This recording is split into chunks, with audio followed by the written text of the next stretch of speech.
The night was dark, the wind howled, and heavy rain poured down. On a steep cliffside, waves crashed violently against the rocks below. A girl slipped and fell toward the deep abyss. When Yen woke up suddenly, drenched in cold sweat, staring into the darkness around her. Instinctively, she reached out to touch what was beneath her. It felt warm and solid. She touched again. It seemed like a leg? She sighed in relief. Her arms and legs were still there. But wait, why couldn't she feel anything? A sudden thought struck her. Could she be paralyzed? Her heart turned cold. Nervously swallowing, she moved her hand upward. Still no feeling. Her heart sank even more. Wait, what was this? It felt firm and even. Toned? Was that muscle? But did she have any? Suddenly, pain shot through the back of her hand, followed by a cold, sharp voice. When Yen, that's enough. Before she could react, a strong force pushed her away. Half her body hung off the edge of the bed. Luckily, she grabbed the sheet just in time to stop herself from falling. When Yen looked up and froze. Sitting beside her was a stranger, a man, and he wasn't wearing a shirt. Her eyes widened. He was incredibly handsome. His features were sharp and defined, his eyes cold and piercing beneath his dark brows, his lips pressed into a firm line, and his jaw strong and steady. She opened her mouth to ask who he was, but before she could finish, he stood up quickly and pulled on his pants. She blinked in surprise. His figure was perfect. Broad shoulders, long legs, and a powerful build. He looked like someone carved from stone. His presence was cold and commanding, and he stood nearly 2 meters tall. When Yen was speechless. Once he put on his shirt, the moment was gone. Why did he dress so fast? The stranger walked out of the room, leaving her staring after him, torn between confusion and curiosity. Her heart was still racing. Had she really just touched that mysterious man's body? It had felt surprisingly firm. Even now, her fingertips still felt the warmth from before. His body had been so hot. When Yen suddenly blushed. It was the first time she had ever been so close to a man. Just then, a voice came from outside the door. I'm going on duty. Take care of yourself. Bang!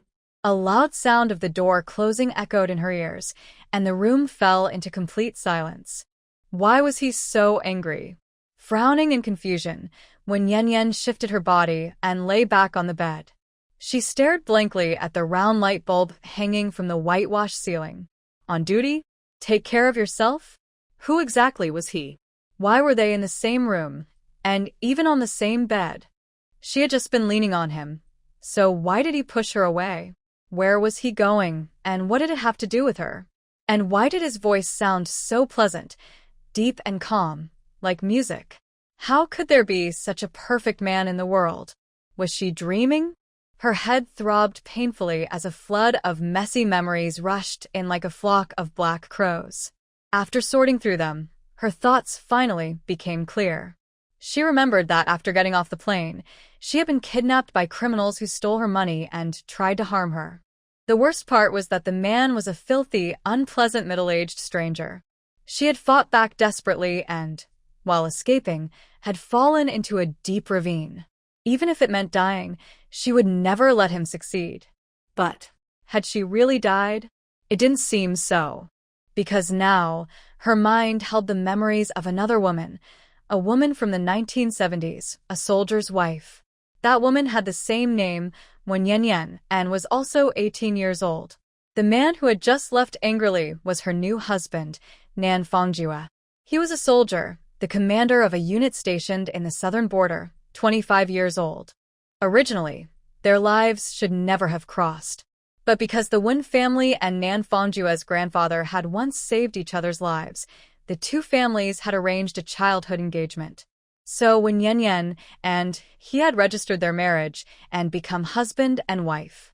However, even though they had been married for 2 months, they had never truly lived as a couple. On their wedding night, he had left for a mission. He had only returned last night, and now he was gone again. It seemed to be a marriage without affection. No wonder he treated her so coldly. He didn't even look at her. She only pressed him down a little and touched his thigh and stomach. As for anything else, she wasn't sure. It seemed a bit prickly to the touch. He became furious and left his new wife behind, storming out of the house. The original woman, however, loved Nan Fongjue deeply. She missed him so much that even a day apart felt unbearable. While he was away on duty, she went to the military base every day to ask about him. She sat on the ground crying and shouting, arguing with the officers, demanding that they send him home, even scolding them harshly. She accused them of lying, saying that Nan Fongjue wasn't really on a mission but was just avoiding her. She even said the leaders were unfit for their jobs and should all resign. At this point in her memories, when Yen Yen didn't want to think any further, she finally understood. She had traveled through time. By the light of the moon outside the window, she looked around the simple room. Against the north wall stood an old brown wardrobe. In front of the south window was a long wooden desk and an old wooden chair. And beneath her was an aging bed that creaked with every small movement. Not only had she traveled through time, but she had also ended up in the resource-scarce 1970s, into a military marriage, one without love. Even worse, the original woman had a terrible reputation in the military compound. When Yen Yen turned her head helplessly and looked at the old clock hanging on the wall, sighing softly. She had always been exceptionally smart. At 12, she entered the best medical university with the highest score in the country. At 15, she was sent abroad to study, and by 18, she had already earned her doctorate and returned home. If nothing had gone wrong, she would have become the youngest and most promising heart surgeon in the country. But before she could even start her career, she was tragically killed, and all her hard work was wasted. When Yen Yen had always longed for love, she dreamed of meeting her Prince Charming, falling in love deeply, and walking hand in hand into marriage. She never expected that after missing that chance in her past life, she would face such a situation after time traveling. The original woman had been deeply devoted, but her handsome military husband, Nan Fongjue, didn't care about her at all. It was quite awkward, but perhaps, in a way, that was for the best. This emotionless marriage could continue if possible, but if not, then divorce. There would be no pain in parting. Yen Yen didn't want to spend her life in a loveless marriage. She hadn't wanted that in her past life, and she certainly didn't want it now. With her extraordinary talent and ability from her previous life, it wouldn't be hard for her to live well both materially and spiritually in this era. And with her beauty, education, and inner charm, finding a man she truly loved and who loved her deeply in return should have been easy. Most importantly, this man actually seemed quite good. When Yen Yen hesitated, if she left him too quickly, she might never meet another man as outstanding as he was. She looked at the army green shirt hanging on the wall. From the collar to the cuffs, it was perfectly smooth without a single wrinkle. It seemed he was a disciplined and tidy man. Handsome, fit, self-disciplined, and most importantly, a soldier, the kind of person most respected in this era. If she gave him up, she would feel a little reluctant, feeling frustrated when Yen Yen ran her fingers through her hair, only to find it greasy. Puzzled, she touched it again, and her stomach turned. How long had it been since the original owner washed her hair? A month, maybe? So messy. No, she had to wash it right away.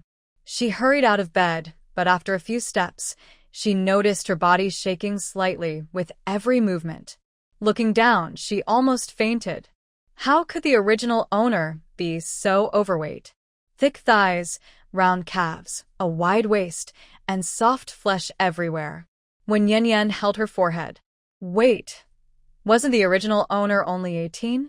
How did she get this big? And wasn't this the 1970s? People could barely get enough to eat, yet she managed to feed herself as well? Well, that was a kind of talent too. This was reality. She had to accept it, she told herself. By now, dawn had broken. When Yen Yen left the room and stepped into the living area, surprised by the mess on the floor. Straw and clumps of dirt were scattered across the red brick floor. Through the window, she saw the front yard. piles of trash, chopped wood everywhere, fallen leaves, and bits of weeds. A large wicker basket lay upside down, its bottom facing the sky. She seemed to understand now. Could it be that the original owner's plump body wasn't from eating too much, but from being lazy? When Yen Yen hurried into the kitchen and saw the small space in complete disorder, basins upside down, bowls scattered everywhere. The wooden dining table was covered in dust, with a pile of unwashed dishes on top. The broom and dustpan were lying around in different corners. She finally understood. Yes, the original owner's figure came from laziness. What a twist of fate. When Yen Yen couldn't help but think of her past life, when she had been a neat freak. Even her new bedsheets would wear out in less than a month. How did that happen? Well then, since she owed the original owner her life, she would live well in her place and repay her properly. With that thought, when Yen Yen rolled up her sleeves and got to work. In less than half a day, the house inside and out was spotless and completely renewed. While cleaning the room, she accidentally found a torn pair of men's shorts under the bed. Looking closely, the fabric was still almost new. How did it get torn? She didn't think much of it at first and threw it into the trash, but soon picked it up again. After all, in this time of planned economy, fabric was scarce and required ration coupons to buy. It would be a waste to throw it away. If she mended it carefully, it could still be worn. No one would see it anyway. Better to save what she could. She washed all the dirty clothes and bedsheets and hung them neatly on the clothesline in the yard. Finally, she boiled a pot of water and took a thorough bath in a wooden tub. She opened the wardrobe, found a clean outfit, a white polyester shirt and blue cotton pants, and changed into them. Feeling refreshed and presentable, when Yen Yen stood confidently before the mirror, ready to admire her new look. But the next second, her jaw nearly dropped. She stared blankly at her reflection. What was going on? Reality was harsh. Her features didn't match her old face at all. Her once small, delicate face had become round and chubby, her cheeks so full they squeezed her features together. Her mouth was small, but her lips were thick. Only her eyes remained bright and clear, giving her a faintly pleasant look. When Yen Yen's thick lips trembled, she wanted to cry. She thought of her past life, tall, slim, and beautiful, loved by everyone, cute and charming. Under her graceful neck were 2 delicate collarbones. But now? She had 3 chins. She was only 18. How could she live the rest of her life with such a round, chubby face? When Yen Yen bit her lip and held back her tears. No, she couldn't cry. In this unfamiliar place, she had to stay strong. Since she was here, she had to make the best of it. Even though her body looked heavy and awkward now, she believed that with exercise and effort, she could lose weight. Every person with extra weight has great potential. Maybe she would become beautiful again one day. When Yen Yen quickly brushed her hair in front of the mirror, found a hair tie in the desk drawer by the window, tied her hair back simply, and left the room. She was going out to run 10 kilometers. Losing weight was her goal. But as soon as she stepped out of the yard, she heard loud, mocking voices. Look, the chubby one is out again. Ha ha ha. That lazy woman. The silly thief. The mean lady. The one who bullies kids. The teasing was so loud that she couldn't pretend not to hear it. She looked toward the sound and saw a group of children laughing and pointing at her. When Yen Yen sighed. These naughty kids were so rude. What were their parents teaching them? She was their elder after all. Just as she was getting angry, several young women appeared from different directions, each pulling a child away while whispering, Xiaohu, didn't I tell you to stay away from that woman? Nyo, go home and do your homework. Grow up to be a polite, educated person, not like her, rude and unrefined. Xiaoqiang, go watch the vegetables in the garden. Don't let that thief take them again. When Yen Yen stood there in a daze, watching as the once noisy and crowded corner suddenly became quiet and empty, her anger faded away along with the dispersing crowd. Then she remembered. Although the original Wen Yen Yen had only lived in the military family compound for 2 months, she hadn't done a single good thing. She had stolen chickens and ducks, argued with neighbors, and caused trouble everywhere. When Yen Yen remembered clearly, the original one had stolen a hen, a duck, a piece of pork, a bowl of pickled vegetables, a radish, and an apple. She had even snatched 2 candies and a handful of peanuts from a child, and yes, even a freshly roasted potato.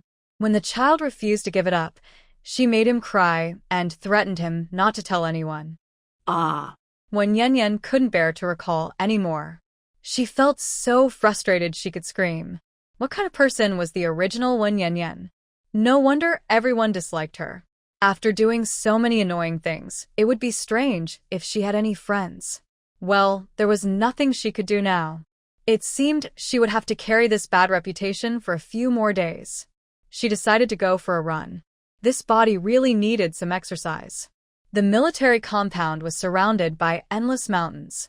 She jogged to the foot of one and, seeing the lush green forest above, changed her mind. Forget running. She would climb instead. It was still good exercise and would help her lose weight.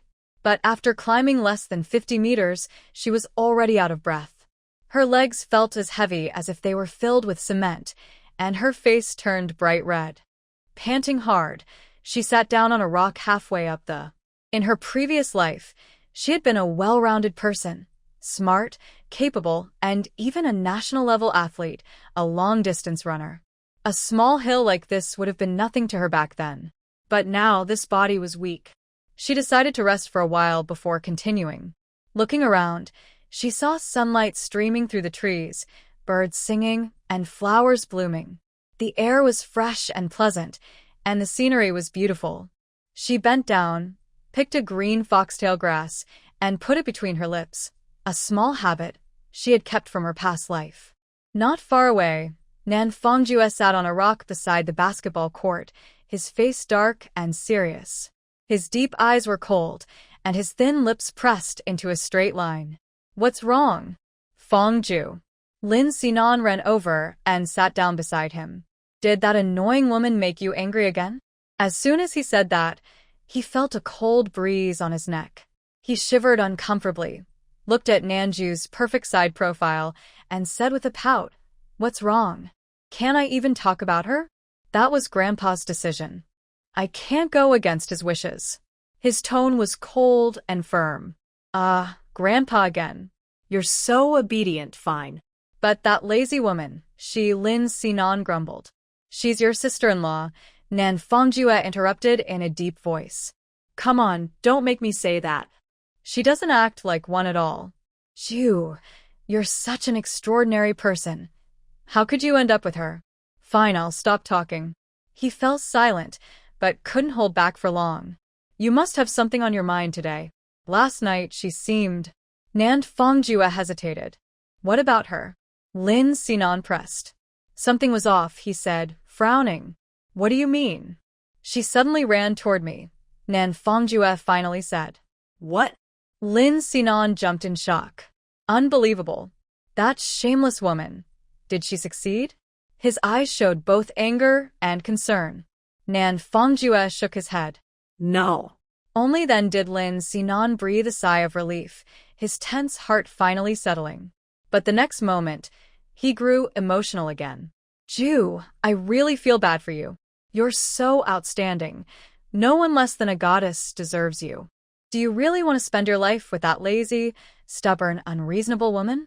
Then he added, "You should just file for divorce. I'll support you completely. Enough. Let's go." Nan Fongjue stood up and walked away. "Fongju, even if you don't divorce her, you mustn't share a room with her. Be firm. If you do, I'll be furious. She's not worthy of you at all.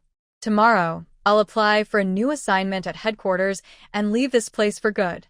Lin Sinan kept rambling on. "Don't sleep in the same bed with that silly girl. Ignore her completely. Achoo. Achoo." While picking mushrooms in the mountains, Wen Yen Yen suddenly sneezed twice in a row. The sneezes were so strong that the mushroom's little fatty had just dug up fell to the ground. She rubbed her nose. Why so many sneezes? She wasn't even sick. There's an old saying. When someone sneezes, it means others might be thinking or talking about you. Could it be that someone from the military compound was secretly complaining about her? Then she thought again. With her terrible reputation, anyone could be saying bad things about her. Let them talk. After all, they were talking about the original Wen Yan, not her. Thinking this, she bent down again to continue picking mushrooms. Earlier, while resting, she had found a kind of edible wild mushroom on the hillside. They were plump and white, very appealing. Remembering that there were no vegetables at home, she decided to dig up a few. In modern times, mushrooms are known to be nutritious and good for boosting immunity. But the more she dug, the more she found, until she had no place left to put them. Wiping the sweat from her forehead, she looked around and noticed a big tree with soft branches. Her eyes lit up. She went over, broke off a dozen branches, and quickly wove them into a simple basket. It didn't look very nice, but it was practical and could hold all the mushrooms. As she continued up she found a patch of wild ferns. She couldn't help but sigh. The saying, live off the mountain if you're near the mountain, live off the sea if you're near the sea, was really true. The mountain was full of good food. After filling her basket with wild vegetables, she finally headed down the mountain. Wen Yan was in a good mood. Climbing the mountain was good exercise, and she had gathered food, 2 benefits at once. She decided she would come again tomorrow. Just as she entered the residential compound at the foot of the mountain, she heard someone calling from afar. Looking up, she saw a slim young woman in a military uniform hurrying toward her. The woman was of medium height, fair-skinned, with shoulder-length hair and a red headband. Under her neat bangs were almond-shaped eyes, a high nose, and thin lips. Wen Yan recognized her immediately.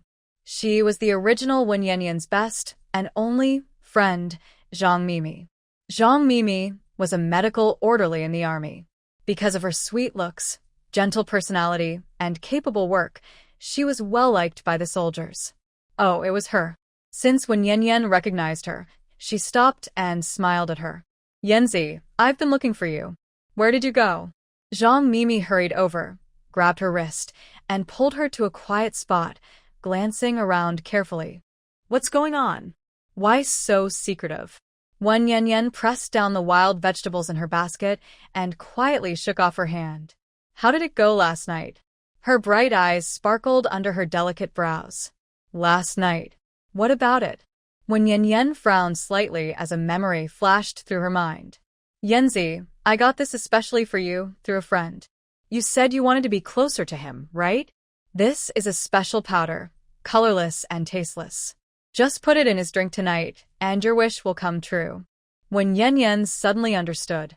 No wonder Nanju's leg felt so hot today. It was all because of this woman's idea and that strange powder she gave her. Just then, she heard again, Yanzi, you didn't forget to use that powder, did you? Wen Yan blinked. I used it, she said firmly. Zhang Mimi stepped back and looked at her carefully, her expression complicated. If she really used it, how could she still be so calm and even have time to go up the mountain? Would Nan Fongjua, who was always strict and disliked her so much, forgive her so easily? Earlier, Zhang Mimi had walked around the military family compound and even passed by the gossip corner, but she hadn't heard any rumors. Combined with Yan's calm answer, she couldn't help feeling uneasy. In just a minute, when Yan thought of many things. Zhang Mimi had always been the person the original Wen Yan trusted most. Since she married into this place, she had spent almost all her time with Zhang Mimi. It was Zhang Mimi who told her that the women in the compound were tough and liked to bully newcomers. Even the children there were the same, picking on the weak and fearing the strong. Once, a woman in the compound had been bullied so badly that she took her own life. So Zhang Mimi had warned her, "You're new here, so you must be strong. Otherwise, they'll walk all over you." It was also Zhang Mimi who had once complained that the food in the cafeteria was terrible, too plain and tasteless to eat. That was why, in a moment of impulse, she stole a chicken from the neighbor's house, cooked it, and brought it to her. She also took apples, carrots, and roasted potatoes, little things she had stolen or grabbed, and gave them all to Mimi, just to please her. She thought Mimi was a wonderful person, hardworking, smart, gentle, and caring. To her, Mimi was the best person and the best friend she had ever met. In the past, the original her would have been deeply grateful to Zhang Mimi for that packet of medicine and her clever plan. But now, things didn't seem so simple. She remembered how Zhang Mimi always looked at Nanfang Ju with a shy but unmistakable admiration. At the time, she hadn't thought much of it. Now, when Yan Yan suspected that Zhang Mimi had secretly liked Nanfang Ju all along and had bad intentions, whether she truly had feelings for him or not, when Yan Yan would find out soon enough. So, What exactly happened between you two? Zhang Mimi stared closely at her face. Just as you think, we were together last night. When Yan Yan played along, her round face calm and steady. wow, really? Yanzi, you're not lying to me? Zhang Mimi began to stammer, her face turning pale, then green. When Yan Yan smiled slightly. Why would I lie? We're husband and wife. It's normal for us to be together, isn't it? Watching Zhang Mimi's face change colors like a painter's palette and seeing her clenched fist at her side, when Yan Yan understood everything. Zhang Mimi hadn't been kind enough to give her medicine to help their marriage. Not just this time. Over the past days, her actions had been guiding the original her to behave more and more strangely, pushing her off the right path. In the end, she had turned into someone everyone disliked and avoided. The goal was clear, to make Nanfang Ju hate her more and more until he couldn't stand it and divorced her, giving Zhang Mimi a chance. All the earlier gossip and hints Zhang Mimi had used were nothing compared to this last trick. Given the original her bad temper and rough looks, it was already surprising that Nanfang Ju had stayed married to her. And yet Zhang Mimi had encouraged her to use a love potion and force her way into his heart. Wasn't that just asking for trouble? The original woman even thought she had found a true friend and followed every word she said. Could she have been any more foolish? That's wonderful. Zhang Mimi's voice trembled slightly. Congratulations, Yanzi. She said congratulations, but inside, her heart ached. Nanfang Jue was a seasoned soldier, strong-willed and disciplined. How could he have been affected by that powder? After all, the powder she gave Yanzi was measured according to Nanfang Jue's weight. It might have some effect, but it wouldn't make him lose control. As long as he didn't want to act, when Yan Yan would never get what she wanted. All morning, Zhang Mimi had been waiting for that foolish girl to come crying to her. But she never came. Zhang Mimi grew restless and distracted. Could what Yanzi said really be true? Would that silly girl lie to her on purpose? Did she even have the brains to do that? Zhang Mimi was doubtful. Mimi, I really have to thank you this time. I'll head home now. I need to take care of the wild vegetables I just picked. After speaking, when Yan Yan turned and left, Zhang Mimi stood there, staring blankly at her broad back and the basket of wild greens, feeling that something didn't seem right. Since when had that foolish girl become so hardworking? And how did she even know which wild vegetables and mushrooms were edible? She grew up in the city, after all. A man's voice came from a distance, interrupting her thoughts. Zhang Mimi raised an eyebrow and looked over, seeing a tall, lean soldier walking toward her, waving. She felt a flicker of annoyance, but her fair face quickly softened into a sweet smile. Brother Xiaoguang, you're here. The man was the second son of Commander Liu from the military district and the head of the logistics support team. Although his family background was good compared to Nanfang Jue, he was like a sparrow next to a phoenix. Nanfang Jue might not come from a powerful family, but his military achievements and reputation promised a bright future. And in terms of looks and charm, he easily outshone Liu Xiaoguang. Mimi, why are you talking to that silly woman again? Didn't I tell you to stay away from her? Liu Xiaoguang lowered his voice, speaking close to her ear. I can talk to whoever I want. You don't get to control that, Zhang Mimi said, her face tightening in displeasure. No, that's not what I meant, Mimi.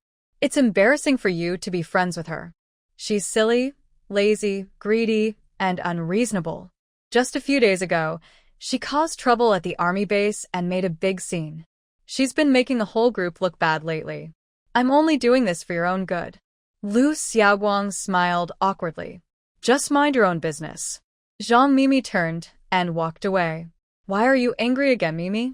Lu Xiaoguang hurried after her, trying to take her hand, but she pushed him away. Don't pull me. Not far away, when Yan Yan turned around and saw what happened.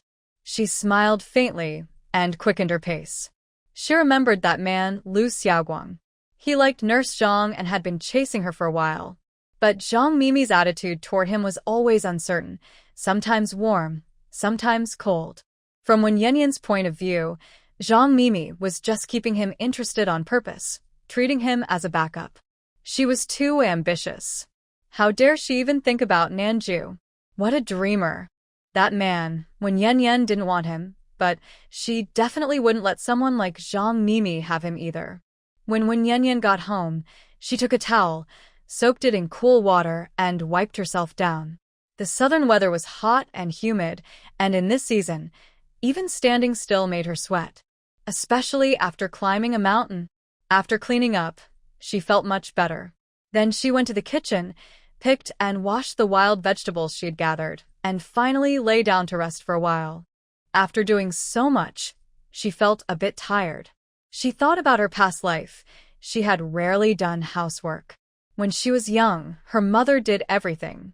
She used to live an easy life, but after going abroad alone, far from home, she had to learn to take care of herself, doing laundry, cooking, and even discovering a love for making food. Other than studying, she spent her time learning to cook different dishes. Because when she was full, she didn't miss home as much. After resting for a bit, she looked at the clock. It was still early to start dinner, so she decided to mend the pair of shorts she had found that morning. Now she finally understood how they had been torn. It must have happened when the previous owner had pulled too hard in a moment of frustration. Wow, that was quite some strength. At that moment, a flood of memories suddenly rushed into her mind. When Yen Yen froze again. It turned out that the drink she secretly added something to last night had been accidentally drunk by herself when she got thirsty at midnight. Because of that, her body couldn't handle it, and she died suddenly. Her soul then entered this body. That Nanfeng Jiwa was really cruel. The original owner had been suffering so much after taking the medicine, yet he didn't help her at all and just watched her die. Thinking of the original owner's experience, when Yen Yen felt deeply upset and lost all interest in mending the torn underwear. They were already married. Even if there was no love between them, in a life-or-death moment, couldn't he have helped her just once? He didn't have to let her die like that. He was a grown man already married. Who was he trying to stay pure for? If he disliked her so much, why did he marry her in the first place? What a heartless man. Feeling annoyed, she crumpled the underwear in her hands, wanting to throw it into the trash. Serves him right if he ends up with nothing to wear. How could he just stand by and do nothing? What kind of person was that? Just then, the door opened and a tall figure appeared outside. His dark eyes glanced coldly at the underwear in her hand and appeared on his otherwise calm face. "I'll stay at the camp tonight," Nanfangjua said. He snatched the underwear from her hand and left quickly, his movements sharp and precise, just like a true soldier. When Yen Yen looked at her now empty hands, feeling awkward. Oh no, he must have misunderstood. Did he think she was some kind of... Well, to be fair, who plays around with someone else's underwear for no reason? Wait, in the 1970s, people didn't even use the word like that. He probably thought she was just a silly girl with a crush. Great. Now his impression of her was even worse. Lazy, greedy, clumsy, unreasonable, always making trouble, and now a silly girl acting foolishly. Was there any good quality left in her? Still, she had to admit, when she saw his face clearly in the daylight, he really was handsome. Beneath the military cap, a pair of cold, deep phoenix eyes gleamed like an ancient mirror. The corners of his eyes lifted slightly, and just one glance was unforgettable. His skin was a healthy light tan, his features sharp and well-defined, with a straight nose, a firm jaw, and thin lips. When Yen Yen couldn't help but think of her own round face in the mirror and was speechless. They really didn't look like a good match, far from it. Seeing that it was getting late, she stood up to make dinner. She planned to stir-fry the mushrooms she had picked today and skip the main dish. From now on, she would cut down on carbohydrates. As for Nan Fongjue, he had been eating at the army canteen since their marriage. After what happened last night, he probably wouldn't come back, so she didn't need to worry about him. But as soon as she walked into the kitchen, she saw 2 lunch boxes on the wooden table. She opened them. One had rice, the other had cabbage stewed with potatoes. When Yen froze for a moment. So, Nan Fongjue had come back earlier to bring her food. It must have been freshly packed from the army canteen. It was still warm. Her heart skipped a beat. It seemed this man wasn't as cold as she had thought. But if he wasn't heartless, why hadn't he helped her last night? Even if he didn't want to get involved, he could have taken her to the hospital. That would have solved everything, without any trouble for him. Maybe he only cared because of her grandfather's reputation. He couldn't just let her starve. It would make him look bad. No matter what she had done before, he still tolerated her, perhaps just to appear generous in front of others. She shouldn't read too much into one meal. Finally understanding this, when Yen pulled up a stool and began to eat. Since arriving in this world, she hadn't eaten anything, and now she was truly hungry. Still, she pushed the rice aside. She was cutting down on carbs and ate only the cabbage and potatoes. To her surprise, there were even 2 pieces of fatty meat in the stew. In those days, that was considered a good meal. It was only because it came from the army. Ordinary families couldn't often afford such food.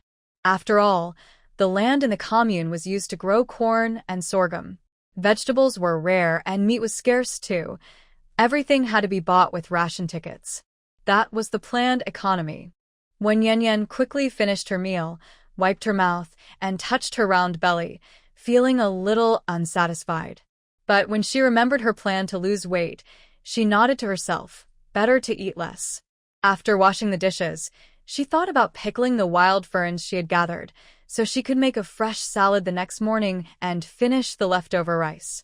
From now on, she decided not to let Nan Fongjue bring home extra staple food. It was a waste of grain, and wasting food was wrong.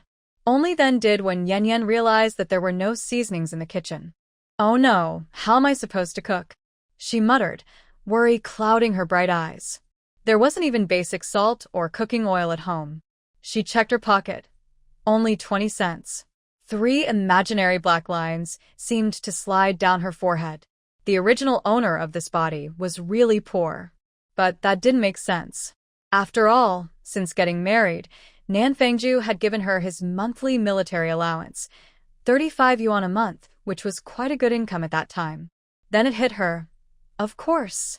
The original owner was a half-month spender. She would spend freely during the first half of the month, then live frugally and miserably during the second half. And now it was the end of the month. Money was tight, and all she had left was that precious 20 cents. Her ration tickets for grain, oil, cloth, and meat were all used up. She had to find a way to earn some living expenses. Without salt, even the wild vegetables she picked today would spoil. She had to make money tomorrow, and fast. Now the question was, how could she make quick money?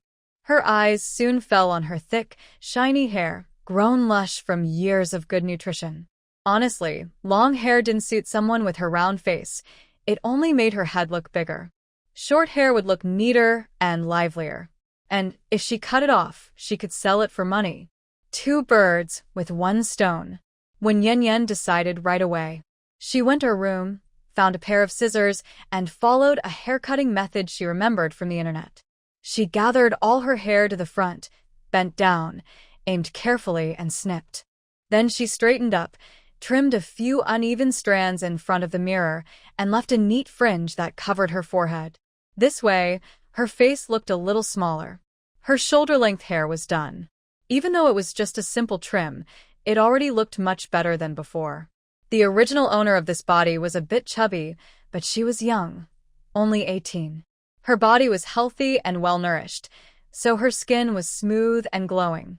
Although her features looked a little squeezed together because of the baby fat, they still had a touch of charm. She pinched the soft flesh on her cheeks and chin in frustration. There was just too much of it. When Yen found some newspaper, carefully wrapped the cut hair, and placed it neatly into a green military bag. She planned to go to the town's black market the next day to sell the hair for some money. After tidying everything up, it was already late. She went outside to lock the courtyard and house doors, then came back to wash up and go to bed. She was truly exhausted. Ever since she had arrived in this world, she had been busy non-stop. Although this body looked strong, it was actually quite weak. She decided to sleep early to regain her strength. Tomorrow would be another busy day. Nan Fongjue had already said he would sleep at the camp tonight, so there was no need to leave the door unlocked for him. When Yen Yen was sure that this man would soon leave the camp again for another mission. If she were in his place with a wife like the original owner, she wouldn't want to stay home either. She would keep as far away as possible. At least then, she could have some peace and quiet, because the original owner had been quite noisy. When Yen Yen set the alarm clock by her bed and went to sleep. Meanwhile, at the camp dormitory, Nan Fongjue lay on his cot reading after dinner. Bang!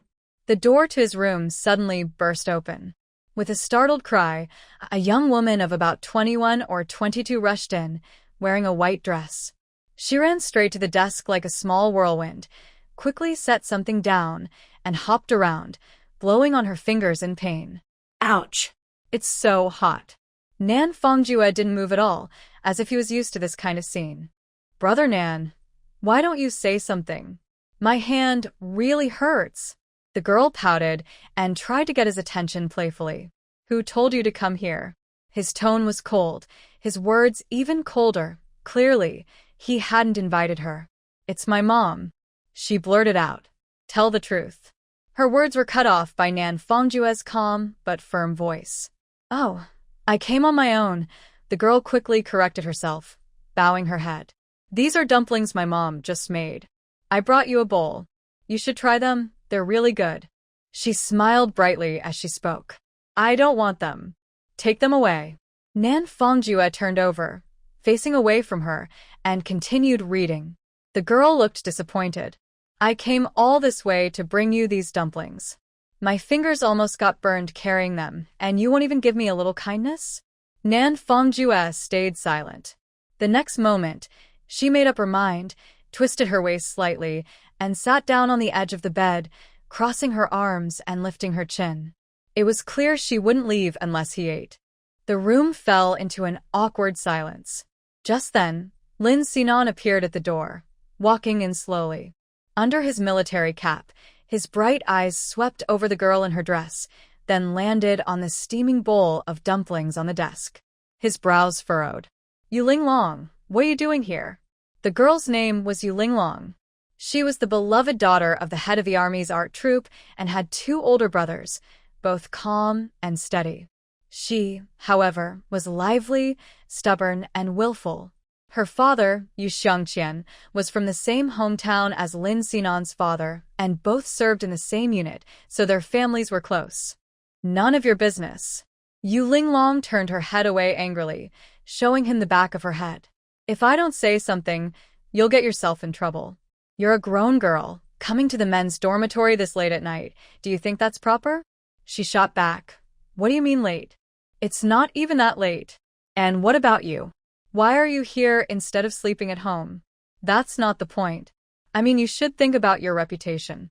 You're not married yet, so you shouldn't keep coming to the men's dormitory. Nantuan is already married. You have no chance with him. Go home now, or I'll tell Uncle Yu. Lin Sinan used her father's name to warn her. Humph, you're awful. Yu Linglong glared at him, stood up angrily, pushed him aside at the door, and left without looking back. Her two braids flew up in anger, and she felt unwilling to accept it. Who said she had no hope? So, what if Nan Fongju was married? People could still get divorced. That woman wasn't even worthy of carrying Nan Gija's shoes. Divorce was only a matter of time, and she was willing to wait, even for a lifetime. Zhang Mimi stepped out from the corner, watching Yu Linglong's departing figure thoughtfully. A wild wolf doesn't eat what's already gone. It's spoiled by people, and now no one can control you, she muttered. Lin Sinan whispered under his breath, then turned and closed the door. He walked slowly to the table, picked up a dumpling and ate it. With a teasing tone, he said these peach-flavored dumplings are actually pretty good. Didn't expect that girl to be so clever, bringing food to please you. He picked up another dumpling. You know, getting married does have one benefit. It keeps admirers away. Ju, I really envy you. Even eating can't stop your mouth, Nanfang Ju finally said. Seeing how greedily he was eating, he added, remember to tell you Linglong that I didn't eat those dumplings. He wanted to make things clear. In just a short while, half the bowl of dumplings was gone. All right, I'll tell her that. But Ju, are you sure you don't want any? Have a few. I won't tell her, Lin Sinan said with a mischievous grin. Nanfang Ju stayed firm. Come on, eating a few dumplings doesn't mean anything. It's just a friendly gesture between comrades, Lin Sinan continued to persuade him. Suddenly, something flew toward him. He quickly dodged, and a book brushed past his ear before hitting the wall with a loud thud. What's wrong with you? Why so violent? Lin Sinan complained, annoyed. If he hadn't moved fast, he would have been hit. Who told you to talk nonsense? Nanfang Ju just wanted to scare him a little. You really can't keep your mouth shut. Don't you already know what Yu Linglong is thinking? I'm just looking out for you. Even Yu Linglong is better than your wife, Lin Sinan muttered. Nanfang Ju's marriage seemed to bother Lin Sinan more than it did Ju himself. You're crossing the line. I'm already married. Remember, my personal life is none of your business, Nanfang Ju said firmly, pulling another book from under his pillow. Tomorrow, come with me on a mission to the wild boar forest in the northwest mountains. Wild boars have been coming down from the hills, threatening the safety and lives of the villagers. Good, that's the right thing to do. Keep yourself busy and don't go home too often. Lin Sinan finally felt a little better.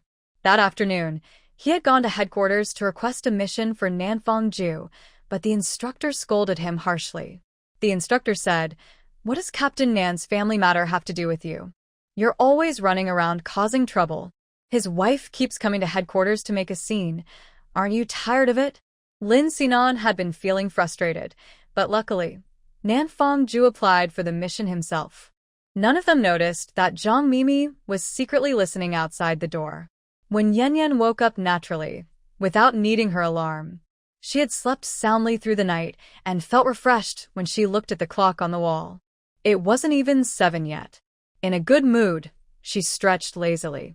Mornings in this era were so peaceful, no noisy markets, no rumbling cars. She got up, washed her face quickly, and left home with her military bag. She planned to run to the town. It would count as exercise too. She was familiar with the road because the original Wen Yan Yan often went there. She was always eager to spend money. But the original one always took the family shuttle bus, a big military truck arranged for the soldiers' families to go shopping in town. It made 2 trips a day at fixed times. However, just as when Yan Yan stepped out of the yard, she saw 3 young women chatting together. Hey, let me tell you something strange. Captain Nan's wife went up the mountain yesterday. What? She went up the mountain? She's always been lazy and plump, are you sure? My kids saw her. He said she picked a whole basket of wild greens. Well, that's surprising. She actually did something honest for once. I just hope those wild greens aren't poisonous, or she'll be in trouble, haha. Oh, that's nothing. I've got even juicier news. I heard that the night before last, when Yan Yan gave Captain Nan some kind of medicine, just to get his attention. Can you believe that? Really? Oh my, that's quite something. Sigh. What a waste of that man from the South team. This is really upsetting. Cough, cough. Stop talking. She's coming out. I have to go. My child needs to get ready for school. I'll go too. Why is she up so early today? What bad luck. Hey, Sister Ping, Sister Feng, Sisterly, good morning. Since when Yan Yan had run into them, she didn't want to just let them leave. Gossiping wasn't a big deal. She liked it too. Gossip was all about who could handle it better. Oh, Yanzi, good morning to you too. After all, when Yan Yan was the wife of the South team leader, and the husbands of these 3 women didn't hold positions as high as his, they had to be polite. But their smiles looked a bit stiff. Yanzi, where are you going so early? Asked Sister Ping, who was a little older. To town.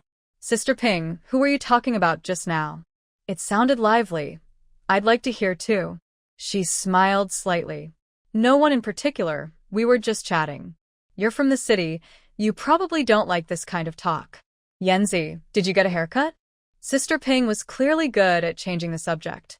Yes, I did. It looked too heavy before. Sister Ping, next time you chat, invite me too. I'd like to learn how to gossip properly. After saying that, Wen Yan brushed her hair behind her ear and left. The three women exchanged glances, pursed their lips, and went home without saying anything. On the surface, Wen Yan looked calm, but she was actually very upset. No matter what, it wasn't right for them to talk about her behind her back. Even though she had already responded, she hadn't felt confident enough. It wasn't strong enough. Three women together always made for a dramatic scene. As they talked, they forgot to lower their voices. So she had overheard some of what they said. What shocked her most was that they even knew about the matter of the drugged water.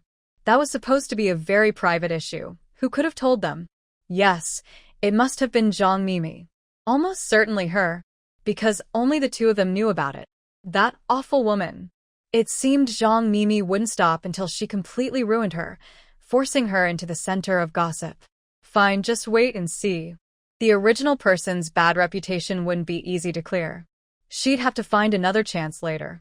2 hours later, she finally reached Anha town, which was more than 10 kilometers away from the army base. Her speed was much slower than she had expected. Familiar with the place, she quickly found the black market and contacted a vendor. After some bargaining, she sold her hair and got 3 yuan. Don't underestimate those 3 yuan. At that time, it could buy quite a lot. Since she didn't have ration coupons, she had to make do with what she could find. At the black market, she bought 1 jean of salt, half a jean of soy sauce, a small amount of chili powder, 1 green onion, 1 garlic bulb, 1 jean of cooking oil, 2 jean of cornmeal, 2 jean of wheat flour, and a little monosodium glutamate. All were daily necessities. In the end, she still had 20 cents left, so she bought a jean of candied fruit and a jean of apples. When Yan had sold her hair, spent all her money, and bought everything she needed, then she ran back to the army base, carrying all the food and supplies on her back.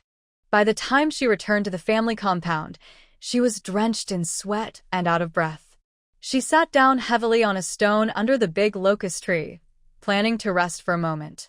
Just then, 2 little boys about 5 or 6 years old were running and playing in the yard. One of them seemed to have won their game and laughed proudly. Suddenly, he bent over, coughing hard. In moments, his face turned red, and he couldn't make a sound. He swayed unsteadily, about to fall. The other boy stood nearby, pale with fright. Ming, what's wrong? Noticing something was wrong, Wen Yan quickly got up and went over. She crouched in front of the boy and watched carefully. He was clutching his chest, his face turning blue. It looked like he had something stuck in his throat, probably something he had been eating while playing. If not treated quickly, it could be life-threatening.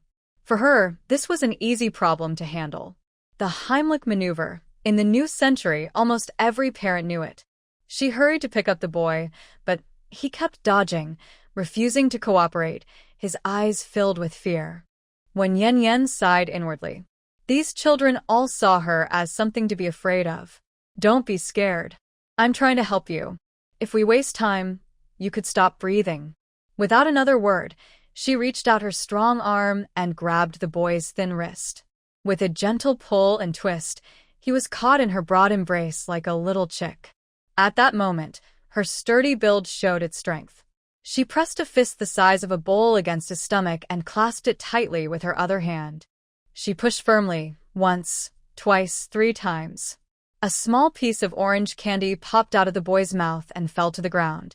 The boy, saved from danger, sat on the ground crying loudly, tears streaming down his face.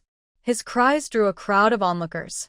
When Yan, who had just arrived in the 1970s and already saved a life, felt quite pleased. A warm smile spread across her round face. Wan Yan, you're too much. First, you stole my hen that lays eggs, and now you're bullying my child. I won't let this go.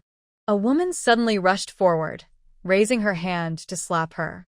Wan Yanyan quickly caught the woman's wrist and shouted sharply, "Sister Huang, can't you see what's really going on before you speak?" The woman, Huang Shuang, was the wife of Instructor Su from the army unit. So, the boy who had been choking was her son? How can I not see? If you didn't bully him, why would he be crying? He's only 5. When Yan, you're heartless. Huang Shuang tried to pull her hand back, but she wasn't strong enough, leaving her arm awkwardly hanging in the air. You're being unreasonable. I have things to do. Ask around before accusing me. Seeing more and more people gathering, when Yan knew it wasn't wise to stay. She let go of Huang Shuang's hand and said, "Excuse me." She parted the crowd with one hand, walked to the tree to pick up her things, and went home. She tried not to feel upset, though it hurt to have her good deed misunderstood. Still, she didn't regret it. Saving a life is worth more than anything. Even if she had to do it again, she would. Wen Yanyan also felt a bit guilty. Apparently, the hen the original Wen Yanyan had stolen really did belong to Sister Huang. No wonder she was so angry. In the kitchen, after putting away the daily necessities she had bought, she sprinkled salt evenly over the wild ferns she had gathered.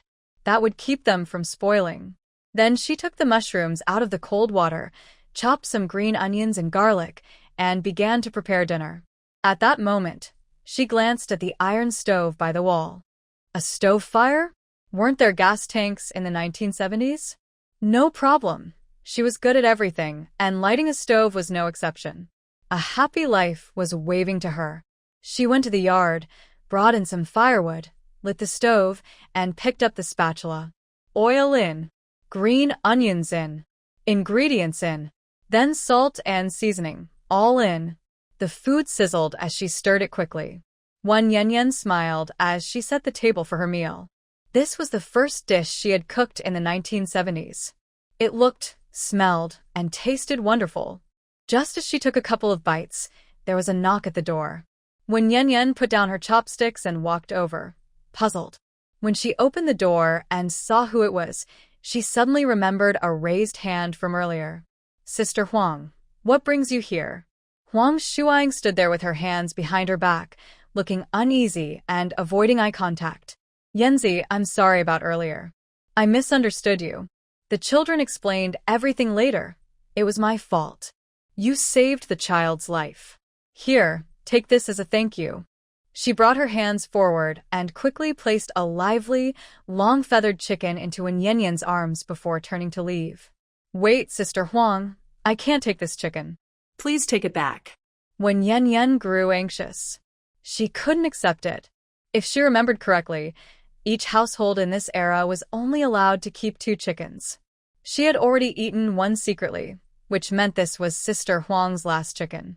Wen Yanyan quickly reached out, grabbed Huang Shuang's shoulder, and pulled her back, perhaps a bit too hard. Huang Shuang stumbled back a few steps, and Wen Yanyan took the chance to push the chicken back into her arms. "Please, sister, keep it. Let the chicken lay eggs for your child. I'm doing just fine." Huang Shuang looked down at the chicken, then up at the smiling woman before her, her expression full of mixed feelings. Wen Yanyan smiled again. "Sister Huang, don't think too much about it. Anyone would have helped in that situation. It was nothing, please don't worry about it." Huang Shuang finally came back to her senses. "We haven't known each other for long. I used to hear a lot of gossip about you, but now I see you're actually a good person. The saying you can't judge a person by their looks is really true." When Yan almost bit her tongue. Sister Huang had just called her a good person, then immediately said something that stung. What did she mean by you can't judge a person by their looks? Was she saying that when Yan looked bad but had a kind heart? But she was just a little chubby. She wasn't ugly, and she definitely wasn't bad. How was she supposed to respond to that? Fine, she'd just go along with it. Sister Huang, yes, I really am a good person. We just didn't know each other well before. You'll understand me better over time. Would you like to come in and have something to eat?" Wen Yanyan stepped aside, so she could see the food on the table. Oh. "You can cook, Yanzi?" Huang Shuang's eyes widened.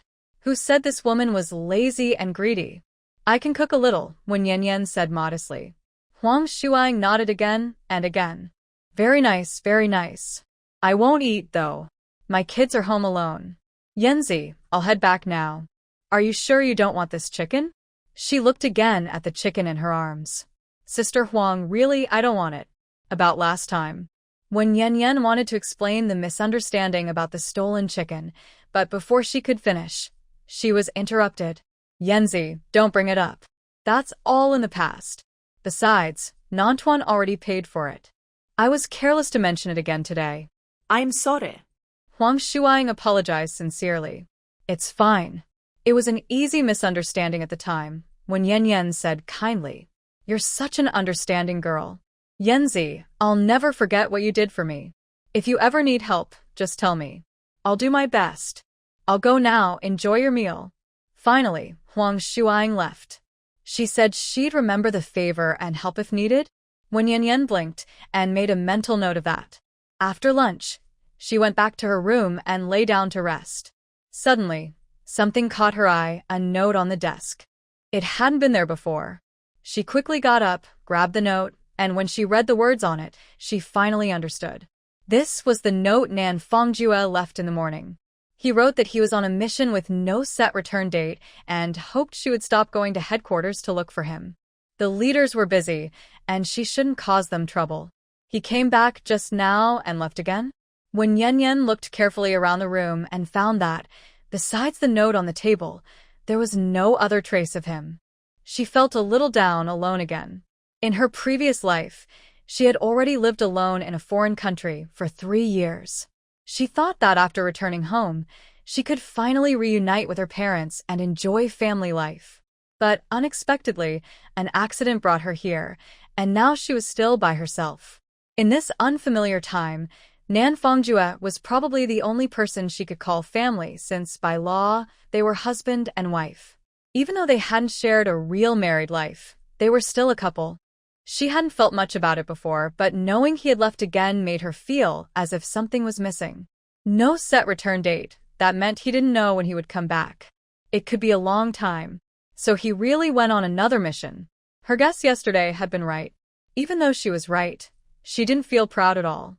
She told herself she must find something to do, or the coming days would be hard to bear. She needed to keep earning money. The 3 yuan she got from selling her hair were already gone. But in this time and place, she couldn't find any medical work to do. Even if there were, no one would dare let her do it. Sigh. Since she couldn't make big money, she might as well earn a little to get by. Tomorrow. What could she sell? When Yan looked down at herself, other than her own body, she had nothing valuable. But of course, she couldn't sell that. What nonsense. Wait, she could go up the mountain. There were endless natural goods there.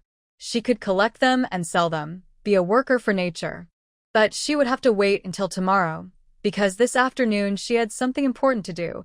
She needed to settle things with Zhang Mimi, that scheming woman. If she didn't teach her a lesson today, she wouldn't be living up to her title as a capable woman from the new century. When Yan clenched her teeth, she had been holding in her anger for a long time. Headquarters clinic. Zhang Mimi, dressed in a white coat, had just finished treating a new soldier and now had nothing to do. She took out some yarn and knitting needles from her military bag and began knitting a scarf, fully focused on her work. When Yan suddenly appeared at the door, since the infirmary door had been open the whole time. When Yan stood at the doorway without entering, just calling out to her. Zhang Mimi looked up and froze for a moment. You cut your hair? Her almond-shaped eyes scanned Wen Yan from head to toe, her expression turning slightly unpleasant. Yes, my hair was too long. Nan Fongjue said it got in the way. Mimi, what are you doing? When Yan pretended not to notice her reaction, stretching lazily and leaning against the doorframe, speaking casually. Nan Fongjue said it got in the way. The hidden meaning in her words made Zhang Mimi's heart skip a beat. Could it be true that they were really together? Was that silly girl not lying? But last night, Nan Fongming clearly stayed in the dormitory. She had heard it herself. If they were really together, would he still stay in the dorm? Just last night, Zhang Mimi thought she had exposed Wen Yan's lie.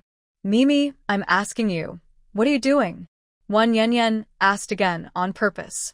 Can't you see? I'm knitting a scarf. Yanzi, who cut your hair? Zhang Mimi asked, focusing on that detail. I cut it myself. How is it? Not bad, right? When Yanyan looked straight into her eyes, Zhang Mimi quietly sighed in relief. So it wasn't Nanfongjue. Not good. It doesn't look as nice as before. By the way, Yanzi, did you come here for something? As she spoke, her expression returned to normal, and a faint smile appeared on her lips. Then she brushed back a few loose strands of hair, intentionally or not, revealing her fair, delicate ear. She said the haircut didn't look as nice as before? When Yanyan blinked. Oh dear, this woman's words were really something, trying to mess with her on purpose. Was she trying to confuse her sense of beauty? Too bad, this Yanyan wasn't the same as before. She wouldn't fall for it again. Still, to be fair, this woman did have some charm. If she hadn't already seen through her scheming nature, she would never have guessed that someone so fair and pretty could have such a petty heart. When Yanyan flicked her hair lightly, looking calm and unbothered. It doesn't matter if it looks bad. It's already cut short, and I can't put it back. The main thing is that Nanfongjue likes it. Oh, right, I came to talk to you about something, but it's too stuffy inside. Let's go sit outside for a while. After saying that, she didn't care whether Zhang Mimi agreed or not. She dropped that surprising comment and walked straight out, heading to the big tree beside the clinic and sitting down. In those days, it seemed that every big tree had a few large stones underneath for people to rest on. Nanfongjue likes her? Zhang Mimi gritted her teeth in anger. As long as I'm here, Nanfongjue will never like that silly, clumsy girl. But why does that silly girl seem so annoying now? She seemed different, smarter, more confident when she spoke. After hesitating for a moment, Zhang Mimi finally put down the half-knitted scarf, straightened her white coat, and walked out of the clinic toward the tree. She looked at where Wen Yanyan was sitting and chose a spot a little farther away. A gust of wind suddenly blew by, cooling the damp heat around Wen Yanyan. It's much cooler here, she said, looking up at the white clouds and the few people walking in the distance. Zhang Mimi looked impatient. Yanzi, if you have something to say, just say it. I'm still on duty. She glanced at Wen Yanyan's hair with irritation. That silly girl even left herself some bangs after cutting her hair short. But even if she shaved her head, she'd still look bad. She's as round as a pig. All right, I know your time is precious. Mimi, tell me, were you the one who told others about the medicine I gave Nanfongjue that day? When Yanyan didn't want to beat around the bush. There was no need to. She didn't want to keep pretending to be friends with someone like this. Zhang Mimi froze for a moment, then her eyes filled with tears as she said pitifully, Yanzi, how could you think that? We're good friends. Then, who else could have said it? Besides us, did anyone else know? When Yanyan's eyes were sharp as a knife. It must have been you who said it. Zhang Mimi thought Wen Yanyan was still the same obedient girl who always listened to her. She was used to saying whatever she wanted. When Yanyan's anger flared up instantly. Zhang Mimi, have you been eating nonsense again? Why are you talking such nonsense? I'll tell everyone about this shameless thing myself. Do you really think I'm such a foolish person with no self-respect? Yanzi, why are you calling names? Maybe you said something by accident and forgot about it. That's possible. Anyway, it wasn't me who spread it. Zhang Mimi insisted firmly. Trattino fine. You really have no shame. Just wait and see. When Yanyan suddenly stood up and shouted loudly toward the front.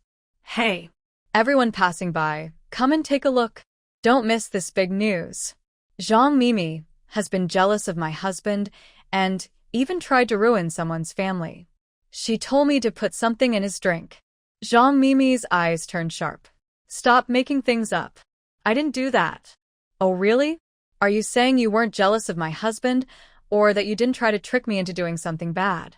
She deliberately twisted the truth. I didn't do anything. When Yanyan, you're being unreasonable. Go ahead and make a scene by yourself. I won't embarrass myself with you. Seeing a few people walking toward them, Zhang Mimi threw down her words and tried to leave, but when Yanyan quickly grabbed her arm with a sly smile. Don't go. Let's make things clear today. It doesn't matter who spread the rumor. What matters is who planned the wrongdoing. She had chosen to confront her outside on purpose, wanting to expose Zhang Mimi's fake kindness in front of everyone. Who would hear them if they argued indoors? When Yan, you're being ungrateful.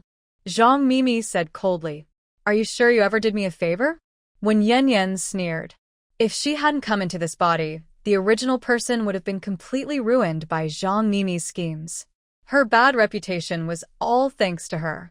By now, many people had gathered at the clinic entrance because of Wen Yan's loud voice. A few soldiers' wives, some children, and even a few soldiers. But instead of looking amused, most people seemed serious and curious, whispering to each other. What's going on? Why are they fighting? Weren't they good friends? Who knows what happened? I just got here too. No idea. I only heard part of what was said, something about ruining a family and putting something in the water. Zhang Mimi suddenly screamed, covered her ears, and closed her eyes. Everyone, please be fair. I didn't do anything. She keeps forcing me to admit it. What am I supposed to say? Yanzi, I thought we were good friends. You're being so unfair.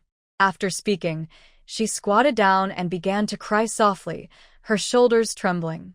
No matter the time or place, weakness and tears can always stir sympathy and a desire to protect from those who don't know the full story. Hey. You from the Nantuan family, why are you bullying Nurse Zhang?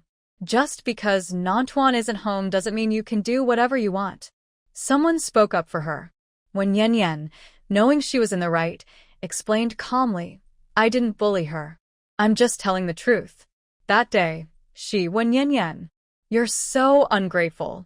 I used to stand up for you all the time. Zhang Mimi cried and shouted angrily. Wen Yan couldn't help but laugh in disbelief. Fine.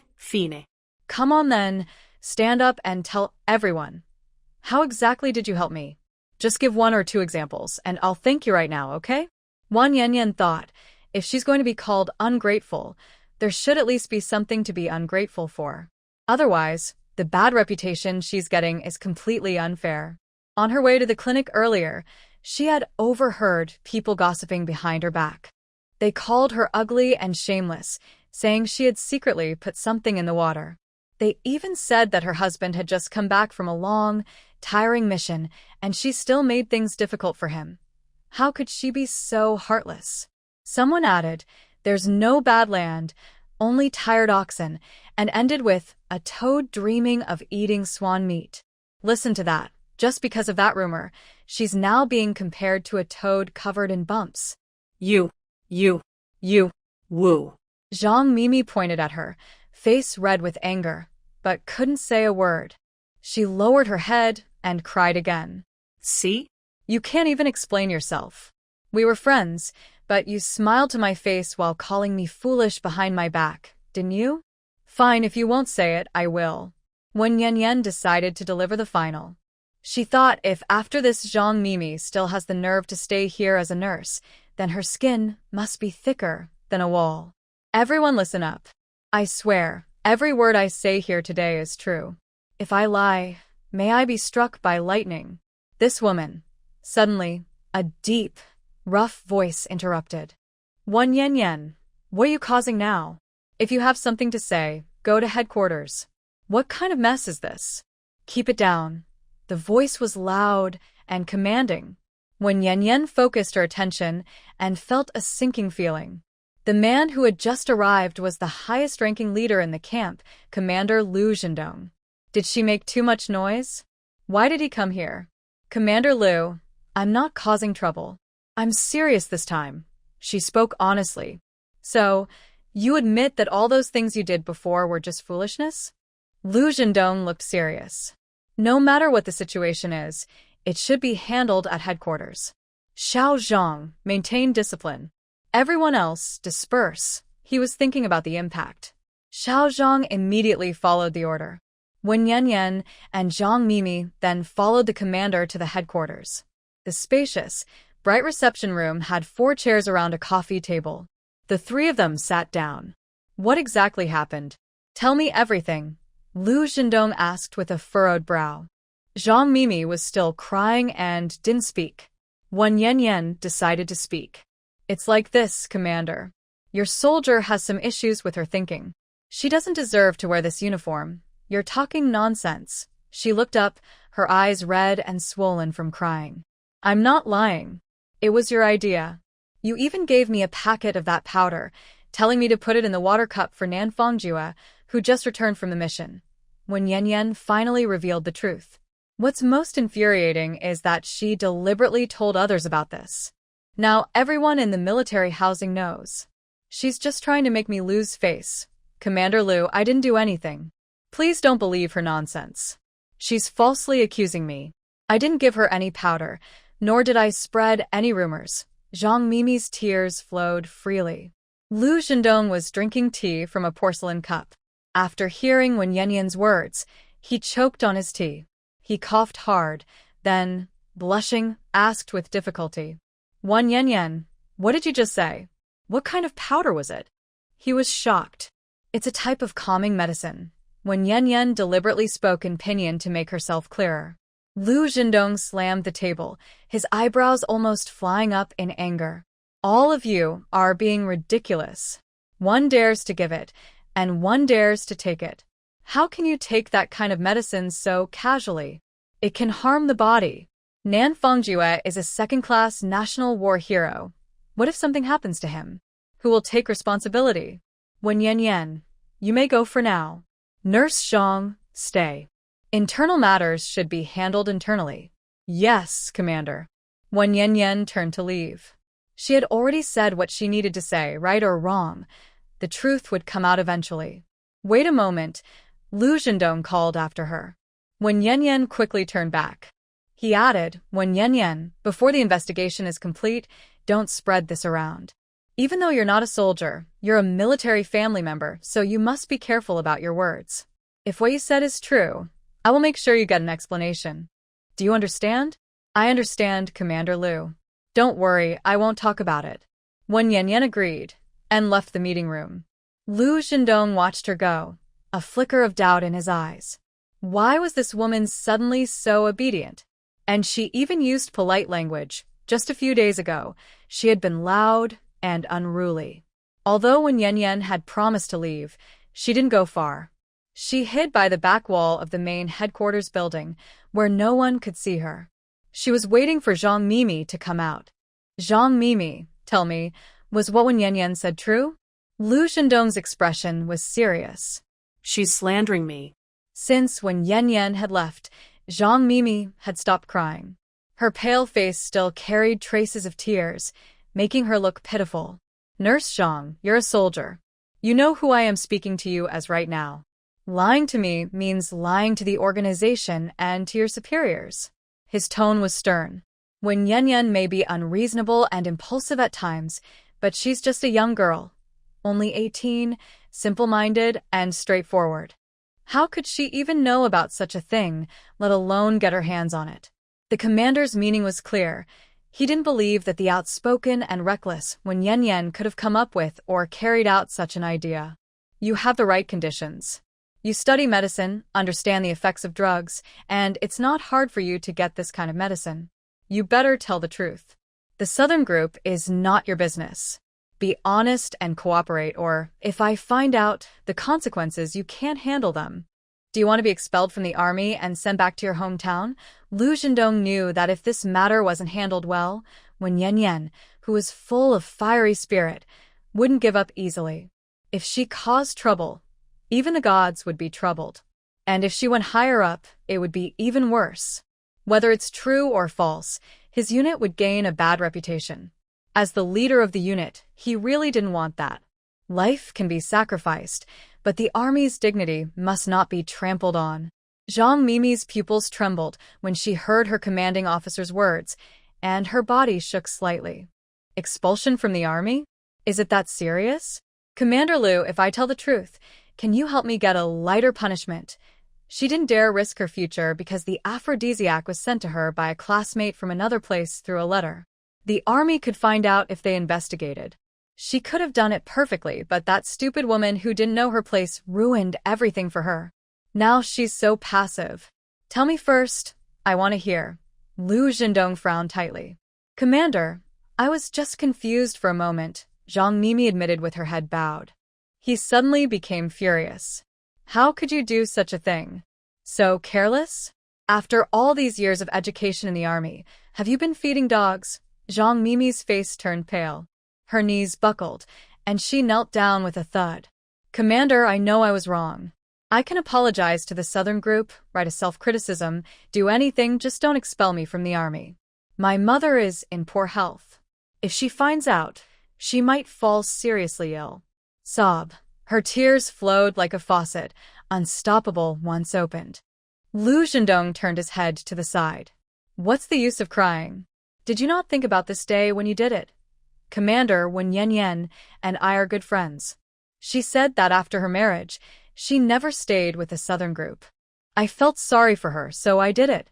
But I never expected she would turn her back on me.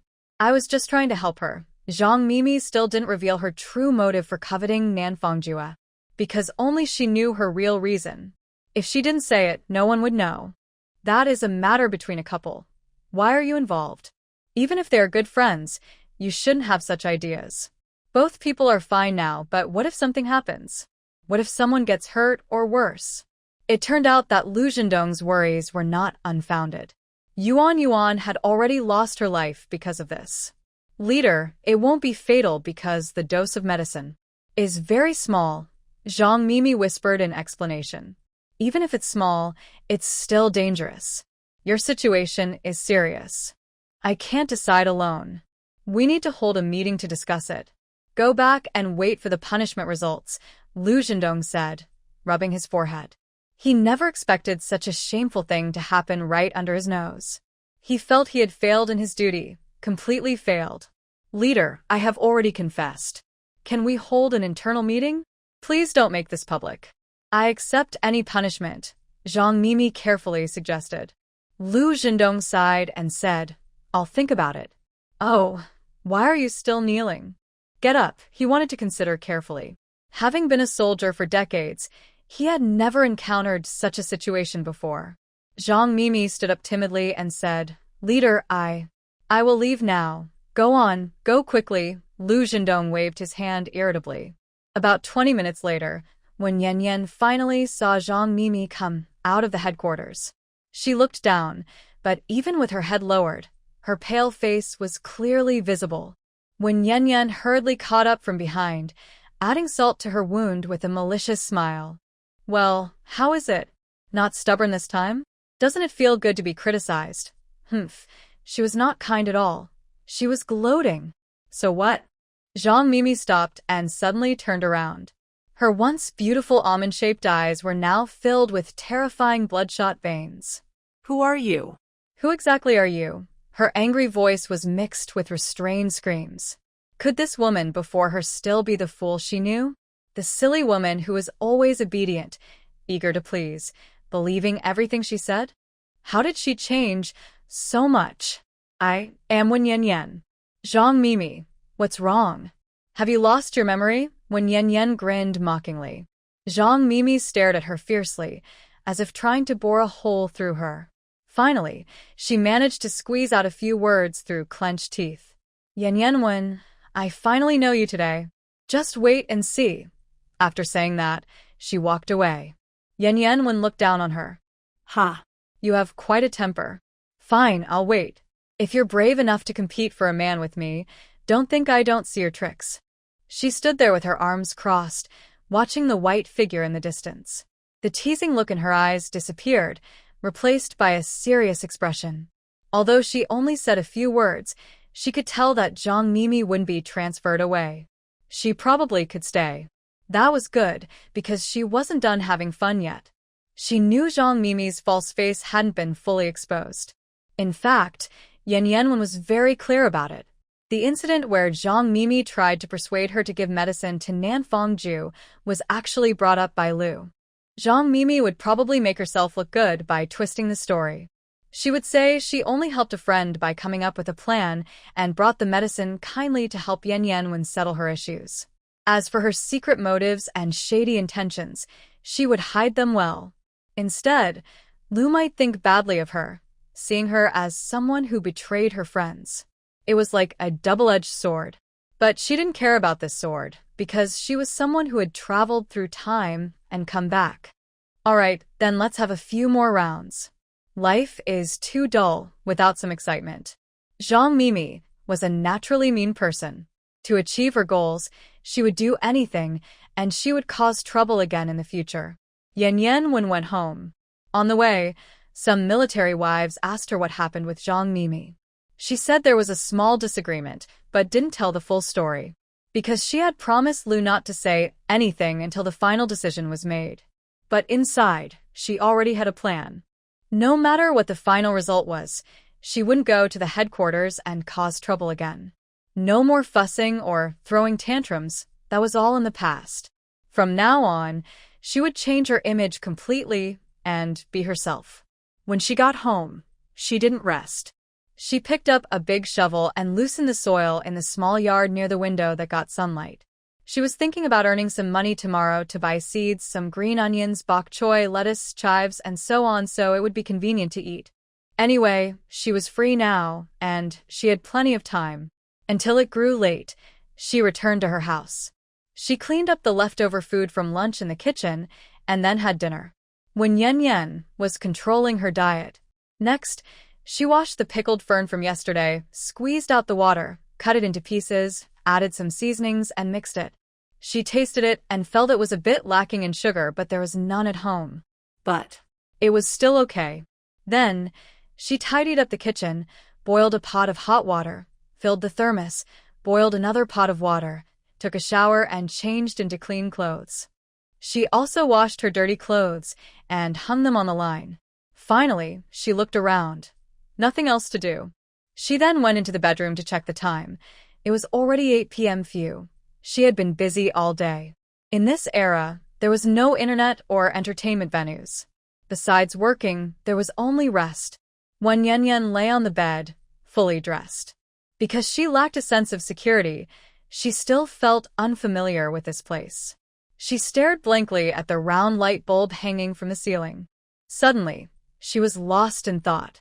She missed home, the new century's home, and she missed her mother. Right now, her mother must be very sad because her most loved and best daughter, Yan Yan, had unexpectedly passed away. Sigh. Life is unpredictable. When Yan Yan's eyes welled up with tears as she thought about it, she felt heartbroken for herself, realizing that at only 18, she had to endure so much suffering. If she was just a little tired, she wouldn't be afraid. But after a busy day, she came home and there was no one to talk to. Her lucky husband, whom she married by chance, where was he now? If he returned from his mission, she would definitely find a way to keep him at home, even if it meant just sitting together and chatting.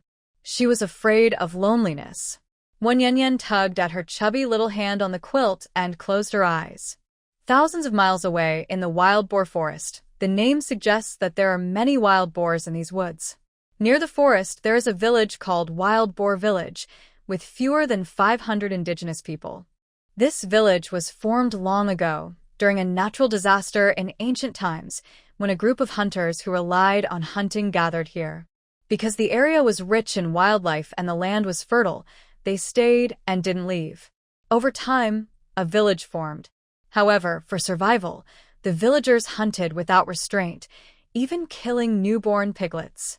As a result, nature fought back, and the number of wild boars decreased sharply, disrupting the ecosystem. The wild boars are decreasing, while the wolves are increasing. To maintain ecological balance, New China has strongly protected wild animals, making wild boars a second-class protected species. However, after a few years of recovery and reproduction, wild boars have become overpopulated again. The wolves are not fewer either. Wolves are clever and disciplined. They hunt in groups and surround the wild boars when hungry.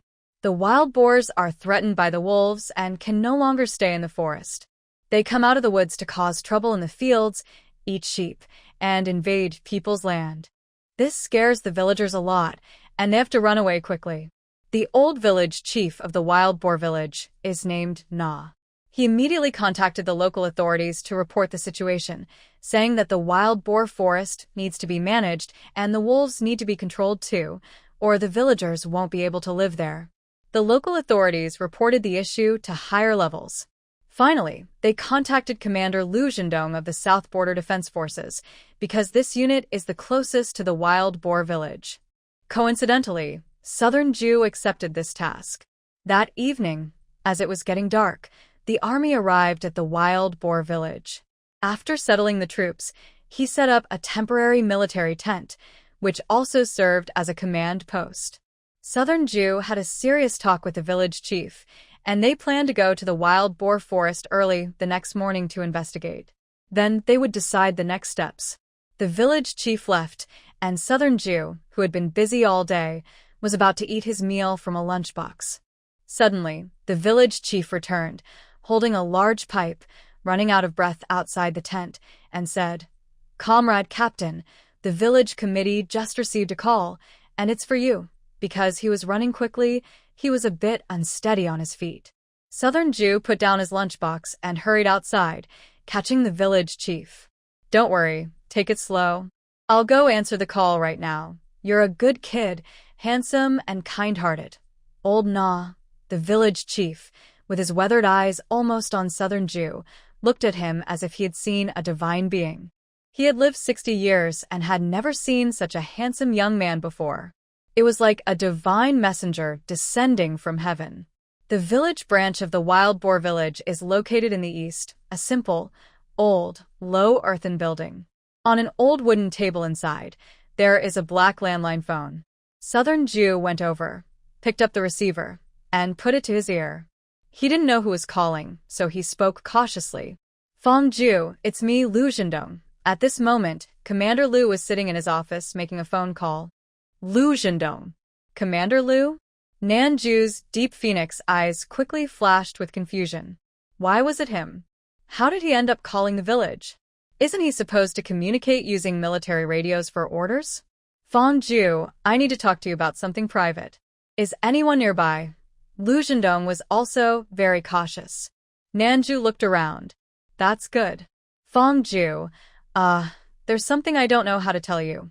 Even through the phone, Nanju could feel Liu Zhendong's difficulty.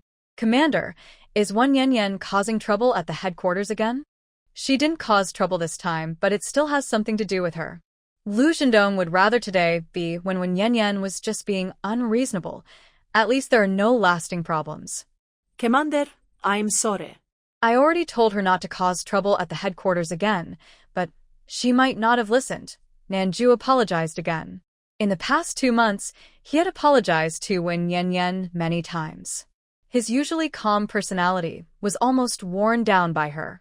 "No, she's been quite good this time. She didn't cause trouble. But she said something that shocked me. I don't know if you know about it." Liu Zhendong's call was to ask Nanju about his attitude. Nanju frowned. "What is it?" Wen Yanyan said.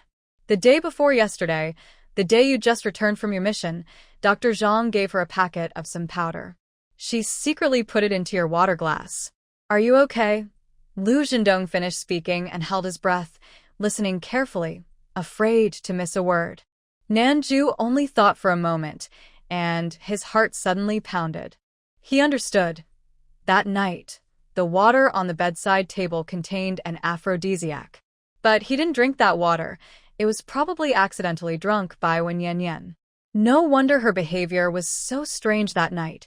She suddenly turned over and pressed on him, trying to force him, even tearing his underwear. He was so angry he didn't sleep all night, thinking she was possessed or crazy. Now he knew the truth. "Commander, I know about her drugging me. That's all in the past. Don't bring it up again." "I'm fine." Nanju spoke briefly, not wanting to say more. "Are you really okay?" Liu Zhendong asked again, worried. "It's really nothing because I am a soldier," South Ju explained. Although he didn't drink the water, even if he had ways to handle it. Wen Yanyan is his wife, but before they fell in love, he had psychological barriers about intimacy. He was waiting for the day when feelings would develop naturally. Liu Zhendong then relaxed and said, "As long as you're okay, that's what matters." South Ju truly is the military king under his command and has never disappointed him. However, the commander would never have guessed that the water with medicine added was finally drunk by Wen Yan. Commander, is this matter something Wen Yan told you about? South Ju still had questions. During the 2 months of their marriage, Wen Yan's actions repeatedly pushed his limits. As the saying goes, good news doesn't spread far, but bad news travels fast. Even when he was away on a mission, he heard about Wen Yan's misdeeds. He was starting to get used to it. It seemed like this 18-year-old young woman couldn't go a day without causing some trouble. This time was another challenge. But could she really be that foolish? Sharing private matters openly? Telling the commander? South Ju knew she was a bit wild, but not that wild. No, she didn't come to me voluntarily, Lu Zhendong said, then explained what he encountered at the clinic entrance this afternoon, adding, Wen Yan was very angry. She said this was something Nurse Zhang deliberately spread. Many military families found out, and they argued publicly. South Ju felt a headache again. How did this get out? She really made a big mistake this time. Did Nurse Zhang spread it? Why are these two women so unreliable? But he only thought this silently and didn't say a word. This matter has caused a pretty bad impact. Nurse Zhang has admitted her mistake. She's been crying non-stop. Wen Yan is still waiting for my decision. I really don't know what to do about this. Commander, I have no opinion on how you handle this, South Ju stated. Anyway, the matter had already happened, and there was no use in saying more. Good, with your words, I can rest assured. I will enforce justice fairly and impartially. All right, you should rest now. The call was disconnected. Southern Ju put down the phone and fell into thought. Zhang Yihua knew him well. He was a good friend of Wen Yan. Suddenly, a hand appeared on his shoulder. Out of a soldier's alertness, he instinctively shifted his shoulder and slid away, quickly grabbing the arm he recognized as familiar. It's me. We've been friends for so many years. Don't you have enough trust yet? Lin Sinan hurried to clarify his identity, worried that his arm might be hurt if he delayed. Are you eavesdropping? Southern Ju quickly shook him off. What do you mean eavesdropping? We're good friends. Lin Sinan rubbed his sore arm where he was grabbed. Good friends don't need boundaries, right? Southern Ju's words carried a hint of meaning. Of course not. If boundaries are needed, then we're not really good friends, Lin Sinan replied. Southern Ju nodded. So, does that mean Zhang Yihua and Wen Yan are also close friends without boundaries? But drugging someone in the water, that kind of thing, how could Zhang Yihua even think of it? He doesn't seem fit to be a soldier. Fang Ju, who called, Lin Sinan was very curious. He arrived a bit late and was far away, so he didn't hear the conversation. Move aside. Southern Ju pushed him away and walked out of the village office. The battalion commander called. The battalion commander? What did he say? He didn't hide anything. As he walked, he told Lin Sinan what was said, even mentioning the mix-up with the aphrodisiac. Because Southern Ju trusted Lin Sinan wouldn't spread rumors. To recall, Southern Ju and Lin Sinan had a deep bond. A few years ago, during a fierce anti-bandit battle, there was a big explosion. In a critical moment, Southern Ju decisively protected him. Lin Sinan was unharmed, but Southern Ju's back was by 5 shrapnel pieces. One of the pieces nearly hit his spine, meaning he almost became paralyzed for life. Since then, Lin Sinan had become very close to him. Over time, they became good friends who shared everything. Southern Ju was naturally cold and quiet, not very talkative. Lin Sinan, on the other hand, was outgoing, quick-witted, lively, and spoke a lot. Their personalities complemented each other perfectly. However, after hearing this, Lin Sinan looked thoughtful, his beautiful peach blossom eyes behind his sword-like brows seeming to be shrouded in a faint mist. Do you have any opinions? Southern Ju found his silence strange. Lin Sinan looked serious. What do you think? Southern Ju didn't understand. Why was he so deep and thoughtful now? Usually, he would analyze things himself before asking. This Dr. Zhang is not simple. Not simple at all, Ju. Haven't you noticed anything? Lin Sinan finally spoke. What have I noticed? Southern Jew was confused. You're too close to the situation. That's why you're confused, he sighed again. Are you going to tell me or not? If you don't say anything now, you'll never say it later. Southern Jew got angry. Hey, I think she definitely likes you, that Dr. Zhang, Lin Sinan analyzed. Although Southern Jew didn't reply, his eyes showed he thought Lin Sinan was crazy. Why don't you believe me? Listen, this move by Zhang is really clever. She must be doing it on purpose. Lin Sinan wanted to keep analyzing. Enough, just shut up. Southern Jew strode away from him, heading toward the camp. This guy always worries about chaos and always exaggerates. He always makes everything about himself. He had only met Zhang a few times. They never talked, and he didn't even remember what she looked like. Why would he like her? Lin Sinan wanted to keep analyzing, but no one was listening, so he gave up. The next day, when Yan Yan found out about Zhang Mimi's punishment, Huang Shuang told her. She was a bit surprised. She didn't expect Lu's work to be so efficient. Huang Shuang said that Dr. Zhang had written a self-criticism. It was posted on the military's notice board, and she also went to a study class for 3 months. She had already left just now. When Yan Yan saw her go, this study class wasn't just a simple meeting. It was a way to punish soldiers who made mistakes. They had to attend ideological lessons and do hard labor every day, like a form of reform through work. When Yan Yan nodded, that was fair.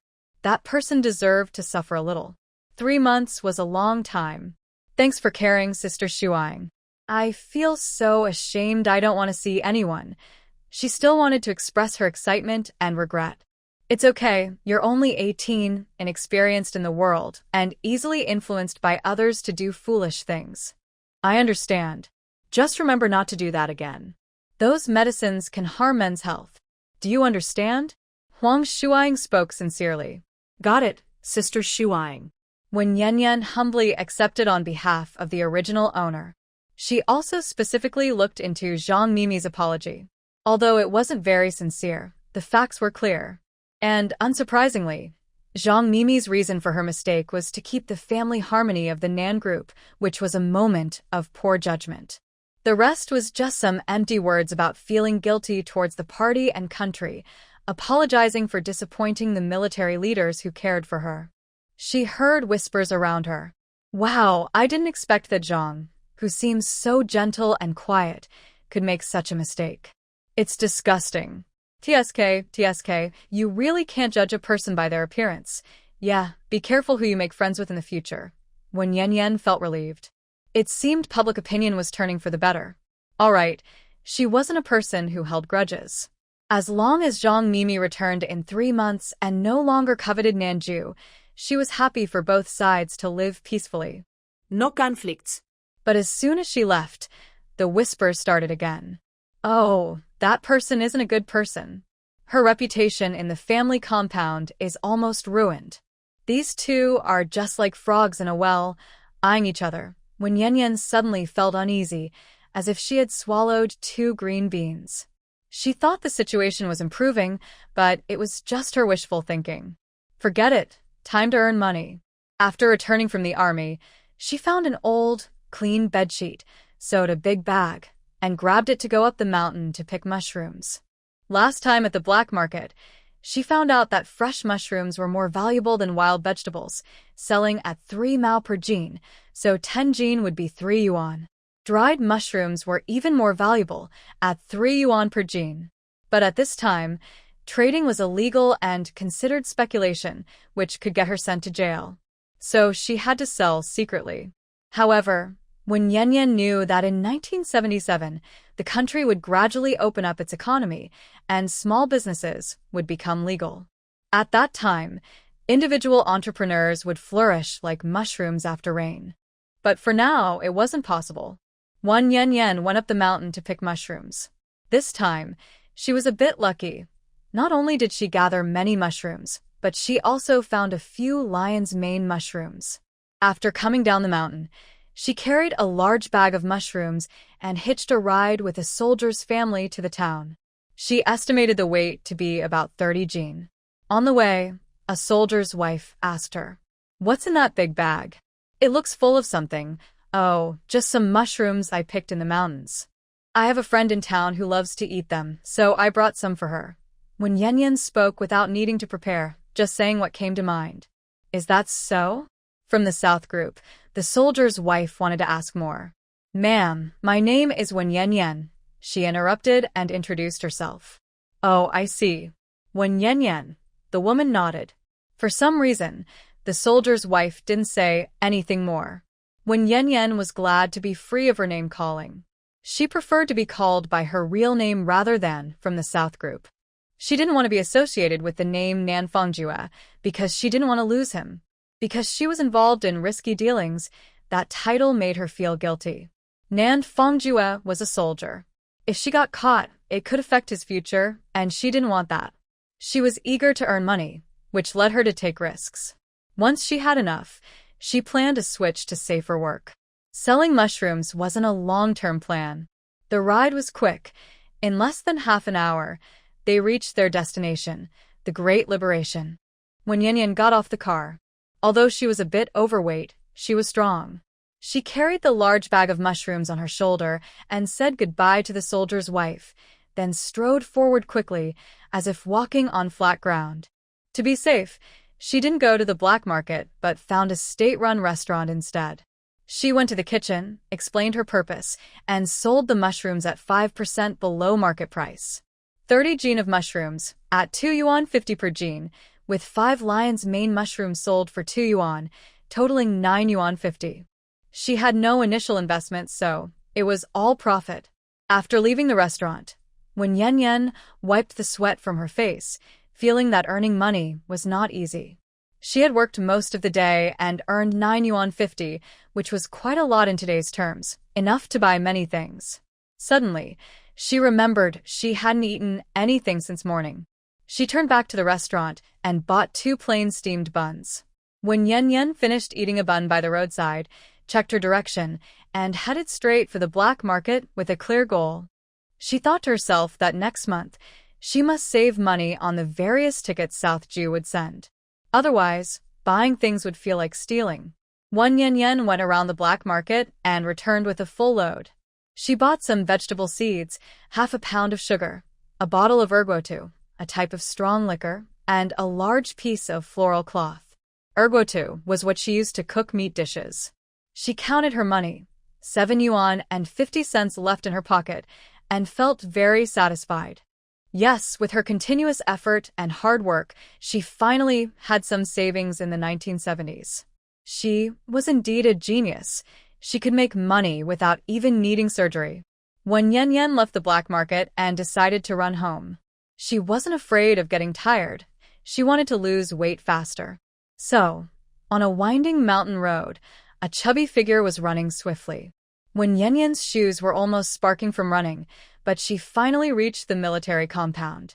She felt she was much faster this time than the day before. She was also less out of breath, a clear sign that her physical strength was improving. At the gate of the compound, some children were playing with glass marbles.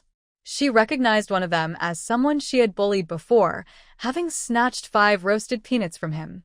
When Yen Yen quickly took out some candies from her pocket, approached, and put the candies into the child's pocket, smiling. Auntie gave you these candies. Eat them, they're very sweet. These candies were bought from the black market last time, kept as debt repayment. She always carried some when she went out, kept in her pocket. Today, she had encountered a small debtor. However, the look in the child's eyes was a bit frightened, probably recalling some unpleasant past. When Yen Yen was about to comfort him when, "Hey, are you bullying children again?" a clear voice called from behind. She turned around and saw a girl in a white blouse walking over with a stern expression. She frowned slightly. She didn't remember this girl. Soon, when Yen Yen gave up on the thought, she was sure this girl wasn't in her original memories and hadn't crossed paths with her before. "I didn't bully the child," she said, looking at the girl approaching aggressively. The girl was of medium height, with thick eyebrows, big eyes, a high nose, and 2 thick, black braids hanging in front of her chest. Based on the collagen content on her face, she doesn't seem very old. The girl looked her up and down like a police dog, scrutinizing her carefully. When Yen Yen stood still and silent. "What are you doing here?" she asked. The girl spoke again. When she did, when Yen Yen saw her two small tiger teeth shining in the sunlight. Although her gaze made when Yen Yen feel uncomfortable, she still answered politely. "I gave him some candy." The girl couldn't help but laugh. "Do you know?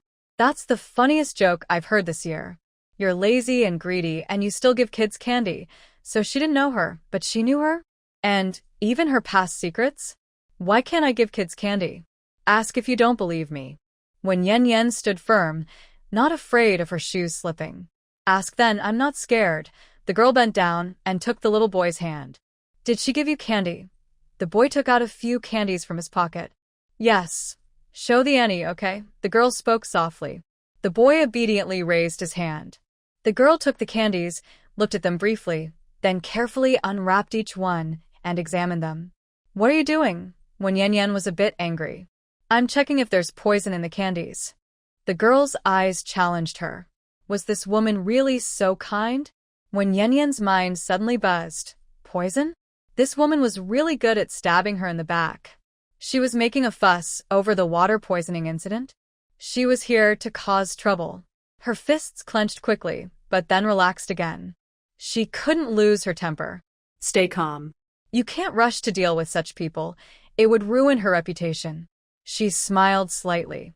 "If there's poison or not, you'll know once you try."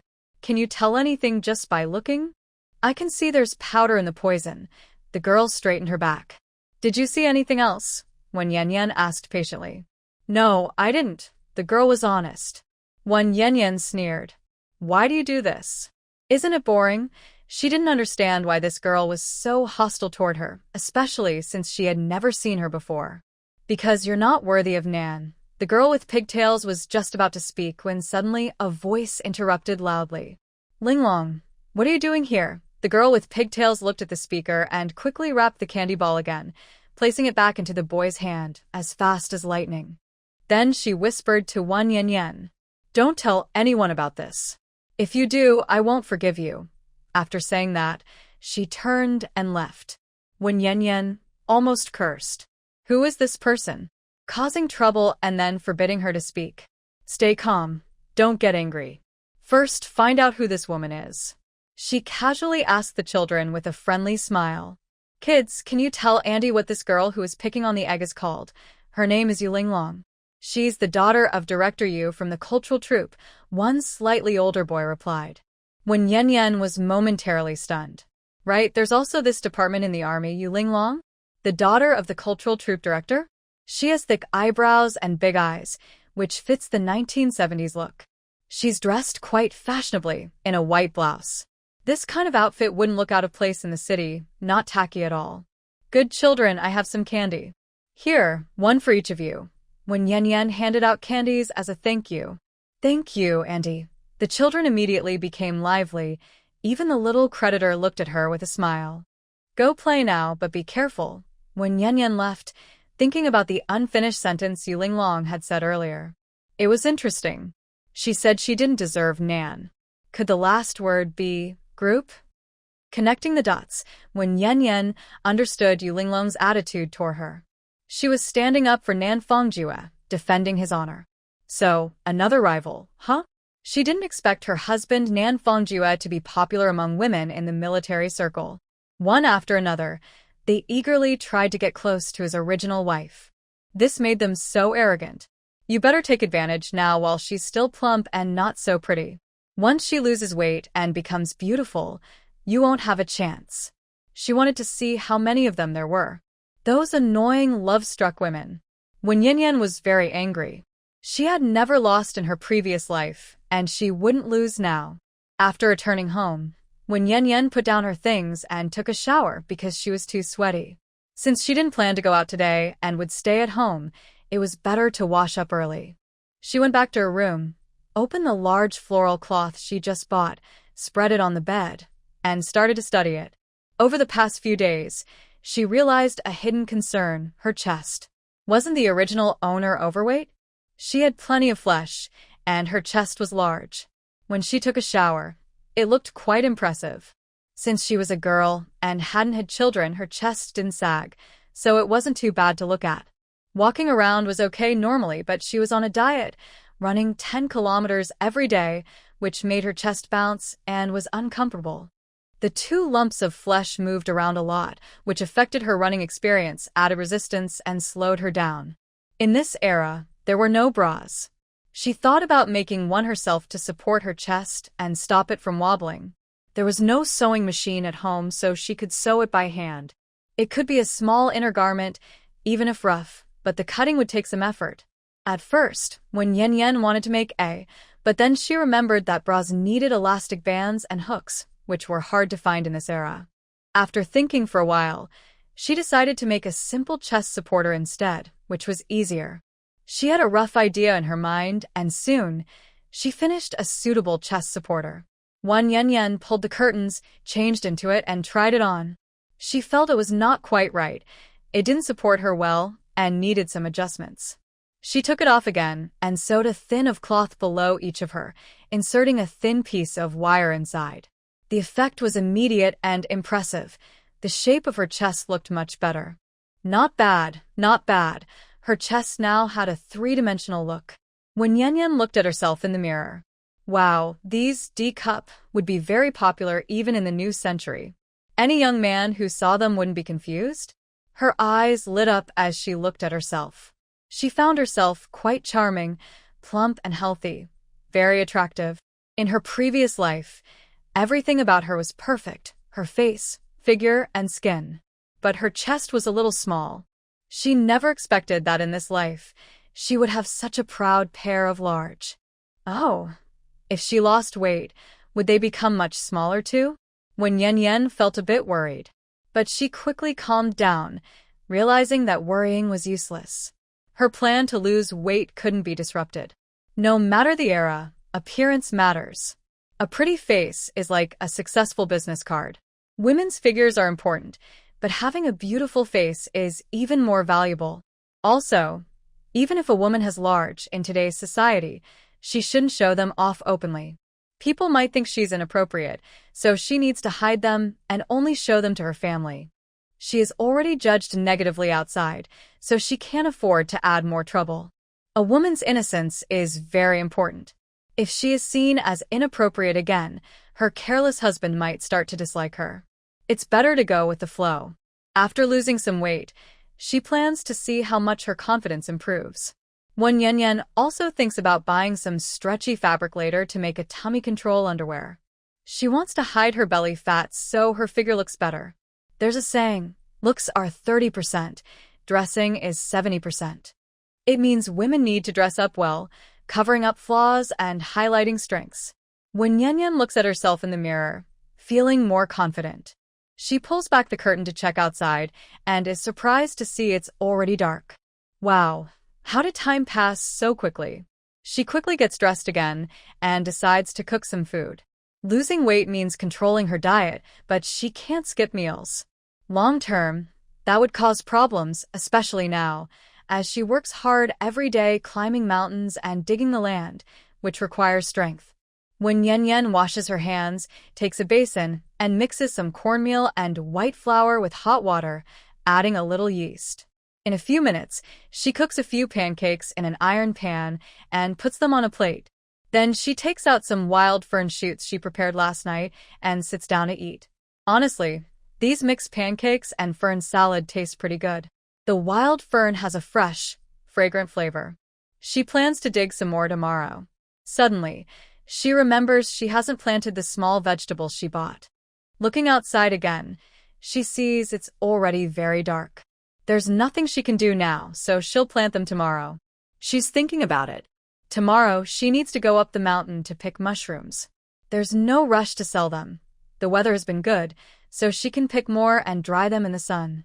In a few days, she'll go to the town to sell dried goods. While eating, when Yan has already planned everything for the next few days. As for Yulong, let her enjoy her moment of pride for a few days. She doesn't want to make a big fuss every day. It's too showy. When Yan woke up early and sowed seeds in the garden. Little bok choy, chili peppers, lettuce, cilantro, green onions. The garden is small but diverse. Yen Yen, what are you busy with so early? When Yen Yen was working hard when suddenly she noticed a head appear over the wall and greet her. She was startled, focused on her planting. When Yen Yen straightened up, wiped the sweat from her face, and smiled. Big Sister Hua, I'm planting some vegetables to eat. You're up early too. This woman is Wang Dahua, the wife of Commander Nan and her neighbor. Yen Yen, you're different from before. Not only is your yard cleaner, but you've also cut your hair. You look lively and hardworking. It must be because of the good education from the Southern group. Wang Dahua also has a short hairstyle, which was common at the time. She's probably in her 30s, with a slightly yellow face and freckles on her nose. At first, when Yen Yen felt happy hearing this, but after a while, she thought it was a bit exaggerated. Are her changes really thanks to the good education from Commander Nan? He didn't seem to say much, did he? Big Sister Hua, Commander Nan is busy with work and doesn't have time to teach me. I learned from you. It's because of your good example. I was young and naive before. If I did anything wrong, please forgive me. Oh, Yen Yen, you're so kind. You've made me blush. You go ahead, I'll head back now. Dahua hurriedly left. When Yen Yen smirked secretly. In the past, the original owner often argued with Dahua because she kept throwing trash into Dahua's yard. And she wouldn't admit it, claiming it was the wind. Dahua wasn't stupid. One gust of wind is understandable, but every time? That's suspicious. She got angry and started arguing. The original owner was good at fighting. She was never afraid to speak her mind, except when dealing with Zhang Mimi, who always tried to flatter her. Oh, and the original owner also stole a big radish from Dahua's garden. Dahua usually ignored her, but today, for some reason, she spoke first. That's good. It's a chance to clear the air. Maybe there will be no more misunderstandings. When Yen Yen finished planting the seeds, watered them, and waited for them to sprout. After breakfast, she took her bag and went up the mountain again. Since the 1970s, her favorite thing to do was to go to the mountain. The mountain had beautiful scenery, fresh air, and most importantly, treasures. Recently, because she had been picking mushrooms so often, the nearby mushrooms had become scarce.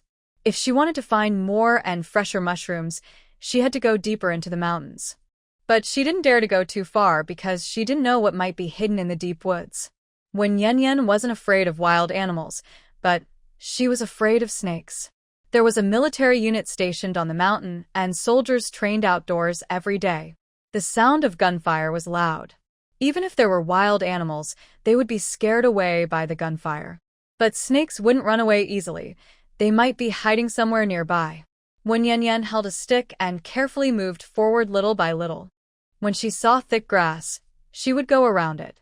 But whenever she saw mushrooms, she would squat down to pick them. Suddenly, she heard a rustling sound nearby, and her hair stood on end. She had already shaken the grass with her stick, so there shouldn't be any snakes. What was that sound? When Yen Yen stayed still, watching the source of the sound.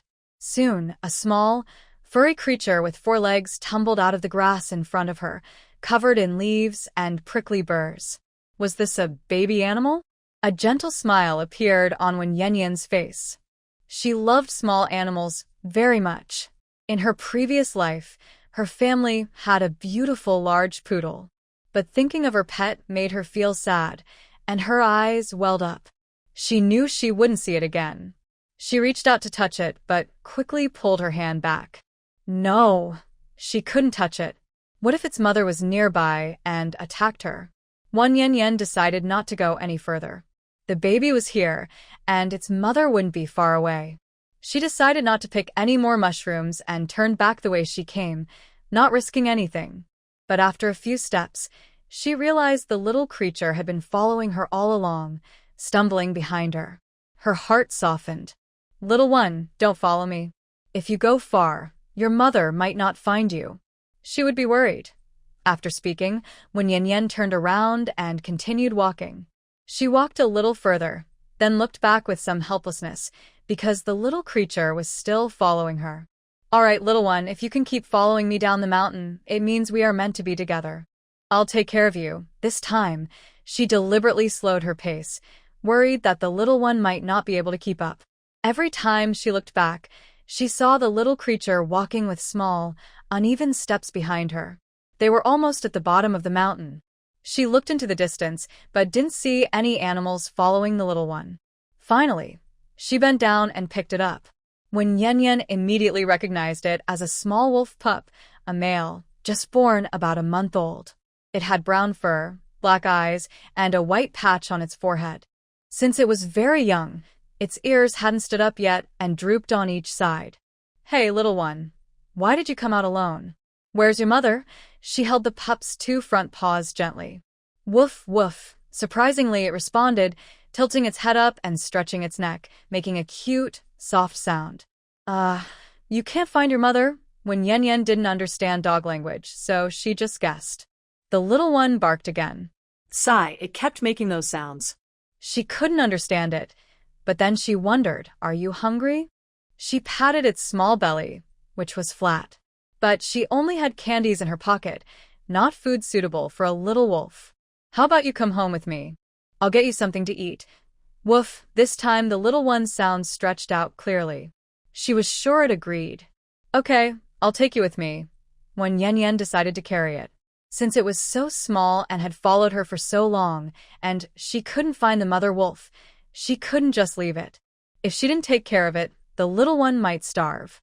Today, she had picked only a few mushrooms, just enough to hold in one hand. She carried the little one with her as she continued down the mountain, talking as she walked. "Little one, if anyone asks what I'm carrying, I'll say it's a puppy. Don't make any noise. If they find out you're a wolf pup, they might hurt you."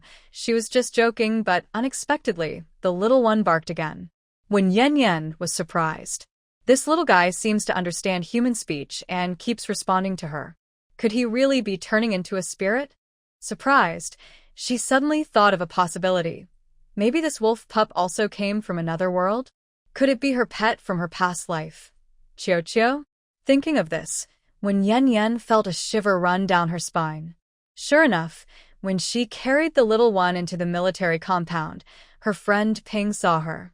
She asked, "Yenzi, what are you holding?" When Yen Yen explained that she saw a small puppy on the street in town, shivering from hunger, looking so pitiful that she brought it home. "Yenzi, did you ask your family about Nantuan? What if he doesn't like dogs? You might fight over it." When Yen Yen suddenly realized the truth. Oh right, how could she forget? She was already married and there was also Nantuan at home. What if he didn't like dogs? But the little guy was already brought home. She couldn't send it back to the mountain now. Besides, she really wanted to keep an animal. She was so lonely. "I'll keep him for now, and think about the future later." When Yen Yen hurried home with the wolf pup. Once there, she washed rice and cooked some porridge, sticky and thick. She poured a small bowl, let it cool, and then fed it to the little one. She squatted on the ground, watching it eat happily, even more excited than herself. She reached out and gently patted its small head. "Little guy, you must be obedient in the future. Otherwise, if Nantuan sees you being naughty, he won't like you." The little one stuck out its tongue, licked its lips, and let out a small bark. She couldn't help but laugh. "You little thing, you're quite good at responding. Not a single word is missed." One Yen Yen then looked at its tail. By the way, she thought, although it might be a bit cruel, since you're a wolf pup, the mountains are your home. Humans can't accept you, so I can only raise you as a dog. But your tail is different from a dog's. If you grow up and strangers see that you're a wolf, you'll leave me. If you don't want to leave, I will have to cut your tail. Do you agree? On her way back, she kept thinking about this. This time, the little one didn't whimper. It raised its small paw to wipe its face, then stomped its tiny paws, tilting its head to look at her. "You don't speak, so I will assume you agree. By the way, I want to tell you a secret that others don't know. I am a doctor, a very skilled and powerful doctor. Cutting off the tail is a small surgery for me." She knew that the sooner the puppy's tail was cut, the better. The longer it was left, the more it would suffer. There was no time to delay. It had to be done now. "By the way, I have one more question. Are you from another world?" When Yen Yen was worried. If this little wolf was really from another world like her, and she cut off its tail, would it seek revenge? People from other worlds are usually very strong and not easy to mess with. The little guy tilted its head again. From another world, you don't understand? When Yen Yen asked again. The little one still didn't respond. She suddenly had an idea. Let me ask in a different way. Are you your mom's biological child? If yes, say yes. If no, say no twice. The little one barked once. Oh, you're your mom's real child. I understand now. Come on, I'll give you a bath first. Don't worry, cutting off the tail doesn't hurt. When Yen Yen felt she had found the right way to communicate with the little one. It was a genius puppy with an IQ over 120. But she still felt a bit regretful. It wasn't her big ball. The puppy's tail was very thin, only as thick as a chopstick. After bathing and drying its fur, when Yen Yen took a regular sewing thread, soaked it in a disinfectant made from a local spirit. Then, she tied it tightly about 3 centimeters from the base of the tail. To prevent the thread from breaking, she wrapped it several times. After about a week, the nerves in the puppy's tail would die, and it would fall off naturally. She carefully observed the little one afterward, checking for any signs of discomfort, but saw none. Little one, I didn't lie to you, right? It doesn't hurt, does it? Don't blame me later. It's for your own good. When Yen Yen patted its small head. If the tail was successfully cut off, only one problem remained. Its bark. It wouldn't bark like a dog, only whimper. But she had a way to solve this problem without making the puppy suffer. She got up, found an old shirt, and spread it on the ground, placing the puppy on top. Wait here for a while. I will make you a small cotton pad. Don't move around, and be careful not to dirty your tail. She went to search through the boxes again. Soon, she found an old mattress. Why does she have so many old things? Yesterday, she found an old bedsheet. Today, an old piece of clothing and an old mattress. When Yen Yen looked through more and found another old bedsheet and a pair of old pillowcases, she frowned. If she remembers correctly, she is newly married. Why does she have so many old things? Wait, let her think. Oh, now she remembers. These things are all her dowry. Since they are her dowry, why are they all old? A newly married couple's dowry should be new, right? Since crossing over, when Yen Yen has never thought about her original family. Maybe the original owner deliberately avoided thinking about it, or she just never did.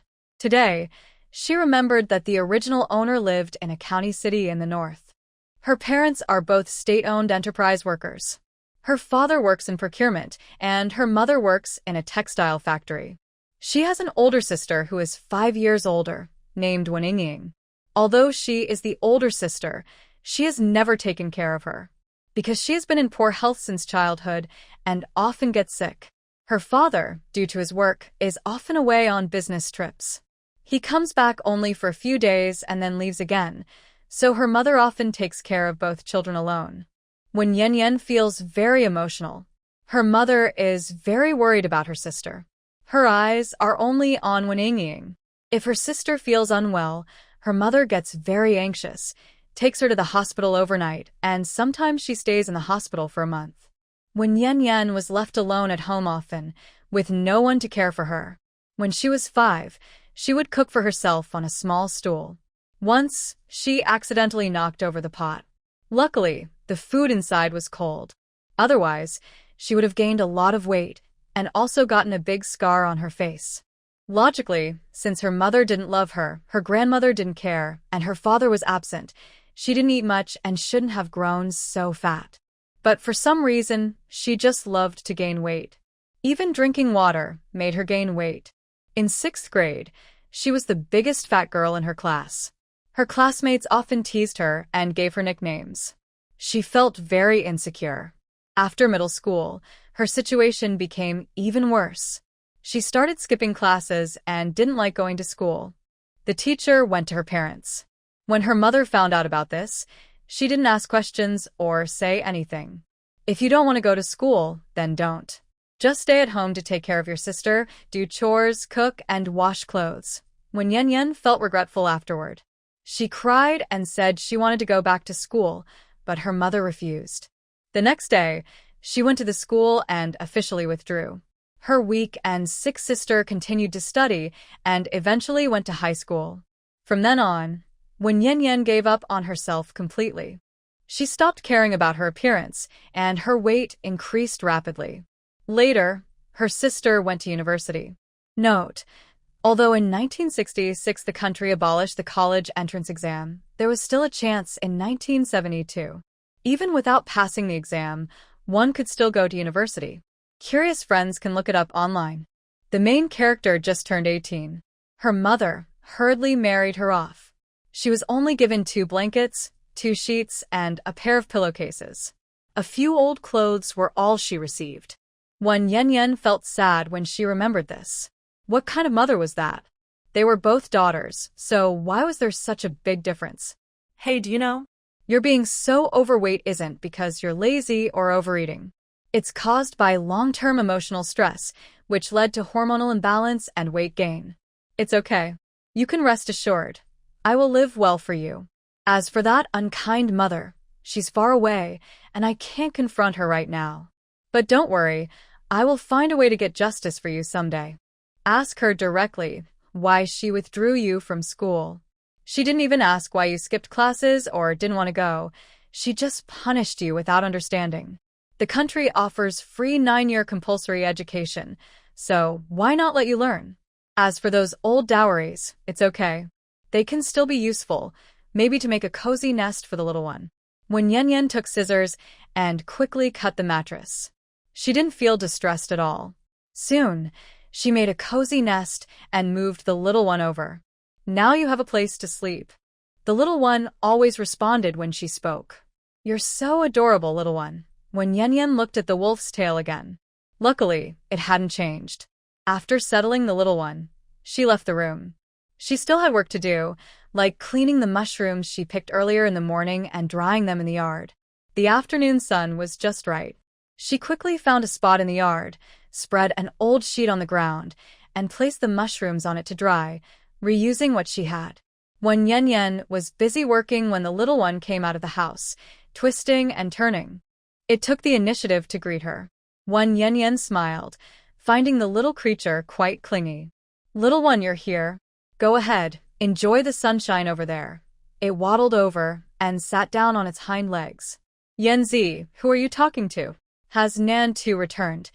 Next door, Wang Dahua was climbing over the wall again. He hasn't come back. I was talking to this little one. I just found this puppy. When Yan Yan introduced the puppy.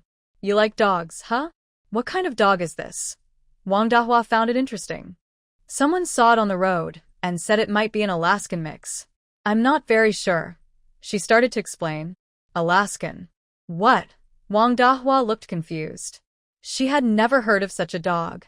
When Yan Yan explained, an Alaskan mixed breed is a crossbreed. These dogs have a distinctive sound, howl, kind of like a wolf's cry. She explained step by step. Oh, I see. Wang Dahua nodded as if she understood. The little one barked once, making Wang Dahua laugh. Ah, that's so funny. This little thing, it barks woof woof and sounds quite nice. Yanzi, what did you feed it? It's so small, I just cooked some rice porridge for it. It ate it all, when Yan Yan was also thinking about getting some goat milk for it, since it's nutritious. But goat milk is a fine food, and people don't usually eat it. She wondered if she should give it to the dog. Wang Dahua looked at her in surprise for a moment before speaking.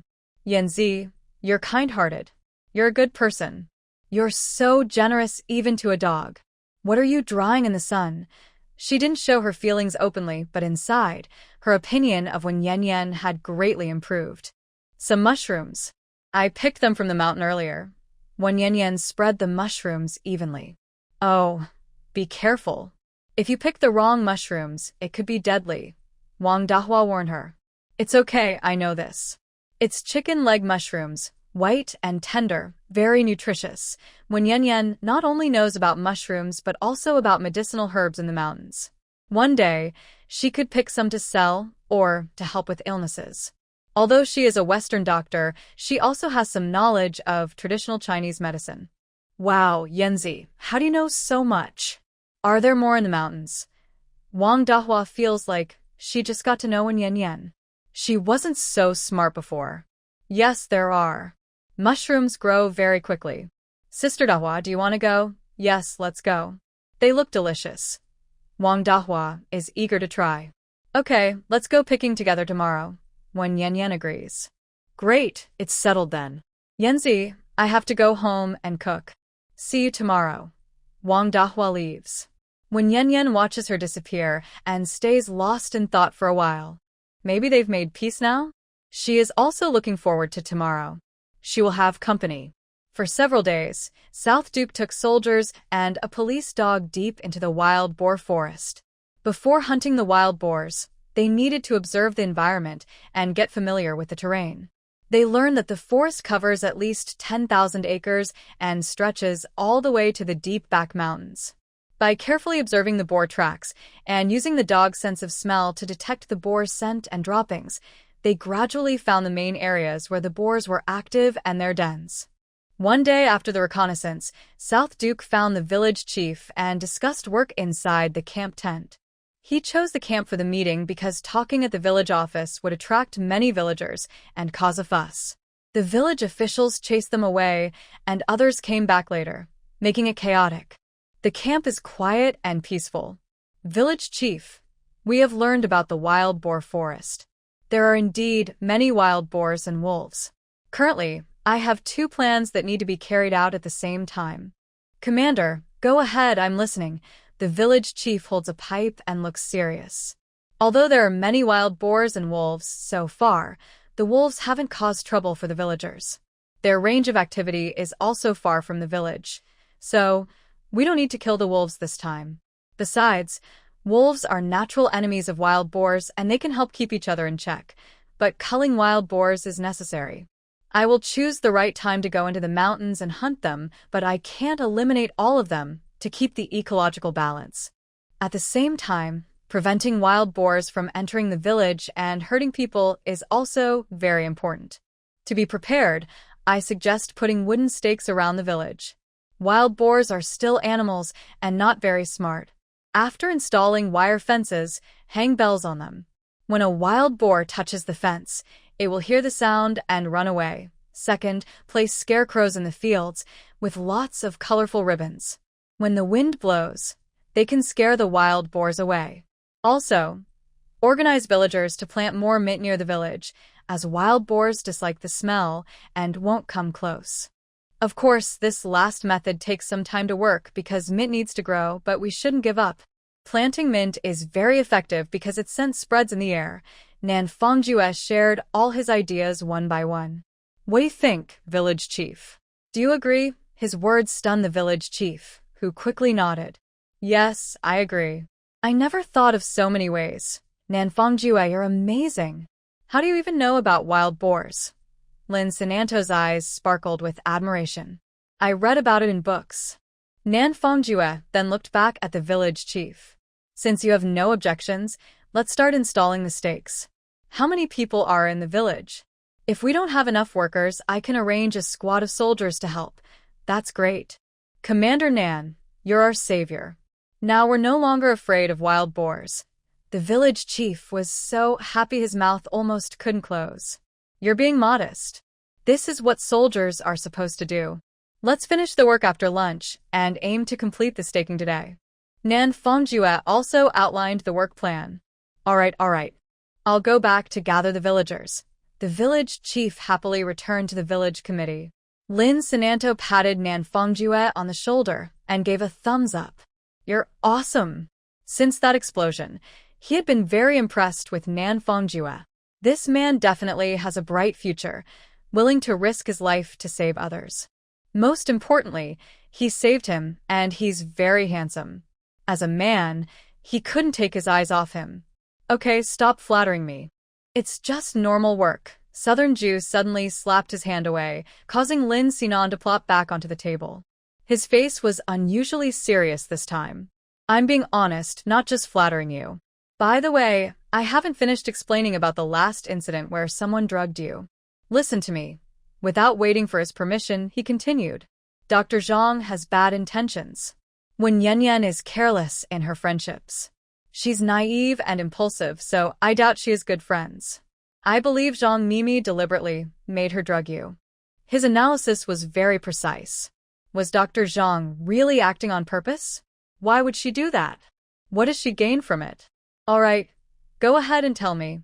Southern Jew leaned back in his chair, took out a pack of cigarettes, lit one, and put it in his mouth. Yes, he had a smoking habit, which started after his grandfather passed away. But he didn't smoke much, about 2 cigarettes a day. Do you smoke? Southern Jew watched Lin Sinan exhale a smoke ring. No, Hui. Do you know why she did this? The white smoke curled up, and his deep, mysterious eyes seemed to form an unreachable whirlpool. Just tell me why. As the smoke gradually disappeared, his gaze became clear again. Her goal is to make you dislike Wen Yanyan so much so that you divorce her in anger. That way, she would have a chance. She secretly likes you. Lin Sinan finished his analysis. Sinan, we've known each other for so long, and I didn't know you were such a good storyteller. You should write novels instead of wasting your talent. Southern Jew just listened to it, as if it were a story. See, you still don't believe me. If you don't, forget it. It doesn't matter to me. Honestly, I think Wen Yanyan got what she deserved. She drugged herself, and she drank it. How did she even fall for you? Lin Sinan immediately thought of another question. Southern Jew's face darkened slightly. Are you done? When you get married, will you also tell me about your married life? Why does he want to know everything? Look, you're saying that. I'm not being reserved, am I? If you really want to know later, I'll tell you. After all, we're good brothers. Besides, I haven't even decided when I'll get married. I haven't found the right person yet. Lin Sinan always gives wholeheartedly when making friends, but only to Nanju, because this friend is special to him. You think you're better than others. Nanju clearly understands. Even though he seems carefree and joking all day, he knows what's really on his mind. Whether I think I'm better or not doesn't matter. Luckily, I don't have a grandfather who insists on arranged marriages. As Lin Sinan talks, he drifts off topic again. Is your skin tightening up again? Nanju gives him a sharp look. It's tightening. Go ahead and hit me if you want. Hit me dead. Here, hit me. Go on. Lin Sinan keeps leaning closer to him. Forget it. You're sick. Nanju stands up and leaves the tent. After a while, Lin Sinan also comes out, following him from a distance. Near the wild pig village, there's a river flowing westward. When Lin Sinan sees him stop by the river and not move, he walks over, stands beside Nanju, looks at his face, and then speaks. Do you have any cigarettes? In my pocket. Help yourself. Nanju looks at the clear water flowing by. Lin Sinan takes out a pack of cigarettes, lights one, and blows out a smoke ring. Are you really angry? He knows that Grandpa is a sensitive point for Nanju. It's normal for him to be upset. I'm not blaming you. It's not just you who thinks she isn't suitable for me. Nanju doesn't want his grandfather to be criticized because of him. It's all because of this arranged marriage. Have you ever thought about divorce? No matter how Lin Sinan thinks about it, he can't see happiness for Nanju and Wen Yanyan together. They're just not the same kind of people. Nanju is too outstanding. Wen Yanyan, she's nothing. As long as she doesn't ask for a divorce, I won't either. Nanju's cigarette falls into the river and is carried away. This was my grandfather's last wish. I can't let him down or be dishonored. And her appearance was given by her parents. Who doesn't want to look good? Who would want to be a fat woman? Actually, she's quite pitiful too. Nanju is the main person in this marriage, and his focus is different. Do you think she's pitiful? Lin Sinan is surprised. Thinking about Wen Yanyan's actions, she's just a quarrelsome woman. How could she be pitiful? Well, she is very insecure. The first time she looked at me, she stammered and didn't dare to meet my eyes. Southern Jew thought about the day he went home to deliver food. Wen Yanyan was staring blankly at his underwear. When he noticed, the only time they made eye contact was after their marriage. Her eyes were very clear. They say that eyes are the windows to the soul. She has such bright eyes, so her character must be good. I thought she was quite impressive. Not at all obedient, causing trouble everywhere, stealing things, even bothering children. She has many bad habits, Lin Sinan had no good impression of Wen Yanyan. Those are all pretend. She's just acting tough. Southern Jew is only 2 years older than Lin Sinan, but he seems much more mature. Fong Ju, you're like a saint. Lin Sinan sighed. If that's the case, this woman will definitely give up when things get tough. You're not her type of future. She will see the reality clearly. Actually, she's not that bad. She's young, not very mature. Southern Jew thought broadly. She's already 18. Isn't she still young? Lin Sinan had seen girls even younger. No one was like her. Kids in the city, at 18, still cling to their mothers. Who's like her, getting married so early?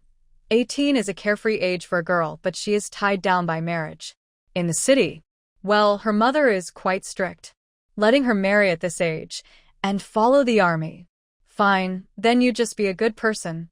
Who asked you to get involved?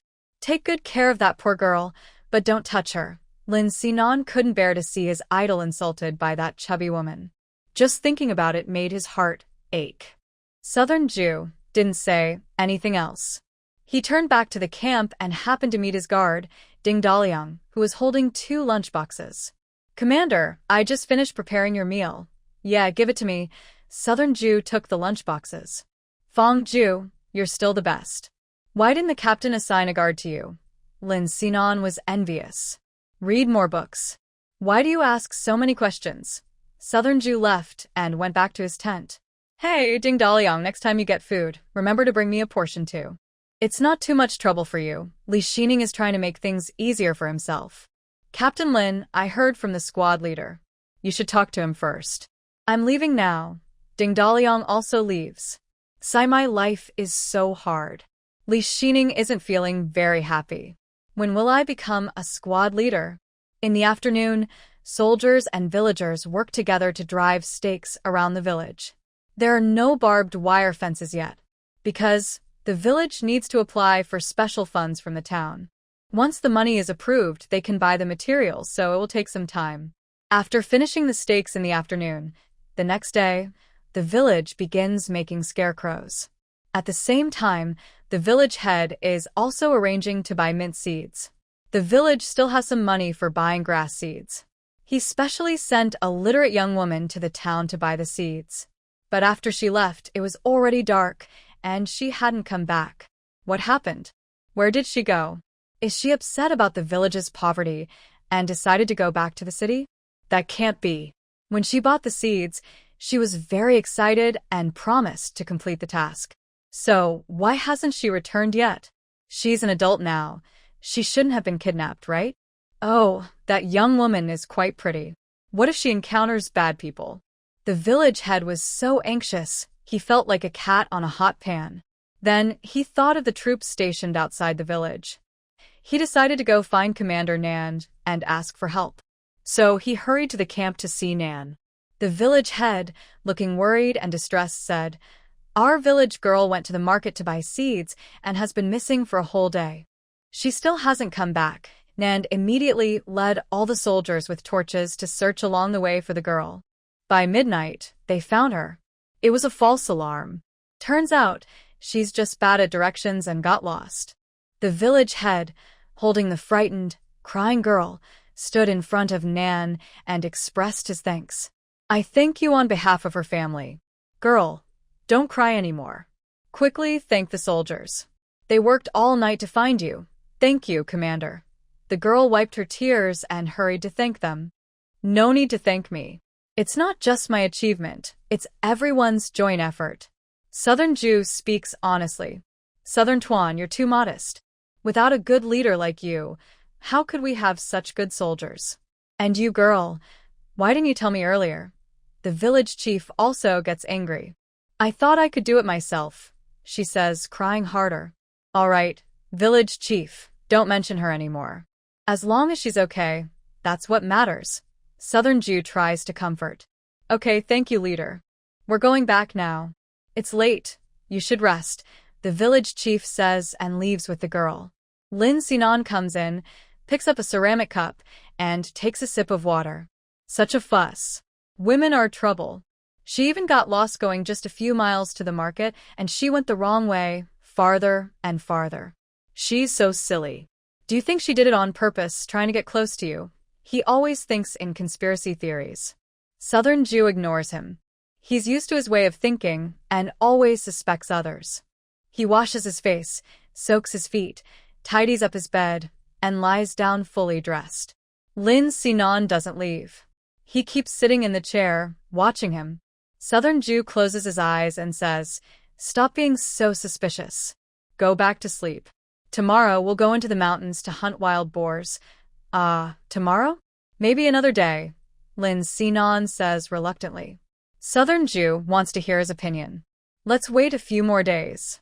Once the wooden stakes and wire fences are in place, then we'll go. Lin Sinan has his own plans. Why wait a few days? Southern Jew frowns. The timing for the hunt is perfect now. If they can't buy the wire fences, does that mean the troops will stay in the wild boar village forever? Because of Wen Yan. If you go back, she'll give you medicine again, Lin Sinan says, unwilling to return to the army and prefers to stay outside. Are you crazy? Go back and sleep now, Southern Jew yells loudly. Are we going into the mountains tomorrow? Lin Sinan still hopes. Southern Jew sticks to his decision. You're so stubborn. You won't turn back until you hit a wall. Lin Sinan finally leaves. The next morning, the troops set out as planned to enter the wild boar forest and carry out the hunt. Before leaving, Southern Jew holds a mobilization meeting. Remember, when you see a wild boar, don't rush. Aim carefully before shooting, and try to kill it with one shot. This can reduce the animal's suffering and also keep you safe because injured boars tend to attack more fiercely and run away. Also, our goal this time isn't to fight enemies who do harm, but to control a group of over-reproducing wild animals. So, only kill adult male boars and try to let the females and young ones go. Captain, we're so far away. How can we tell males from females? The soldier's question isn't a joke because wild boars have thick fur, making it hard to tell them apart. Look at their weight. If a boar weighs over 150 pounds and shows strong aggression towards humans, it can be killed. Southern Officer Jean continued. Although we've marked the areas and caves where wild boars appear with white cloth strips on trees, we can't guarantee there are no hidden dangers. So, during the operation, don't underestimate the situation. Be careful, stay alert for sudden animal attacks. Also, don't go alone. Always stay in groups. Be careful to avoid injuries. If anyone comes back injured, it means your training isn't enough. My reputation as a cold-blooded instructor isn't for nothing. He made his instructions clear, emphasizing safety. He didn't want anyone hurt. Every soldier must return to the camp unharmed. Does everyone understand? Yes, the soldiers answered together, their voices loud and impressive, scaring the village dogs into barking loudly. Good, let's go now. The emergency meeting ended, and the team officially started their plan to hunt wild boars. Wen Yan had been busy and happy these days. Her mushroom-picking team was growing. There were 4 new people, plus her, making 5. They included Sister Dehua, Sister Ping, Sister Huang, and Sister Li. Every day, they went up the mountain together and came down together. After a few days, Wen Yan had collected many mushrooms. Once dried, she had several pounds. But what made her happiest wasn't just the mushrooms. It was that her weight loss was working. That day, after a tiring mushroom-picking session, they sat on the mountain chatting. "Yanzi, are you losing weight?" Huang Shuai kept looking at Wen Yan. Wen Yan didn't hide anything. After speaking, her face turned a little red. She was very shy, just like before in her previous life. Wow. Yanzi knows how to look good now.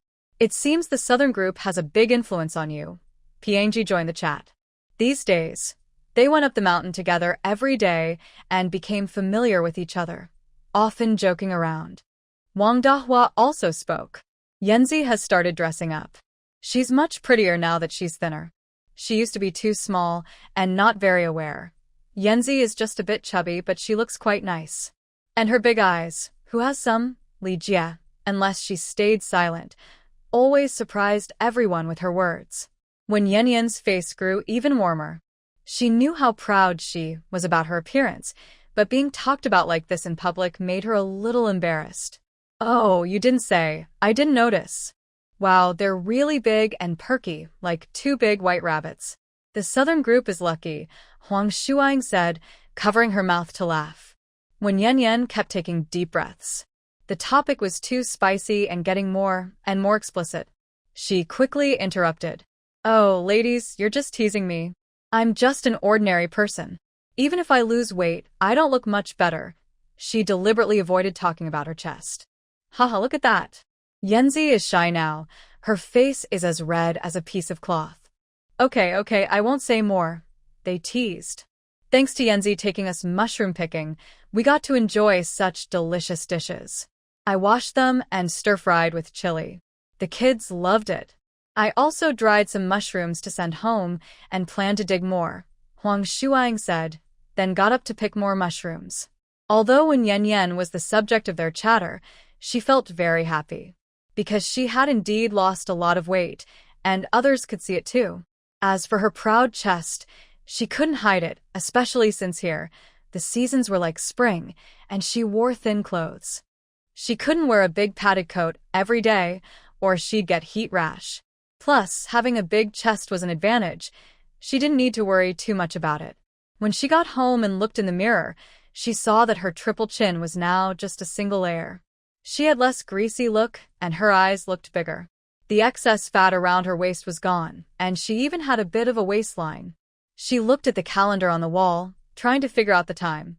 It turns out she arrived in the 1970s about 10 days ago, almost 2 weeks. However, she lost so much weight in less than 2 weeks, and she secretly marveled at this. Even with her recent efforts to control her diet, reduce carbohydrate intake, run 10 kilometers daily, and stay active, she didn't expect to lose so much weight so quickly. All these factors combined. When Yen Yen believed that she shouldn't be losing weight so noticeably, which also proved that her previous judgment was correct. A major reason for the original owner's obesity was psychological issues. In other words, if she set aside these weight loss efforts, just maintaining a happy mood could help her lose weight successfully. It would just take more time. Of course, her current weight loss isn't enough yet because her ideal weight is 96 Gene, about 48 kilograms, the same as in her previous life. For her, 96 Gene is the best weight. In the evening, after dinner, when Yen Yen fed the little one again, it was still rice porridge. While washing rice, she noticed that the rice at home was almost gone because the little one had eaten it all. That made when Yen Yen realize she hadn't been to the town for many days. It seemed she needed to go to the town tomorrow, sell the dried mushrooms she had collected, and buy some daily necessities. She also wanted to buy some millet. Although rice is refined grain, it lacks some nutrients. Of course, if she could find goat milk, that would be best to help the little one get more nutrition. Because she was dieting, she planned to run to the town, so she would go alone tomorrow. The night before, she packed the dried mushrooms into a big bag. Actually, she no longer lacked money. The money from selling mushrooms was enough to save. Yesterday, she received a military voucher from Southern Jew sent by an unknown soldier. Besides 35 yuan, there were various shopping tickets, oil tickets, cloth tickets, and meat tickets. What surprised her most was the egg ticket, quite complete. Although she didn't need money right now, these were small amounts. When Yen Yen had bigger plans, she wanted to invest and earn more money. She hadn't decided exactly how yet. When Yen Yen thought that tomorrow, taking advantage of the shopping trip, she would look for some inspiration for her business venture. The next morning, she got up early, dressed up specially, combed her hair in front of the mirror, and applied the original owner's snowflake cream. She also changed into new clothes, a red and white checkered cotton shirt. The top button of her shirt was left undone because it felt too tight around her neck. To be honest, the original owner only had this one new outfit, which she wore on her wedding registration day. Because she had lost weight, the clothes were very loose. However, when Yen Yen left home and just stepped out of the residential area gate, she saw someone. She suddenly realized she had been so busy these days that she forgot about her. Who was this person? It was Yu Linglong, who had deliberately caused trouble that day. Today, she was dressed in a green military uniform. Wan Yanyan saw Yulinglong, and Yulinglong saw her too. She walked over with a stern face and stood in front of Wan Yanyan, speaking directly. Hey. When are you getting divorced from Nantuan? Wan Yanyan was caught off guard by her question and almost lost her balance.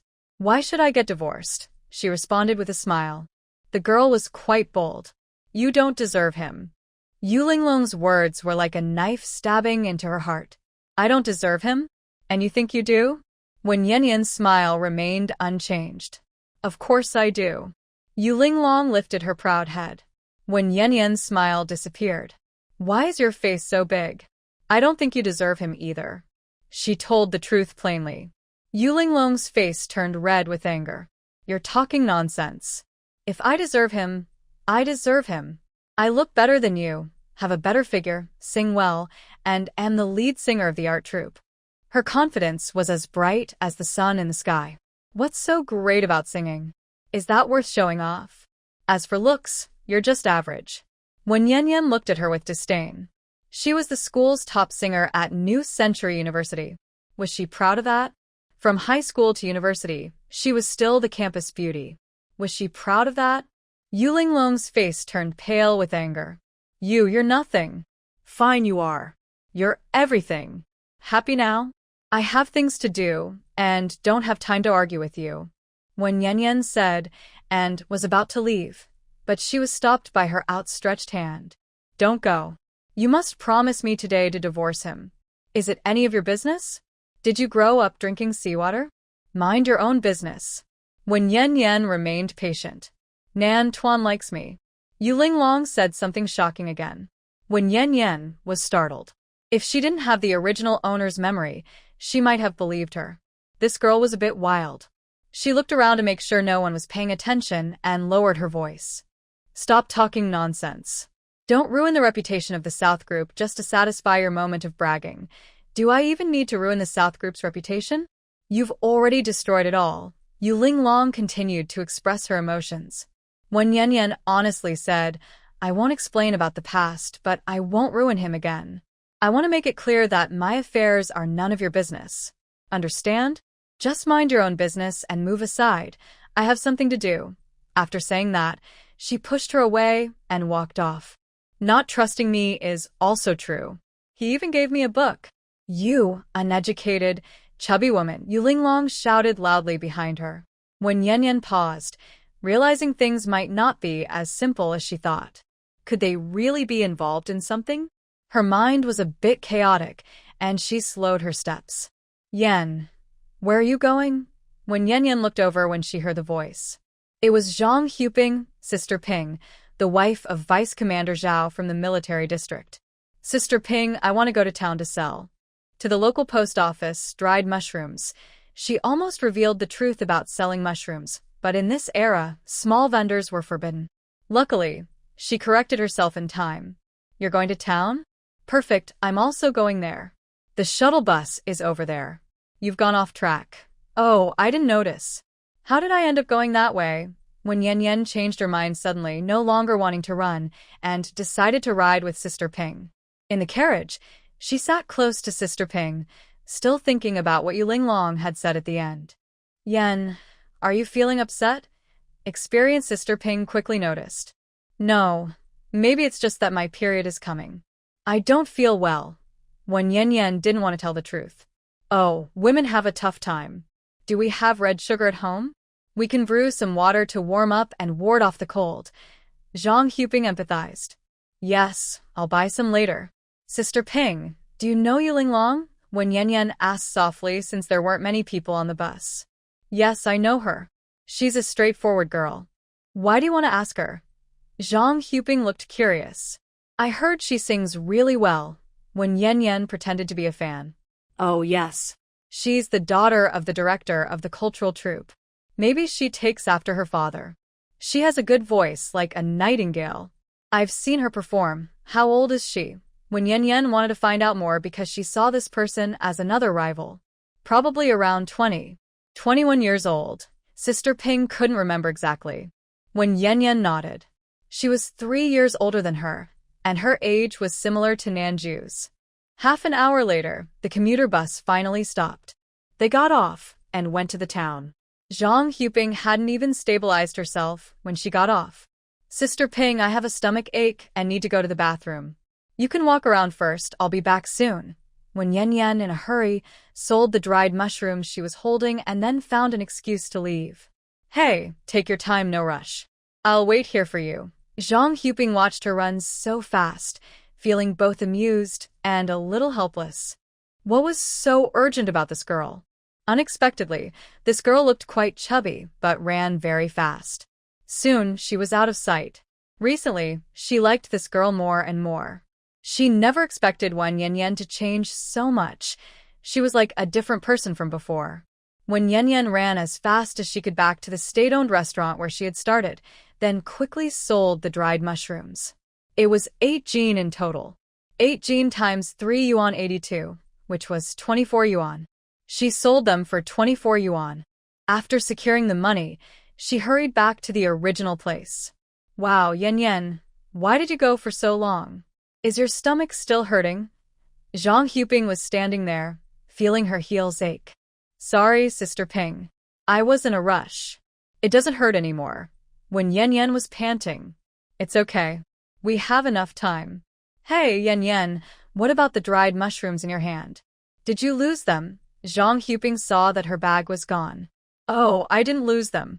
There's a post office next to the bathroom, so I just sent them by mail. When Yan had already made up an excuse. That's good. Let's go to the department store and take a walk. Zhang Huping linked her arm and led her forward. Okay, Sister Ping.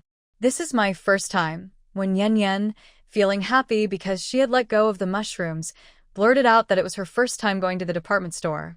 She almost said it was her first time shopping there. Luckily, she remembered that the original owner was someone who liked to spend money, and she had been to the department store at least once in half a month. It's still the first time I've gone shopping with you. She quickly covered up her slip-up. Yeah, we weren't close before. Zhang Huping didn't notice her moment of hesitation. When Yan was visiting a department store from the 1970s for the first time and found it very nostalgic. Although it was very different from the modern, colorful shopping malls of the new century, the store still had many goods. Since when Yan had a ticket, she didn't need to go to the black market. Some items couldn't be bought there anyway, so she decided to buy everything at the department store. She bought a pound of brown sugar, several rolls of toilet paper because there were no sanitary pads in that era, and she could use the toilet paper as a substitute by folding it multiple times. She also bought a few pounds of millet and 10 pounds of rice, which were essential for daily life. Finally, she asked Zhang Huping, Big Sister Ping, do you know if they sell stretchy fabric here? When Yan kept thinking about her waist-shaping underwear. What kind of stretchy fabric? Fabric with elasticity. Zhang Huping looked confused. She had only heard of elastic bands, but not stretchy fabric. Let's go see the fabric section. She carried the bag of her recent purchases and led Wen Yan toward the fabric area. Big Sister Ping, you can't carry it all, let me help. Seeing her struggling, Wen Yan quickly took the bag. It was heavy and she held it like a little chick. Thanks, Yan, you're really strong. Zhang Huping's hands were almost pinched from the grip. They arrived at the fabric section. When they asked the clerk, they found out that the store did sell stretchy fabric, but it was more expensive than regular fabric. 1 yuan per foot. Without hesitation, Wen Yan paid with her money and fabric coupons and bought 3 feet. After leaving the department store, Zhang Huping asked her, Yan, what are you going to do with this? It's not cheap. Regular cotton fabric costs only half a yuan per foot. I'm making underwear. Both women were honest. Wearing underwear was normal, and there was no shame in it. You're going to make underwear from this fabric? Won't it be tight? Zhang Huping wondered. It looked very snug. Wouldn't it be uncomfortable? Big Sister Ping, I want it to be tight, when Yan replied with a small smile. Zhang Huping suddenly understood. Oh, I see. You're clever, girl. If it's tight, it can make your hips look smaller. And your stomach too, when Yan added. There's no choice. I have a bit more flesh on me, so I need to put in extra effort, she explained. Zhang Huping nodded repeatedly. Swallow, go ahead. You need to put in more effort. Nan Tuan is such an extraordinary person. You must hold on to him. Hearing her mention Nanju, Wen Yanyan's heart suddenly stirred. Sister Ping, I've never met Nanju before we got married, and I don't know much about him. Did anyone pursue him before? She wanted to learn more about Nanju. What do you think? Think carefully, Zhang Huping said with a knowing look. So, he had someone? Do you know who it was? When Yanyan's heart beat faster. If she could learn about Nanju's past romances, this trip wouldn't be a waste. That's all. Swallow, I can't say much. If I do, it might cause trouble between you and your husband. You just got married. Zhang Huping hesitated. It's okay, Sister Ping. I'll just listen and forget about it. I won't tell Nanju, and I won't include you in it. The opportunity was right in front of her. Could Wen Yanyan really let it slip away? She quickly reassured her. All right, I'll tell you, but you two must not fight. Your Nantuan is a good man. Zhang Huping finally let her guard down. There was a woman, a girl from a nearby village, who suddenly came to the army one day, crying and insisting she wouldn't marry anyone but him. It caused quite a fuss. At first, the army leaders misunderstood and thought Nantuan was flirting with her. Later, they found out that during a training exercise, Nantuan was passing through that village and just took a glance at her. He was captivated. Tell me, isn't your Nantuan outstanding? I heard her family was from the city, her father a high-ranking official, and she was very beautiful, tall and striking. What happened next? When Yanyan's heart kept pounding. Later, the army called the village, and the village contacted her parents. Her father came and took her away. Zhang Huping knew the details well. When did this happen? When Yanyan didn't miss a question. After finding out everything, when Yanyan's mind was overwhelmed. She knew Nanju was so handsome, he must have had many admirers. But she didn't expect so many. This was the third woman she knew about, and also the craziest. Swallow, are you okay? Zhang Huping looked at her, noticing she seemed a bit dazed. I'm fine. It's normal for women to like him. He really is quite outstanding. When Yanyan didn't want to say much more. Sister Ping, shall we go back and wait for the bus? Do you still want to buy anything? No, let's go. Yanzi, give me the bag. It's quite heavy. No need, I can carry it. When Yanyan understood a lot from Zhang Huping. It was only fair she felt a bit tired. Besides, she wasn't really tired. She was strong and capable. Half an hour later, when Yanyan returned home, she put down her things and clothes without changing and lay on the bed, her mind blank. Nanju, he's really not an easy man to deal with. That young woman from the countryside is definitely a risk. Who knows when she might come back? And there's also Yu Linglong watching her closely. It took her a while to get up. She took off her coat, wanted to take a shower, and felt sweaty and uncomfortable. Suddenly, the door opened. A man stood there like a tall tower. When Yanyan screamed instinctively and quickly grabbed her clothes to cover her chest. The man heard her scream and immediately closed the door. Who is this man? After finishing the Wild Boar Village cleanup mission yesterday, he had just returned with his troops. As soon as he arrived, he saw a shocking scene. Nanju was also startled. He quickly looked back into the living room, first suspecting he might have entered the wrong house. Because he saw something he shouldn't have, he was startled and only noticed the woman inside with short hair, as if he had never seen her before. If he had entered the wrong house, that would be bad. He was making a mistake. Nanju hurriedly backed out, standing in the yard and looking carefully, his brows furrowed. Yes, this is his home, in the eastern part of the family compound. Who was the woman who screamed just now? Where did Wen Yanyan go? Confused, Nanju walked back to the room, knocked on the door, and asked inside. Who are you? Wen Yanyan quickly dressed, still shaken. Oh my, that was so scary. Was the man standing at the door Nanyanyua? Did he come back after completing his mission? But how could he walk so quietly, without making a sound? She looked down at her chest, a slight smile on her lips. If his eyesight was good, he should have seen everything here. He must be very surprised, right? At that moment, when Yanyan heard the door knock again, followed by someone asking, "Who are you?" she quickly got up and opened the door. "Hey, don't you recognize me?" she said. Nan Fongjua looked at her carefully and asked, "Are you in Yanyan?" "It's me." Who else could I be? Do you have other women? When Yen Yen looked into his eyes. Stop talking nonsense, he replied. After confirming her identity, Nan Fongjue stepped past her, took off his military cap, and hung it on the wall hook. He decided not to say anything more. Are you going to eat dinner at home tonight? When Yen Yen asked, focusing on the main point. No need.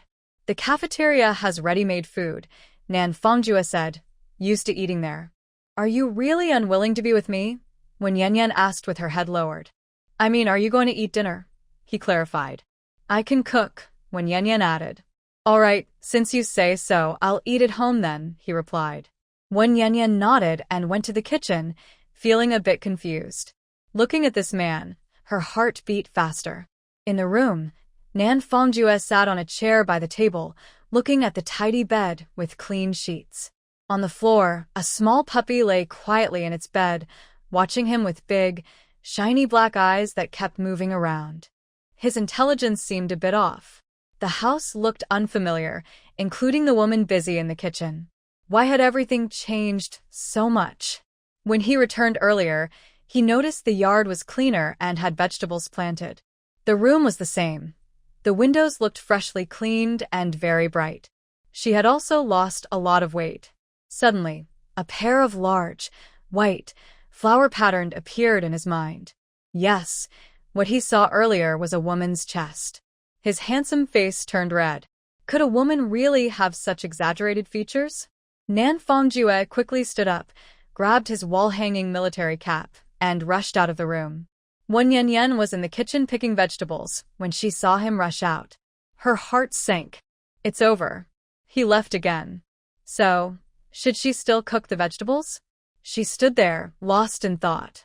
After Nan Fongjue left, he didn't go far. He just stood at the gate, trying to get some fresh air and calm down.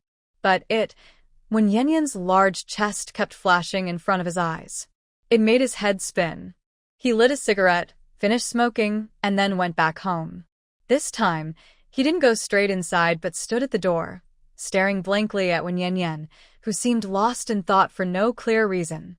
Do you want my help? Nan Fongjue didn't want to eat for nothing. He wanted to do something. Huh? You're back again? Wen Yen Yen snapped out of her daze. Yes, I keep my promises. Nan Fongjue looked at her small, chubby hands holding a green onion, with clean nails. Wen Yen Yen wanted to tell him to rest, but she changed her mind. Help me sharpen the knife. It's not as sharp as before. Nan Fongjue went to find a sharpening stone. You won't need to go to the cafeteria to eat anymore. I'll cook for you. I can cook. Wen Yen Yen had already changed her mind. When she first traveled here, she was proud and confident. But when this man pushed her away, she felt unhappy once she understood the situation. She thought, with her abilities, couldn't she pick a good man from this era? She didn't care about marriage without love, but now, she didn't want to leave. Everyone valued this man. She wasn't so blind as to mistake a gem for a stone. A man loved by a woman might be blind, but a man loved by many women is definitely not bad. Moreover, he was a soldier, so his character was trustworthy. When Yen Yen was confident that one day, she would make this man fall madly in love with her. Most importantly, she didn't want to lose. She wanted to win. In this game of love, she wanted to take the lead. Nan Fongjue thought for a moment and said, I'll think about it. When Yen Yen secretly clenched her teeth. She's so proactive, can't she keep him? But she quickly calmed down. Yes, she's no longer the person she used to be. Then she softly asked, Do you prefer rice or noodles? Nan Fongjue, who was sharpening the knife, casually replied, Okay, then I'll make dumplings for you with mushroom and pork filling. When Yen Yen took mushrooms and a piece of pork from the cupboard. The pork was bought that morning and was very fresh. Nan Fongjue didn't say anything, which was a silent approval. Finish sharpening the knife, then go rest in your room. You just finished a mission and must be tired. When Yen Yen was thoughtful and caring. Southern Jew also needed some quiet time. He put down the sharpened kitchen knife and went back to his room. His mind was a tangled mess. It seemed like Wen Yen Yen had changed. She was even making dumplings?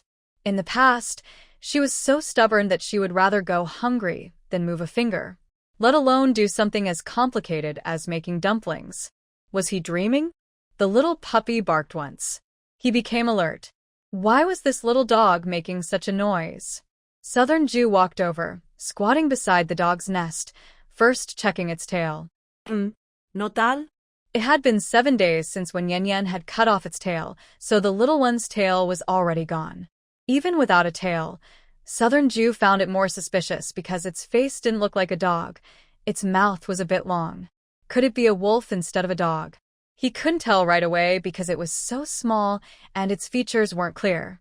Besides, when Yen Yen wouldn't keep a wolf pup, right? There are no wolves in the military area. The little creature lay quietly in its nest, not moving at all. Southern Jew stood up and sat back in his chair.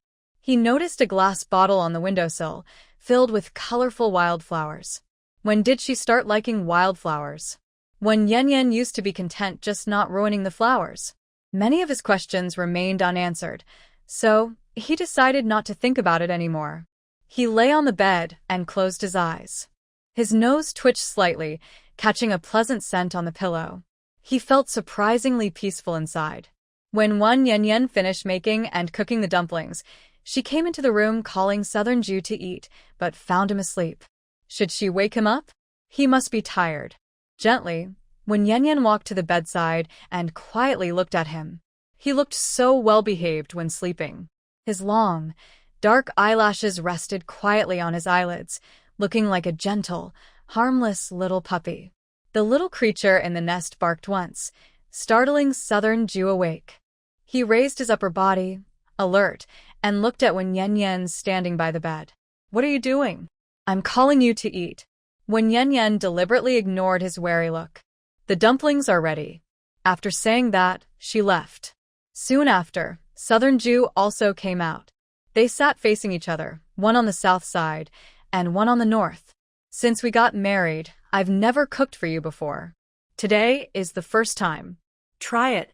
Yen Yen pushed a bowl of dumplings toward him. Nanju dipped a dumpling in sauce and took a bite, surprised by its delicious flavor. He looked at her and said, "You should try some too." Yen Yen also picked up a dumpling and dipped it in sauce. It tasted pretty good. As she ate, her nose suddenly felt a bit sore, and she remembered her mother from her past life. Since she learned how to make dumplings, her mother never ate the ones she made. And her mother would never eat them now. Most importantly, she couldn't share her sad feelings with anyone. No one understood her. "What's wrong?" Nanju noticed her strange mood. Yen Yen blinked and smiled. "I've fine." "Oh, about the medicine I gave you last time." She wanted to explain. "I already know." "It's okay now," he interrupted her. Yen Yen was surprised. "Who told you? Did someone report to you when I was little?" "Master, he called me that day," Nanju said. Yen Yen didn't say anything. So it was Lu, the master, who told him. That means he probably also knows that Zhang Mimi asked her to give the medicine. She had nothing more to say. After finishing the meal, Yen Yen cleared the table. "If you're tired, you can sleep a bit more. I can go out." She remembered how alert he looked when he just woke up. "No need. I still need to go out," he said. Then, she wanted to ask where he was going but hesitated. She could feel his coldness and distance. Asking might not help. "Our marriage was arranged by the elders through a match. We're not very familiar, and living together feels awkward. So, are you going to live separately from me?" Yen Yen bit her lip tightly to avoid hurting his feelings. "No, Nanju was still speaking." She put down her bowl, reached out, and hugged his waist tightly, her face and chest pressed against his back. "Nanju, please don't treat me like this. I'm young and have a lot to learn. I just need time. I don't ask for much, just for you to stay by my side, even if it's just talking or chatting." Nanju remained still. After a long moment, he finally said, "You misunderstand me. We should sleep in separate beds. I'll go get a folding bed from the guest house." Yen Yen shifted her body slightly. "That's not possible. I can't use the bed. Others will laugh at me or look down on me, saying I'm not capable and can't keep a man." She still insisted on her point. "We can just sleep on the same bed. If you don't want to do anything, I promise I won't touch you.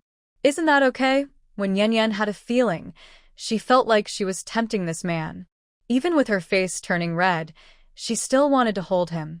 It seemed like a long time before she finally heard him say, "All right, you can let go now." Nan Fongjue agreed.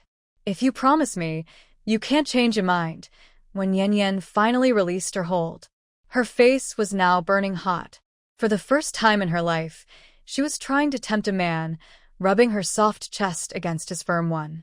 It turned out this trick worked. Free again, Nan Fongjue didn't look back and simply said, "I have to go out for a bit." As soon as he finished speaking, he disappeared. When Yen Yen was surprised, how is he so fast? Even faster than a rabbit? After leaving home, Nan Fongjue strode straight to the team's dormitory. He pushed open the door, then with a loud bang, he flopped onto the bed. His bodyguard, Ding Daliang, was startled. "Commander, why are you here? Are you okay?" "I'm fine." "Why are you here?" He thought no one was in the dorm. "Commander, I haven't been assigned a room yet. The officer told me to stay here temporarily until a room is available," Ding Daliang explained. "All right, you can stay here." Nan Fongjue closed his eyes. "Commander, are you really okay? Why is your face so red?" Did you drink? Ding Daliang found it strange. "I have a headache." Don't worry about me. "I'll be fine soon." Nan Fongjue turned to face the wall, hiding his face. His mind was in turmoil. He usually stood firm on his decisions, but he had easily compromised with a woman. Just holding her made him lose his composure and disrupted his plan to sleep separately. He used to have no feelings for her at all. Then he wondered, why was she so soft? This feeling was strange. He must be crazy. All right, he admitted he was just curious about her body, nothing more. Finally, Nan Fongjue figured out the problem that had been bothering him. Unlike his inner struggles, after calming down at home, when Yen Yen prepared to make stretchy underwear. Holding scissors, she cut through a piece of white elastic fabric confidently. Actually, she was a bit unhappy with this fabric because its white color was easy to stain with other colors. But there was no choice. The department store only sold this one color. So, she had to be careful when wearing it. When Yen Yen couldn't wait to improve her figure. Who says that overweight women can't have a good body? She was determined to change people's prejudices. The waistband of the underwear needed to be higher, about 3 centimeters above the navel. It also had to be made as boxer briefs, and most importantly, the underwear shouldn't be too loose, or it wouldn't shape her figure well. Wan Yen Yen worked all afternoon and finally finished making the tummy control underwear. Before trying it on, she heard the door outside open. Oh, Nan Fongjue was back. She hurriedly hid the underwear under her luggage before he saw it. "You're back." When Yen Yen stood up, blushing, Nan Fongjue responded with a simple nod. "Then I'll heat up the leftover dumplings from noon, and we can eat them tonight." There were enough leftovers for dinner, so she didn't make anything new. Wan Yen Yen went to the kitchen. Nan Fongjue took a book from his desk drawer and lay on the bed to read. "Are you really Wan Yen Yen?" He looked at her, and she no longer looked like her old self. He had been confused all afternoon. "Yes, how could I pretend to be someone else?" When Yen Yen smiled. "Are you confused by my change? I can't understand it." Although when Yen Yen used to be bold and fierce outside, whenever she saw him, she would immediately become timid and shy. She wouldn't dare look him in the eye or speak confidently. But in just half a month apart, this woman not only speaks clearly and fluently but also dares to look directly at him and even, in broad daylight, dare to hug him? Could it be that cutting her hair short had some magical effect, helping her become a new person and turn over a new leaf? It's quite simple to understand. The reason I was so unreasonable and stubborn before was because someone told me that since you just arrived, you had to be strong or else you would be bullied to death here. She also said that women shouldn't do all kinds of work. It's okay to do some, but don't say you're good at it, because being good means you're A. Women should enjoy life and not care about others' opinions. Life is short, and we should live freely and happily. Although when Yen Yen slightly polished her words, her meaning remained the same. Who said that? Nan Fongjue's face darkened slightly. Zhang Mimi said it. Now I see through her.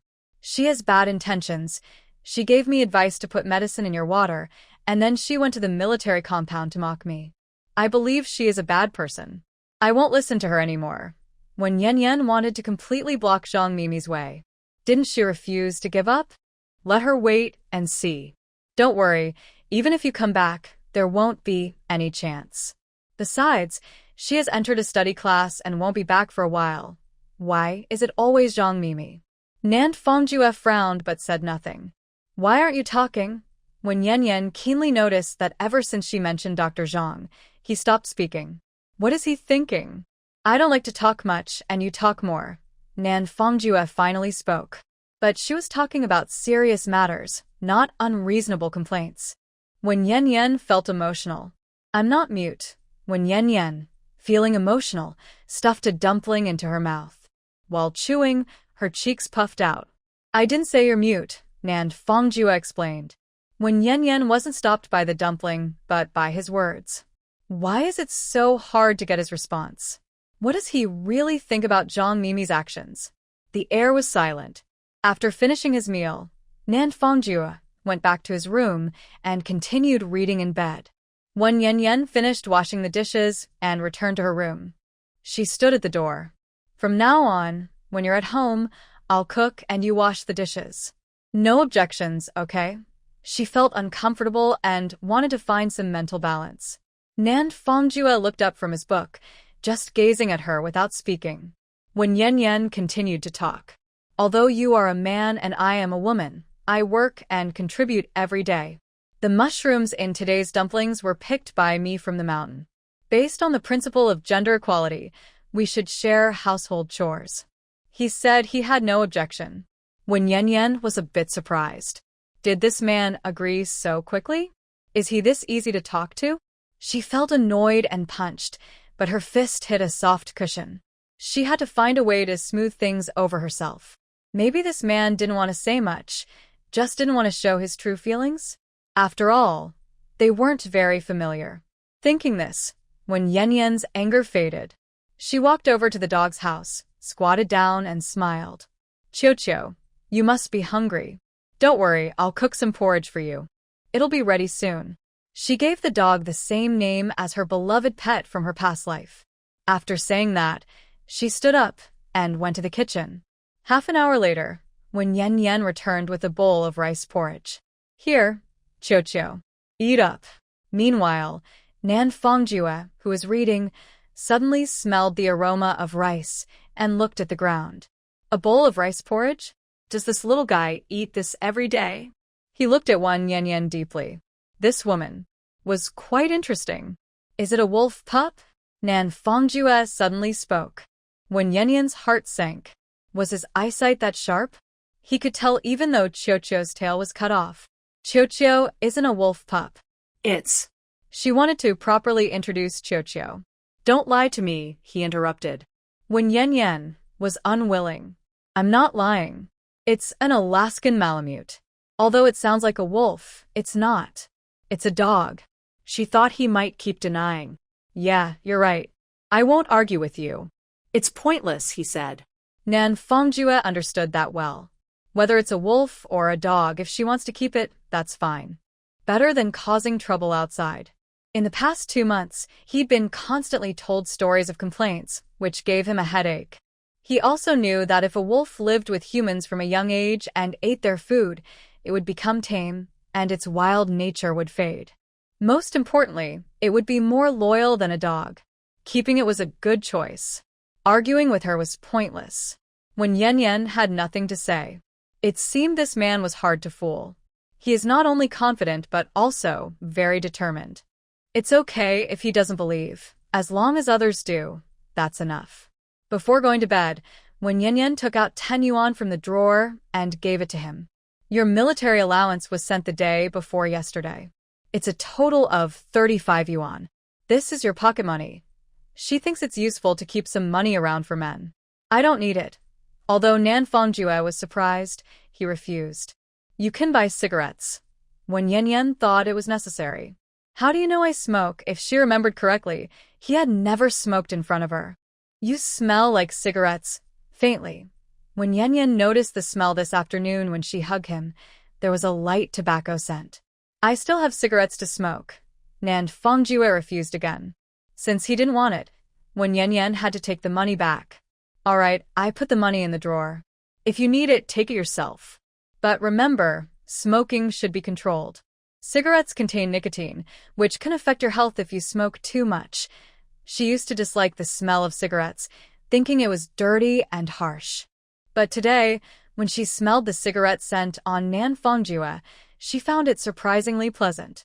She even thought he looked very masculine. The smell of cigarettes was as strong and attractive as his broad, sturdy back, full of charm and masculinity. Nan Fongjue's had started to ache again. How did she know about nicotine? Wen Yanyan put the money away and went to the kitchen to boil water and take a shower. When she returned, she carefully lay on her side of the bed, closing her eyes. She had promised herself during the day not to touch him and to keep her promise, so as not to scare him away again. There was plenty of time, and chances would come. Wen Yanyan was also thinking about going to the town again tomorrow, trying to find a way to earn some money. The next morning, when she woke up, she found no one beside her. Huh. Where was he? Did she sleep restlessly and scare him away again? After a while, when Yanyan realized, yes, he was a soldier and he should be out for morning exercises at this time. She looked at the empty half of the bed, feeling a bit worried. It was really quiet last night. She wondered when they could finally be together. From his attitude, it didn't seem very optimistic. After yesterday's encounter, she increasingly felt that this man was her type, as if fate had arranged it to make up for her past life's regrets. Hard work pays off. One day, she would manage to include this man in her life and enjoy everything with him. Wen Yanyan forced herself to drink a bowl of ginseng chicken soup before getting up. But just after washing her face, she heard someone knocking on the door. She opened the door and saw a medium-height soldier holding 2 lunchboxes. "Ma'am, this is the breakfast sent by the team leader." "Oh, thank you." When Yanyan took the lunchboxes. "No need to thank me. It's my job," he said with a smile. "What's your job?" She didn't expect that delivering food was part of his duties in the army. "I'm a guard assigned to the southern team by the military district. My name is Ding Daliang," he introduced himself. Oh, a guard? She had heard of that on TV. She understood now. "All right. Thank you for your hard work. Please take good care of the team leader in the future." "Not bad. The team leader even has a guard." Ding Daliang smiled simply. "It's not hard. Taking care of the team leader is what I should do." "Ma'am, I'm leaving." "Okay, goodbye." She watched Ding Daliang leave, then closed the door and went back inside with the lunchboxes. Opening them, she saw they were both full of plump, white buns. She checked and found there were 6 in total. Why so many? Could he have brought lunch for himself too? Since the lunch was delivered by the guard, the southern team leader probably wouldn't be home for lunch. She felt a little disappointed. For breakfast, she only ate 1 bun, which was filled with cabbage and pork, so she didn't dare eat more, because she was still dieting and needed to control her food intake. She also gave a big bun to Xiaoqiu, who had grown a lot and was very clingy. Whenever she was home alone, the little guy would follow her like a little tail. The remaining 4 buns she put in the dish rack for lunch. After breakfast, she tidied up the house and then headed to the town. This time, she decided to run there. Because South Ju has returned, she feels very happy. If she encounters Yu Linglong again, no matter what she says, it won't affect her mood anymore. You want to marry South Ju, right? You want to lie on the same bed and talk about life, right? Just wait for your next life to be reborn. Wen Yanyan walks quickly along the road. At this moment, a military jeep drives past, with South Ju and Lin Sinon inside. The driver, Lin Sinon, only glances briefly and is instantly surprised. South Ju is confused. Why is this guy suddenly acting strange? "What's wrong?" he asks. "That woman. You must look." Lin Sinon points to the right rear-view mirror. "What's so interesting about her?" Although reluctant, South Ju glances and immediately frowns. "Isn't that woman running?" Wen Yanyan? Running isn't unusual, right? Why is this guy acting so surprised? Suddenly, his face turns pale. Don't look. South Ju quickly turns Lin Sinan's head to face forward. He looks unhappy. Why can't I look? This woman is so exaggerated, even more than the foreign girls in magazines. Suddenly, Lin Sinan gets a slap on the head, clutching his head and almost driving the car into a ditch. Why are you hitting me? At this point, even if he wanted to look, he can't because Wen Yanyan has already pulled far ahead. Can you learn some good manners? Your mind is full of capitalist remnants. Don't forget, you're a soldier. South Ju's eyes seem to shoot fire. Why are you bringing up politics again? She's not even dressed improperly. She's covered up. How is that capitalist leftover? What does being a soldier have to do with it? Just don't look if you don't want to. Lin Sinan corrects the car's route, not noticing South Ju's displeased expression, and continues talking. Her chest is big, but she's a bit overweight. If she were thinner, it would be better. Better how? South Ju's eyes are like blades. More perfect. I like women with. When I find a partner, I must choose someone with a big chest. Anyone with a flat figure is out. Even if they look like a fairy, I don't want them. Lin Sinan's criteria for choosing a partner are just beginning to take shape. Nan Fongjue argued. Look, what you're saying isn't the same. You don't understand. Lin Sinan looked annoyed. You understand, so drive carefully. Don't think about random things. Nan Fongjue's temper was not good. It's okay. I always take this road. I can drive with my eyes closed. He was unconcerned. When Yanyan ran to the town, calculating the time, less than an hour. She traveled about 10 miles in roughly 40 minutes, which was much faster than before. First, she visited the black market, where the atmosphere was lively, to see what ordinary people liked. An hour later, when Yanyan came out carrying a full bag of chicken claws and a scale, the black market gave her some inspiration. She had already decided that since food is essential for people, selling cooked food would be a safe business. She could make a series of cold chicken claw dishes like spicy chicken claws, pickled pepper chicken claws, and sweet and sour chicken claws, using modern techniques to attract the tastes of people in the 1970s. Another important reason for her decision was the price of chicken claws here.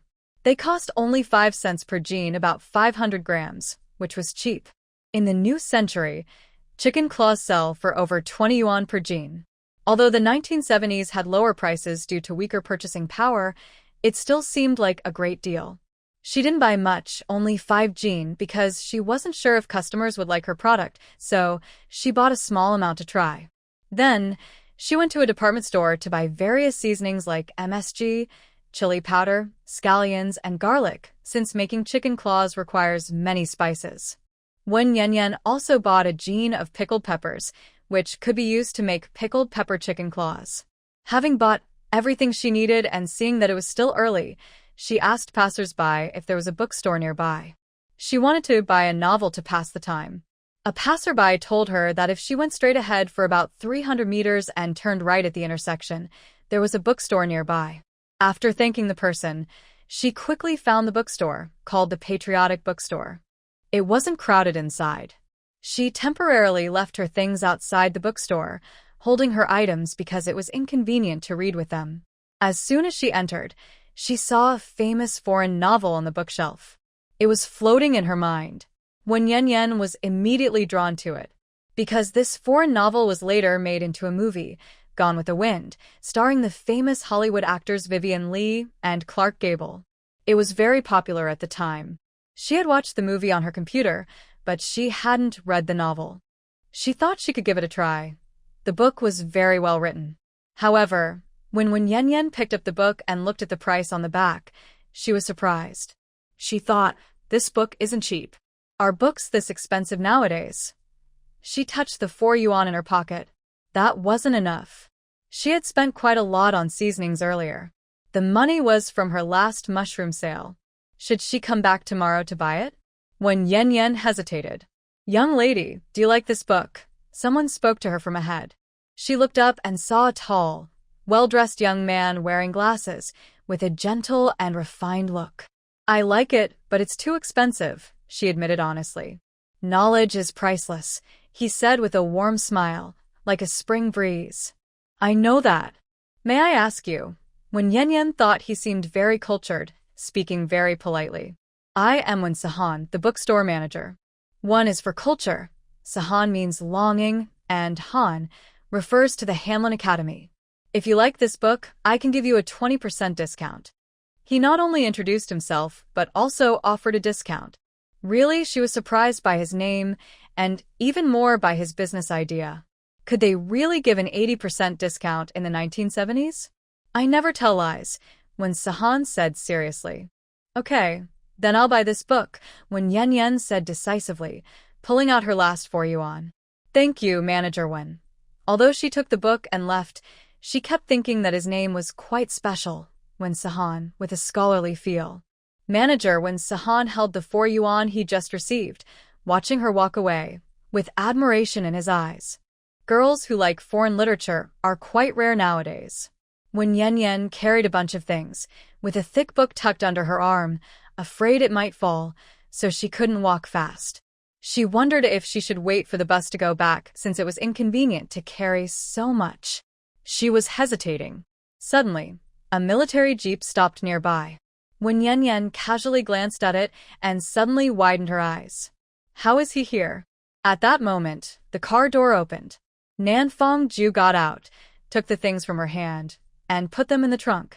He quickly got back into the car. When Yen Yen touched her ear, opened the back door, and got into the car with the book. She looked at the back of his head and asked, "Why are you here?" "Out for some business." Nanfang Ju immediately drove away. From the rearview mirror, he saw Lin Sinan running towards him from a distance. His lips tightened suddenly, and his deep eyes showed something complicated. Lin Sinan was about to get furious. He couldn't catch up no matter how fast he ran with his legs. Could he catch a car with 4 wheels? Finally, he stopped. Watching the jeep disappear into the distance, he shouted loudly, "Nanfang Ju, you better wait for me.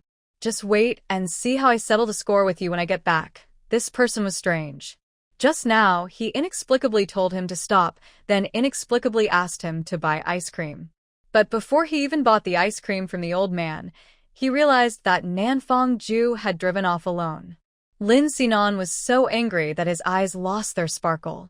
"Don't run anymore in the future." Nanfang Ju, who was quietly driving, suddenly spoke. "Huh? Why?" "I'm trying to lose weight." When Yen Yen was happily enjoying the scenery along the way. Being the wife of a team leader was great, and she had a jeep to ride in. "Weight loss. Why do you have to run?" Since Lin Sinan saw when Yen Yen running by the roadside, Nanfang Ju had been in a bad mood. "What's wrong with running? It not only helps lose weight but also strengthens the body." When Yen Yen didn't realize how serious the matter was and was still looking around. There were many wheat fields, lush and green. She thought of a song, "Waves of Wheat." "Can you listen to me?" Nanfang Ju frowned. "Of course I can, but what's the matter?" When Yen Yen was quite confident. "Don't ask me why. I have no reason.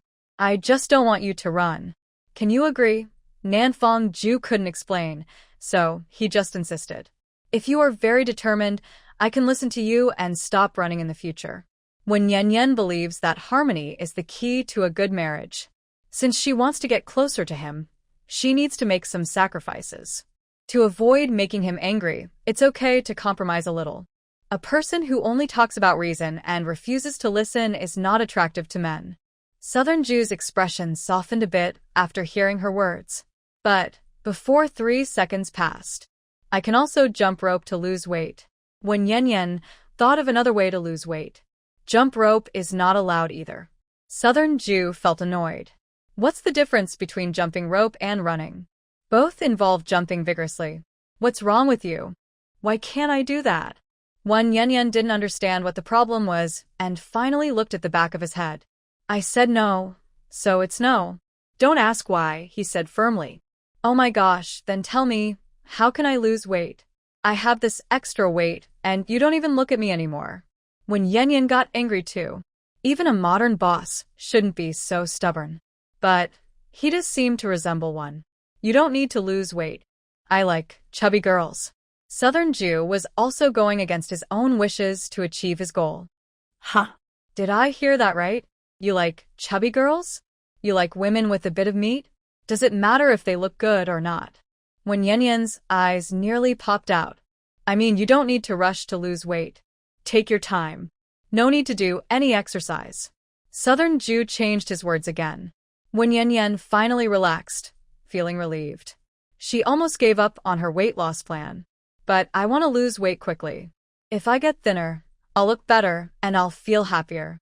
If you don't let me run or jump rope, how about sit-ups? That should be okay, right? When Yan Yan had a little idea. Sit-ups are fine. You can do them at home. Southern Jew had been imagining her doing exercise, thinking it was okay. Will you hold my legs down? This exercise needs someone to help. Southern Jew agreed. All right, I'll do 100 sit-ups a day. When Yan Yan felt good, she was already imagining herself doing sit-ups. During exercise, having a handsome man beside her was really nice. Very nice. Why doesn't he let her go jogging or jump rope? Nan Fongjue dropped her off at the door and went back to the headquarters. It was still working hours. Swallow, you went to town again today and bought so many things. This time, Wang Dahua didn't climb over the wall. She just happened to meet her when she went out. Yes, I bought some chicken claws and some seasonings. Sister Dahua, where are you going? When Yan Yan felt a bit happy and smiled brightly. I'm picking up the kids from school. Hey, Swallow, your Nantuan is back, right? Wang Dahua looked curious. Yes, he came back yesterday noon, when Yan Yan's face turned a little red when she thought of the awkward first meeting. Did he not recognize you? Her curiosity was even more obvious. How do you know that? When Yan Yan was surprised. Just guessing. Well, you be busy.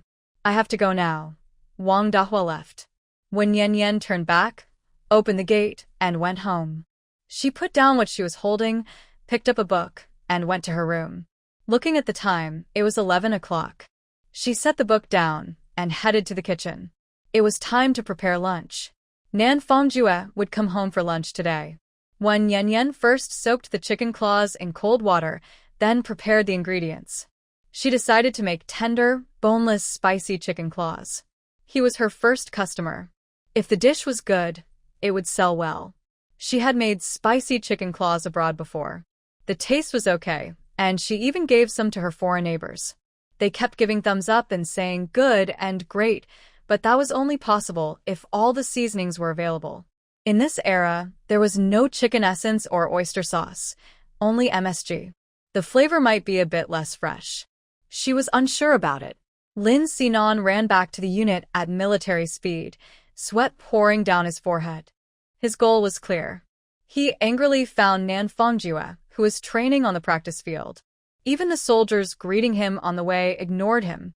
Hey, what do you mean? Why did you come back and leave me alone? He already had a pale face, and now it was even whiter. He ignored the soldiers training and hurriedly shouted, "What's wrong with exercising?" Southern Jew was calm and patient. Why are you in such a hurry? We went out together, so we should come back together. You left me halfway. What's going on? Lin Sinan was hot-tempered and had never felt this kind of unfairness before. Don't be angry. Let's go. Southern Jew put his arm around Lin Sinan's shoulder and led him to a quiet place. Jew, you have to give me a reason. Otherwise, I won't forgive you. Lin Sinan was really upset, his eyes shining with tears of frustration. Look at you, almost crying? You're a man. We've faced gunfire and danger, and I'm not afraid. Fine, I'll explain. This was the first time Southern Jew saw him so angry, so he tried to comfort him a little. Today, when you were driving, did you see that woman running? Southern Jew didn't want to bring this up, but seeing how emotional he was, he had to say something. No, I don't know her. Lin Sinan turned his head away, refusing to look at him. Are you sure you don't know her? Southern Jew asked again. What are you trying to say? What does she have to do with me? Why would I know her? Don't change the subject. Lin Sinan got angry again. She's one Yan Yan. He finally said it. Lin Sinan changed his expression, looking more upset. Jew, you can't fool me like this. My heart is broken because of you, and you're using me. Do I know an Yan Yan? No, I don't. But she is. Southern Jew looked a little helpless too. Even if it's her, what does it have to do with you leaving me? Lin Sinan didn't want to argue about this. He focused on the main point. It matters because I drove her home. What? Lin Sinan's anger exploded. You drove her home and left me? He wanted to call him a person who cares more about women than friends, but he couldn't say it because when Yen and romance had nothing to do with each other. Anyway, he thought it's all your fault. Why don't we come back together? The car can fit both of us. He still had complaints. Aren't you annoyed with her? That was just one side. On the other hand, Southern Jew also didn't like the way Lin Sinan looked at Wen Yen. Lin Sinan was feeling upset. After a moment, he said, "All right, I forgive you this time, but there won't be a next time. You can't do this again." Then he changed the subject. "Jew, do you really think the woman we saw today on the road was Wen Yen?" He looked a bit confused. "Can I be mistaken?" Nanfang Jew asked back. Lin Sinan shook his head.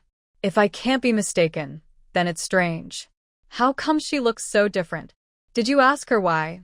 This woman doesn't look like the Wen Yen from before at all." "She's lost weight," Nanfang Ju explained. "Oh, that makes sense. At least she did one good thing. She was really too fat." After saying this, Lin Sinan looked thoughtful. "What are you thinking about?" Nanfang Ju was confused. "About Wen Yen.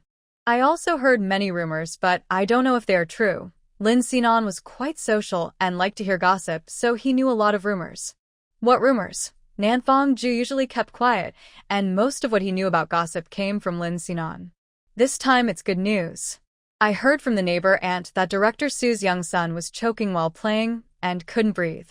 When Yen helped him, they say the boy's face turned blue." Lin Sinan was half doubtful, but since his neighbor aunt told him, he thought it might be true. "When did this happen?" Nanfang Ju was surprised again. Seems like. "On the first day we went to Yesulin. More than 10 days ago?" Nanja didn't say anything. "Ju, maybe you're right. Maybe she was just young and naive before, which caused her to do so many foolish things. Saving a life is a great deed. She did the right thing. But how does she have that ability?" Even Lin Sinan, who was there, wasn't sure if he could have saved the child. Don't ask me. "I also can't figure it out. It's almost noon. I'll finish my training and then go back to eat." Nanfang Ju was used to her changes and wasn't very surprised. "You're going back to eat? Not eating at the cafeteria?" Lin Sinan wondered if he had misspoken. "She said she can cook," Nanfang Ju said as he headed back. His soldiers were still training on the field. "And what about me?" Lin Sinan followed closely behind without falling behind. "Go ahead and eat at the cafeteria yourself," he said confidently. "That's not very considerate."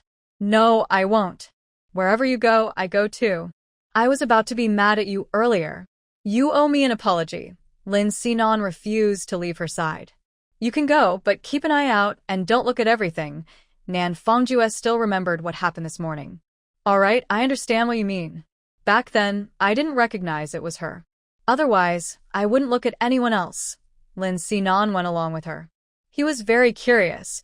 What kind of dishes could the usually lazy and clumsy Wen Yen make for Nanfang Jue to eat? By this time, when Yen had finished preparing lunch, she steamed a pot of rice, made spicy chicken feet, and cooked pork with bamboo shoots. She thought that just 2 dishes would be enough for 2 people at home. Making too much would be wasteful, and eating leftovers too often isn't healthy.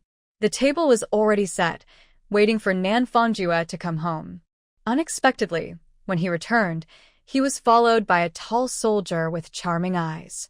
When Yen recognized him, more precisely, the original owner knew him.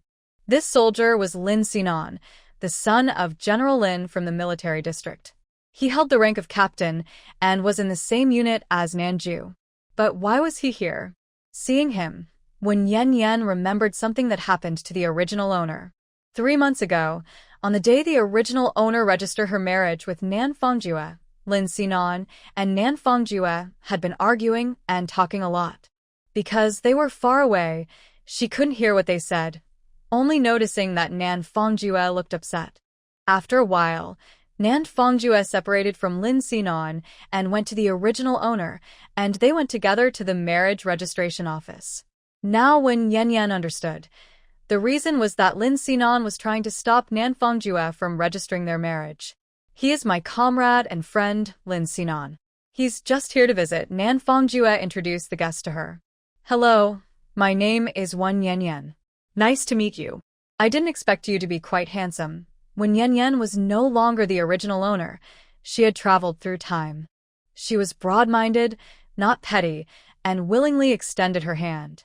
Lin Sinan hesitated for a moment, then shook her hand, but only for a brief second. Like an electric shock, he quickly withdrew. You're too polite. I look average. In front of Southern Duke, he doesn't dare admit he looks good. You're just in time. The food is ready. Stay and eat a bit. I'll serve you some rice. As the host, he must be polite. She also took an empty bowl. No need to trouble yourself, Lin Sinan said. When Yan paused slightly. Does he mean he won't eat here? Or is he just being polite? It's fine if he doesn't eat. She didn't bring him any food today anyway. She was just thinking about that. Lin Sinan suddenly grabbed her bowl. I'll serve myself. He turned to find the rice pot. When Yan was stunned. It turns out this man is quite familiar and bold. So the question is, why is Lin Sinan, who originally had some dislike for Wen Yan, so proactive now? Because as soon as he entered, he saw the spicy chicken feed on the table. This dish looks very appetizing, bright red in color, with a little green scallion sprinkled on top. Southern Duke was already seated, watching Lin Sinan serve himself. The rice was steaming, almost overflowing from the bowl. Can you serve more after you finish? Seeing his lack of restraint, Lin Sinan quickly pulled out a chair, sat down, and picked up a chicken foot to eat. While eating, he kept talking. My mom also made this dish. It's very tasty. I want to try yours. Is this one boneless? He chewed and swallowed, then gave a thumbs up. Honestly, yours is better than my mom's. It's spicy and flavorful. Your knife skills are good too. This bone must be hard to remove, right? If you like it, eat more. Removing the bones takes some effort. Everyone loves to hear nice words, and Wen Yan was no exception. But Lin Sinan's comments shouldn't be taken seriously. He's a smooth talker, exaggerating a bit. It also depends on Southern Duke's opinion. What do you think of the taste? When Yan looked at Southern Duke, who had been silent. But he only said 2 words. Still okay? She wanted him to say more. It's just okay. This time, Southern Duke added 2 words. All right, just okay is fine. Seeing that she couldn't get more from him, when Yan decided not to ask further. She picked up her chopsticks, about to serve herself, but suddenly froze. In just a moment, half of the dishes on the plate were gone. Everyone was impressed by Lin Sinan's cooking today. It seems this guest really enjoyed the meal. When Yan looked at her small bowl of rice, which she hadn't touched at all, she thought luckily she was on a diet and ate less. Otherwise, there wouldn't be enough food. Eat well. Your cooking is good. Thank you, Fongju. I'll go back to my dorm now. Goodbye, Wen Yan.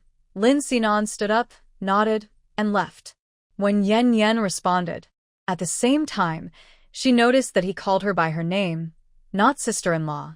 It seemed this man had a strong opinion about the original owner. They had eaten a meal together, but he still spoke so firmly. When she was clearing the table, she saw only some broth left in both dishes. Now, she wouldn't need to eat leftovers tonight. It seemed she should cook more in the future, because someone might come to eat with her. After washing the dishes and tidying the kitchen, she went back to her room. As for chores, it was just a heated remark. She wouldn't let Nanfong-ju wash dishes. It was just a few bowls, not tiring. He trained physically every day, which was exhausting. Since they were living together, they should be honest with each other. When Wen Yan returned to her room, she saw Nanfong-ju standing by the table, reading the foreign novel she had just bought. Are you full? Most of the lunch dishes had been eaten by Lin Sinan, so she was worried he might not be full.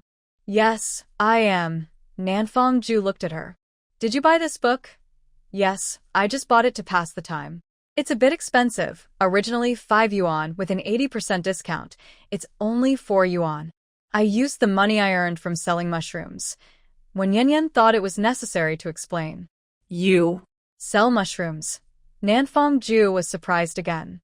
Yes, I've sold them a few times. I know it's a bit of speculation, but I sold mushrooms to a state-run restaurant. They won't catch me. The kitchen staff also go out to buy ingredients. I just deliver them myself. People can't complain when Yan Yan had been lonely for half a month, and today she finally had someone to talk to. She kept talking like a radio. The little ball in the dog bed watched her quietly. Fresh mushrooms cost 2 yuan 50 per jean, dried mushrooms 3 yuan per jean. I don't steal or rob. I pick them from the mountain myself. I've earned over 30 yuan from selling them. Don't worry, I won't tarnish your image, she said proudly. I didn't expect you to be so brave, Nanfang Ju thought to himself. Lately she talks like a machine gun. No hesitation at all. She can even do calculations now. If you weren't in the military, I would be even more daring. I dare to sell guns. When Yan Yan felt a bit proud, Nanfang Ju couldn't listen anymore. Stop talking nonsense. Selling guns is a crime. Do you want to go to jail? But I have to admit, your recent actions really surprised me. He said this without sarcasm. Saving a life is not something everyone can do. When Yan Yan, who was opening her heart and speaking freely, suddenly froze. Did I do something great? How would she not know? He was impressed, which seemed a bit exaggerated. Did I hear you saved a child? Nanfang Ju wanted to hear her explanation. In his mind, given her usual behavior, it sounded like a fairy tale. Saved a child? When Yan Yan hesitated for a moment, then suddenly understood and relaxed her brow. Oh, that. You wouldn't believe it if I told you. It was a small thing, just a quick effort. I happened to be there and I couldn't just stand by and do nothing. I even rescued a little dog from the town. The great teacher inscribed a motto, save lives and serve the people. Her knowledge was a bit scattered, talking about this and that randomly. Nanfang Ju frowned slightly. Why was she still so unrefined? How did you save him? Compared to his earlier question, he was more eager to know this answer. With a scientific method, it's easy. When Yan Yan stood up as she spoke, explaining as she went. I first hugged him from behind, clenched one fist, and with the other hand, I pressed his chest and stomach to create a reverse airflow. I repeated this several times, and he spat out the foreign object in his throat. When I was a kid, someone did the same for me. I learned it then. When Yin Yan's story was half true, half false, just enough to keep her from getting caught. Nanfang Ju nodded. What she said made sense. So today, he truly got to know her. His previous opinions about her were all wrong.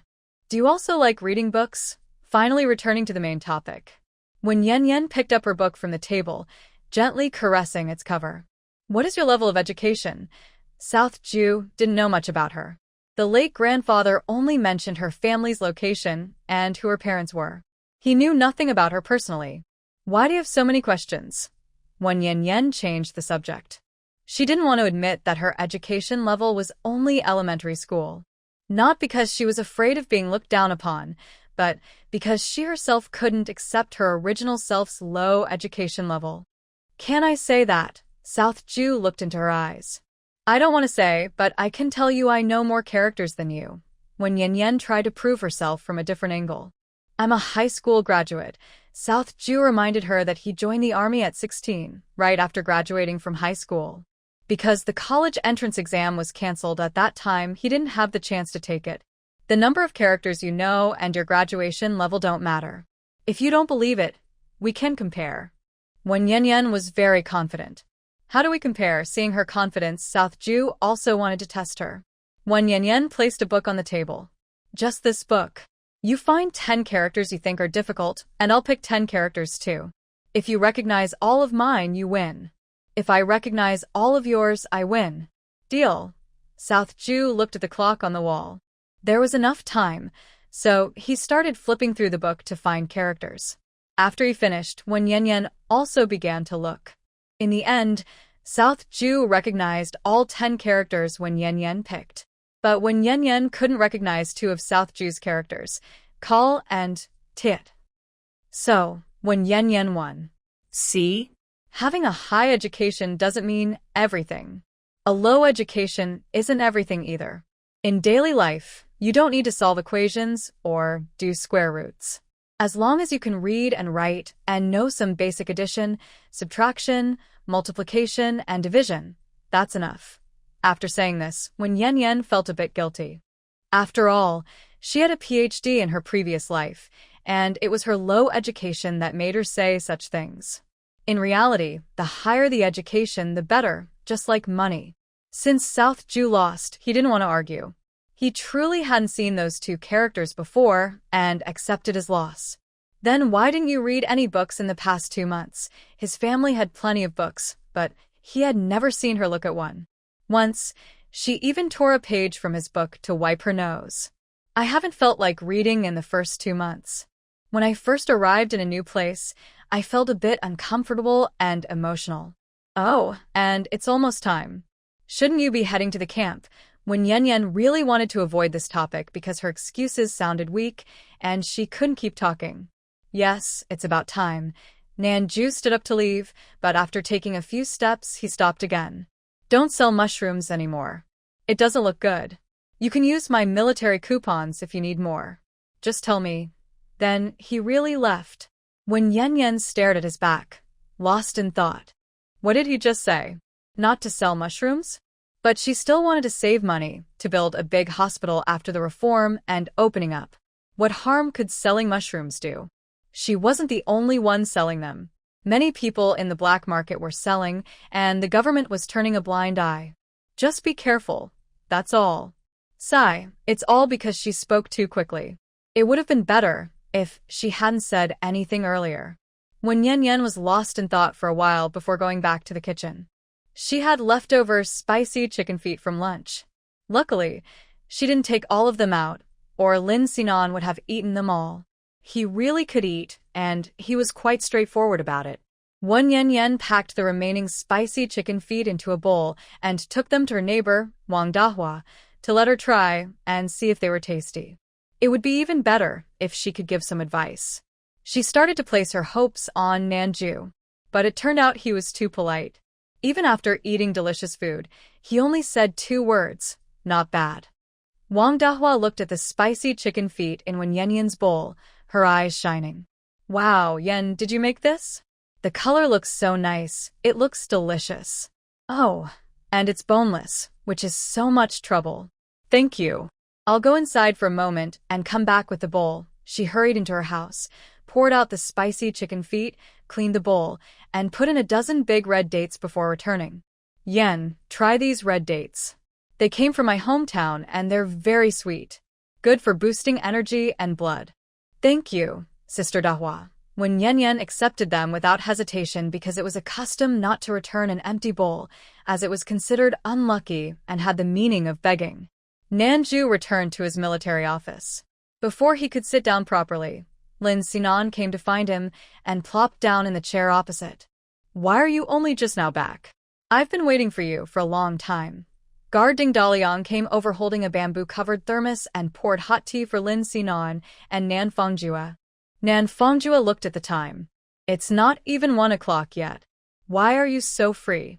Don't you have anything to do? He always comes here just to visit him. I have my own plans for work. Soon I'll train those new soldiers and set some rules for them. Hey, I have a question. After I left, did Wen Yanyan scold me? Lin Sinan suddenly lowered his voice and asked. No, she didn't. Why would she scold you? Nan Fongjua picked up his notebook. Probably because I did a lot of wrong things. I never spoke well of her. If she didn't scold me, that would be strange. Fongjua, Wen Yanyan really is different from before. She has lost a lot of weight. Her double chin is gone, and she doesn't look so heavy anymore. She looks better, but she still doesn't match you. She's not good enough. Soon after, Lin Sinan started talking about her again. Stop worrying about me. Focus on your own things. Nan Fongjua was getting tired of hearing it. Lin Sinan looked serious. I'm not worried about you. Who else would? Maybe you're just settling. You don't even choose your wife carefully. You just listen to Grandpa. But, since she cooks well, I can give her 2 points, but no more. He remembered the spicy chicken feet from noon. They were really delicious. You're not feeling well giving and taking points like that. How childish. Come on, I have things to do. Shoo, shoo. Nan Fongjua pushed him away. But I still have something to ask. Lin Sinan had another question. Reluctantly, He didn't have the strength to stay and was pushed out. Not long after, Ding Linglong, the lead singer of the arts troupe, came with a smile, holding a book at the door. "Why are you here?" Lin Sinan just left. Nan Fongjue only glanced at her and then lowered his head to write. He was working on tomorrow's training plan. "I'm not here to see him. He's so annoying." Ding Linglong came in and sat in Lin Sinan's seat, staring at him working seriously. "I don't have time." Nan Fongjue cut her off early. She said again, "Nan Fong, call me Nan Tuan," he interrupted. Due to continuous verbal attacks from the front, Ding Linglong was momentarily upset. "You, how can you treat me like this?" "Boo." She leaned on the table and, surprisingly, started crying. Nan Fongjue finally put down his pen and glanced at the guard beside him, Ding Daliang. Ding Daliang immediately understood and quietly went outside to close the door. "Why are you crying? People might think I bullied you." "Stop crying." Like all tough guys, Nan Fongjue is also afraid when girls cry. "I heard you came back from a mission, so I came to see you." "Is that wrong? You keep criticizing me." One sentence after another. "Can I, a girl, handle this?" Ding Linglong choked and spoke with sobs. In front of him, she was no longer proud and commanding like she was with Wen Yan. She looked much weaker. "What do I look at? I'm married now. Can you please be more considerate?" Nan Fongjue frowned in frustration. He knew Ding Linglong liked him, but he was already engaged. Besides, he didn't have feelings for her, acting like a child who hadn't grown up. He thought she would give up after they got married. But unexpectedly, she still found excuses to get close to him, just like before. Ding Linglong finally stopped crying, sat up straight, and looked at him directly. In that moment, her eyes were red from crying. "I've been very careful about my behavior. Just look at you, and then leave. Are you done? Hurry up and go. Don't come back anymore." Nan Fongjue was annoyed. Ding Linglong then leaned on the table and sobbed again. "What's wrong with you? If you cry again, I'll call Lin Sinan." He threatened her because only Lin Sinan could handle her. Ding Linglong stood up, wiping her tears with her small hand. "I won't cry anymore." So, "Can I come again later? Your legs are on your body." "I don't care." Nan Fongjue didn't want to see her cry anymore. "Okay, you said it. I'll leave now." Ding Linglong finally left. Nan Fongjue called out to the door, "Ding Daliang." Ding Daliang immediately came in. "I have a task for you. Did you see that girl just now? If she comes again, you must keep her outside the door. Do you understand?" Initially, Southern Jew was hesitant when he was told he would have a bodyguard, thinking it was unnecessary and a waste of effort. Now he realizes that having a guard arranged by his superiors is very useful, as it can help him avoid romantic trouble. When his grandfather was alive, he once met a white-bearded fortune-teller. The fortune-teller said that this child had remarkable bones and extraordinary talent, destined to be a great general. However, when he grew up, he would be very lucky with romantic relationships, and without proper environment restrictions, he might easily be distracted by love. Southern Jew didn't believe this at first because he was only 5 years old and didn't understand what romantic luck meant. Later, he understood it meant many women liked him. As the fortune-teller predicted, despite his poor background, many wealthy girls confessed their love to him. Believing the fortune-teller, he decided to change his environment to a disciplined army without romantic distractions, so he joined the military. Unfortunately, Southern Jew was disappointed to find that there were women in the army too. "Remember, I will complete my mission." Ding Daliang saluted sharply, looking at Southern Jew with admiration. The leader was smart and brave. He must not make mistakes in this regard. "All right, you can go now." Southern Jew continued writing notes, but suddenly his pen stopped. The book that Ding Linglong had just taken. Wasn't it the one he left in the dorm? When was it taken? Yu Linglong left, holding a book, heading straight to the family compound. She knocked on Wen Yanyan's door with a tap. At that moment, Wen Yanyan was lying on her bed reading a novel, Gone with the Wind. Hearing the knocking, she immediately put down her book, got up and opened the door. Seeing Ding Linglong, she smiled instantly. "Oh, is this a distinguished guest? Would you like to come in and sit for a while?" When Yen Yen thought that this straightforward girl, who was eager to compete for her man, wasn't so annoying. No need. I heard you've changed, so I came to see for myself. Yu Linglong raised her chin and looked at her through her nostrils, thinking it was nothing special. She was just a bit thinner than before. What can you see from outside? When Yen Yen didn't want to stand at the door discussing. Seeing a part to understand the whole, Yu Linglong said with a shake of her head and a smile, using an idiom. Seeing her like this, when Yen Yen felt a little like laughing but held back, not wanting to be rude. Miss Ding, what are you talking about? I can't understand you. I didn't expect you to be so cultured. Ding Linglong felt even more proud after hearing this, her chin raised high. Of course. You can't reach my level even if you stand on tiptoe. When Yen Yen couldn't help but smile. All right, just for your confidence, I give you a thumbs up. This girl is really interesting. Finally, Ding Linglong's chin returned to its normal position. Seeing you be so modest isn't too bad. There's hope for you. After saying this, she crossed her arms, and the book in her hand appeared clearly in front of Wen Yen Yen. She wanted to pretend she didn't see it, but her eyes flicked quickly. The book was How the Steel Was Tempered. When Yen Yen noticed that every move Ding Linglong made in front of her seemed to have a special purpose. So, what does this book mean? She was momentarily stunned, but then smiled softly. What's this? You brought a book to see me. Are you pretending to be knowledgeable? Does this book have anything to do with management or leadership? You're talking nonsense. I didn't just buy this book to show off. Ding Linglong's face turned red. This is a gift from the Southern Group. When Yen Yen's smile froze at the corner of her mouth. I see. So, are you here to return the book? Or, do you still want it? Who said that? I won't return it. I haven't finished reading it. Ding Linglong quickly hid the book behind her. If you haven't finished, then keep reading. Read more books, and you'll become more mature.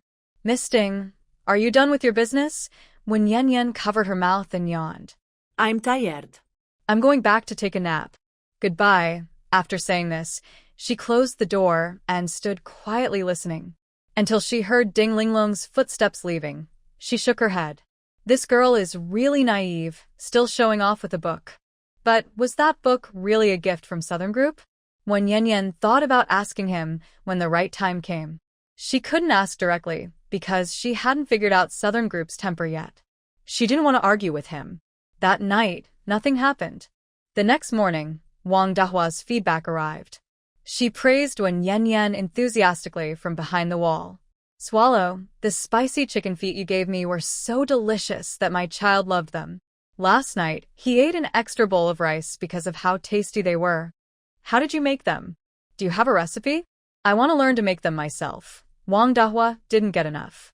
Yes, I will write it down for you later. Just follow my instructions. When Yen Yen felt very happy, her effort was finally appreciated. Thank you so much. I was wrong before. I wasn't like my sister-in-law and argued over small things with you and your child. I was just young and impulsive, too playful. This time, Wang Dahua truly forgave her and even apologized for herself. Thank you, Sister Dahua, for forgiving me. When Yen Yen was deeply moved. Look at how simple and honest the people were in the 1970s. No matter how big the conflicts or misunderstandings, a bowl of spicy chicken feet could solve everything. It also showed that her spicy chicken feet recipe was successful. Dahua's feedback was honest and trustworthy. After receiving this message, when Yen Yen felt excited and ready to act, her inner energy was bubbling over. It seemed everything was in place, just waiting for the right moment. But a new problem arose.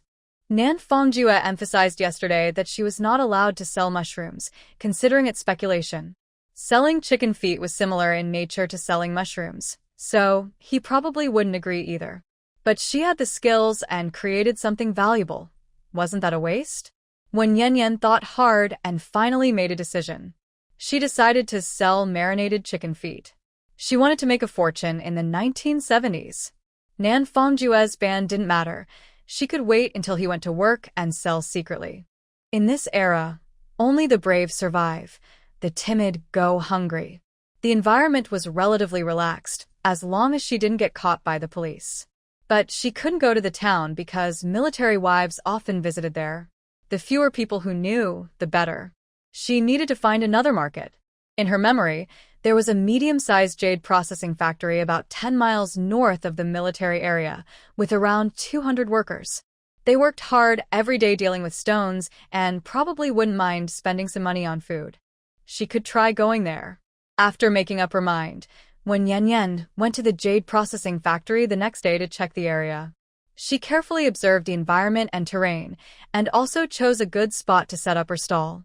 To avoid being seen by Nan Fongjue, when Yan Yan made careful plans. In the morning, she went to the town to buy chicken feet and prepared them immediately. She placed the finished products into 2 small stainless steel sealed buckets she had just bought at the local supply store. She carefully hid them in the back room. This is the safest place, because Nan Fongjue wouldn't go there, and the back room is filled with unused miscellaneous items. It's also away from sunlight, has a low temperature, and is easy to keep the items fresh. The next morning, when Yan Yan waited for Nan Fongjue to leave for work, then went to Su Jidao's house to borrow a bicycle, a sturdy 2-wheeled model.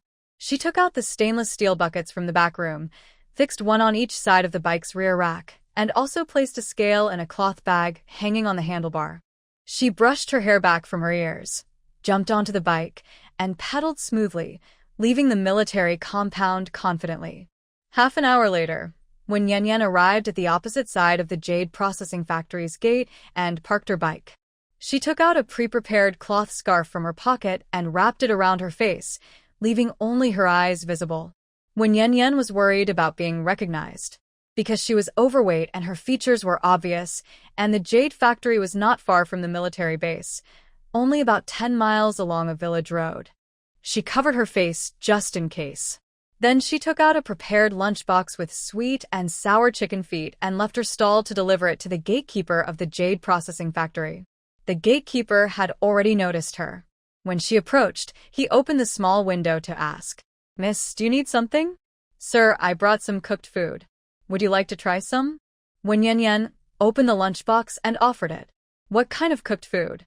The gatekeeper was wearing a hat with a serious expression and frowned slightly. "It's sweet and sour chicken feet. Please try some," she said. She had prepared sweet and sour flavor, considering he was older and might not eat spicy food. "I don't like it." "You can take it back," he refused, waving his hand. "If you don't want it, you can take it home for your children." "It's really tasty," when Yan Yan urged. "Miss, just tell me what you need. If there's nothing, I'll close the window," he said stubbornly. "Hey sir, please don't close the door. I have something to say," when Yan Yan hurriedly said. "My parents have both passed away. It's not easy for a girl to take care of her younger brother. I can't do much, just sell some cooked food to earn a little more money so my little brother can go to school. You're kind-hearted. If anyone comes out, could you help me spread the word?" She looked pitiful, with tears shining in her eyes. "Oh, just a small thing." "Sure, when they come out, I'll mention it. Take these and sell them for some money," the gatekeeper said kindly. "Thank you, sir," when Yan Yan said, noticing he didn't want to take the chicken feet, so she didn't insist. She simply thanked him and left. Honestly, the gatekeeper was very helpful. Whenever workers came out of the factory, he would point to her stall and say something. Soon, some workers approached her, tasted the samples, and asked how much they cost. One Yan Yan replied, 70 cents per jean. "Okay, I'll take 2 jean," they said. She blinked, feeling she might have sold herself short. One person bought 2 jean. When Yan Yan quickly took out a scale from her pocket. She had brought 10 jean of chicken feet, 5 jean spicy and 5 jean sweet and sour. They would sell out quickly. Another older woman arrived late and was disappointed she couldn't buy any. "Ma'am, I'll be here selling again tomorrow at the same time. I can reserve 1 jean for you.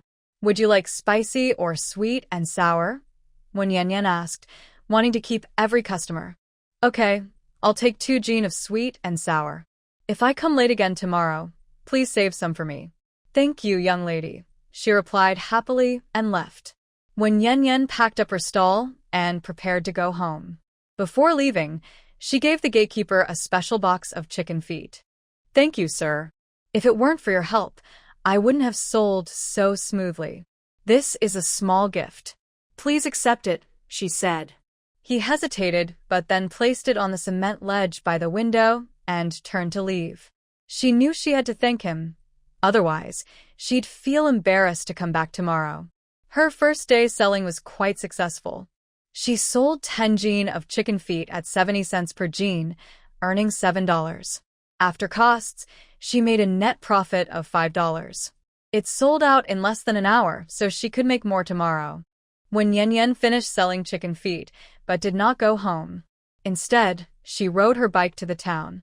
This time, she bought 20 jean of chicken feet and rode quickly all the way. When she got home and checked the time, it was already 11 o'clock.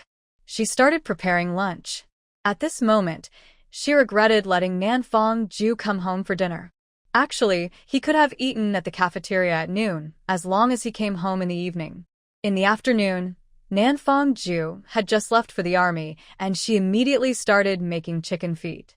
Making chicken feet is simple, but removing the bones is the hardest part. 20 jean of chicken feet took her over 2 hours just to remove the bones. Now, if she closed her eyes, she could see the shape of chicken feet in her mind. After removing the bones, she boiled the chicken feet, seasoned them, and then stored them in the small house to marinate and absorb the flavor. The next morning, she went to the jade processing factory to sell her goods, then went to the town to buy supplies. When Yan was so busy she almost hit her head on her neck. Because in this era, there were no freezers and the weather was hot. So, she could only buy fresh ingredients each day, or they would spoil. When Yan ran to the town every day, finished her work, and then went back to the jade factory. She traveled back and forth between the northeast, south, and west. Half a month passed, and Nanfang Ju never suspected anything. When Yan secretly felt proud. She didn't expect she was still good at hiding her plans. Although when Yan worked very hard, it was not in vain. In just over half a month, she earned more than 300 yuan. Her weight loss was very noticeable. Her double chin mysteriously disappeared, her features looked more relaxed, and her jawline became visible. Her once bulky waist also showed a clear curve. Although her belly was still a bit big, with a waist-shaping undergarment, it was not obvious when she wore clothes. The most surprising thing was that her proud chest was still as full as before, a D cup, with no reduction. Wow, if she kept going like this, her body might become the legendary devil figure. So amazing. But it also showed how tired she had been recently because she was busy with her stall. She hadn't done any exercise these days. She had originally planned to do sit-ups, but it didn't happen. Every night, after dinner and a shower, she played with little ball, then lay in bed, closed her eyes, and fell asleep instantly. Although Nanfang Ju wondered why she stopped exercising, he didn't suspect anything. Because he thought when Yan didn't need to lose weight intentionally. Seeing her these days not exercising, she still seems to be slimming down. She originally believed that her business could continue to grow and make her rich, but unexpected events happened. When Yan was at the jade processing factory, selling chicken feet as usual, preparing to go to the town to deliver goods. Suddenly, dark clouds gathered, heavy rain poured down, lightning flashed, and strong winds blew. She was quickly soaked like a drowned rat. The uneven dirt road became muddy and waterlogged. When Yan struggled to ride her bicycle through the wind and rain. Unexpectedly, the wheels suddenly slipped. She cried out in surprise, lost her balance, and fell. She landed right in a big mud puddle, hitting her right knee on the pedal. The pain made her face turn pale, teeth clenched tightly. She sat on the ground for a while before calming down. When Yan stood up and looked ahead in the pouring rain.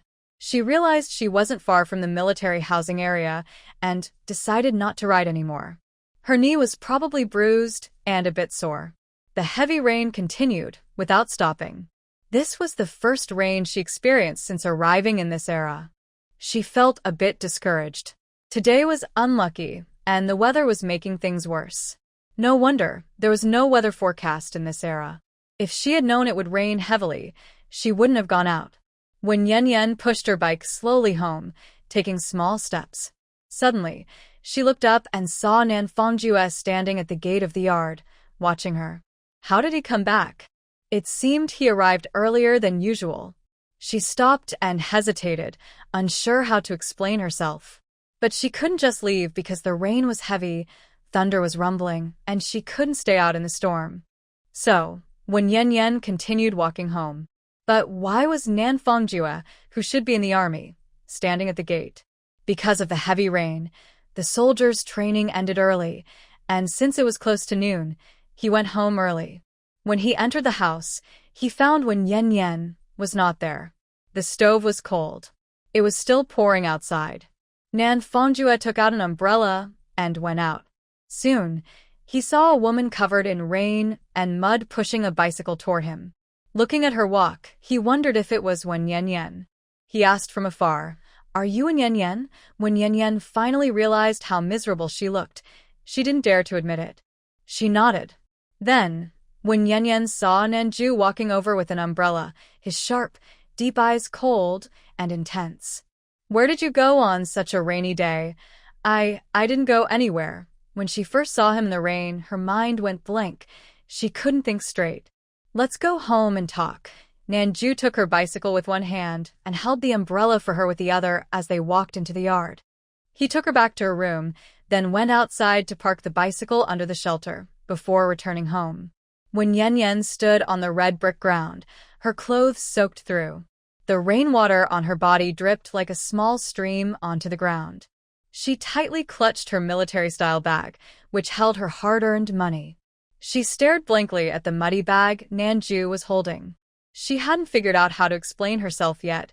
Her mind still wasn't working properly. The muddy bag Nanju held was the one he had just taken from the bicycle handlebar. He opened it and saw a scale and a smell of seasoning inside, understanding what it was. He didn't ask anything, just placed the muddy bag in the corner of the wall.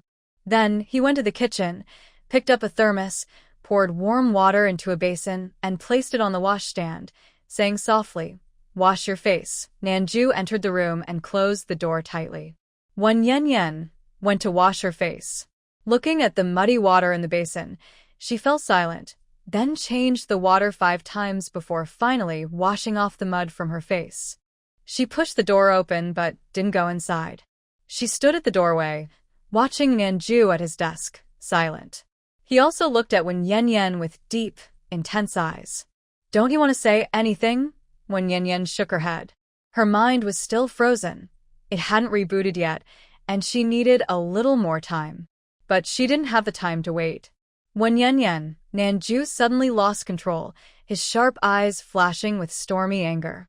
"You're capable, you really have ideas. I say something and you don't listen at all. Just ignore me, right? Come here." He grabbed her from the doorway and pulled her in front of the mirror on the wardrobe. "Look at yourself in the mirror and see what a mess you are. Just look." Wen Yanyan ignored his voice and was shocked by his strength. How did he do it? He easily pulled her over with just one hand? Although she had lost a lot of weight recently and now weighed over 100 pounds, her build was still solid. Most importantly, she didn't cooperate and kept resisting. "What are you looking at? I told you to look in the mirror. Can't you understand my words?" Nan Fongjue shouted loudly again. Wen Yanyan hurriedly looked at the mirror, then quickly closed her eyes. It was indeed a mess, unbearably ugly. Even though she washed her face, her hair, clothes, and feet were all covered in mud. "Did you see? Do you look like a sloppy ghost? I thought you had changed, but it turns out you're even worse than before." Nan Fongjue was very disappointed.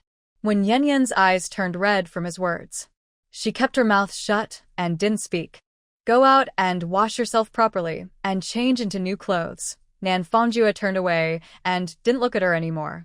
When Yanyan didn't move. After being shouted at so loudly, her mind finally started working again. She was angry. Why was she worse than before? She just fell down. Why did he have to humiliate her like this? And calling her a sloppy ghost, that was too much. She refused to listen to him. Why should she listen? She wasn't his soldier. Why are you so stubborn? Do you think this look is still honorable?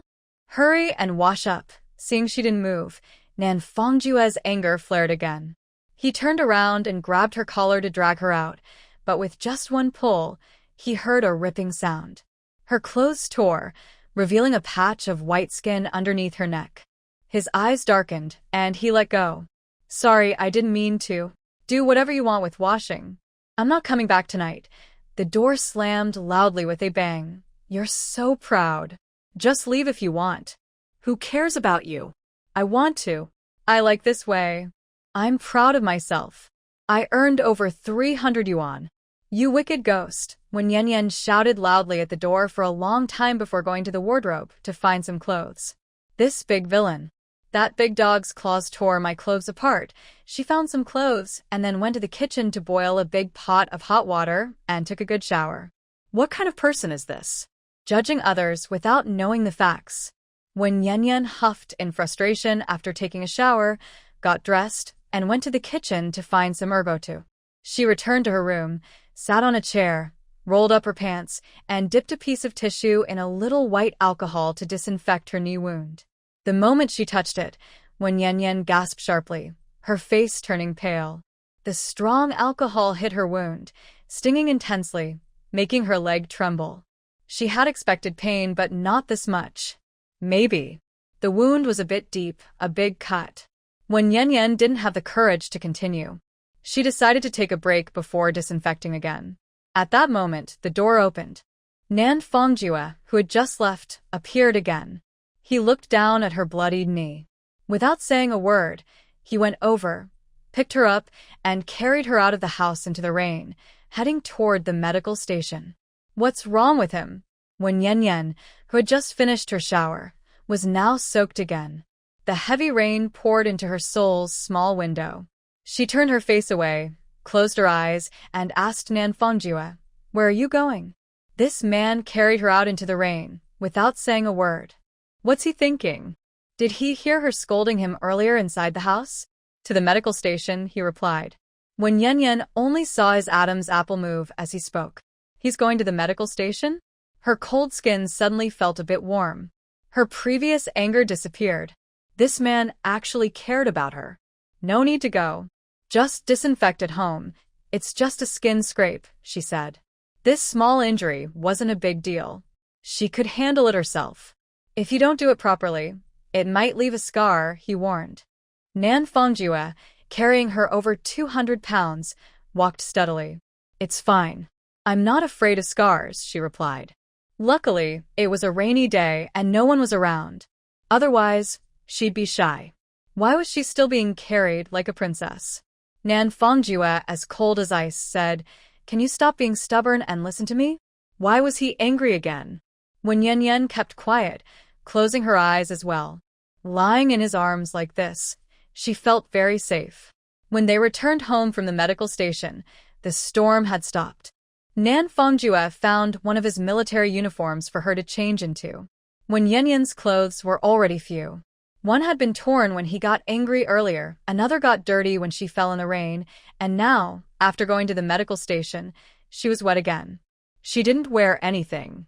Southern Jew found another set of military clothes and went out. After a while, he asked, "Have you changed?" He had finished changing and was waiting outside the door. "Yes, I have." When Yan Yan sat on the edge of the bed, rolling up her sleeves. His clothes were too big, long everywhere. But they were very warm. Southern Jew pushed the door open and came in.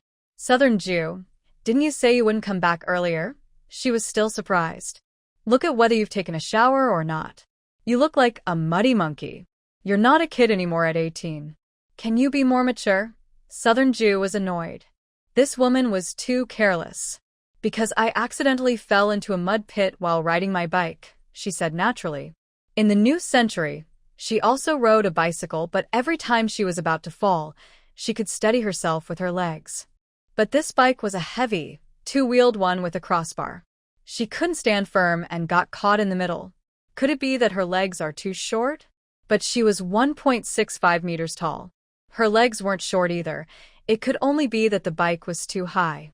A grown-up still falls and injures her legs? You're really something, Wen Yan Yan. Be honest with me. What are you hiding and doing? Southern Jew's tone was unhappy. Spicy chicken feet. When Yen Yen didn't want to argue anymore. This man was cold with his words, but not truly mean. How long has it been? Southern Jew looked at her with her head down. His anger had eased a bit, showing she knew she was wrong. About half a month. When Yen Yen looked at his long legs. Had she really been doing this for so long? Southern Jew's anger suddenly returned. He gritted his teeth silently. When Yen Yen heard the grinding of teeth near her ear, sounding a bit tense and nervous. This man's anger was quite frightening. After a while, she heard a voice from above. When Yen Yen, I'm telling you one last time, no more shady deals. You're a military family member, so you need to be careful about your influence. If it happens again, our relationship will go back to how it was before. Do you hear me? Southern Jew threatened her, which was too unreasonable. All these days, this little woman had been hiding right under his nose, treating him like a fool. When Yen Yen gave up, she didn't want to go back to how things were. She just started to feel like a real couple. Well, I have to do something, right? I can't just stay at home all the time. Lately, she had thought about it. Selling chicken feet makes money, but she is limited in ability and can't handle everything alone. If someone helped her and she expanded her business, selling 50 pounds a day wouldn't be hard. How much money could she make? One Yen Yen calculated that she could earn over 1,000 yuan a month, which adds up to more than 10,000 a year. It's not a joke. It sounds light, but people in this era are usually cautious and afraid to work with her. She can't do everything alone because preparing chicken feet without bones is very labor-intensive. Most importantly, she is a military family member. If she joins the workforce openly, it could affect Nanju's future in the military. He still wants to develop his career in the army. So, it's good that he found out today. She can put her business aside for now. She plans to wait until the reforms and policies loosen in 7 or 8 years to restart. That won't be too late, as it's less than a year away from now. Then tell me, besides running a business, what else do you want to do? Nanju looked serious. This woman was becoming more daring, and their home was getting too crowded. Don't you know? When Yen Yen looked up at him. What do I know? Nanju didn't understand what she meant. I sing very well. Since she said that, it shows she already has a plan to join the art troupe. Nanju was surprised again. When Yen Yen was sure. Okay, I'll check if there are any openings in the art troupe when I have time. Do you really sing that well? Nanju confirmed again. I'm just joking with you. She glanced at the little ball in her lap. It had been staring at her with its small black eyes. Suddenly, the little ball let out a loud bark. Haha, Chio, you know you're a little dog too, right? When Yen Yen was amused. Chio was so cute. This made the tense atmosphere in the room suddenly become relaxed. Nanju's expression softened. He looked at the time. I'm going to the army now. Be careful at home. Eat the leftover buns for breakfast. Is your leg okay? It's fine. So, what will you eat for lunch? Today, something unexpected happened, and when Yen Yen didn't have time to cook. You don't need to worry. The army canteen is still open at this time. Are you coming home tonight? When Yen Yen still remembered what he said. Depends. Nan Fongjue left. What does depends mean? If he doesn't come back tonight, she won't cook dinner. After everything that happened, she wasn't in the mood. Today, this man is the first to lose his temper after marriage. In the past, the original owner was so stubborn and unreasonable, causing trouble everywhere, but he never got angry. What does this mean? It shows that Nan Fongjue has feelings for her and cares about her. Seeing her hurt and carrying her in the rain to the clinic shows he's starting to care. One Yen Yen lay on the bed, thinking about what just happened, touching her hot face. Nan Fongjue is a complicated man, both gentle and strong, caring and assertive. After leaving home, Nan Fongjue looked up at the sky clearing of clouds and felt relieved. He didn't expect that the arranged marriage his grandfather set up would involve a girl with a very rich inner world. She is smart, educated, brave, straightforward, stubborn, and sometimes two-faced. Does she sing well? Strange. Why has she changed so much? She used to be so terrible. When Yen Yen is a mystery, hard to understand. Frowning, Nan Fongjue adjusted his military cap and strode toward the camp. When he reached the food line, someone patted his shoulder. Nan Tuan, why are you so late today? The cafeteria is about to close. He turned to see Su Zhengjiang smiling at him. Director Su, you just arrived too? Su Zhengjiang is the camp instructor and Huang Shuaing's husband. His rank is 2 levels above Nan Fongjue, the same as the division commander. I've already finished eating. I was about to leave when I saw you. Come on, let's chat. Su Zhengjiang has a square face and wears black-rimmed glasses, making his face look even more square. But his smile is kind, which fits his job. Okay, just a moment. Nan Fongjue bought 2 steamed buns and a bowl of pork with cabbage, then walked with Su Zhengjiang to a corner of the dining hall. They sat face to face. How have you been getting along with Wen Yanyan lately? Su Zhengjiang's smile was always on his face. Nan Fongjue took a bite of his bun. Nan Tuan, have you heard that Wen Yanyan once helped my family Mingming? Although they are in the same army unit, they don't see each other often. Today, they met in the cafeteria by chance. Nan Fongjue nodded in response. Nan Tuan, you don't talk much. Su Zhengjiang sighed regretfully and patted his thigh. Nan Tuan is good in every way, but he doesn't like to talk. Director Su, if you have something to say, just say it. Nan Fongjue doesn't like formalities. All right, I'll be direct. Because Wen Yanyan has helped my family, I want you to look after her. Can you help her find a job? She shouldn't keep selling chicken feet. It's hard for a woman to do these things. How do you know about this? Nan Fongjue was surprised. He just found out himself. She used my family's bicycle to go to the jade processing factory to sell goods. How could I not know? Oh, I want to clarify. It's not because I feel sorry for the bicycle. Please don't misunderstand. Su Zhengjiang hurried to explain, worried he might take it the wrong way. My wife said that she looks very thin lately. Most likely, she's tired. She also said that when Yan is dieting, being tired and dieting for a long time can harm her health. He was just concerned. Director Su, I just found out she's doing this. I told her before to stop, but she didn't listen and secretly sold things. Since Su Zhengjiang knows, Nan Fongjue finally relaxed. I've talked to her. She agreed to stop, but she said she can't stay at home. I want to help her find a job. If Wen Yanyan doesn't have something to do, she won't be honest. Actually, he also noticed that Wen Yanyan had become very thin recently, but he didn't expect her to be exhausted from selling chicken feet. All right, do you have any goals? Su Zhengjiang asked him. I heard her say. Nan Fongjue hesitated. After all, he had never heard Wen Yanyan sing, so he was a bit hesitant. Nan Tuan, don't be polite. Besides the fact that Wen Yanyan is my child's lifesaver, you are also a second-class combat hero. Helping you settle your worries is my job and my duty. The army will prioritize the work issues of military families, Su Zhengjiang quickly reassured him. Yan said she sings well, but I have never heard her, so I am not sure. Nan Fongjue finally spoke. That's easy. I will talk to Old Yu, the head of the art troupe, and arrange an interview quickly. Whether she succeeds or not depends on her own performance. Do you think that's okay? Su Zhengjiang is a straightforward person and immediately made a decision. Okay, Director Su. Once it's arranged, just tell me the time. Nan Fongjue agreed with this plan. Good. Wait for my news.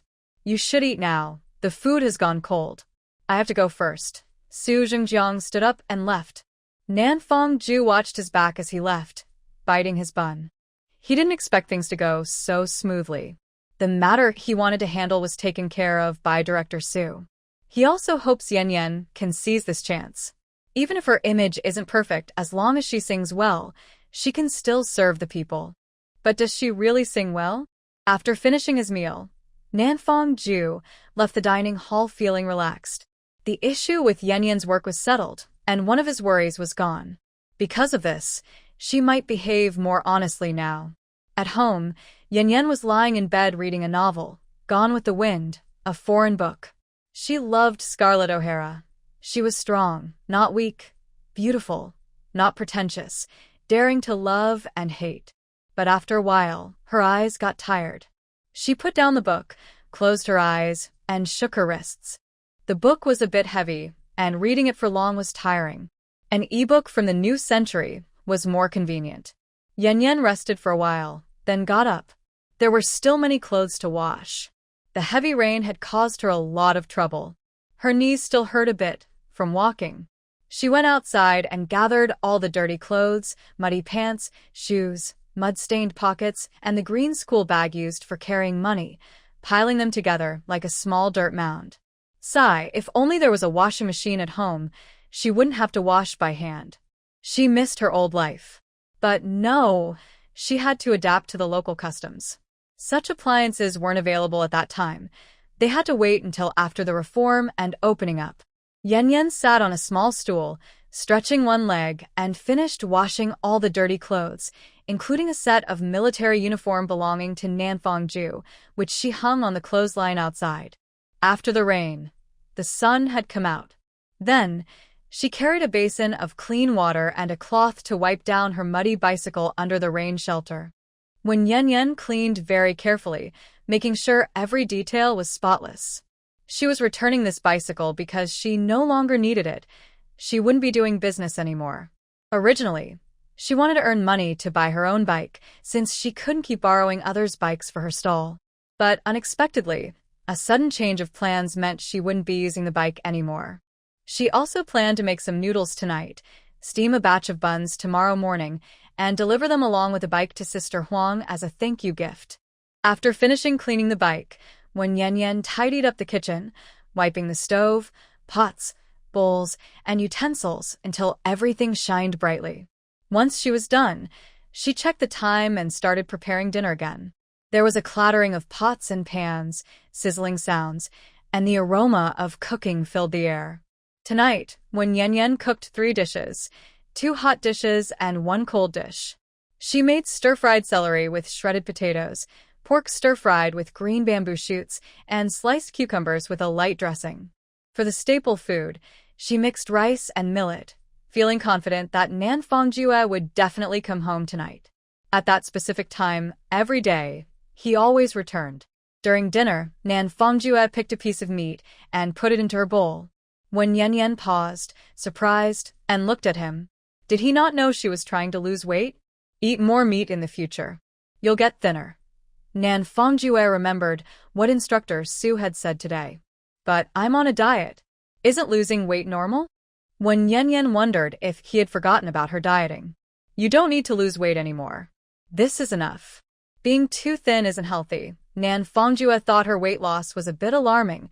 She had lost quite a few pounds in just over a month. I know my body. I'm fine. I plan to weigh 96 kg, about 48 kilograms. I have a plan. When Yan put the meat back into the dish. She still had a long way to go to reach her goal, so she couldn't eat meat. You're so disobedient. I don't mind if you're a little chubbier. He had noticed her dieting efforts more than once. Do you really mind? When Yan raised an eyebrow and looked at him. As long as you listen to me. Nanfangju had conditions. If you don't mind, why don't you want to touch me?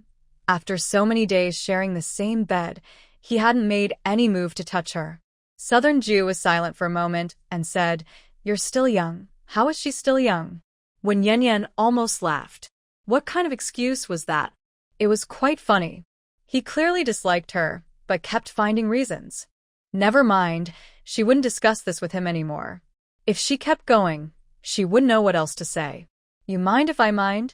Your understanding is also mistaken. Being overweight doesn't mean you're healthy. It can actually make you more likely to get sick. You should eat more meat because men need more protein than women. Her medical knowledge was starting to come out again. Protein, Southern Jew didn't quite understand. Protein is an essential part of the human body. Pork contains protein, you know? Men's. When Yan suddenly hesitated, quickly swallowing her words, then changed her tone. I mean, many organs in the body need protein. Men need it more than women, so you should eat more meat. It can help your organs develop and improve your body functions. Sigh, she knew so much. She almost couldn't keep it all inside. Haha, he probably didn't notice the hidden meaning behind her words. Southern Jew listened and took a piece of meat to eat, but he still couldn't understand. How did she know so much? Did she learn it from books before? Never mind, no need to guess. He should focus on the main topic. This noon, I was a bit impulsive and tore your clothes. I apologize to you. When Yanyan's eyes reddened slightly.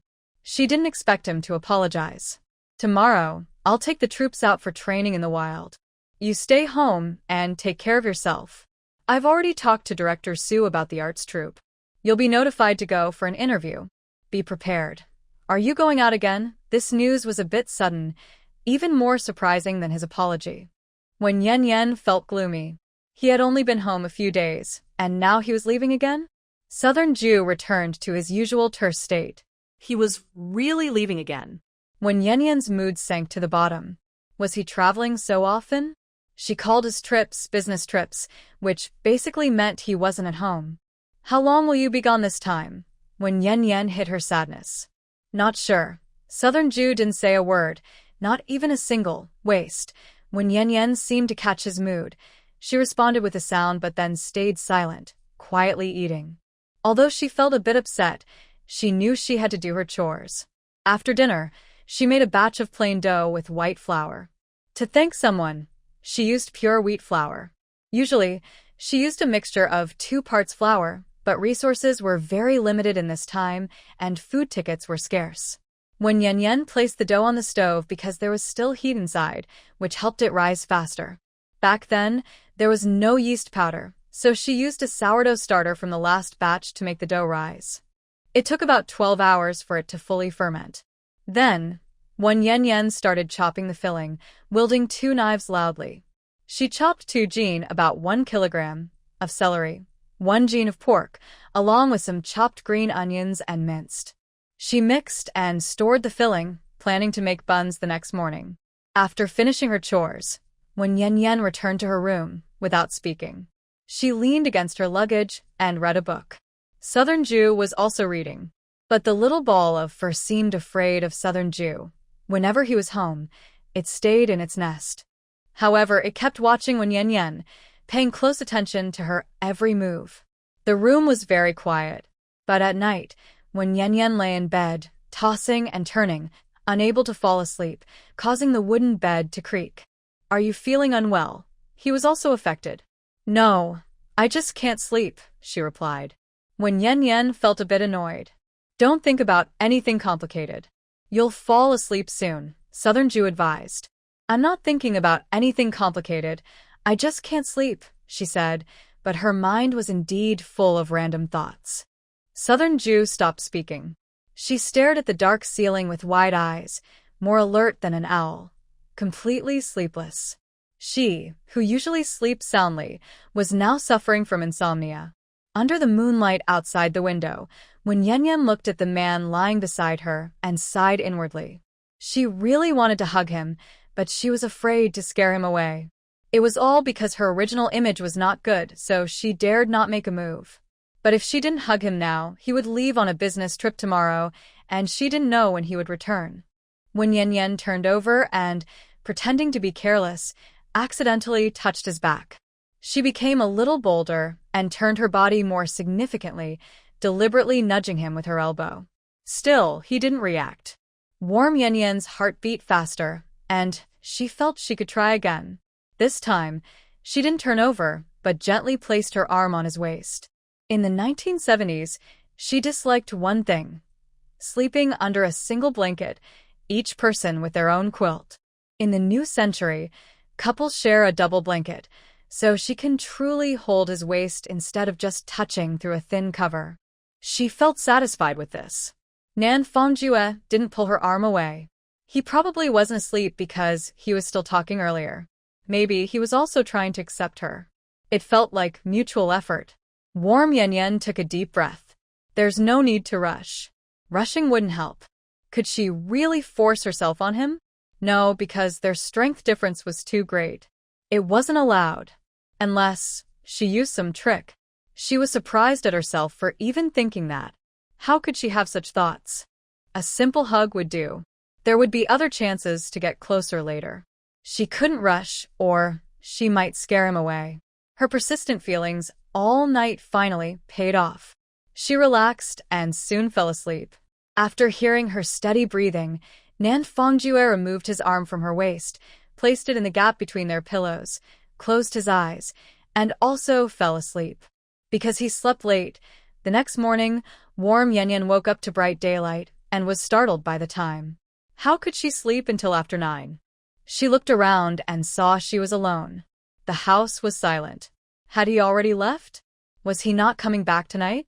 A feeling of disappointment arose in her heart. She hadn't seen him one last time. Xiao Qiuqiu saw she was awake and immediately ran out of her nest, resting its front paws on the bed's edge and wagging its tail at her. It had grown a lot recently, standing taller than the bed.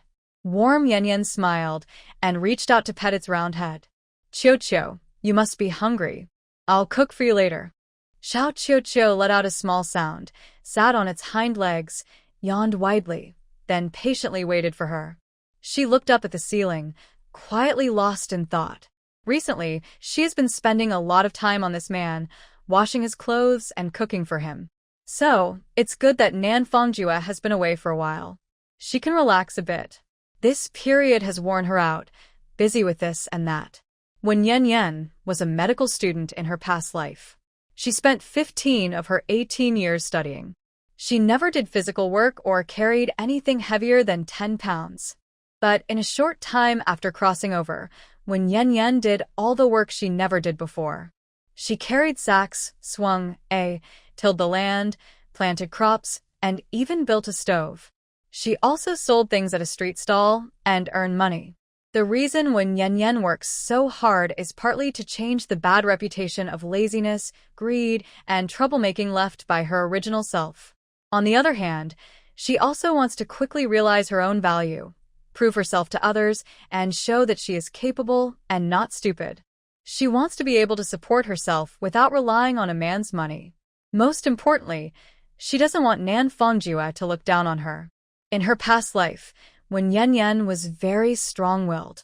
To outsiders, she was a genius student, but no one knew how much effort she put into her studies. She worked hard and knew her limits.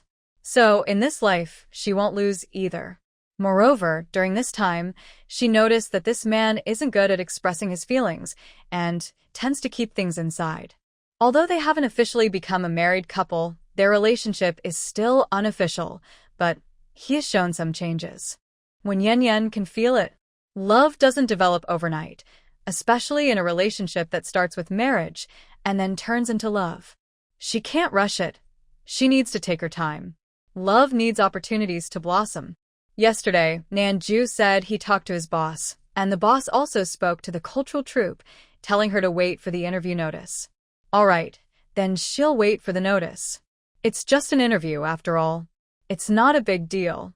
When Yan Yan finally got out of bed, after washing her face and brushing her teeth, she picked up the basin on the stove. The dough seemed to have risen a bit, filling a large basin. When kneading the dough, she should add more alkali powder. When Yan Yan moved quickly, she rolled out the dough, wrapped it, and steamed it all by herself, taking only half an hour. She steamed the buns for 25 minutes, then took them out. She opened the lid, smiled happily, and admired the steamed buns. White and plump, looking very delicious. Genius, truly a genius. Doing it perfectly on the second try. The first time was steaming buns. She added 2 little baking soda, so the buns turned out a bit hard. When Yan Yan first gave Qiuqiu a bun, broke it into pieces, and put it in its bowl. Qiuqiu, you can wait a little. Eating now might be too hot. Now it can eat some easier to digest food. Then she found the biggest bowl at home, filled it with 12 large buns, and while they were still warm, she pushed her bicycle to Huang Shuang's house. Huang Shuang's house was just across the street from hers. When Yan Yan stood outside Huang Shuang's yard and called loudly, "Big sister, are you home?" "Big sister." Soon, Huang Shuang pushed open the door and saw Wen Yan Yan at the gate immediately. She patted her clothes and came out. "Yanzi, wait a moment. I'll open the door for you. Take your time, big sister." "I'm not in a hurry." They had become quite familiar with each other recently. Huang Shuang stepped out of the yard and looked at her in surprise. "Oh, Yanzi, why have you lost so much weight again?" "Big sister, as soon as you see me you say that." "Have I lost weight?" "I think I look okay." When Yan Yan remembered that a week ago, Huang Shuang also said this when she saw her. And today she said it again. She couldn't help but lower her head to look at herself. She wasn't wearing her tummy control underwear today, so her belly still had some flesh. Because you always surprise me, Yanzi. Are you still exercising now? Huang Shuang looked at her more carefully, noticing her fair, tender skin. A perfect oval face, willow leaf eyebrows, and fox-like eyes with a slight upward tilt at the corners. Long, dense eyelashes, a high nose bridge, and a small, rosy, moist mouth. Slightly red cheeks, innocent expression, and a bit of playful shyness. Although her face was still a bit round, her chin's outline was clear. Huang Shuang secretly admired. She didn't expect this chubby girl to look so good after losing weight, so fresh and lively. Youth is truly wonderful. I'm not exercising anymore.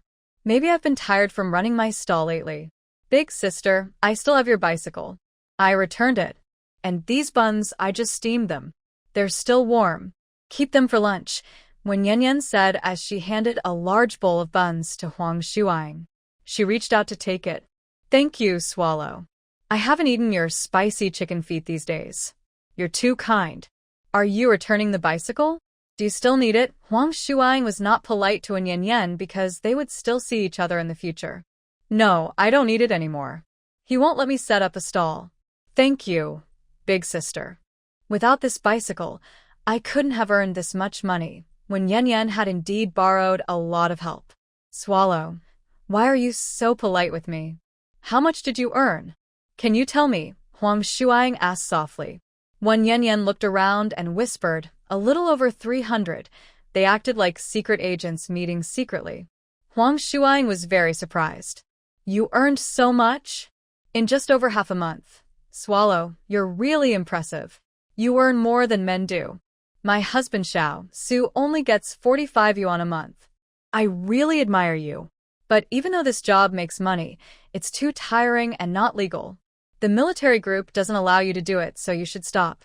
Just in case someone sees you and reports you with bad intentions, it could cause trouble for the military group.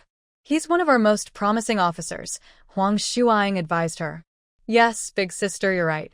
I will remember that. When Yan listened carefully. By the way, my husband Xiao Su came home last night and said he's helping you contact the cultural troupe. If you pass the interview, you'll have a job. Swallow, are you good at singing? Huang Shuang asked again. Eh? Big sister, who told you that? When Yan felt shy and blushed again. There's no need to be shy. I'm not spreading it around. It's your family, the military group, and Xiao Su who told me. You sing well and want to join the cultural troupe. When Yan finally understood. She didn't expect the southern officer to really help. The news came so quickly. Big sister, I just mentioned it casually. He took it seriously. I don't have high demands. If I can't sing, I can do cleaning work. She didn't want to reveal her true strength yet. It wasn't the right time. Look at you. Even if you can't sing, you don't need to do cleaning. The cultural troupe isn't just about singing and dancing. They have other jobs too. Don't worry. The military officer is a national hero. When he speaks, the army will definitely help him solve any worries, Huang Shuang reassured her. Oh, but I'm a bit overweight now. If I go, won't I embarrass the cultural troupe? When Yan still had some worries. Why are you worried? You're not fat anymore. Don't you look in the mirror? Not only is your figure better than before, but you also look nicer. You don't have a chubby face now. After saying this, Huang Shuang looked her over again from head to toe. Yan, listen to me. Go to the town and buy a dress, then dress up nicely. You look like a big beauty. Really? Sister, are you trying to fool me? When Yan looked in the mirror but didn't see such a big change. Huang Shuang gave her a gentle scolding. You child. I'm almost as old as your mother. Do you think I would lie to you? Yan, wait for me a moment. Huang Shuang took her bun and went home. When she returned, she had some peanuts in her bowl. Take the bowl home first. We're taking a ride to the town to buy a dress for you to wear during the interview. She wanted to help Wen Yan look her best. Oh, okay, sister. You push the bicycle home. I'll go back now. Women love beauty, and Wen Yan was no exception. She was moved by Huang Shuang's words. Yes, I'll wait for you. Huang Shuang agreed and pushed her bicycle into the yard. When Yan Yan hurried home, put down the bowl, and took 20 yuan from the drawer before leaving the house. Hundreds of miles away from the Manhwa mountain range, Nan Fongjue led his entire troop to camp in a valley surrounded by mountains on two sides. This was their outdoor training site. Why choose this place? Because it is rarely visited, has dangerous terrain, and tough living conditions. Only in such a place can the real intensity of outdoor training be achieved. Although it was a bit far from the southern border garrison, they used vehicles so the soldiers wouldn't have to trek thousands of miles. There was no need to waste precious time on the road. So, that night, the troops arrived and set up camp on the spot.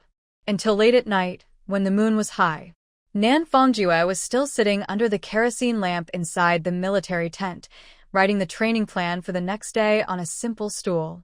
Why are you still busy? Lin Sinan finished his work and came to find him. Almost done. Nan Fongjue replied without looking up. The conditions here are really tough. You really know how to pick a place. Lin Sinan just took a walk and found that this place is a barren mountain with little water, only a small river that is almost dry. Going out for training, not for sightseeing, Nan Fongjue explained. Yes, you're right. Lin Sinan relaxed his long legs on the camp bed, looking at the metal frame above the tent, lost in thought. Nan Fongjue finally finished his work, put his notebook into his shirt pocket, and lit a cigarette. Soon, a faint tobacco smell filled the air. Lin Sinan turned to look at him. Fongjue, how are things between you and Wen Yan these days? Can you think about something else? Amid the swirling smoke, Nan Fongjue's handsome face appeared softer and more unreal. Just chatting, nothing wrong with that.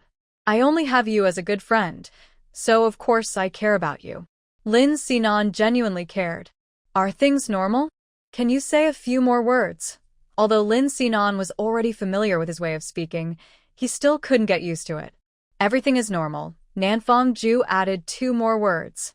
Lin Sinan almost felt like vomiting blood. Oh my, I really admire you.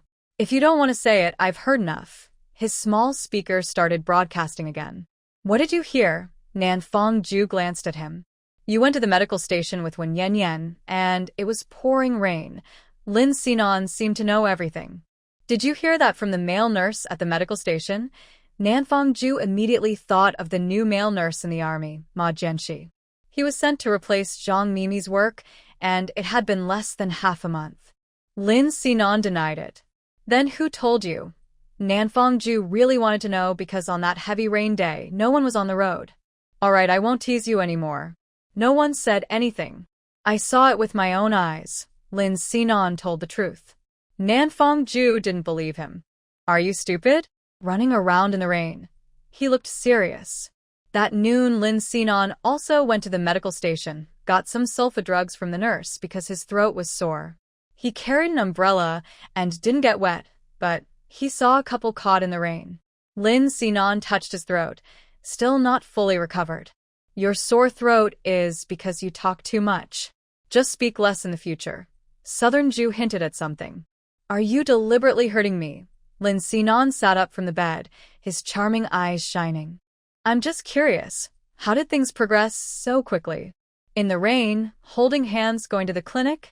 Your relationship seems unusual. He didn't consider himself an outsider and asked everything. Since we fight every day, wouldn't you be curious about that too? Southern Jew tapped ash into the ashtray. Fighting? That's not surprising, it's normal. Because you're not on the same path, Lin Sinan said confidently. Your attitude is wrong. Southern Jew criticized him. Stop talking about attitude. What exactly is wrong with her? Why did she go to the clinic? Lin Sinan was anxious. I hit her, Southern Jew said on purpose. What? You hit her? Why? Lin Sinan stood up excitedly. Didn't you say you weren't curious? Southern Jew was waiting for his reaction. Lin Sinan narrowed his charming eyes. Why are you so sneaky? Did you set a trap for me? Fine, I take back what I said earlier. I am curious about everything, okay? He just wanted to know. You're so principled. How did I end up with a friend who loves gossip so much? Southern Jew looked annoyed. I gossip for your sake. I don't care about others' affairs. Just tell me. Lin Sinan moved to stand beside him. Her knee is injured and needs disinfecting and bandaging, Southern Jew explained. How did she get hurt? Did you hit her? Lin Sinan started to imagine. When did I ever hit a woman? Are you nuts? Southern Jew glared at him. Lin Sinan quickly moved aside. Didn't you say it was you? Can't you tell if it's true or false? Southern Jew was so angry he forgot to smoke, burning his cigarette. Ash piled up. Fine, if it wasn't you, then how did she get hurt? Lin Sinan compromised again. Southern Jew was fed up with his persistence. He flicked off the ash and told him everything that happened that day, ending with an additional note. Through these interactions, I saw many of her good qualities. After listening, Lin Sinan fell silent again, lost in thought. Nan Fongjue shot him a quick look. This kid hasn't been acting normal lately. He kept asking questions and trying to find out things, never giving up. Once he found out, he acted serious and quiet. Look at him now, he's not saying a word. This time, Nan Fongjue didn't ask anymore. He put out his cigarette and picked up a book from the table to read. After a moment of silence, Lin Sinan finally spoke. She's pretty brave, going to set up a stall like that. Don't spread this around, Nan Fongjue warned him. Don't worry, I know what to say and what not to say, Lin Sinan replied. He stood up. It's getting late. I'm going home to sleep. You should rest too. Nan Fongjue was a bit surprised because Lin Sinan didn't say anything bad about Wen Yanyan this time. The next morning, Nan Fongjue gathered his troops and officially started outdoor training. This training was specially prepared for the big military exercises in June, involving 3 major military districts. He couldn't afford to be careless. At home, Wen Yanyan woke up naturally. She looked out the window and saw the bright sunshine, gentle breeze, and clear sky. It was early autumn, September, a beautiful and hopeful season. She stretched lazily, feeling good. No need to sell chicken feet today, so she was relaxed and had plenty of free time to enjoy. Last night, Wen Yanyan received a notice from the army, telling her to go for an interview at the cultural troupe today. It was scheduled for 9 a.m. at the performance hall on the 2nd floor of the troupe building. Military efficiency was fast. The question Nan Fongjue asked was solved by the 3rd day. When Yanyan checked the clock on the wall, it was only 8 a.m. Plenty of time. Since the troupe was nearby, she could walk there in just over 10 minutes. She got up and got ready, with little Qiuqiu following her like a tiny tail. Qiuqiu, are you hungry? I'll cook for you. Don't worry, she said. Little Qiuqiu loved talking to Wen Yanyan. You adorable little thing. In a few days, I'll take you out to play, okay? Wen Yanyan bent down and gently tugged at its little ear. Like a wolf cub, it needed to go out often, or it would become shy around strangers. Weowu, weowu. It barked happily, wagging its tail. Someone knocked on the door outside. Wen Yanyan opened the door and saw a soldier holding a piece of paper. Hello. Is there something you need? Wen Yanyan recognized the soldier. He was the one who delivered the military notices for Nan Juet last time. Are you Wen Yanyan? A telegram from Nan Juet's hometown was sent to the troops, but he's on a training trip. I brought it to you. Please keep it.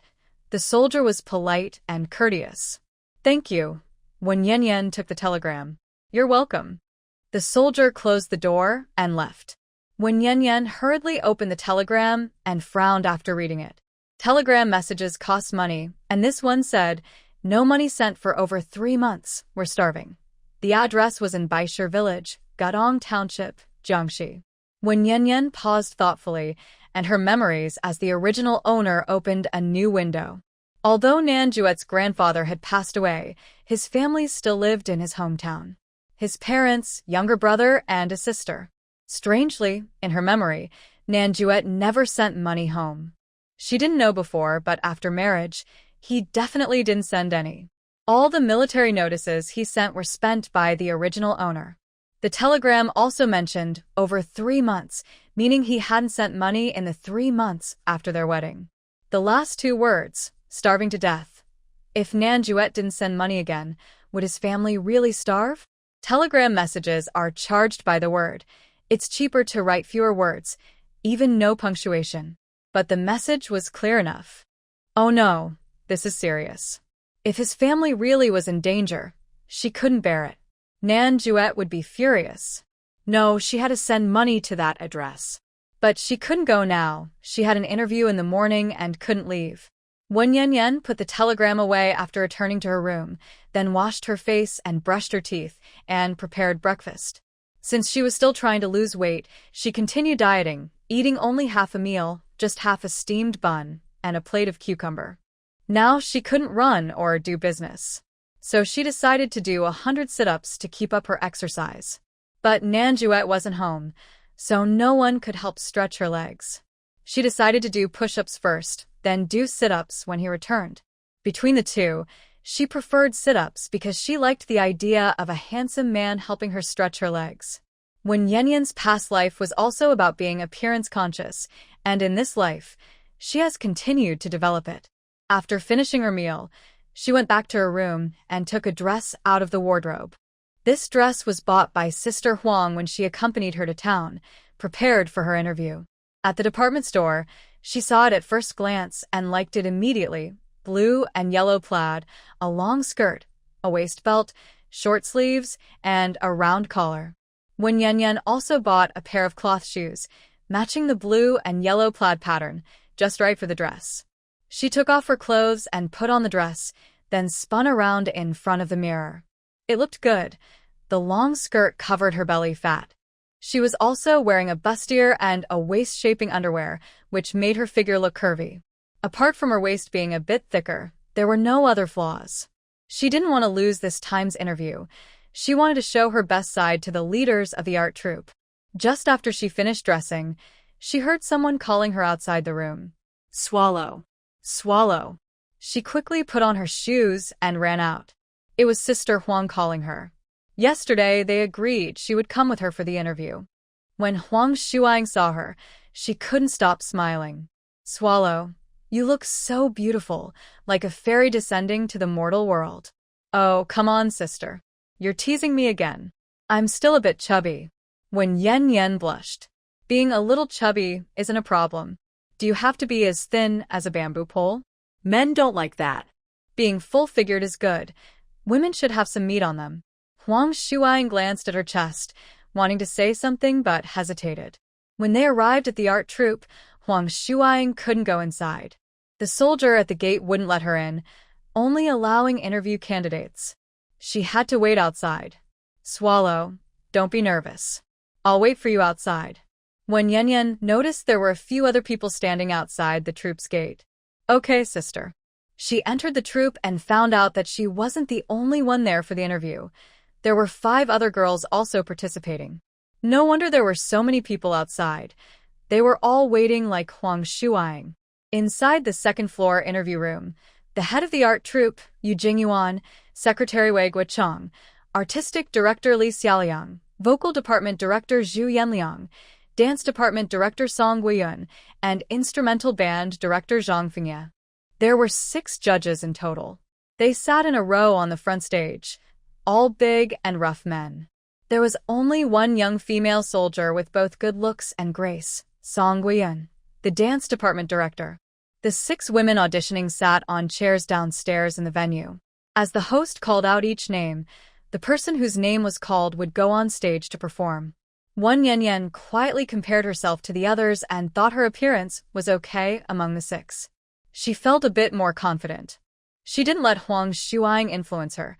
She didn't think she was pretty yet because she hadn't lost enough weight. Once she did, she'd consider it. The first girl to perform had her hair tied in a high ponytail.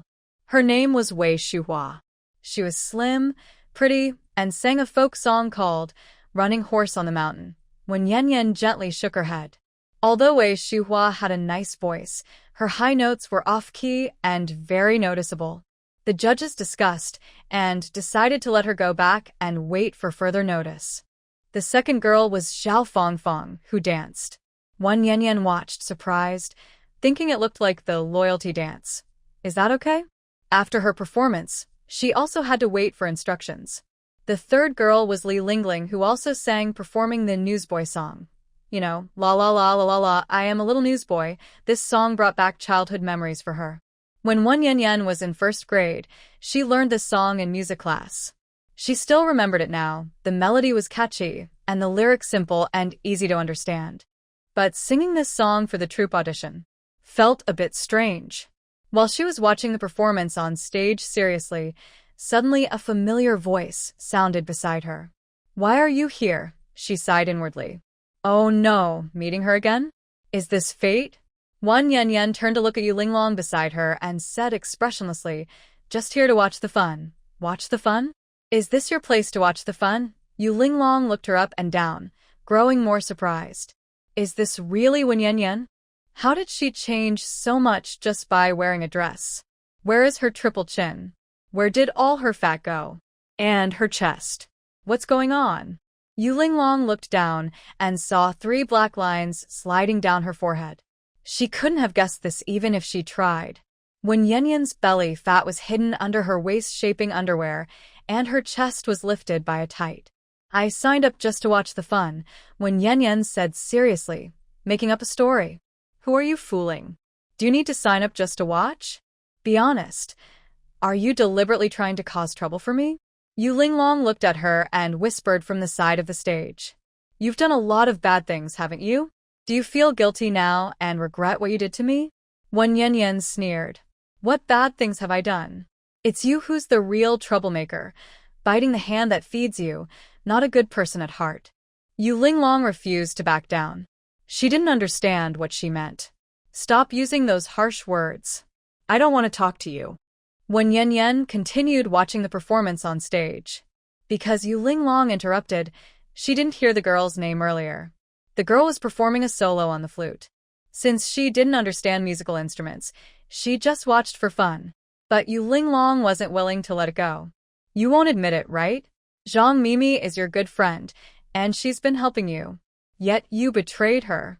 You even sent her to a study class." Wan Yan looked at her meaningfully. "So, this girl was defending Zhang Mimi. Are they good friends? Interesting, 2 women both vying for the South group and still friends. Maybe they're both being used by Zhang Mimi, just like the original protagonist." "You don't understand the situation. Don't let others use you," she said. She didn't want to say more. No rush. Zhang Mimi would come back someday, and the truth would eventually be revealed. "No one can use me. I'm not stupid. Anyway, your character isn't good.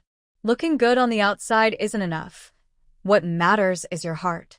Yu Linglong kept talking, giving a motivational speech. At that moment, the host on stage started calling names again. "Number 5, Comrade Wan Yan, please come on stage to perform. Just say what you want to say." "I'm going on stage now," Wan Yan said, and got up. She walked down the stairs to the center of the stage confidently. She introduced herself gracefully. "Dear leaders, I am Wan Yan. Today I will sing a song. It's a new song called Wind Blowing Wheat Fields." What? Wind blowing over the wheat fields? Captain Yu looked at Zhu Yanliang, the head of the vocal department, beside him. "Old Zhu, have you heard this song before?" Zhu Yanliang looked a bit unhappy. He had a constant frown. "No, I haven't." She said it was a new song, so let's listen. Wan Yan, since it's a new song, there's no music accompaniment. "Do you want to think about it again?" Captain Yu reminded her. "It's okay. I can sing it a cappella." Wan Yan was mentally prepared because this song was from the 21st century. There were no sheet music for it in this era. "All right, go ahead and perform." Captain Yu agreed. Wan Yan carefully held the microphone. It was a wired microphone connected to a power source. Under the blue sky in the distance, golden wheat waves roll on. That was the place where you and I loved each other. When the breeze brings the scent of harvest to my face, I think of your gentle words that once wet my eyes. This song was free and relaxed, with a beautiful melody and gentle rhythm. Wan Yan's relaxed singing and simple hums showed a longing for the pure, beautiful days of the past. She called up the deepest, most innocent feelings from her memory. Plus, her understanding of the music and her strict control of her singing skills made her performance even better. Her heartfelt, calm, and gentle voice quickly brought the judges into happy memories. When she finished singing the last note, applause erupted. "Good, very good. Wan Yan, old Sue was right. Your singing skills are quite impressive. Old Zhu, you're the professional. Say a few words. Captain Yu nudged Zhu Yanliang with his arm. Zhu Yanliang cleared his throat and said, Not bad, not bad. You decide. His face finally looked less gloomy. All right, does anyone else have different opinions? The other judges, who had been silent, shook their heads to show they agreed. Okay, I'll announce the results. Congratulations, Wan Yanyan. You've been accepted into the vocal department. Report to Director Zhu tomorrow. Thank you, everyone. When Yanyan stepped down from the stage, the host called out the next performer, Zhang Lili, to come on stage. The result was expected, so she felt calm and didn't show any extreme excitement. As she just reached the bottom of the stage, Yu Linglong came over again, looking disdainful. Well, I didn't expect you to have some skill, but you're still far behind me. I'm just playing it safe, do you understand? The song Wen Yanyan chose wasn't very difficult, mostly within the middle octave. Although she didn't hit any impressive high notes, that didn't mean she couldn't sing high. She didn't need to perform perfectly. As long as she was better than the other girls in the audition, it was enough. Stop bragging. If your skills are so bad, it's really obvious. Yu Linglong still looked dismissive, full of contempt. This woman is really annoying. When Yanyan finally got angry, she lowered her voice and said, Yu Linglong, watch your mouth. Don't think I'm easy to bully and keep humiliating me. Be careful, or I might tell your dad about your plans for the South group. This girl doesn't understand the basics. If she doesn't show her true colors, she won't understand why the flowers are so red. She keeps pushing her luck. If I don't get annoyed, then I'm the one bothering her. It's endless. Yu Linglong's face turned pale. Although she kept glaring angrily at Wen Yanyan, she didn't dare say any more harsh words. Wen Yanyan clapped her hands and walked away, feeling happy as she went downstairs out of the arts troupe. She found Huang Shuang at the gate, chatting with a military wife. Huang Shuang turned around. Wow, Yanzi is back. How was the interview? Since there were others nearby, Wen Yanyan was a bit cautious. What do you mean, still okay? Did you pass the interview? Huang Shuang looked at her with doubt. Yes, I passed. Wen Yanyan nodded with a smile. That's great. Yanzi, I knew you could do it. I wasn't wrong. Huang Shuang patted her shoulder approvingly. So, since you're from the South group, will you work at the arts troupe now? But these words were overheard by the military wife who had just been talking with Huang Shuang. She looked very surprised, glaring at Wen Yanyan with her eyes wide. Yes, Commander, you told me to report to the arts troupe tomorrow morning. Although this military wife looked a bit unfamiliar, Wen Yanyan still answered her. Huang Shuang grabbed her wrist happily and turned around to leave. Let's go home. This is great news. Soon you'll be able to perform on stage and send holiday greetings to the officers and soldiers. We should celebrate. How about preparing some small dishes and having a few drinks? Wen Yanyan didn't expect herself to be such an emotional person. Sure, come to my house. I'll cook a nice meal for you at noon. She agreed immediately. Okay, I'll bring some good wine, Huang Shuang said, seeming even happier than her. When Wen Yanyan got home, she started busying herself without sitting down. She didn't feel very excited about passing the interview. She just performed normally. But Huang Shuang's mood influenced her. She just wanted to find a job to do, not to be idle all day. She never thought she would have the chance to perform in different military districts and see the beautiful scenery of her country. Such good news. She was happy and decided to host a celebration.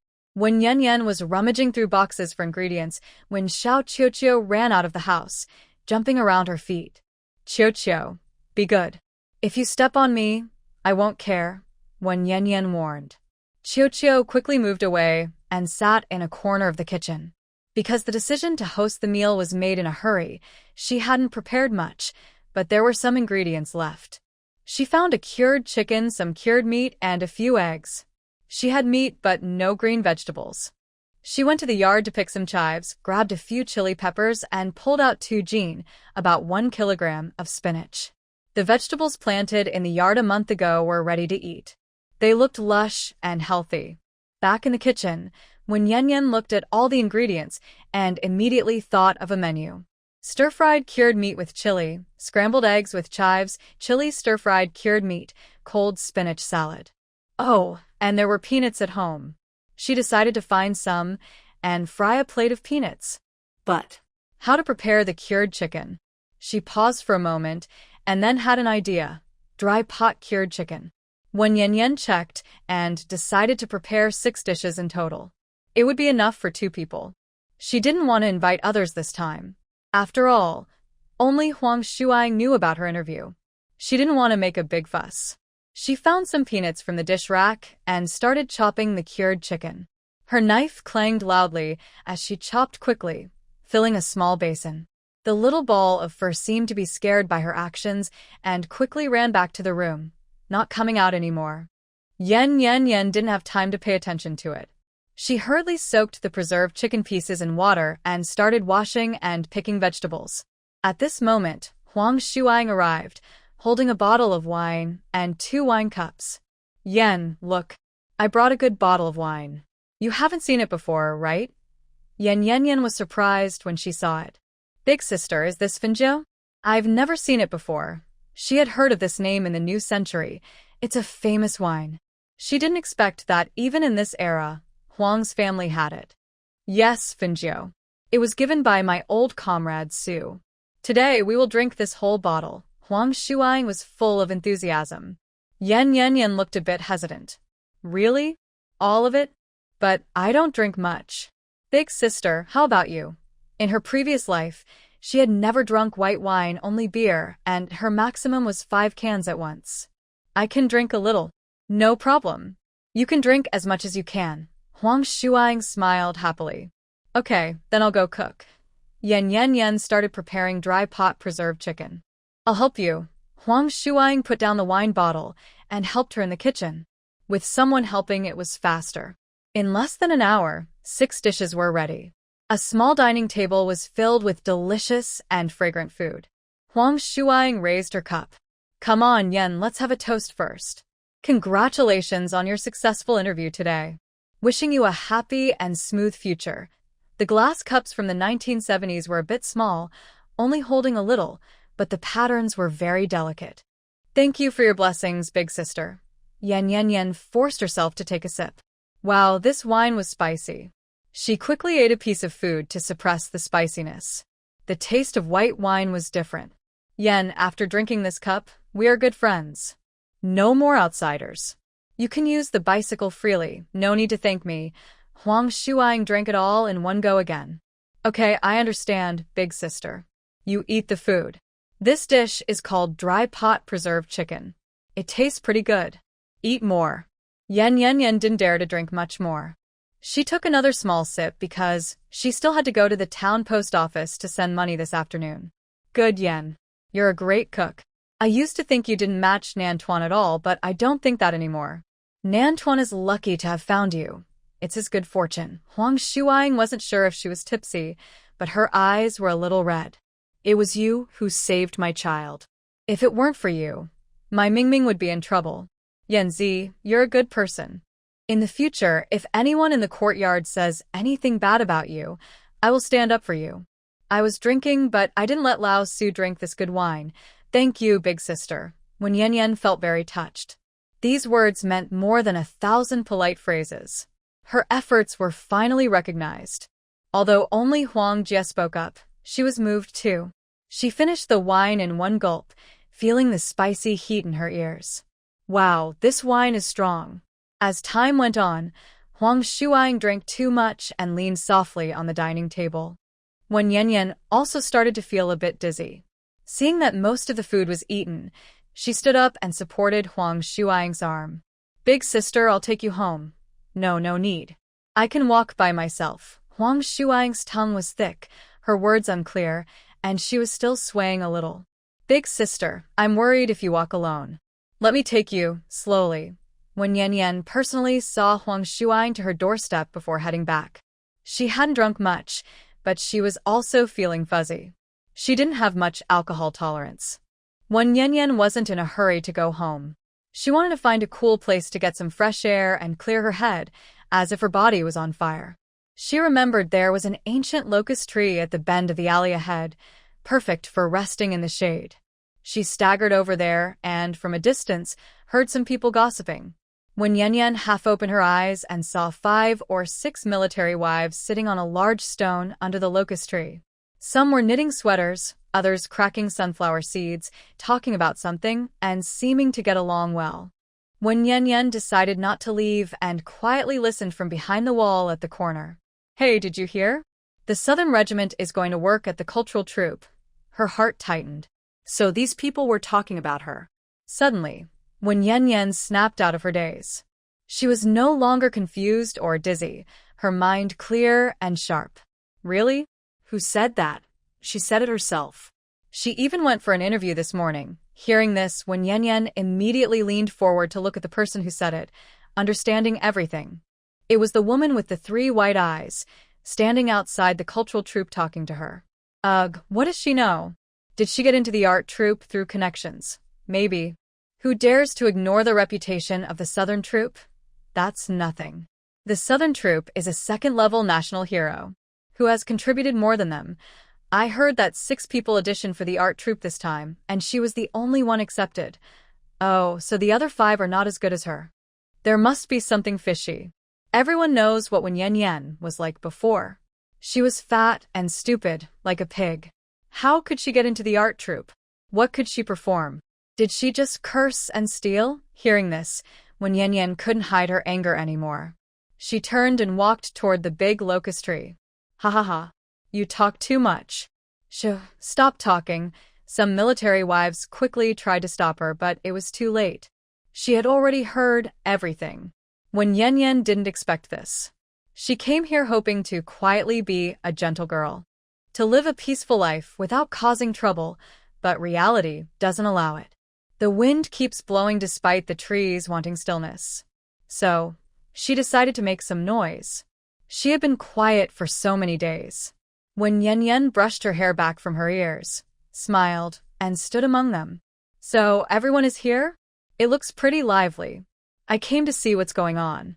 May I ask, miss, what is your surname? The woman she asked was the same military wife she saw chatting with Huang Shuang outside the art troupe this morning. She was the one who started the trouble earlier and said the harshest words. One Yan, don't pretend. Everyone knows how much ink you have in your head. You only finished elementary school, and you're still asking for your surname? Are you joking? This woman was munching on sunflower seeds, spitting shells everywhere as she spoke. Well then, I ask again, miss, what's your surname? Since she wouldn't show respect, when Yan decided not to hold back. She was also surprised. She didn't expect this woman to be so bold. People behind the scenes could be so arrogant, it's unfair. What? What's her surname? The woman suddenly looked like a hen with her feathers burned by hot water, and she jumped up. One Yan. Don't think that marrying into the Southern troupe makes you invincible. You are really something. I can't stand you. The group of military wives watching the scene were stunned, probably not expecting the situation to become so intense. The woman knitting her sweater stopped and focused closely on the fight. They all thought when Yan would argue back fiercely, but she remained calm and patient. I thought you were a decent person, so I was willing to talk nicely. Since you have such a sharp tongue, I won't hold back anymore. When Yan straightened her back and looked seriously at the woman in front of her, who had a fierce expression. Did you spread rumors that it was shameful for me to join the arts troupe? Do you have proof? Without proof, it's just slander. Can you say those words again in front of me? When Yan wouldn't lose her temper like her. She was confident because she had the facts. Just say it if you want. I'm not afraid of you, you little troublemaker. The woman's eyes looked a bit wild. Ma Guohua, the woman next to her, hurriedly pulled her away. She was already acting suspiciously. Why was she still so confident? The name the other military wife mentioned made when Yan remember. She had heard that name from Zhang Mimi. Ma Guohua was Zhang Mimi's cousin. Her husband was a regiment-level instructor, Zhang Guofu, 1 level below Huang Shuang's husband, who was a division-level instructor. When Yan smiled slightly. Oh, so you're Zhang Mimi's cousin, Ma Guohua. No wonder. They were relatives. Ma Guohua looked very vicious. When Yan, stop talking with that strange tone. Yes, I am Zhang Mimi's cousin, Manhwa. What does it matter if you know? What kind of person are you? Mimi helps you so much, and you still act so ungrateful. She kept shouting and throwing sunflower seeds on the ground. When Yen Yen looked disdainful. Ungrateful? Fine, I didn't want to push things to the limit, but since you're forcing me, I'll say everything. Let everyone here judge. Seeing more and more people gathering, she didn't want to keep silent anymore. What reason do you have? Don't embarrass the South group. It's only been a few days, and you're causing trouble again. I knew you were pretending. Look, your true colors are showing again. Manhwa kept talking with a sneer. Your younger cousin Zhang Mimi secretly likes South Jew, when Yen Yen raised her voice by an octave. Her words instantly drained Manhwa of energy, her long, sharp face turning bright red. You're talking nonsense. I'm not lying. When Yen Yen spoke confidently.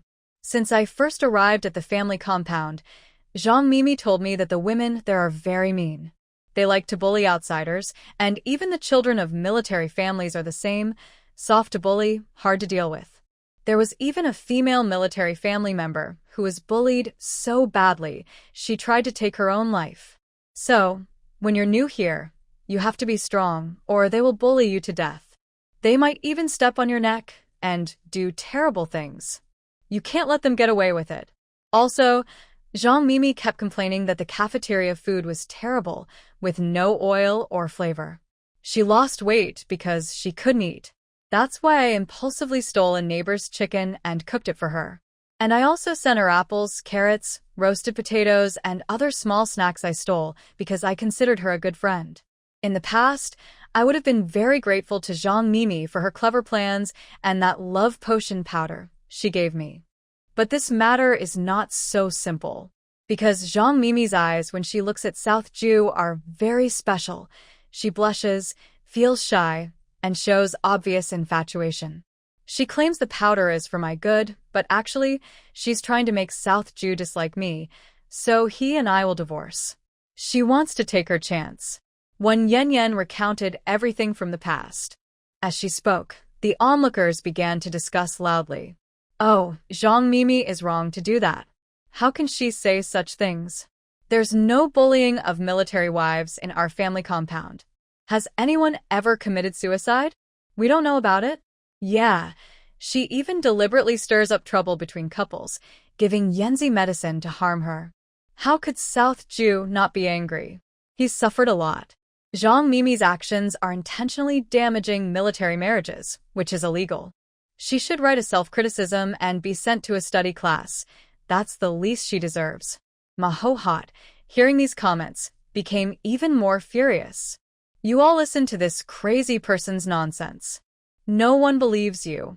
Mimi didn't have any bad intentions towards South Jew. She made mistakes because she's trying to do good. It's your own dirty mind that's dragging others into it. A treacherous little person who kills the donkey after using it. She's like a duck, tough on the outside but tender inside. You don't believe it. That's just your selfishness acting up. Because Zhang Mimi is your cousin, when Yen Yen watched as more and more people gathered around. Since everyone is here, I want to clarify something publicly. Manhwa just now falsely accused me, saying I used my influence to get into the art troupe after Yuan left. To prove my innocence, I will sing a song for everyone now. To make those who don't know the full story stay quiet, she decided to perform live. Okay, let's hear song. If Manhwa is intentionally spreading false accusations, we won't pay attention to her anymore. Soon, someone in the crowd responded. All right, I'll sing a well-known song. Waves on the Honghu Lake. When Yen Yen studied abroad, she loved singing old songs and patriotic songs. She didn't expect to use that now. The crowd started clapping. When Yen Yen opened her mouth confidently. Waves on Honghu Lake, how they roll and crash along the shore of Honghu is my hometown. Early in the morning, boats go out to fish, and in the evening, the catch fills the boat. Wild ducks and lotus roots everywhere, and the aroma of rice harvest fills the fields. She sang with full emotion, her voice beautiful and captivating. Her high notes were relaxed and effortless, and her low notes smooth and flowing, perfectly in tune. In the crowd of over 100 people, everyone was silent, deeply drawn in by her lovely singing. Inside, ripples of clear, beautiful feelings like those on Honghu Lake stirred in their hearts. They listened intently, completely absorbed. Even Mahohat, who had secretly left the crowd, was unnoticed. Only when Yen Yen saw her hurriedly run away, but she had no time to care. When the song ended, applause erupted. Thank you all for your support. I need to go home now. I have things to do this afternoon. When Yen Yen finished and walked away from the crowd, she had already shown her strength. There was no need to say more. Those who understood would understand. Pretending to sleep won't wake you up. As when Yen Yen left, a few military wives under the big tree, who had been paying close attention to her, suddenly woke up as if from a dream. Hey, where is Mahohat? Where did she go? It's all her fault. She probably left early. How can she still have the face to stand here? Her mouth is too bad. She's just talking nonsense. We found her talking. It turns out she was jealous of Wen Yen Yen because of Zhang Mimi. They're different issues. Why does she talk badly behind people's backs? It's very unpleasant. No wonder Yanzi is angry. Yes, Yanzi sings very beautifully. She got into the art troupe because of her talent. From now on, she can't chat with Ma Ho Hot anymore. She has led us astray. This person is really bad. She and Zhang Mimi are like sisters, equally mean. I won't associate with her anymore. She's like a fish in a pot of soup, stinky. Let's go home. Gradually, the crowd of onlookers dispersed, and the area under the big locust tree became peaceful again. Wen Yen Yen went home, took 30 yuan and a telegram from her drawer. Now she plans to go to the town to send money to Nan Fangjue's hometown, based on the address in the telegram. 10 yuan a month, 30 yuan for 3 months. This is a lot for a rural area. This time, she decided to run there. Anyway, Nan Fangjue wasn't home, so even if he knew, he couldn't stop her. She still doesn't understand why he doesn't want her to run. It's confusing. Wen Yen Yen isn't a girl who always follows orders blindly. She knows how to adapt and doesn't need to argue with Nan Fangjue. She reached the town in just half an hour, running faster and feeling lighter with each step. Wen Yen Yen thought that if she kept running for a few more months, she could become a professional long-distance runner. She asked passers-by and quickly found the only post office in town, China Post, with big green characters hanging on the door.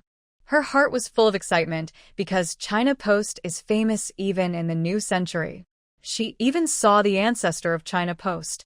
When Yen Yen entered the post office, asked the staff for a remittance form, and started filling it out at the table. Suddenly, she noticed a middle-aged man wearing a baseball cap acting suspiciously inside the post office. He was wandering around, not mailing letters or money, and kept walking close to people with a cold look in his eyes. Wen Yen Yen paid attention to him and looked at him a few more times. His behavior seemed a bit like that of a thief. She saw his hand sneak into an elderly person's pocket. Wen Yen Yen put down her pen and quickly grabbed his wrist. "What are you doing?" By then, the man in the cap had already succeeded and was holding 10 yuan in his hand. He looked back at Wen Yen Yen, his eyes shining with a fierce light, and whispered, "You little troublemaker, mind your own business. I am minding my own business." "Sir, your money was stolen," Wen Yen Yen warned the old man. Before the old man could react, the thief's other hand suddenly appeared with a shiny, sharp knife. It was heading straight for Wen Yen Yen's face. She quickly dodged the attack with agile movements. However, in doing so, she also loosened her grip on the thief's hand. The man wearing a baseball cap ran away quickly.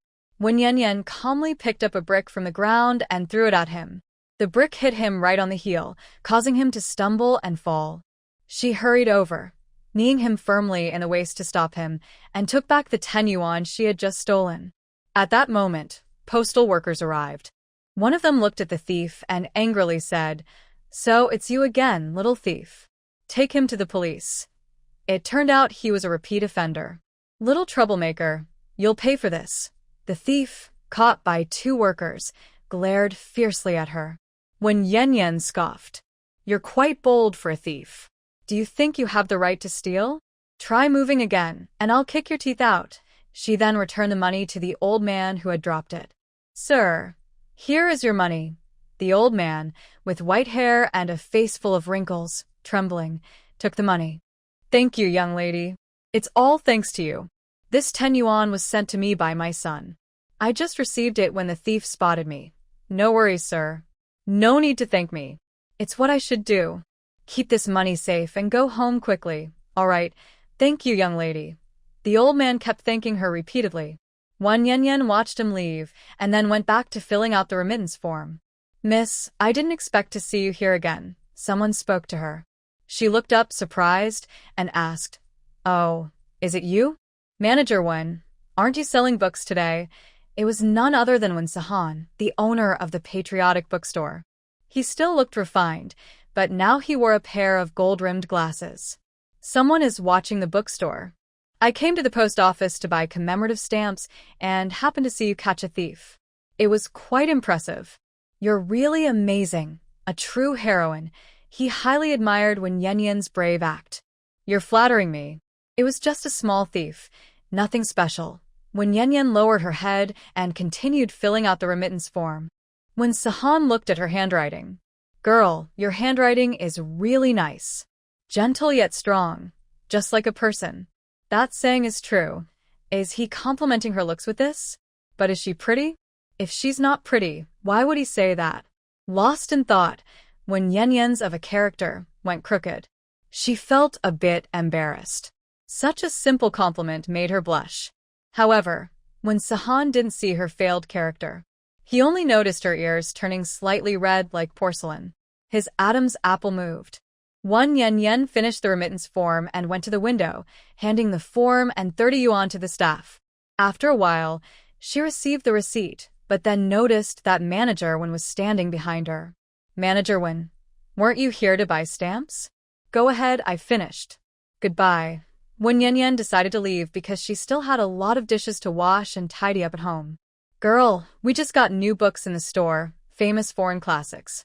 Would you like to take a look and see if there's anything you like? When Sahan's tone was gentle and his smile warm. Oh, new books? But I haven't finished the last one I was reading. In her previous life, Wen Yanyan also loved reading. Hearing about new books made her eager to browse. Books can be kept and read slowly. They never go out of style. If you like any, I can give you a 40% discount. When Sahan was eager to promote. A 40% discount? Last time it was 20%. That's quite a good deal. When Yanyan was tempted. All right, I'll go take a look. Are you not buying stamps anymore? I asked the staff just now. The stamps I wanted are sold out. I'll have to come back next time, when Sahan explained. Okay, let's go together.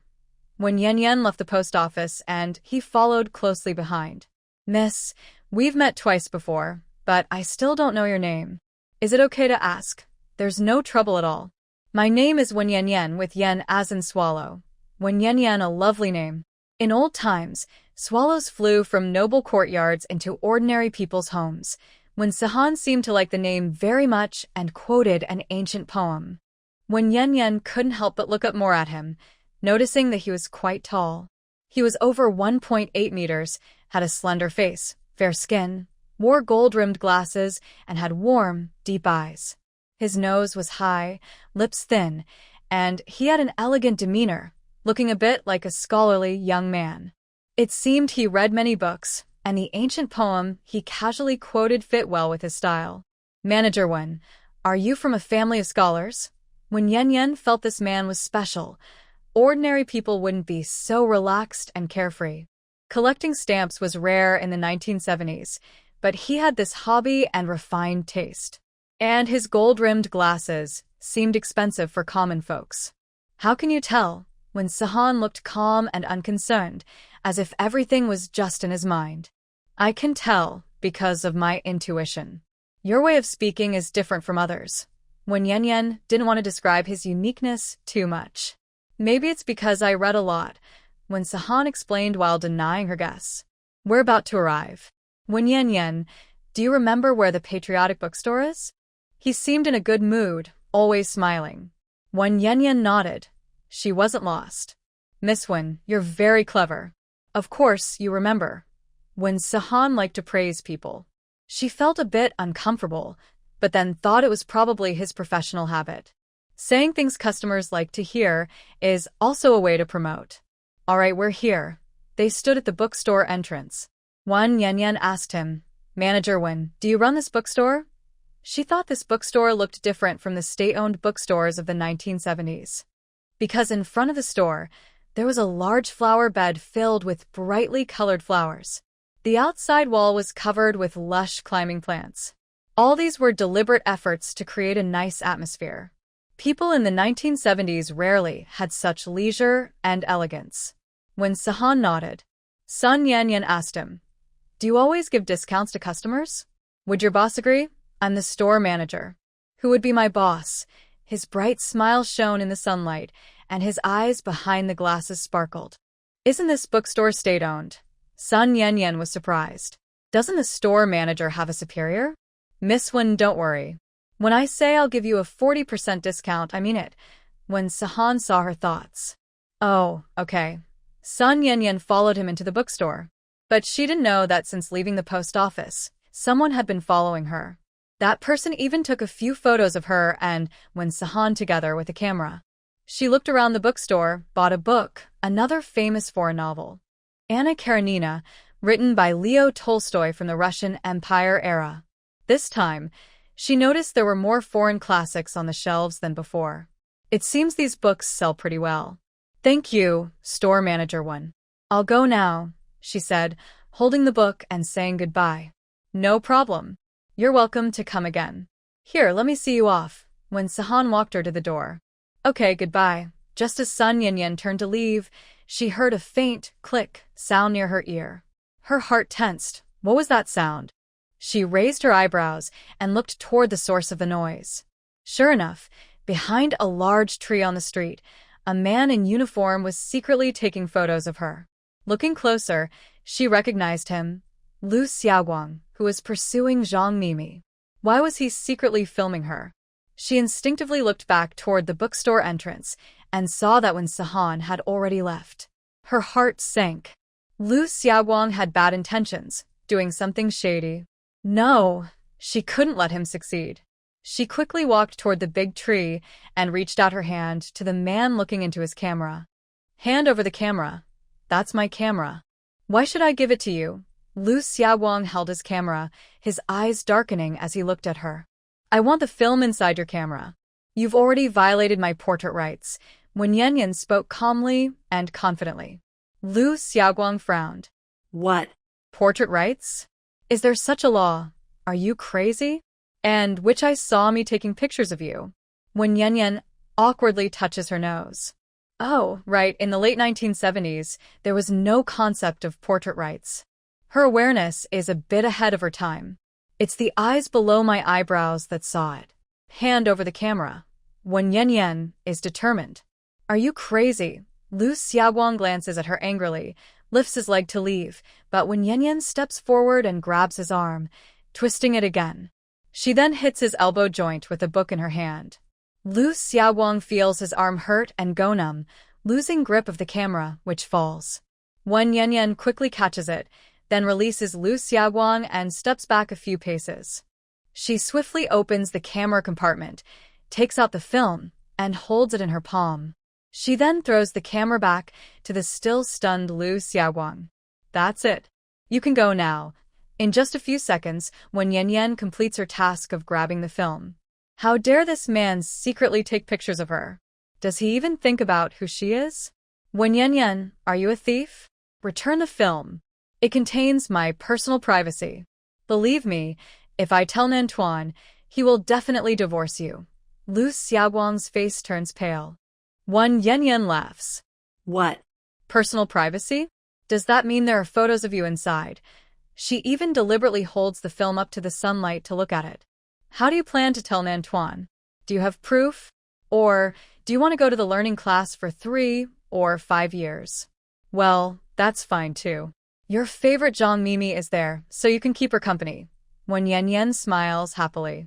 Her words make Lu Xiaoguang grit his teeth in anger, clenched fists ready to hit her.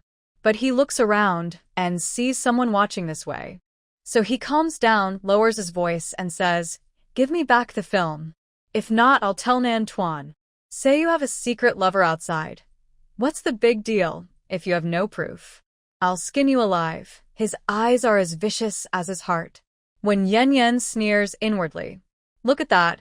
She hasn't even asked yet, and he's already revealing his true intentions.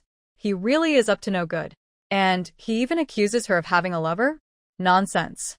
But she's genuinely worried that Lu Xiaoguang might tell Nan Fengjue about this. Although the thing he mentioned doesn't exist, words can be frightening, and they can change meaning when spoken. She didn't want to cause herself trouble, but she absolutely couldn't return the film to him. Why are you afraid? Even if there are some private photos, it's okay. Don't worry, your privacy won't be revealed. She then shook out the film and exposed it to the sunlight. As long as it gets exposed, no one will know what's inside. Lu Xiaoguang felt heartbroken because there was a photo of him and Zhang Mimi. "One Yen Yen. You owe me that film. I paid 5 yuan for it." He was very angry. "Did I hear you right? You want me to pay you for the film?" When Yen Yen clapped her hands and smiled slightly. "You're so shameless. You secretly took photos of me, and now you want to blackmail me? Do you think I'm stupid?" Her charming eyes, with a hint of mischief, flickered in the sunlight. Is she stupid? Lu Xiaoguang finally started to see Wen Yanyan clearly. She looked completely different from before. Although she seemed a bit plump on the outside, her figure was full and smooth, with no extra fat. Her features were clear and sharp, without a trace of grease, and her enchanting fox-like eyes made her look even more beautiful and bright. What surprised him most was her quick and clever mind. She was someone he once thought was slow and foolish. Not only did she know there was film in the camera and understand how the camera worked, but she also easily took out the film. And she knew how to expose the photos? Moreover, her quick and agile movements. How did she do that just now? His arms suddenly felt numb and weak. If not for the marks of her past expressions on her face, he might not even recognize her. When Yen Yen had changed so much, Lu Xiaoguang couldn't help but ask, "Are you in Yen Yen?" "Of course I am. You might find me unfamiliar because I've lost weight." When Yen Yen looked at his reaction with a strange expression, Lu Xiaoguang didn't recognize her at first. How could he have been secretly taking photos of her here? Oh right, someone must have pointed him out on the spot. Thinking of this, when Yen Yen quickly looked around but didn't see anyone suspicious. "Tell me, who told you to secretly take photos of me?" she asked the person involved. "No one," he replied. Lu Xiaoguang was so startled he turned around and walked away quickly, clutching his camera. She no longer asked her for the 5 yuan compensation. Has this woman become so clever? When Yen Yen looked at his back and pursed her lips. Why doesn't she believe it? Taking a chance, she picked up the messy film reel she had just knocked over and threw it into the trash can by the roadside. Then she lifted her leg and left, heading home. Today was just too unlucky. At that moment, when Sahan stood outside the bookstore, watching her walk away, a hint of amusement in his eyes behind his gold-rimmed glasses. He saw everything just now, even though he didn't hear what they said. But he realized that when Yen Yen was truly a treasure girl, she was very outstanding. The man with the camera was still in military uniform. Was he a soldier? What is his relationship with Wen Yen Yen? When Sahan's eyes were full of doubt. Not long after Lu Xiaoguang left Wen Yen Yen's sight, Ma Ho Hot, hiding in the shadows, came out. She couldn't wait and asked, "How was it? Did you get the shot?" "No, she saw me." Lu Xiaoguang felt disappointed. He never expected to fall into Wen Yen Yen's hands and feel so embarrassed. Oh no, what did you do? This was a great chance. That woman keeps going to the town.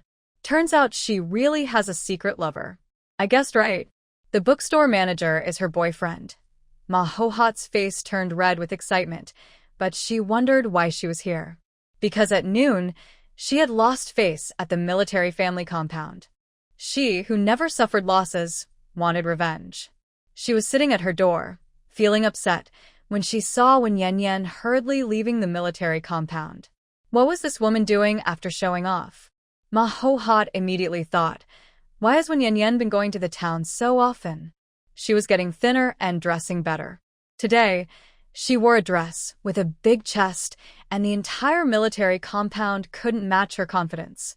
Oh no, with the Southern Regiment not at home, could Wen Yan be bored and looking for a wild man in town? Could she be on a secret date? The thought made Ma Ho-hat's eyes light up like a fly spotting a piece of meat. The more she thought about it, the more convinced she was it was true, so she decided to follow Wen Yan. If there really was an affair, she could take revenge and clear her name. Also, Nantuan would definitely divorce her once he found out. At that time, she would make sure to crush that shameless woman under her feet, insult her, scold her loudly, and despise her. She would avenge Mimi and make her regret her arrogance. Plus, Mimi might have a chance to marry Nantuan. Just as Ma Ho-hat was feeling excited, she saw Zhang Mimi's pursuer, Lu Xiaoguang, driving a jeep to town for errands. She raised her hand to stop the car, got in, and told Lu Xiaoguang about her plan. Coincidentally, Lu Xiaoguang also held a grudge against Wen Yan because of the incident with Zhang Mimi being sent away for study. If this time they could help her get back at her rival, Lu Xiaoguang might also gain Zhang Mimi's favor. Maybe he would succeed. So, they quickly agreed to work together. However, Lu Xiaoguang had a task in town, so he went ahead to handle it. Ma Ho-hat was responsible for spying and taking photos. She used Zhang Xiaoguang's camera to take many pictures from the moment when Yan entered the post office to when she arrived at the patriotic bookstore. Ma Ho-hat thought she was close to success. Her hands trembled with excitement, and her heart beat faster. But when Lu Xiaoguang looked at the photos after returning, he shook his head. These photos were too blurry. The faces couldn't be seen clearly, so they couldn't be used as evidence. Lu Xiaoguang suggested that Ma Ho-hat hide first, while he stayed outside the bookstore to take a clear photo of Wen Yan with her lover in the same frame. Before leaving, Ma Ho-hat reminded him carefully. Wen Yan was wearing a blue and yellow checkered dress, so he must not take the wrong person. Just as he finished taking the photos and was checking the results, Wen Yan caught him and blocked his way. Xiaoguang, how could you be so careless? If you get a good photo, we can finally get revenge. Manhwa scolded Lu Xiaoguang. She was full of passion, but suddenly felt a cold shower poured over her head, which was hard to accept. I don't know how she suddenly became so clever. She saw me taking photos and snatched the camera away, even taking out the film, Lu Xiaoguang said. He still didn't understand how Wen Yan managed to grab the camera. What? Did I hear you right? You, a grown man, couldn't even outfight a woman? Ma Ho-hat's eyes widened in surprise. Big sister, I am a soldier. I can't be seen arguing with a woman on the street. What would people think? Lu Xiaoguang hesitated. Fine, since you care about your reputation, then don't worry about appearances. Ma Guahua got angry. Big sister, I didn't mean that. Give me some time, and I will find another way. Lu Xiaoguang was also unwilling to give up. He didn't expect Wen Yan to really have a man outside. It was so shameless, daring to cheat on a soldier. Not just for himself, but for the Southern Regiment, he had to expose Wen Yan's false face. This shameless woman. All right, I'll give you one more chance. You must take it seriously. Ma Guahua left. Although she had no proof, she was convinced that Wen Yan had a man outside.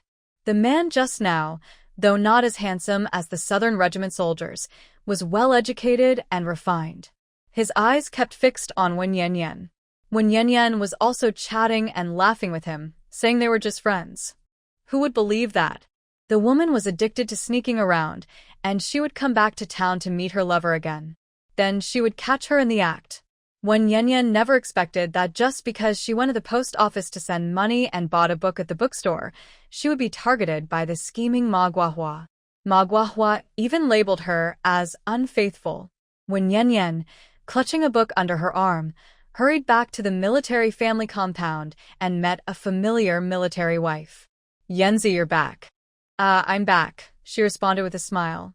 Wen Yan ran a little further and was approached by another military wife. Yanzi, where did you go?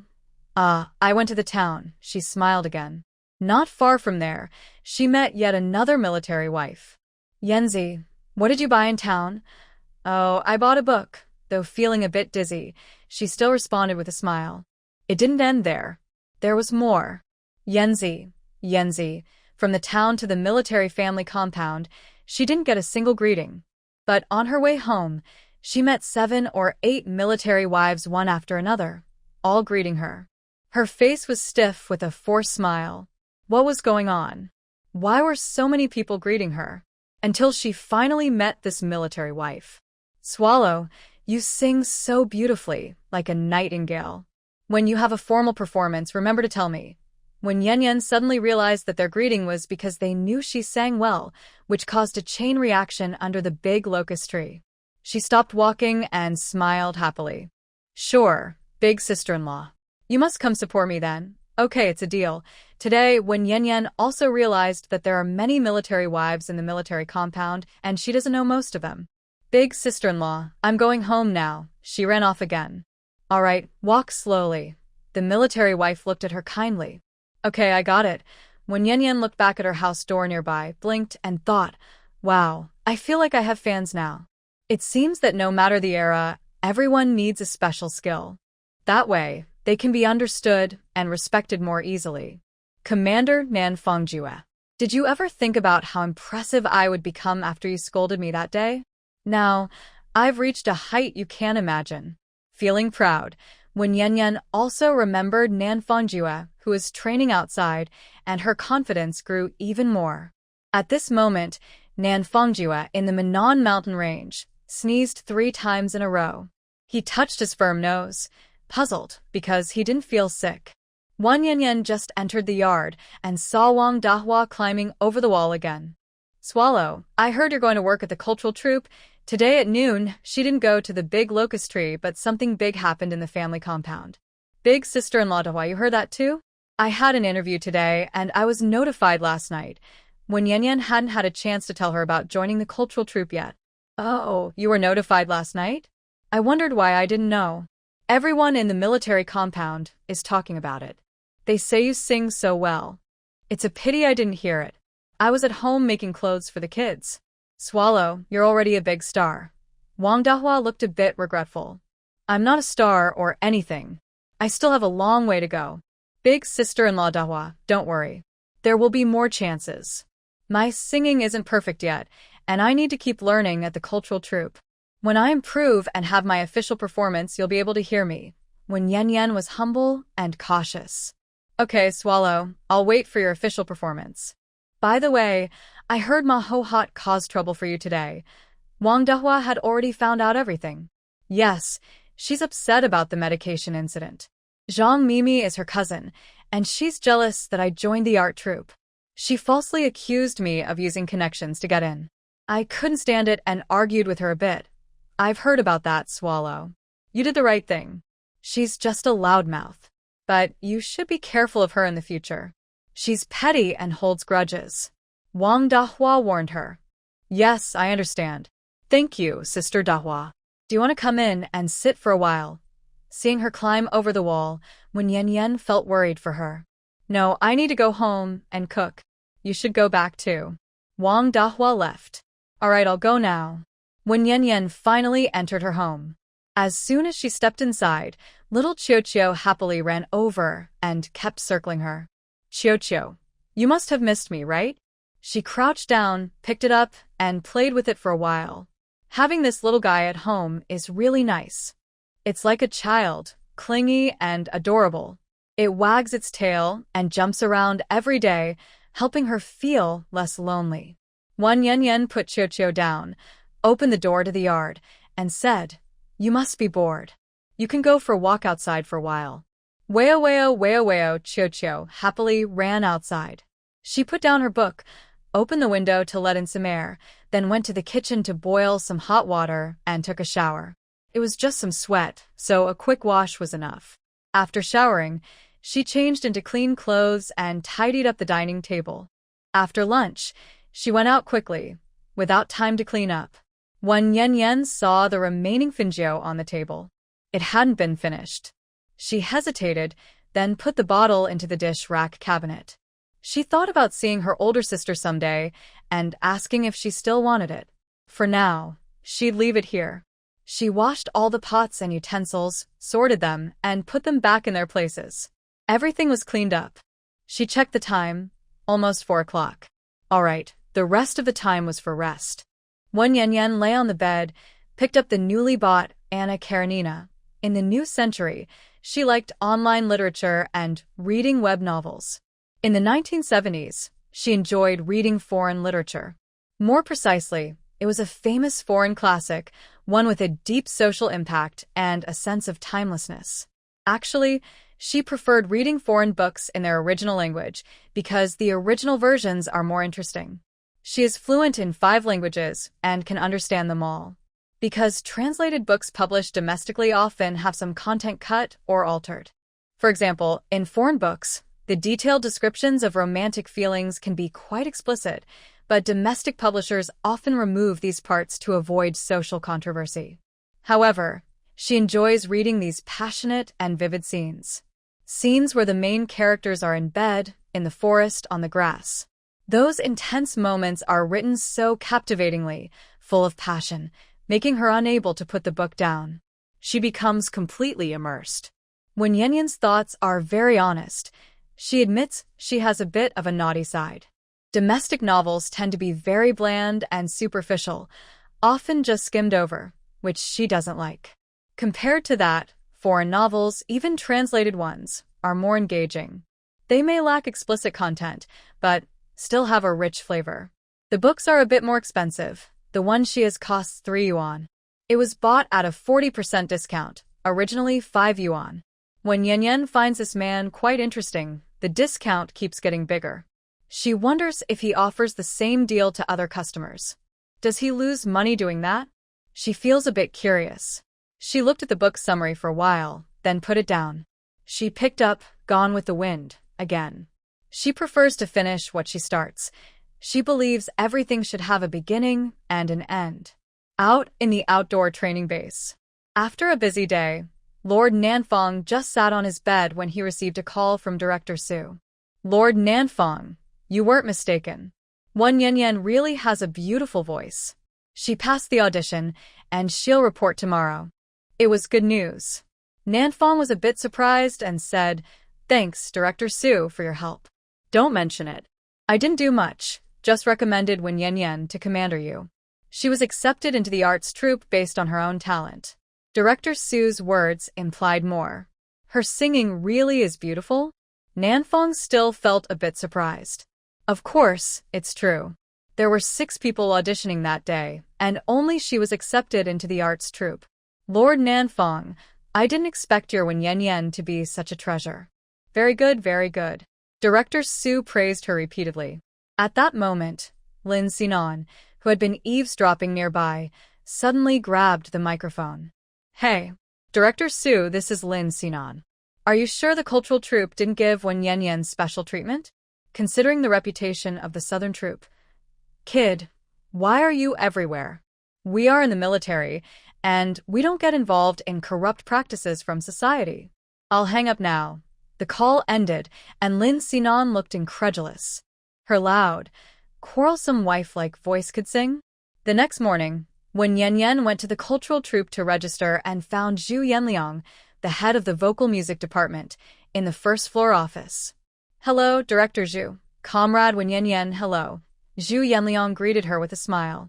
Come on, I'll introduce you to the members of the vocal music department in the rehearsal hall. After saying that, he left the office and Wen Yan followed behind, touching her nose. She thought his mood today was okay. She didn't understand why his face looked so dark during the interview yesterday, as if he had rubbed charcoal on it. Director Zhu stopped outside the rehearsal hall. This is the vocal music department's practice space. From now on, except Sundays, you will practice singing and study here every day. The hours are from 9 in the morning to 4 in the afternoon, with a 1.5-hour lunch break. He explained the work hours and location in detail. Okay, Director. I understand. When Yan nodded in agreement. She liked the 9-to-4 schedule. It was the dream of many modern workers. After finishing, Director Zhu pushed the door open and went inside. Her eyes lit up. Although the door to the rehearsal hall wasn't big, the inside was very spacious. The white walls contrasted with the red-painted walls, creating a bright and lively atmosphere. Above the east wall hung a large red five-pointed star, along with the red national flags below, giving the space a sense of solemnity and history. The floor was made of plain wooden planks, very characteristic of the military. "Comrades, don't be busy now. Come over here. I want to introduce a new member." Director Zhu stood on the podium. Some men and women who were training heard him and gradually gathered in the center of the hall. They saw Wen Yanyan standing beside the director and whispered to each other. Director Zhu spoke. "Everyone quiet down." The scene became silent. "My colleague here is named Wen Yanyan, a proud military spouse. She has passed the assessment and officially become part of our group. I hope you all will respect and love each other, learn together, and work hard to improve your skills." The crowd clapped faintly. "All right, everyone, disperse now. Keep practicing and aim for good results." Zhu Yanliang stepped down from the podium. "Wen Yanyan, take some time to get familiar with the environment today. No need to rush into training. If you have questions, you can come to the office to see me." "Thank you, Director." From Zhu Director's introduction, Wen Yanyan noticed a problem. People here lack enthusiasm, and their applause is weak. Zhu Director left. Wen Yanyan looked around with her hands behind her back. The place was clean, bright, and sunny. Then she saw a long table against the west wall with various musical instruments. She went over to look at each one. There was a flute, a bamboo pipe, a tambourine, an accordion, a cello, a violin, an eru, and And a piano? of course, it wasn't on the table. It was in the corner of the room. Wen Yanyan felt a little excited because she loved the piano and could play a little. She approached and saw a red cloth covering the piano. It seemed people from this era still cherished it. As her hand touched the edge of the cloth, she heard a voice. "Don't touch it."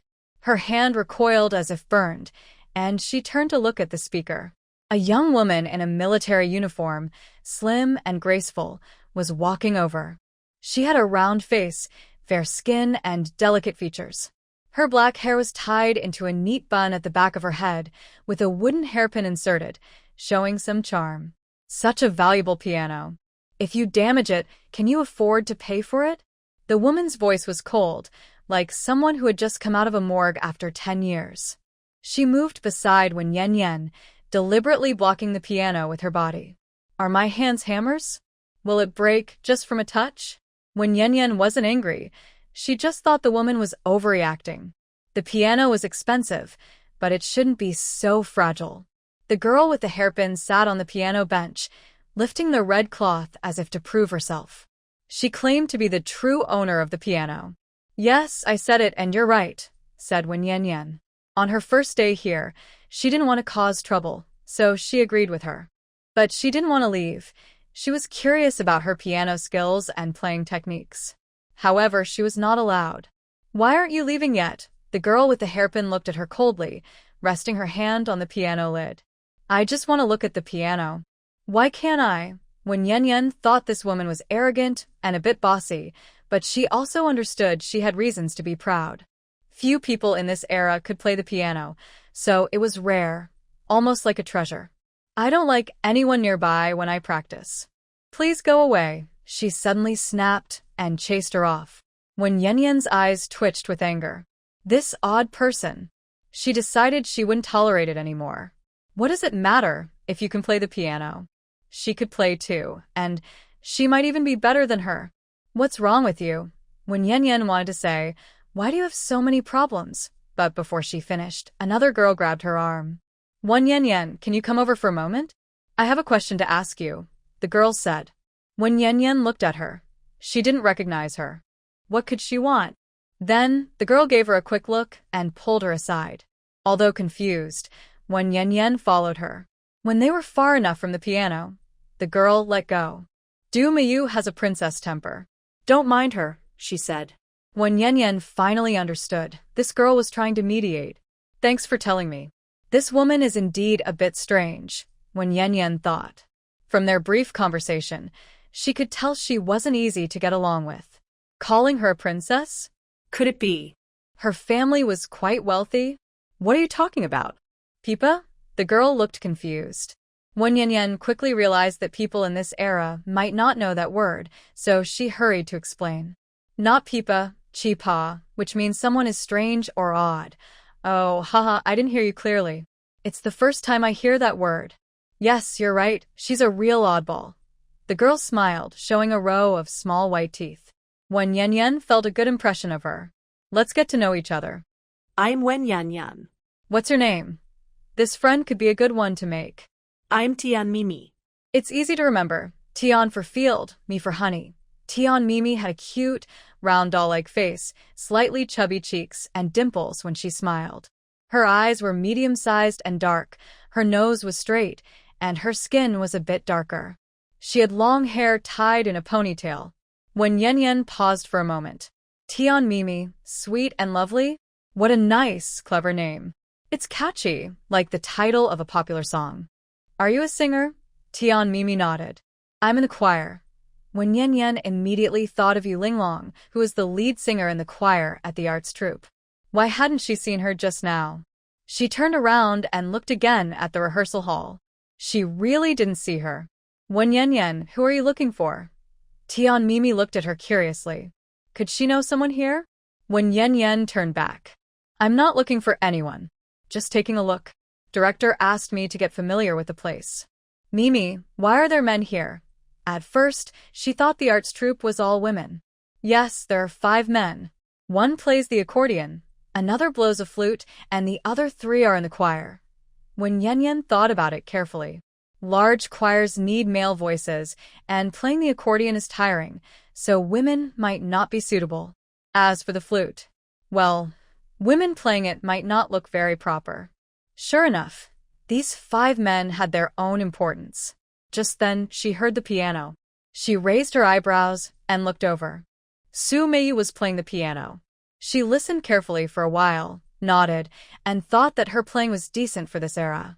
Wen Yanyan looked back and saw Tian Mimi lifting one leg onto a horizontal bar, holding it with one hand, practicing a leg stretch. What are you doing? Do choir members also need to practice their legs? Yes, this is simple physical training. A good posture and elegant stance are also important for singing.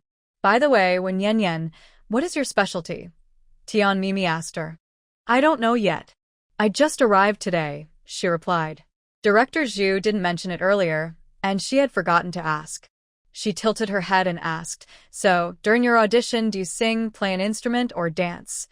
Oh, then your group mainly performs choral singing.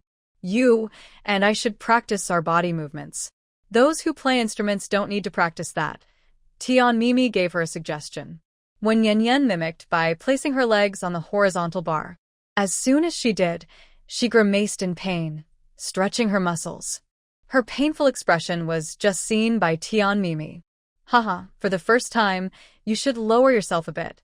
You can step back a little. Wen Yanyan stepped back half a step and placed her legs on the bar again. This time, it was much better. She had never done a split-like move before, so her muscles were a bit tight. With more practice, it would get easier. Mimi, does our vocal department have any solo performances? Honestly, Wen Yanyan didn't want to sing solo because she felt she couldn't show her true ability. It seemed like her talents were being wasted, like precious gems hidden away. Yes, there's a solo by Shi Xiaofeng, but she's at home having a baby. She'll be back after her maternity leave. Are there only her solo performances? Since Wen Yanyan wanted to sing solo, she asked in detail. There used to be 2, but that solo singer got married 3 months ago to an officer from another military district and was transferred away. Tian Mimi was very patient, answering all of Wen Yanyan's eager questions. Oh, I see. She nodded, feeling hopeful. Having only one solo singer in a performing arts troupe isn't enough. They should arrange at least 2, so there's a backup in case one gets sick or has an emergency. For example, if one suddenly catches a cold, has stomach issues, or an urgent family matter, a substitute is needed to step in. Otherwise, it could affect the whole performance.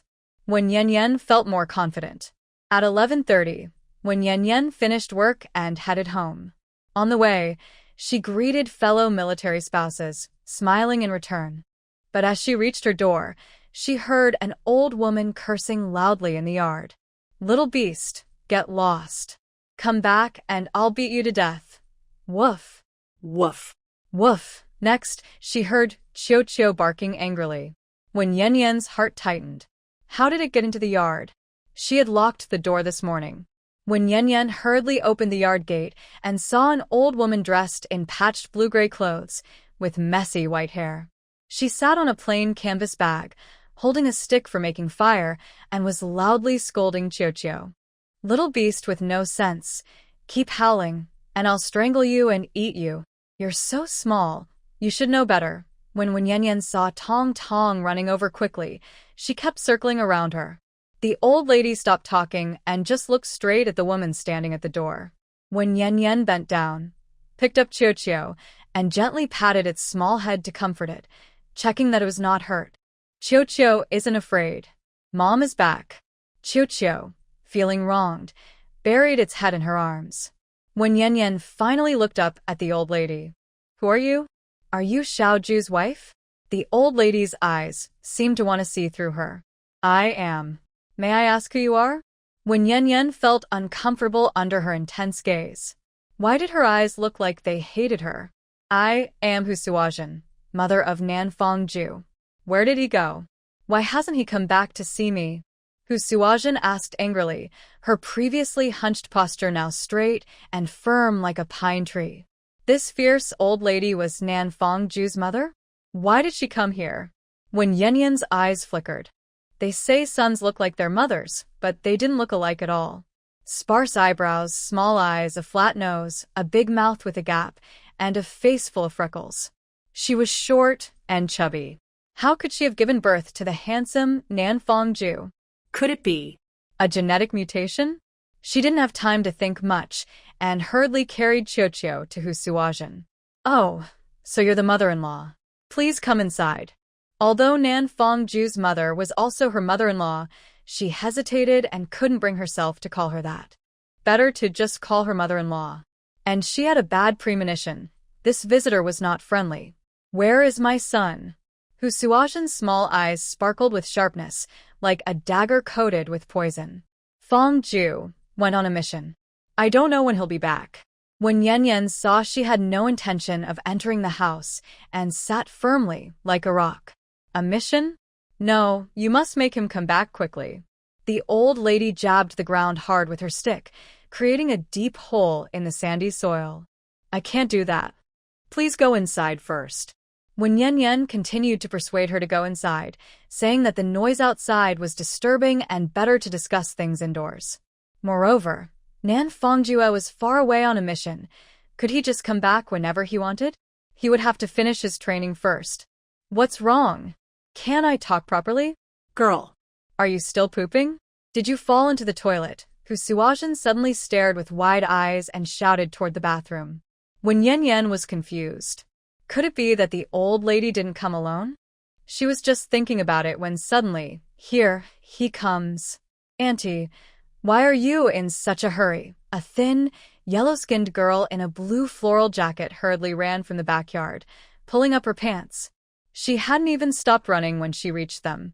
"Go to the army and call little Ju back. Just say his mother is here."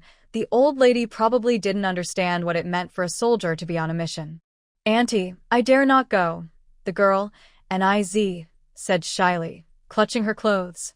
"You have to go, even if you're afraid. Don't you want to marry him?" The old lady suddenly said something shocking. When Yen Yen was stunned. "Yes, I want to," Niz said shyly and anxiously. "Then go quickly," Hu Suajin shouted loudly and desperately. When Yen Yen was frozen in place. What was going on? Where did this yellow-haired girl come from? She wanted to marry Nanfangju? Did they not know he was already married? "Grandma, are you Nanfangju's mother?" When Yen Yen doubted the old lady's identity. Could she really be his mother? This sounded like a fairy tale. Why? Don't I look like it? Hu Suajin glared fiercely. Yes, you do. Since you're his mother, don't you know he's already married? When Yen Yen reminded her. I don't accept this marriage. The childhood engagement is from his grandfather's generation. I am his mother. He should listen to me. Only an Iz is my daughter-in-law. The old lady showed no respect for her. When Yen Yen was stunned. What kind of situation was this? The old lady's meaning was clear. She didn't recognize her as the daughter-in-law, only acknowledging this girl an Iz. Madam, I just married in and don't understand these family matters very well. Please come inside. I'll cook some food for you. We can talk after dinner. When Yen Yen knew how to address her now. Since she didn't recognize her, it was normal that she didn't acknowledge her either. The old lady was hungry. When she heard there was food, she stopped insisting on looking for Nan Fongjue. She finally got up, leaning on a fire stick, and went into the house. An Iz followed with her canvas bag. When Yen Yen sighed in relief, glad she had finally calmed the old lady. Although things were a bit messy, she had to handle them well so they wouldn't affect Nan Fongjue's work. She carried Qiuqiu into the house, closed the door, and placed Qiuqiu on the ground. Qiuqiu, stay in your nest and don't make trouble.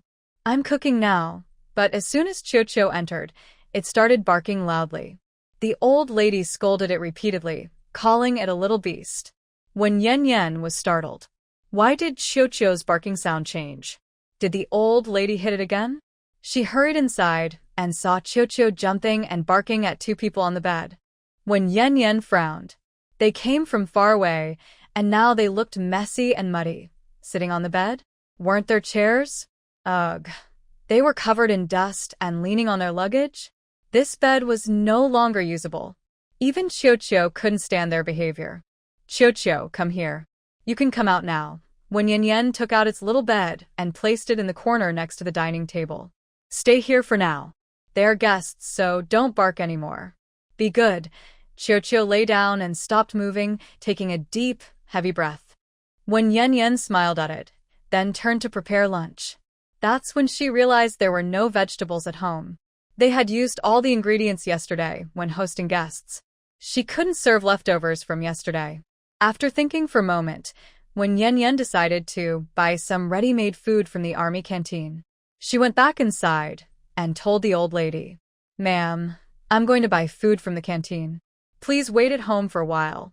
I'll be back soon. Good-for-nothing woman, always wasting money," who Suajin scolded, nose and face full of disdain. When Yen Yen felt a strange feeling in her heart, unable to describe it. Did the old lady not understand what was right or wrong? She bought food and was about to leave when she was scolded again. She turned to leave without replying, not expecting Qiuqiu to follow her out. "All right, since you don't want to stay at home, come with me." She and her wolf each went to the military canteen. When Yen Yen was visiting the canteen for the first time, she was unfamiliar with the place and looked around, watching how others ordered food. Suddenly, she heard someone speak, "Are you in Yen Yen?" She looked up and saw it was her old acquaintance, Commander Lu Jindong. He was standing nearby. She felt a bit shy, touched her ear, and awkwardly said, "Yes, sir." Because she married and her husband often went on missions, she had caused him some trouble before. Now, using her original body, she naturally carried that burden. Commander Lu smiled. "Wow, it really is you, Wen Yen Yen. I must say, I'm impressed. You're doing very well now. Why are you here at the canteen today?" Recently, he had heard many good things about Wen Yen Yen from the office. And she hadn't been causing trouble at the base lately. Seeing her today, he felt a bit of warmth. Maybe they had become friends through their shared experiences. When Yen Yen had truly transformed. She had lost weight, looked more beautiful, and appeared neat and tidy. Lu Jindong felt very pleased. The young man from the Southern Regiment had married a good wife. "Sir, I had visitors at home this morning. It was sudden, and I didn't have much at home. I thought I'd come to the canteen to buy some ready-made food to take back," when Yen Yen didn't want the commander to think she was lazy or didn't like cooking. "Huh? Visitors at your house? Who are they?" Commander Lu asked with concern. "South Regiment's mother and a woman." When Yen Yen hesitated, finding it hard to say. "A woman? Is she his sister?" Lu also knew some family details of South Regiment. "No, not his sister." "Sir, I need to buy food now." "They're waiting," when Yen Yen couldn't continue and made an excuse to leave. Could she tell Lu that South Regiment's mother had found another wife for him back home? Family secrets shouldn't be shared outside. Better to keep it inside. Lu Zhendong stood there for a long time, thinking about what Wen Yanyan had said. Why was there another woman at South Regiment's home? If she wasn't his sister, who could she be? Wen Yanyan seemed hesitant. Could something have happened at home?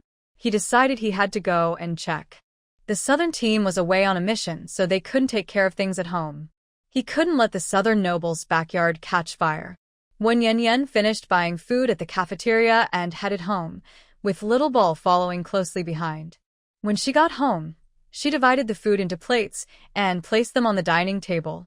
She called everyone to eat but noticed they looked uneasy. Especially Mizi, whose eyes showed clear signs of panic. Wen Yanyan thought she was just feeling shy and nervous. "Annie, Mizi, the food is ready. Come and eat." "Annie, let's go outside." Mizi quickly helped the old lady out of the room. As she passed Wen Yanyan, she deliberately avoided eye contact. Wen Yanyan remained calm and casually looked at the drawer of her writing desk. She paused, surprised. She noticed the drawer seemed to have been tampered with. It wasn't closed tightly, leaving a small gap. Hesitating, Wen Yanyan walked into the room and pulled open the drawer where she kept her money. It was messy inside, definitely rifled through. When she looked again, her money was gone, over 300 yuan, all missing. Wen Yanyan's mind went blank. This was her hard-earned money after more than half a month of work. She felt a bit stunned. Yes, it must have been stolen by the old lady. No wonder they looked so unnatural. Taking a deep breath, Wen Yanyan calmed herself, closed the drawer, and left the room. She saw the old lady and Mizi at the table, looking like hungry wolves who hadn't eaten in 3 days. They each held a steamed bun, eating eagerly. When their chopsticks touched the bowls, they made crisp cracking sounds. They seemed to want to eat more, and the bowl of braised pork was almost finished. Another dish, stir-fried cabbage with wood ear mushrooms and meat, was also nearly gone. When Yanyan didn't want to eat anymore, she had no appetite. She just stood nearby, watching them eat. When they had almost finished, she finally spoke. "Auntie Mizi, if you need money, just tell me.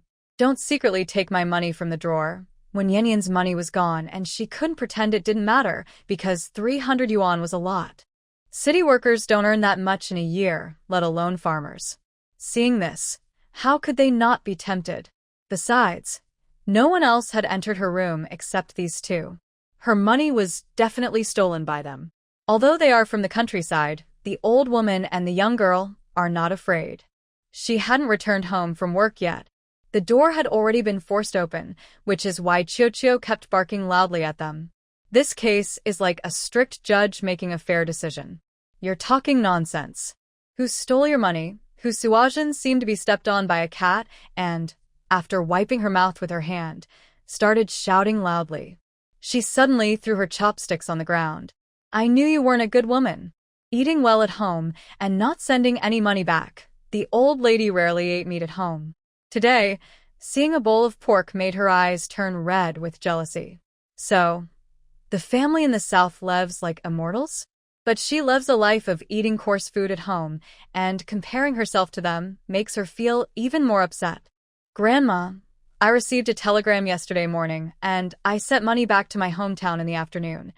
When Yanyan spoke calmly and confidently. She wasn't afraid of the old lady. The original owner was even more fierce when she scolded people in the street. They say that skill is high, but evil is even higher, but she couldn't argue with her. After all, she was an elder. In the past, after you married little Jew, you didn't send any money home. If it wasn't your fault, then who is it? Do you want to starve our whole family? Hu Suajin continued to spit and curse. Your family all have hands and feet, not disabled. You have land at home. How could you starve? Besides, I sent 30 yuan yesterday, enough for 3 months. When Yanyan didn't understand why Nanju didn't send money home.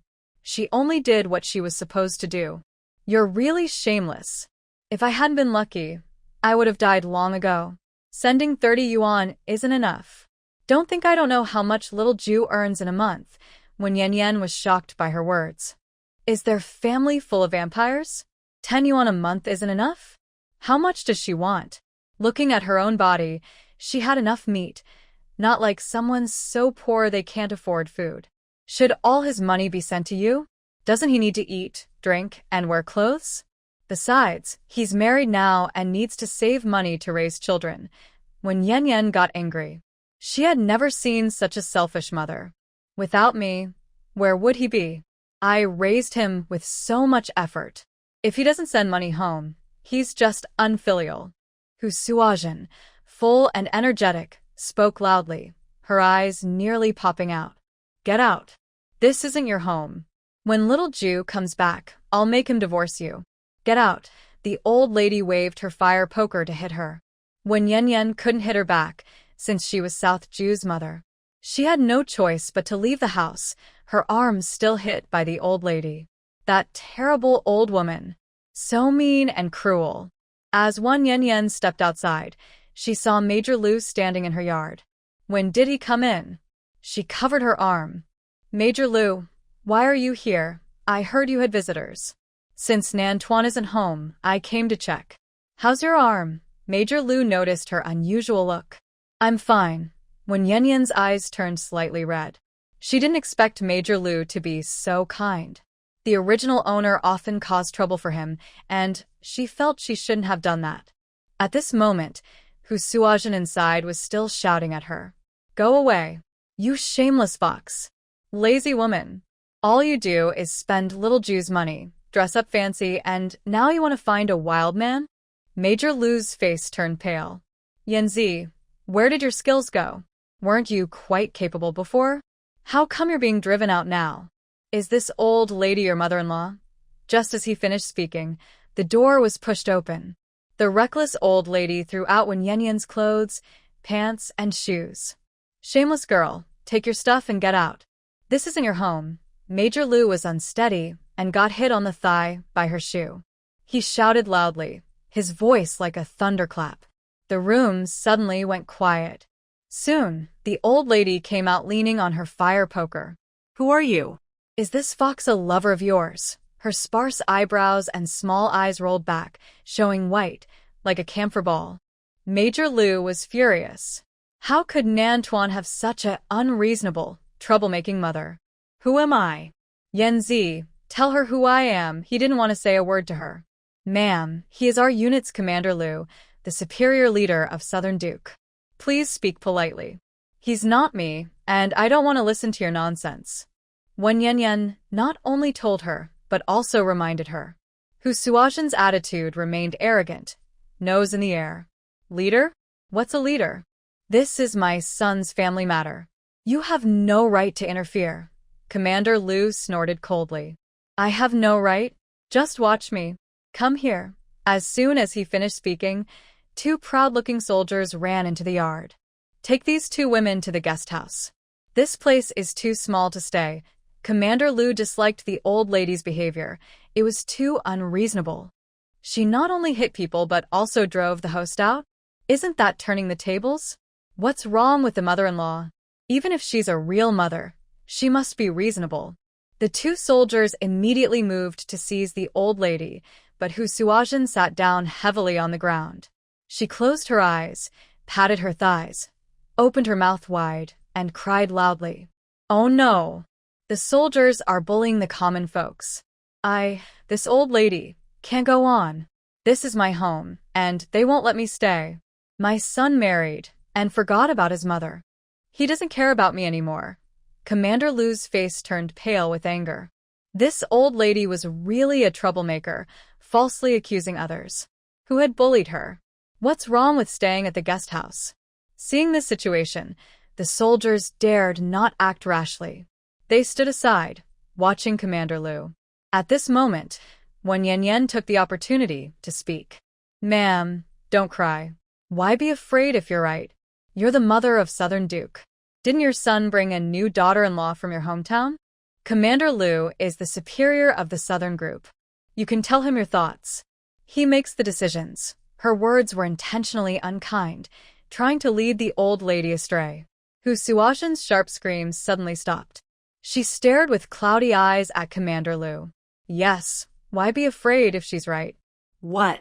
You found a daughter-in-law for the southern group from your hometown? Is that true? Commander Lu looked at her in disbelief, eyes wide like bells. What? I'm her mother. I didn't choose this woman. The girl has been with me since she was little. I know her well. She's obedient and filial. Commander Lu, since you're the leader of Little Duke, just handle this matter. Hu Suajin really did tell Commander Lu. Commander Lu was very angry. Foolish. Stupid. You, old lady, are ruining military marriages. You've broken the law. Come here. No need to take her to the guest house. Lock her up first, and deal with her when the southern group returns. After saying this, he stormed off angrily. The commander ordered the soldiers again, and they were not polite. They went up and roughly took her away by both arms. Hu Suajin started crying loudly again. Ah. The soldiers are going to hurt someone. This is unfair. Oh heavens, please save me. When Yan Yan watched the old lady and Nizi walk further and further away, feeling relieved. Finally, it was quiet. She looked at the messy scene the old lady had left in the yard and shook her head helplessly. This old lady really knows how to cause trouble. Wan Yan Yan bent down to pick up the scattered things on the ground. Although it was quiet now, her head still buzzed. The old lady really knows how to shout. Yanzi, are you okay? At this moment, Wang Dahua peeked her head over the wall, looking at her with concern. Wan Yan Yan stopped and turned to look at her. I'm fine, just a bit disturbed. Sister Dahua, you didn't sleep in the morning, right? Their families are neighbors. Since the old lady caused such a fuss, everyone nearby must have heard. It's nothing. Whether I sleep or not in the afternoon doesn't matter. I know your mother-in-law came this morning, but it's a family matter. I didn't dare interfere. Your mother-in-law is really harsh. Why did she chase you out? Wang Dahua had been listening from behind the wall. Yes, Sister Dahua, I understand your difficulties. Actually, I still don't quite understand what happened. Sigh, it's so messy. When Yan Yan frowned deeply. This old lady even said she was bringing a daughter-in-law from her hometown for the southern group? She really knows how to cause trouble for her son. Wang Dahua had never heard of such a thing. When Yan Yan forced a bitter smile. Well, now even Sister Dahua knows about this absurd matter. Just now, the old lady and Nizi were taken away by soldiers, and the old lady was crying and wailing all the way. Probably everyone in the military compound could hear her. At first, she wanted to settle things peacefully, to resolve the internal conflict quietly. But now it seems impossible. Sister Dahua, I won't talk anymore. I need to go back inside. My home is also a mess.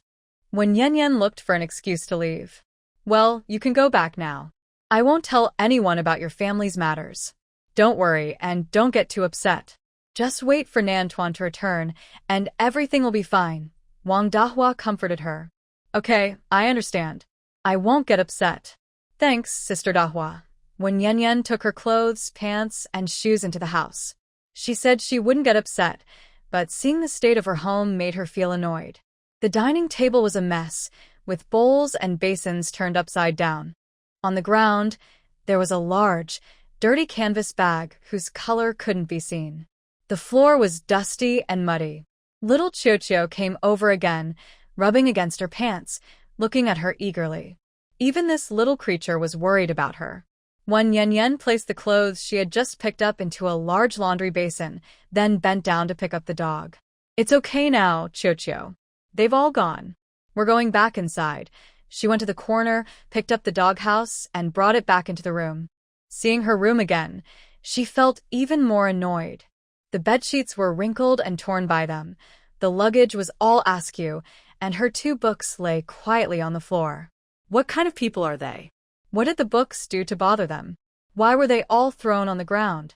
Wan Yan Yan put Chio down, went over to pick up the books, pulled down the bedsheets, took apart the 2 duvet covers, and removed the pillowcases.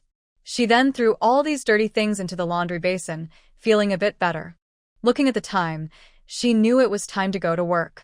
The dirty clothes could only be washed when she returned in the evening. As Wan Yan Yan stepped out of the house, she saw Huang Shuang walking over. She forced a small smile. Yenzi, I've heard about everything. Don't be sad. Is there anything I can help with? Huang Shuang came over right after hearing about it, worried and wanting to see her. Big sister, I'm fine. When Yan Yan was a bit annoyed. She had lost 300 yuan and wasn't sure if she could get it back. But she couldn't say anything and had to consider Nanju's reputation. After all, he was her mother. Sai, you're just stubborn. Do you want me to call Nantuan? Ask him to come back for a bit, Huang Shuang suggested, having come from her daughter-in-law's side. She knew very well that an 18-year-old young wife couldn't handle such a difficult mother-in-law. She had been through more bridges than when Yan Yan had walked, so how could she compete with her? No need, it won't affect his work, and his mother has already been taken away by Commander Liu. Yan Yan said she didn't need to know. Yes, I understand all that. That old lady was crying loudly like a siren, and now everyone in the big yard knows what happened. Huang Shuang was drawn outside by her loud crying. When she looked out, she saw the military wives all gathered outside, watching the scene. Yan Yan's forehead showed 3 dark lines, confirming her suspicion that things were unfolding just as she expected. Yenzi, why did Commander Liu arrest her? Huang Shuang had never heard of Commander Liu arresting anyone, especially a family member of the military. Hearing this, Yan Yan felt a bit relieved. Luckily, no one knew the real reason why the old lady was taken. It meant fewer people would be affected. Big sister, I can tell you about this, but don't spread it around. She didn't want to hide this from Huang Shuang, and she had a feeling that the truth wouldn't stay secret for long. Sooner or later, she would find out. Yenzi, do you still not trust me? Don't worry, I'll keep it a secret. Huang Shuang patted her chest to promise. Yan then told her that Nanfangju's mother had brought another daughter-in-law to her hometown. She also didn't admit to the absurdity of her marriage to Nanfangju. What? That old lady did something so immoral. How could she do that? Does it matter if she admits it? She's really treating herself like a dish. This is a legal marriage. No one can interfere. Huang Shuang was also very angry. Exactly. Commander Liu was right there. When he heard, he got angry immediately and ordered her and the others to be arrested, accusing them of deliberately breaking up the military marriage. Of course, this was Yan Yan's deliberate suggestion, but she couldn't say that openly. That's right. They deserve a lesson. They're acting without regard for rules. Huang Shuang was also very upset. I feel quite troubled. After all, she's Nanfangju's mother. She traveled so far just to see her son, and now she's been taken away. Sigh. Yan wasn't worried about Nanfangju being angry with her, but about the old lady causing trouble in the army and affecting Nanfangju's reputation. Yenzi, are you worried that Nantuan will be upset when he finds out? Don't worry, Nantuan is reasonable. This has nothing to do with you. It's all your mother-in-law's fault for causing trouble. Don't overthink it. Huang Shuang misunderstood her. When Yan made a mistake, but didn't correct her. Her older sister's worry was understandable. Big sister, I'm going to work now. If you have time, visit me. Okay, go ahead. Huang Shuang watched her leave, sighing. Such a good girl. Why did she end up with such a troublesome mother-in-law? When Yan felt unhappy all afternoon. While stretching her legs and practicing her posture, she kept thinking about what happened at noon. She really wanted to know how Nanfangju felt about it, but he wasn't home. It's only been a few days since the scolding, and she didn't know when he would return.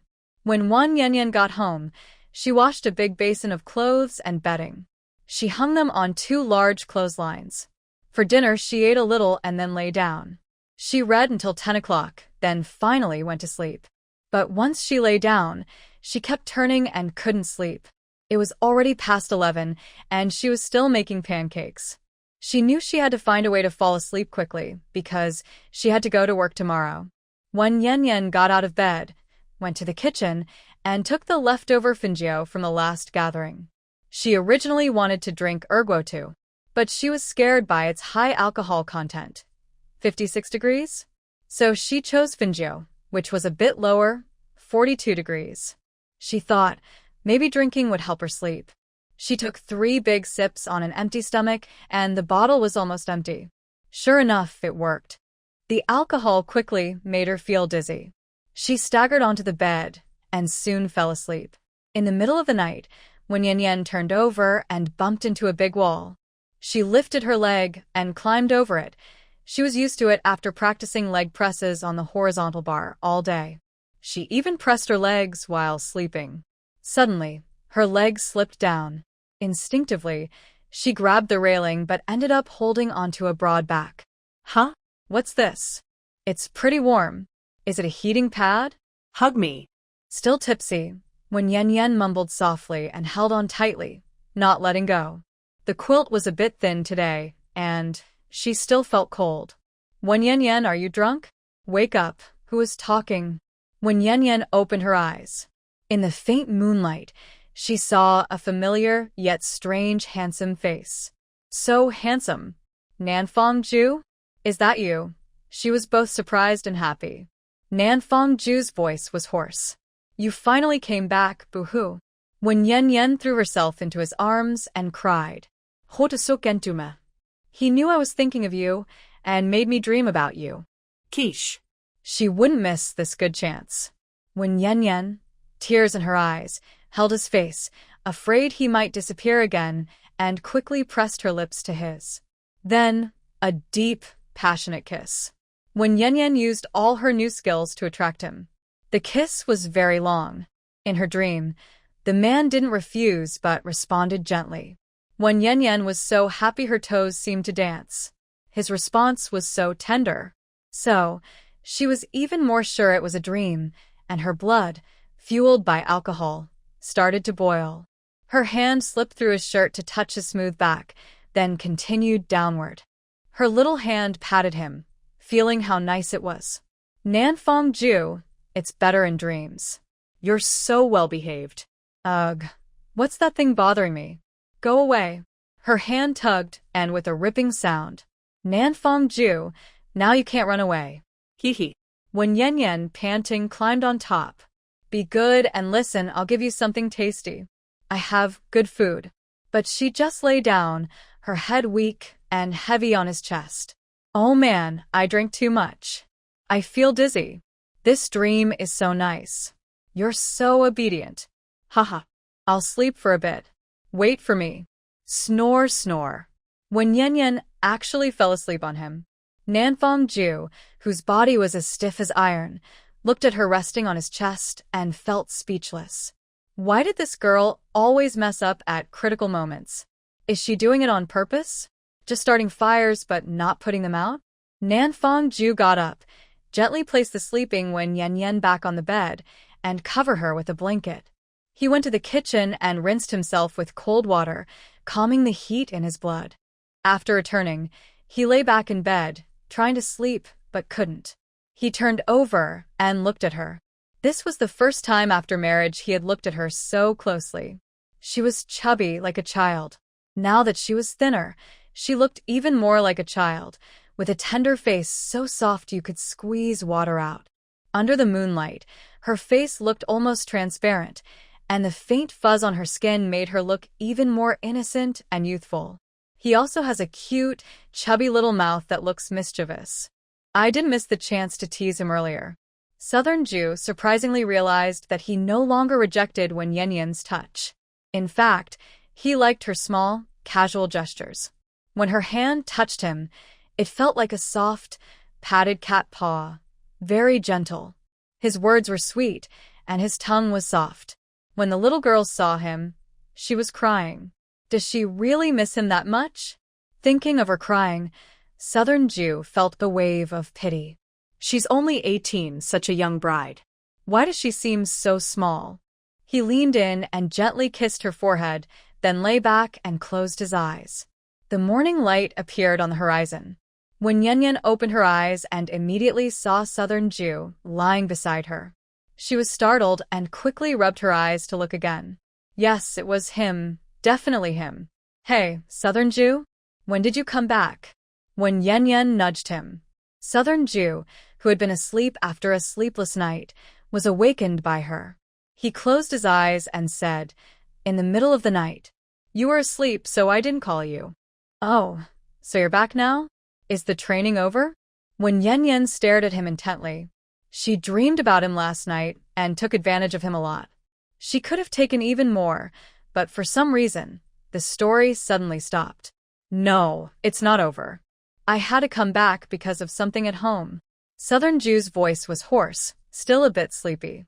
Back suddenly? When Yen Yen understood. Did you know your mom came yesterday? And caused a fuss at home?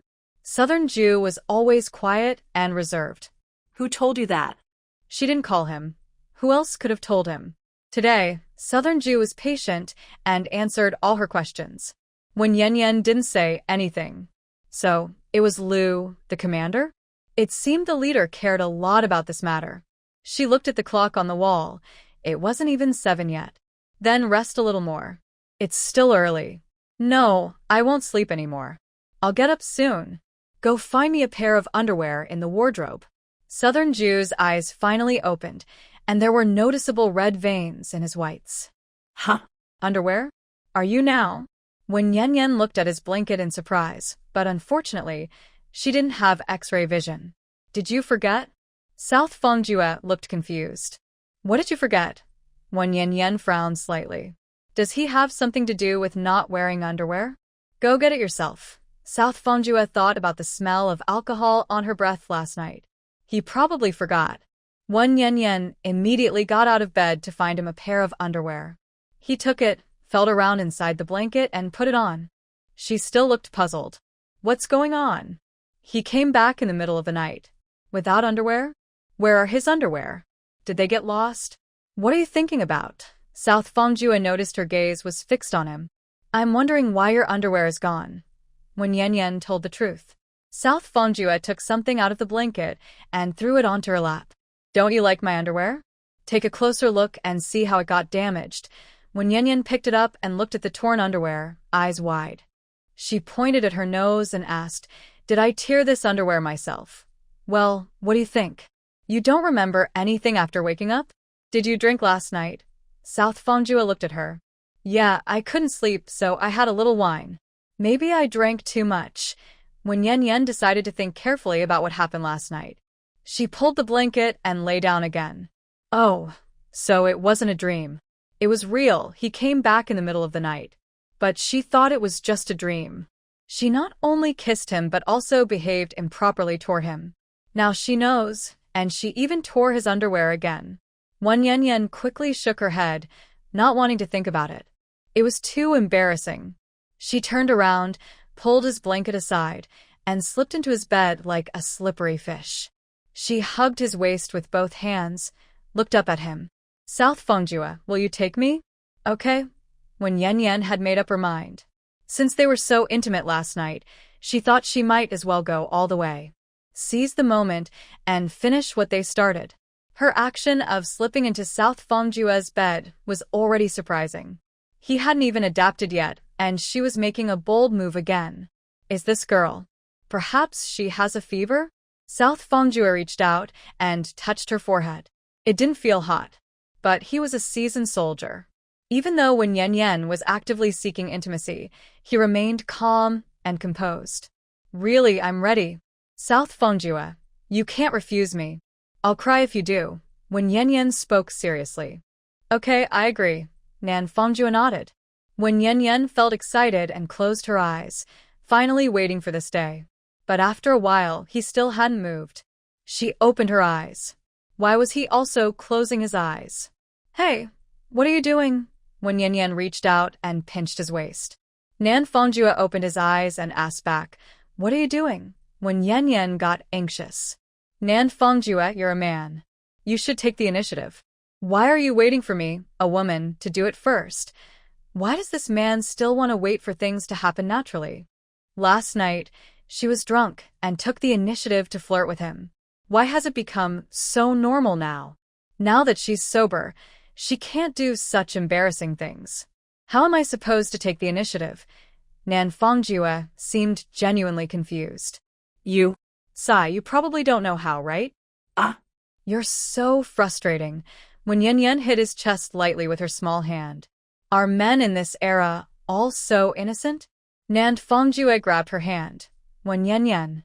How do you know everything? Tell me. He's also angry now. How does she know everything? When Yen Yen fell silent, she couldn't say she had secretly watched inappropriate videos in the new century. But how does he not know anything? Animals can do it. When Yen Yen looked discouraged, I was just joking. I don't understand, not at all. She crawled back into her quilt, covering her face and not moving. But Nan Fongjue pulled the blanket away. If you don't understand, how do you know to make me take the initiative? You were so flirtatious last night. Honestly, are you sure you've never done this with another man? No, I am a 100%. I guessed it. I'm good at guessing. Do you want to try? When Yen Yen blinked innocently. Nan Fongjue's voice lowered. Absolutely true. When Yen Yen proudly straightened her posture. Not to mention this life. In her previous life, she was also beautiful and pure, charming everyone. Nan Fongjue got out of bed and sat on the edge, dressing. So? Don't you want to try? When Yen Yen looked at his broad back and continued to tease. Maybe later. I have things to do today. Southern Jew stood up and fastened his belt. When Yen Yen felt a little regretful. This man is so handsome, perfect in every way. Even his back view is so charming. What a good atmosphere. What a good opportunity, and it was just wasted. When Yen Yen was bored lying alone, so she got up. While dressing, she said, "Boss, why does your mom look nothing like you?" Southern Jew looked at her with a strange expression.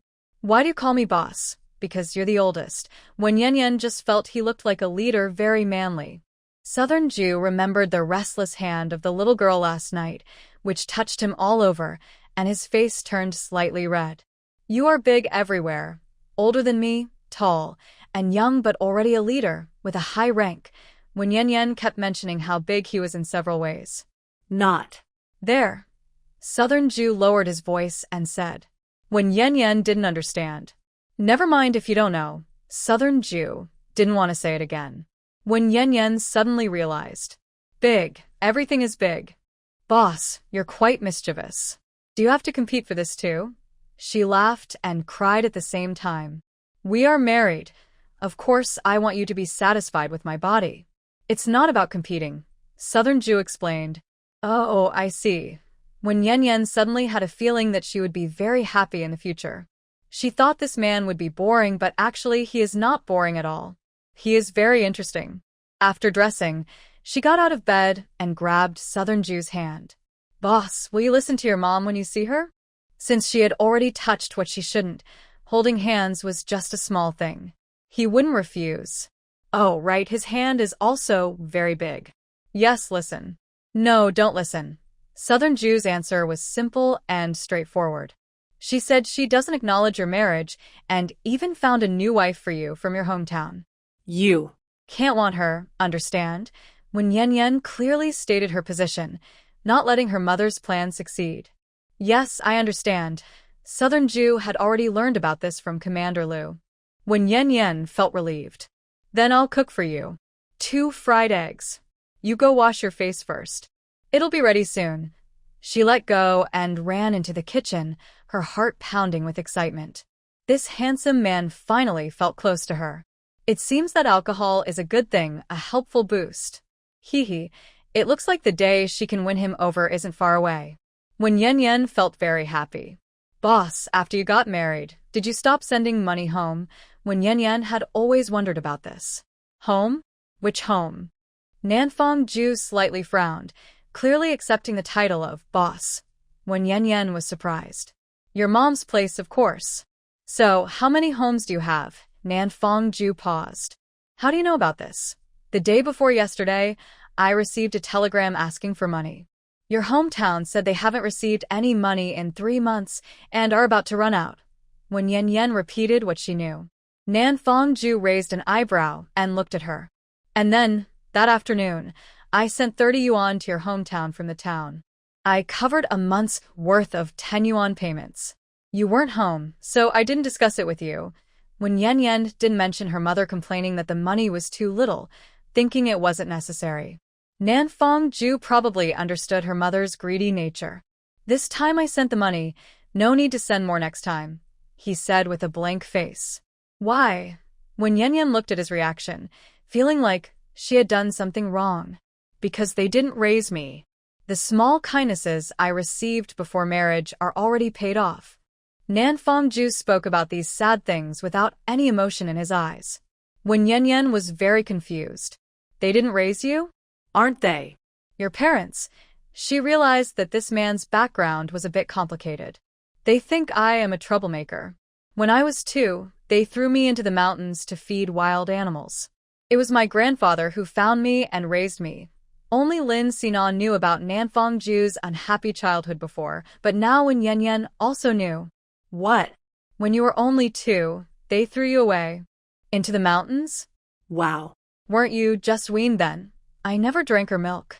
My grandfather said I drank corn porridge when I was little. The more Nan Fongju talked, the more tragic he sounded. When Yan grew angrier. What? Corn porridge? You never had any milk? They didn't raise you at all. And they still have the nerve to cause trouble here. I am used to it. You don't need to be angry. Eat your meal. You have to go to work later. Southern Jew's deep phoenix eyes remained calm and steady. When Yan took a bite of her bun. No wonder he listened to his grandfather and married the chubby original owner. It turns out he grew up relying on his grandfather. Big brother, if you get angry with your mom today and have a fight, don't forget to get my over 300 yuan back. When Yan prepared a warning in advance. Since that was the case, she wouldn't give her money easily. That old woman is so mean. Such a good man was almost ruined by her. She doesn't want him, but still wants his money. You're talking about the 300 yuan? Where did it come from? Southern Jew finally showed a different reaction, feeling surprised. In his memory, when Yan never saved money. It was earned from selling chicken claws last time. Over 300 yuan. Yesterday noon, I went to the cafeteria to buy food for them. They were rummaging through drawers at home and stole everything. Not a single cent left. When Yan thought she should tell Southern Jew about this. After lunch, I asked her for the money. She denied it and even kicked me out, threw my clothes out, and hit me with a stick. But only they had been in the room, so it was definitely them who stole it. She recounted the situation briefly to avoid being unable to explain during a confrontation. She hit you. Southern Jew stopped eating. Yes. She used a fire-starting stick to chase me out, saying this wasn't my home and telling me to leave. I couldn't fight with your mom, so I just left. I didn't expect Director Liu to be in the yard. He saw everything. When Yan explained in more detail. Where did she hit you? Let me see. Southern Jew looked at her young face. She was so small and Shiwa. When Yan rolled up her sleeve. Here, see? I'm not lying. Southern Jew's eyes darkened. Her arm was indeed purple. He put down his chopsticks. I'm going to the army now. You eat slowly, he said, standing up and leaving. At the military headquarters, in Commander Liu's office. Since organizing the mother and child meeting, Commander Liu had been smoking continuously.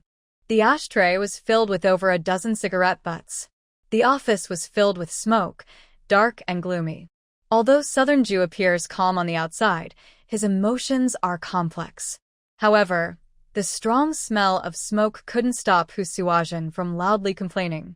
Commander Liu, you have to stand up for me, this old lady. Since little Jew got married, he hasn't sent any money home. How is our family supposed to live? We're about to run out of food. She sat on the ground, pounding her thighs, endlessly criticizing. Lu Zhendong's brow furrowed deeply, and he finally spoke. Fongju, since your mother has brought this up, you should say something. Southern Jew's eyes turned cold. I was raised by my grandfather. Now that he's gone, I have nothing to do with your family. I joined the army at 16, and over 9 years, I sent you more than 3,000 yuan. Isn't that enough to repay 2 years of your nurturing? He had always used money to pay back because they only cared about money. Wait, Fongju, what do you mean by 2 years of nurturing? Commander Liu was shocked. Yes, when I was 2 years old, this woman threw me into the mountains. Southern Jew had kept it hidden for so long, but today he had to say it. Threw you into the mountains? You were so young. How did you survive? Lu Zhendong truly felt sorry for his outstanding subordinate. Grandpa found me and took me back. Southern Jew looked to the side, missing his grandfather.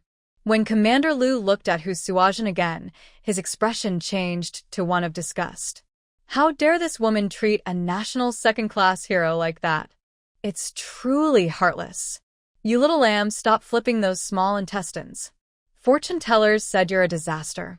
With you in this family, the Chung family will starve. Without me, where would you come from? Did you jump out of a stone? Hu Suajin shouted again. Over 3,000 yuan? Is that enough? I am the one who gave birth to you. All the money I earn is mine. If you don't die, you'll have to keep sending money to the Chung family. You little brat. Ungrateful wolf. Have your conscience been eaten by dogs? She cursed angrily and harshly. What Chung family? Lu Zhendong was confused and looked at Southern Jew. I used to have the surname Chung, but I changed it to my grandfather's. I even changed my name. Southern Jew had always been a person with clear principles about gratitude and resentment. Because of his blood relation to the Chung family, he couldn't completely cut ties. When his grandfather was alive, he also stopped him from making a final break. Then your grandfather. Isn't his biological grandfather? Commander Lu didn't expect his childhood to be so difficult. Yes, he's not my real grandfather. He's a villager from the same village. He was honest and simple all his life, with no children. I took care of him until he passed away, Nanjun simply told the officer, then turned to Hu Suajin and said, in the past, I could send money, but I am married now and have my own family. I can't give all my money to you. After talking for so long, he didn't even call her mom. Commander Lu finally understood that there were many things he didn't know before. These years, Nanjun has had a hard time. As his leader, he believes Nanjun didn't do anything wrong. He's done enough. More than 3,000 yuan. Most rural people might never earn that in their whole life. Moreover, not only did you not support him, but you also abandoned him in the mountains to fend for himself. That balances out the kindness he gave you. And now, Nanjun is married and has his own family. You're not his biological mother, and you're demanding that he give you all his earnings? Isn't that greedy? And causing a fuss in the army, have you thought about Nanjun's feelings? You're a terrible mother. You refuse to acknowledge this marriage I made. That woman is a troublemaker who doesn't know how to live. She spends wildly and dresses extravagantly. No matter how much money you have, it's not enough to support her. Hu Suajin continued to scream hysterically. My money is her money. She can spend it however she wants. Stop meddling. Nanjun didn't want to listen to her, nor did he want her to insult Wen Yanyan. Your money is my money. She's just spending my money. You must divorce her. Haughty Hu Suajin was lost in her extreme world. Shut up. Nanjun finally lost his temper. If it weren't for Grandpa when I was 2, I would have died in the mountains long ago. Not a single bone would be left. From that day on, I had nothing to do with the Chung family. Remember, it was you who abandoned me. It was you who gave birth to me. That's why I sent money to you. For all these years, the Chung family has been draining my blood and eating my flesh. I have already repaid the kindness I owe. From now on, I will not give a single penny to the Chung family. The 30 yuan Wen Yanyan sent yesterday was the last time. I will not get a divorce either. You have no right to control my life. Also, if you hit her again, I will make her return the favor herself. Do you understand? These words were spoken firmly, with a cold, emotionless gaze. Senior, you can say the rest. Nan Fongjue turned away, not wanting to speak anymore. This was the longest speech he had made in years, and also the most upsetting. Thinking back on those past years, he felt overwhelmed with regret. After Nan Fongjue said so much, only one sentence pierced Hu Suajin's heart. Her eyes bulged in shock. What? He said he would never give money to the Chung family again? Senior Lu was also surprised. Old sister-in-law, how can you be so confused?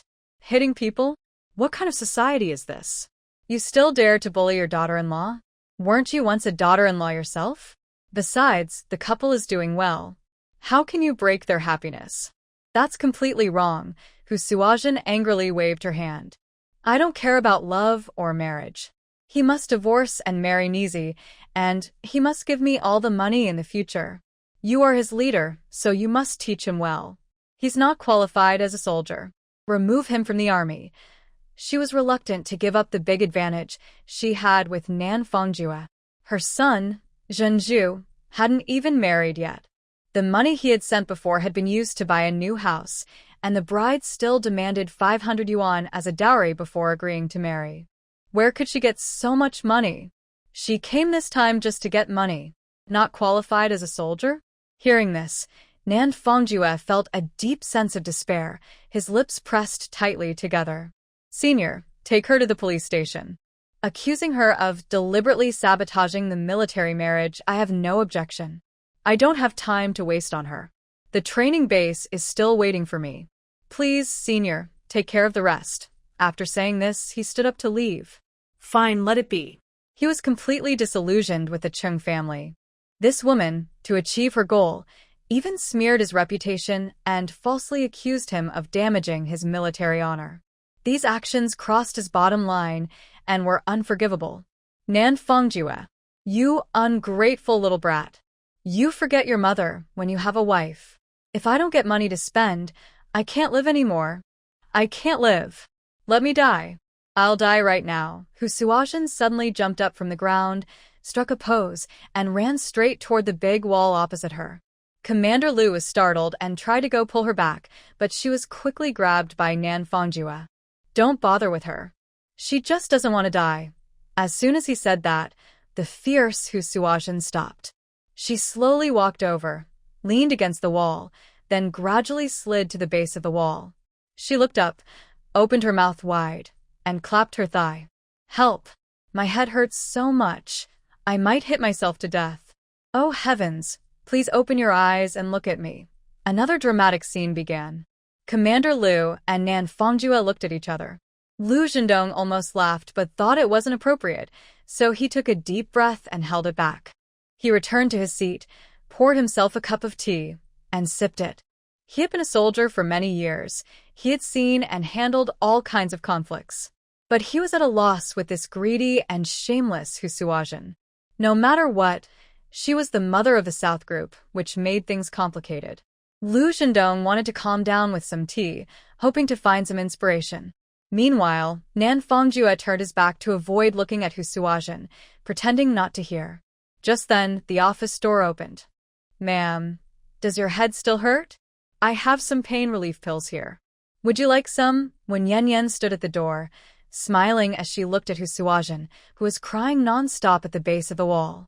Why did this stubborn girl come here? Hu Suozhen finally quieted down, clenched her teeth, and glared at Wen Yan Yan with hatred. After being locked in the punishment room yesterday, she finally understood. This was all a trap set by that girl. She said that Commander Lu was the leader of the South Group, and he could make her son divorce and marry Nizi. The girl even smiled and said, "What are you afraid of if you have reason?" Thinking about it, she agreed and spoke up. But as soon as she finished, the commander got angry and said she was ruining the military marriage, then had her arrested and locked in a small black room. This girl was so scheming, so many bad ideas, hiding a knife behind her smile, secretly plotting against her. What was she coming here for today? Was she up to some new mischief? Hu Suozhen's eyes sharpened with suspicion. Ma'am, since you're not speaking, I take it you're not in pain. That's good. Your body is strong, and you're eating well. When Yan Yan closed the door and slowly walked over to her. Ma'am, I heard everything outside. Please don't cause trouble. If the charge of breaking military marriage is proven, you'll really go to jail. She looked concerned. That's why I came in to talk to you. Hu Suozhen's eyes looked fierce. No need for you to pretend to be nice here. It's because of you that we got caught. Get out of here. I don't want to see you. But when Yan Yan didn't leave. Instead, she smiled and squatted down in front of her. You don't want to see me, but I want to see you. I'm wedded. You're already so old. What if something happens? I feel uneasy. Ma'am, aren't you the biological mother of Lord Nanfang? After breakfast, when Yan Yan looked at the time and saw she still had a while before work, so she came to visit the headquarters. Because the outcome was closely related to her. But after listening outside for a while, she felt something was wrong. This old lady was too good at causing trouble and making a scene. If this keeps going, when will there be a result? So, Wan Yanyan thought of a plan and decided to try it. She entered the room. Stupid girl. Stop talking nonsense. I gave birth to him after 9 months of pregnancy. How could that be fake? What are you, a little kid, no? Stop talking, Hu Suajin continued to curse. Then, dare you to prove your relationship with a blood test.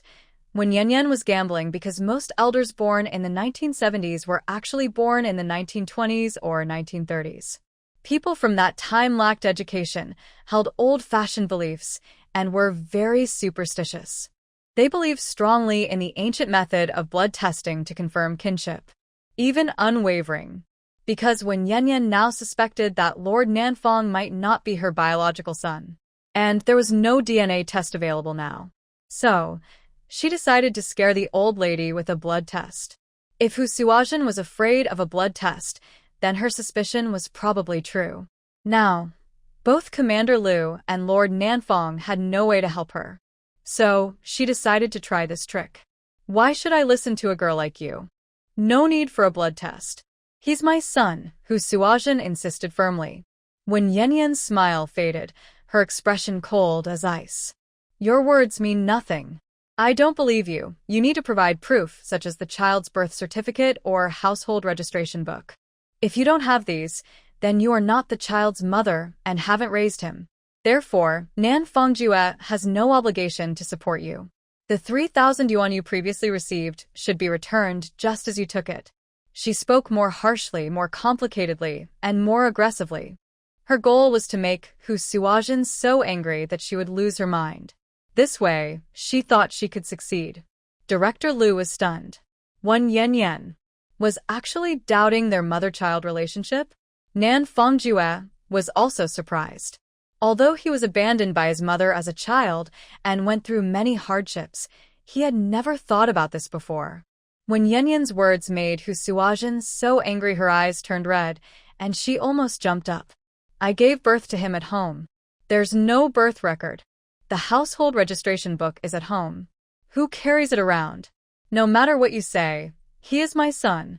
You want your 3,000 yuan back? Are you crazy? When Yanyan wiped the saliva from her face, her eyes cold. Your behavior is very suspicious. How can a mother treat her own son this way? The child is only 2 years old, and you abandoned him. How can your heart be so cruel? Why don't you throw away the other 2 children too? It would be better for you 2 old bachelors to stay together. You call him a disaster star? That's funny. If he's a disaster star, then you're the one who gave birth to him. Aren't you the real disaster star? Why don't you throw yourself into the mountains and feed the wild animals? She was defending Nan Fongjue. There's only one explanation. Nan Fongjue isn't your biological son. Since you didn't give birth to him or raise him, why should he give you his earnings?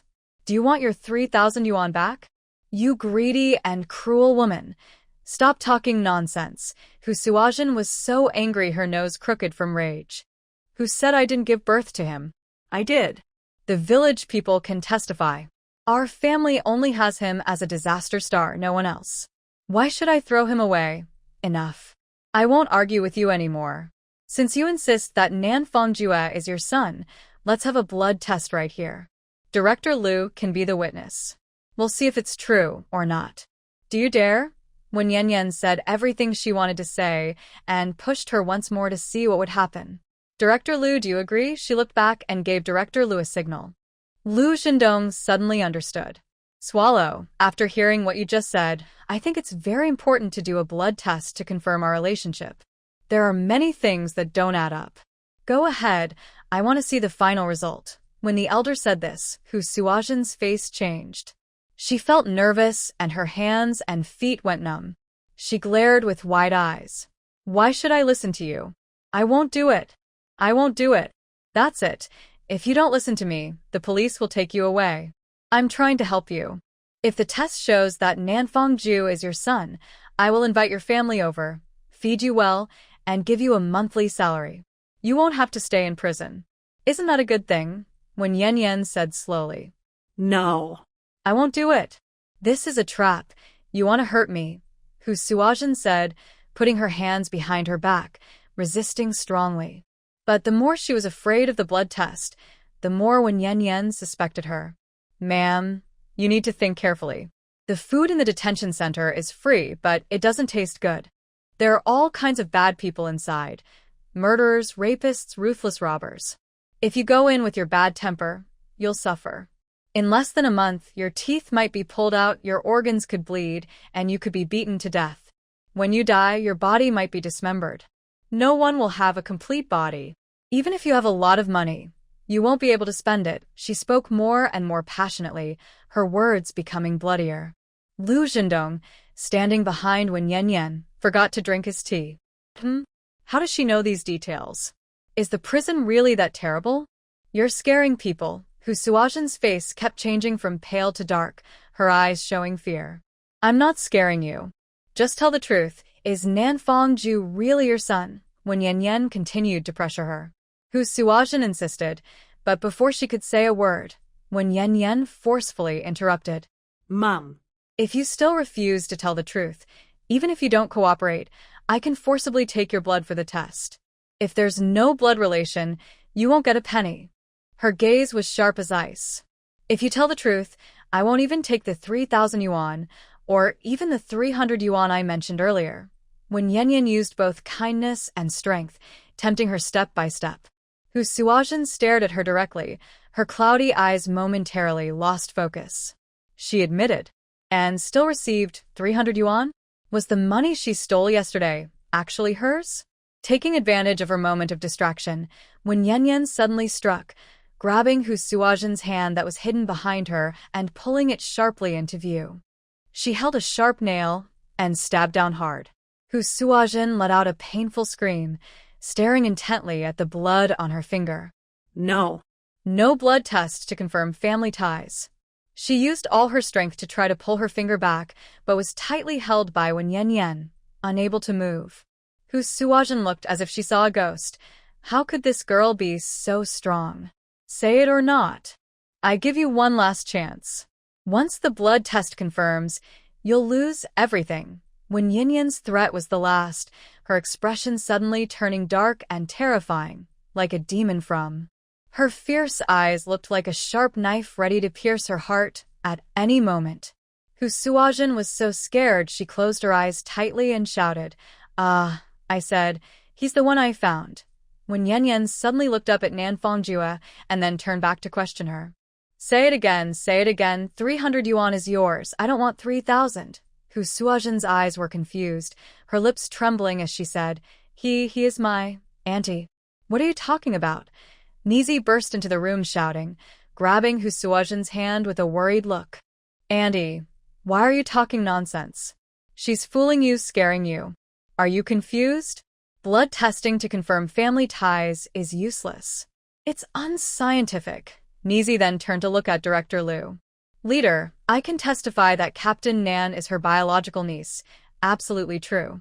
Auntie was just scared silly. She seemed like a different person. Her eyes were firm, and she was no longer timid and weak.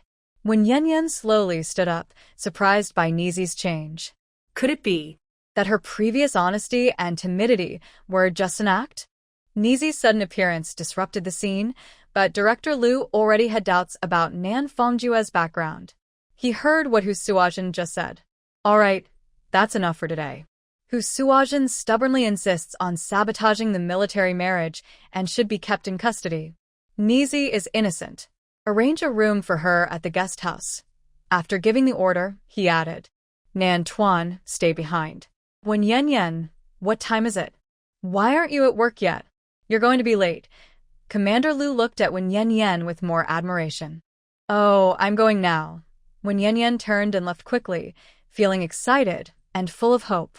She had only wanted to try, never expecting to succeed. Under her constant pressure and persuasion, the greedy and timid Hu Suozhen was afraid and agreed to recognize her as a relative. Driven by her desire not to return the 3,000 yuan and to get an extra 300 yuan, she finally told the truth. Although when Iz tried to stop her, it was too late. Commander Liu heard her words, and so did Nan Tuan. Wen Yanyan stopped after leaving the office, waiting for Nan Tuan to come out. She wanted to see his reaction to such big news. She didn't rush to the arts troupe. There was nothing urgent there. But while waiting, she started to doubt her own background. Because her biological parents had not been kind to her, especially her mother, who was very biased. Her mother refused to let her go to school and often treated her coldly, and her father was indifferent. Wen Yanyan strongly suspected that she might not be their biological daughter. Just as she was thinking this, Nantuan's voice came from behind. "Girl, what are you doing here?" Wen Yanyan quickly turned around. "You're out so soon? Did Commander Lu talk to you?" She looked back, but Commander Lu hadn't come out yet.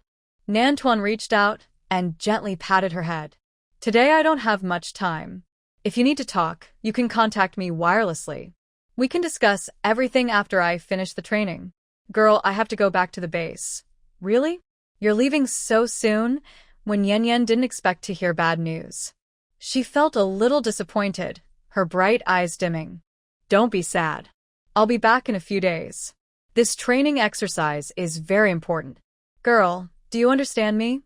Seeing her eyes quickly lose their sparkle, Nantuan felt a softening in his heart. Honestly, he didn't want to leave her either. But as a soldier, he had responsibilities and missions he couldn't ignore. I understand very well. Will you come back in a few days?" When Yanyan blinked repeatedly, trying to hide her true feelings inside. Nantuan put his arm around her shoulders. "I'm not sure, but I will come back as soon as I can, girl. Let's go. I'll take you to the art troupe." He lifted his leg to leave, but when Yanyan didn't move. There's no rush. She wanted to stay with him a little longer. If she sent him to the art troupe, he would leave. Nan Fongjue came back again, holding her hand gently to comfort her. "Girl, don't worry. I will come back soon. Stay at home and wait for me." When Yanyan finally felt a bit better.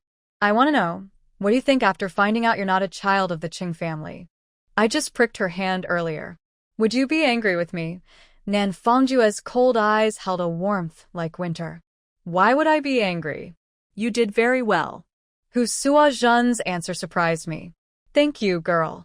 When Yanyan's face suddenly turned red. "No need to thank me. Just don't cause trouble for you. When I heard her say those nasty things outside, I suspected she isn't your real mother. There's no mother in the world who would be so cruel to her own child. I just wanted to test her. Turns out, she's not your real mother." When Yanyan felt a bit sad at this. How could Nan Fongjue meet such a cruel, vampiric woman? Yes, your intuition is right. I never thought that way before. Girl, don't lose weight anymore. It will harm your health. Nan Fongjue looked at her increasingly delicate features.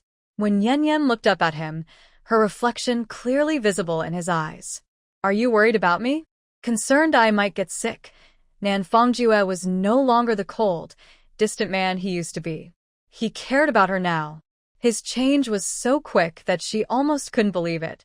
"Silly girl, you're my wife. Who else should I care about if not you?" Nan Fongjue came back late at night. As soon as he entered the room, he smelled a strong alcohol scent. He saw the empty wine bottle on the table. Then he looked at Wen Yanyan on the bed. Her sleeping posture was very relaxed, sprawled out. Nan Fongjue went out to wash up briefly. Just as he lay down, Wen Yanyan turned over, with one thigh pressing against his waist. He was surprised, but thinking she was drunk, he didn't mind. However, she was quite mischievous. The leg pressing on him kept moving. "I don't know what to do." Southern Jew pushed her legs down, but she didn't behave and instead hugged him like a warm pillow. He had no choice but to wake Wen Yanyan. When she woke up, she threw herself into his arms and started crying. In the end, she treated him like her dream lover, kissing, touching, and grabbing him playfully, chatting idly, teasing him, an unruly little girl who wouldn't behave. During their intimate skin contact and close whispers, Southern Jew felt the first urge to be affectionate with a woman. When Yanyan blushed, and her beautiful eyes became more charming. "Boss, we haven't been intimate yet, have we?" She kept thinking about it. Southern Jew looked around. No one was there. He whispered softly in her ear. "Don't worry, wait until I finish my training." Today, he really didn't have time. As a team leader, he couldn't leave for long, or it would affect the troops' morale. Boss, do you Feel ready now. When Yen Yen thought about what happened this morning and felt a little worried. One Yen. Southern Jew's voice immediately turned cold. I suspect this isn't your first time. I am really. If you keep doubting me, I'll get upset too. When Yen Yen looked up with a pink face, her small fists clenched underneath. Even her first kiss was a bit confusing and ended too quickly. They briefly looked at each other. Southern Jew didn't want to discuss such private matters outside. All right, stop being upset. Come on, I'll take you to the arts troupe. He held Wen Yanyan's hand as they walked toward the arts group. This time, she didn't cause trouble and obediently followed, watching their linked hands. Suddenly, she had an idea. She adjusted her fingers to interlock with his. Playfully, she lightly scratched his rough palm with her fingertips. Once, twice, 3 times. Southern Jew felt a tickling sensation in his heart. He wondered how he hadn't noticed before that this girl was so good at chatting casually. She also wasn't walking properly. Girl, stop messing around. Someone's here. Southern Jew tightened his grip on her hand to stop her fingers from moving. No, I want to mess around. When Yen Yen pouted and pouted in a little temper. Why did he have to leave again? Unable to move her hand, she bumped her shoulder against his arm, knowing she wouldn't walk properly otherwise. Be good. You still have work to do. Southern Jew quietly warned her. Still have to go to work? Warm Yen Yen, feeling upset, listened as he seemed to be saying something more. Then I'll take a day off. Maybe you can go home and sleep with me. Her heart beat faster. Right now, Warm Yen Yen's mind was full of the handsome man beside her. She didn't want him to leave. Girl, are you listening? Southern Jew's voice grew colder. I'll listen to you. Okay, you can go. I can go to the arts troupe by myself. No need for you to see me off. Warm Yen Yen let go of his hand and ran off alone. She didn't know why, but she just wanted to tease him. Yet he was so serious. This man is too focused on his career. Can't he go back to the base tomorrow? Is missing just one night of outdoor training so terrible? She made her feelings obvious, but this man didn't seem to understand romance at all. After running a bit, she looked back and saw that Southern Jew was no longer there. A wave of disappointment hit her. Looks like she has to wait until he finishes his outdoor training. Tonight, she'd be home alone again. Warm Yen Yen shook her head forcefully. Good food is worth waiting for. She cheered herself on, confident that she would eventually win over this cold military leader. Who is she? A person from another world. Warm Yen Yen was full of energy again. But her luck today was so bad, she felt like even her could hit her in the foot. As soon as she entered the arts troupe, she saw someone standing at the training hall entrance with bad intentions. Why was he here? Still standing at the door? Because, yesterday, Yuling Long had a sudden emergency and missed Warm Yen Yen's induction ceremony. So she had been secretly angry, wanting to cause trouble for Warm Yen Yen and give her a warning. She already didn't like Warm Yen Yen, especially since she took Southern Jew away. Unexpectedly, fate was cruel. This foolish woman was right under her nose. She had to teach her a lesson. So, Yuling Long came early today to pick a fight, and she wasn't disappointed. Warm Yen Yen was actually late? Finally, she caught her mistake. Yuling Long looked proud as she watched Warm Yen Yen arrive late. Hey, you just joined the arts troupe yesterday, and today you're already late. Is this your home? Don't you have any sense of time? Warm Yen Yen leaned to check the clock on the training hall wall. It's 9:05. According to the rules, work starts at 9 o'clock. It's only 5 minutes past now, and there are no punch-in machines these days. What's wrong with her being a little late? Oh, come on, there's one. Yuling Long is basically a punch-in machine. A human punch-in machine, just standing in the wrong spot, blocking the door. When Yen Yen just smiles slightly. Is the art troupe your family? I was a bit delayed today. Don't let it happen again. Yuling Long looks disdainful. You're really shameless. You say it's not a regular thing. But who do you think you are? Class monitor. When Yen Yen was late today, she immediately reports the incident. And, is there a class monitor? When Yen Yen quickly shifts her gaze to the person walking over. She's even more surprised. Turns out, the class monitor is a young man about 180 centimeters tall. Comrade, you're Wen Yen Yen, who just arrived yesterday, right? The class monitor quickly comes over. Class monitor, your memory is really good.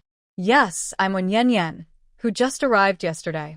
Class monitor, has anyone ever told you that you look very handsome? Wen Yen Yen hurriedly extends her hand for a handshake and chats warmly. Yu Linglong, standing nearby, rolls her eyes. She really knows how to flatter. Wen Yen Yen, stop buttering him up. Class monitor Li Chong doesn't fall for that. Whether the class monitor falls for it or not, how do you know? We're just doing normal work communication. Why is it flattery? Class monitor, are you a horse? Wen Yen Yen blinks at the class monitor. All right, both of you stop arguing. Wen Yen Yen, get back to your team. Don't be late again tomorrow. Li Chong leaves after saying that. Okay, thank you, class monitor. Wen Yen Yen watches him leave, then makes a silly face at Yu Linglong, and also walks away. She runs to find Tian Mimi. Yu Linglong stands in place, watching Wen Yen Yen's figure, feeling puzzled. How can this woman be so eloquent, so sharp-tongued? In recent encounters, she hasn't won once. Wen Yen Yen has changed so much in every way, science can't explain it. Oh, could she be possessed by a ghost? Is Wen Yen Yen a ghost? Thinking of this, Yu Linglong suddenly shivers. If that's true, she must keep her away from Nan Fongjua. Everyone loves Nan Tuan, so how can she live with a spooky ghost? In the northwest corner of the bright, spacious training hall, Wen Yen Yen stands in the warm sunlight by the window, feeling happy inside. Yenzi, did something happen at your home today? Tian Mimi quietly asks her. Did you hear about it too? Good news doesn't spread far, but bad news travels quickly. Wen Yen Yen's eyes widen. Something happened at home. My mother-in-law suddenly came over and got upset. Nan Tuan wasn't home, and when Major Lu found out, he took her away. She speaks vaguely, but that's the general idea. After all, they just met yesterday, and friends don't fully trust each other yet, so she can't share everything. Oh, that's quite a big fuss. Your mother-in-law seems pretty unreasonable. Tian Mimi overheard a lot of gossip while eating in the cafeteria. Yes, she's really unreasonable. Anyway, I won't talk about her. Mimi, what are you practicing today? Want to practice with me? Wen Yen Yen just joined the arts troupe, and no one has assigned her anything to do. She can't just stand around, though. Wen Yen Yen decides to practice physical movements with Tian Mimi, also hoping to see if these exercises will help her lose weight. Okay, let's practice together. Just like me, hold the bar with both hands, stand tall, lift your chest and chin, look straight ahead, and tighten your stomach. Make sure your legs are straight, kick back with your legs, and use strength in your hands. Don't be weak. Take your time, don't rush. Tian Mimi patiently teaches her. Okay, got it. Wen Yen Yen is focused on practicing the kickback move. Suddenly, a woman rushes into the rehearsal hall loudly shouting, Girl, girl. Wen Yen Yen looks closely. She sees the woman wearing a blue floral jacket, blue pants, and old red cloth shoes covered in dust. Her dry hair is simply tied with a plain hairband, hanging over her thin shoulders. Her face is pale and thin, with a prominent chin and deep-set eyes that make her look very big. Wen Yen Yen's face changes slightly. Why is she here? It's Hu Suajin, the rival brought from her hometown. Girl. As for her surname, Wen Yen Yen doesn't know yet. She originally thought this girl was honest and straightforward. But today, her frantic actions in the director's office suggest otherwise. Changing her initial impression of Wen Yen Yen, she was not a simple person. Suddenly, Niz walked straight toward Wen Yen Yen and kneeled down. Niz knelt in front of her, looking worried and distressed. Young sister, I beg you, say a word to save Auntie. She's old and in poor health. She must not go to jail. Her kneeling not only startled Wen Yen Yen but also drew everyone's attention in the training hall. Wen Yen Yen quickly helped Niz up. Stand up and speak properly. I can't take this. What kind of trick is this?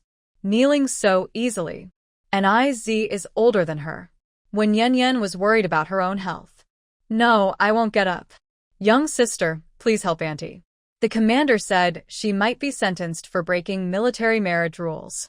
I don't understand what military marriage is or why it's illegal. And Iz pushed away her hand, defending their mistake. She didn't know breaking military marriage was a crime? When Yen Yen frowned slightly.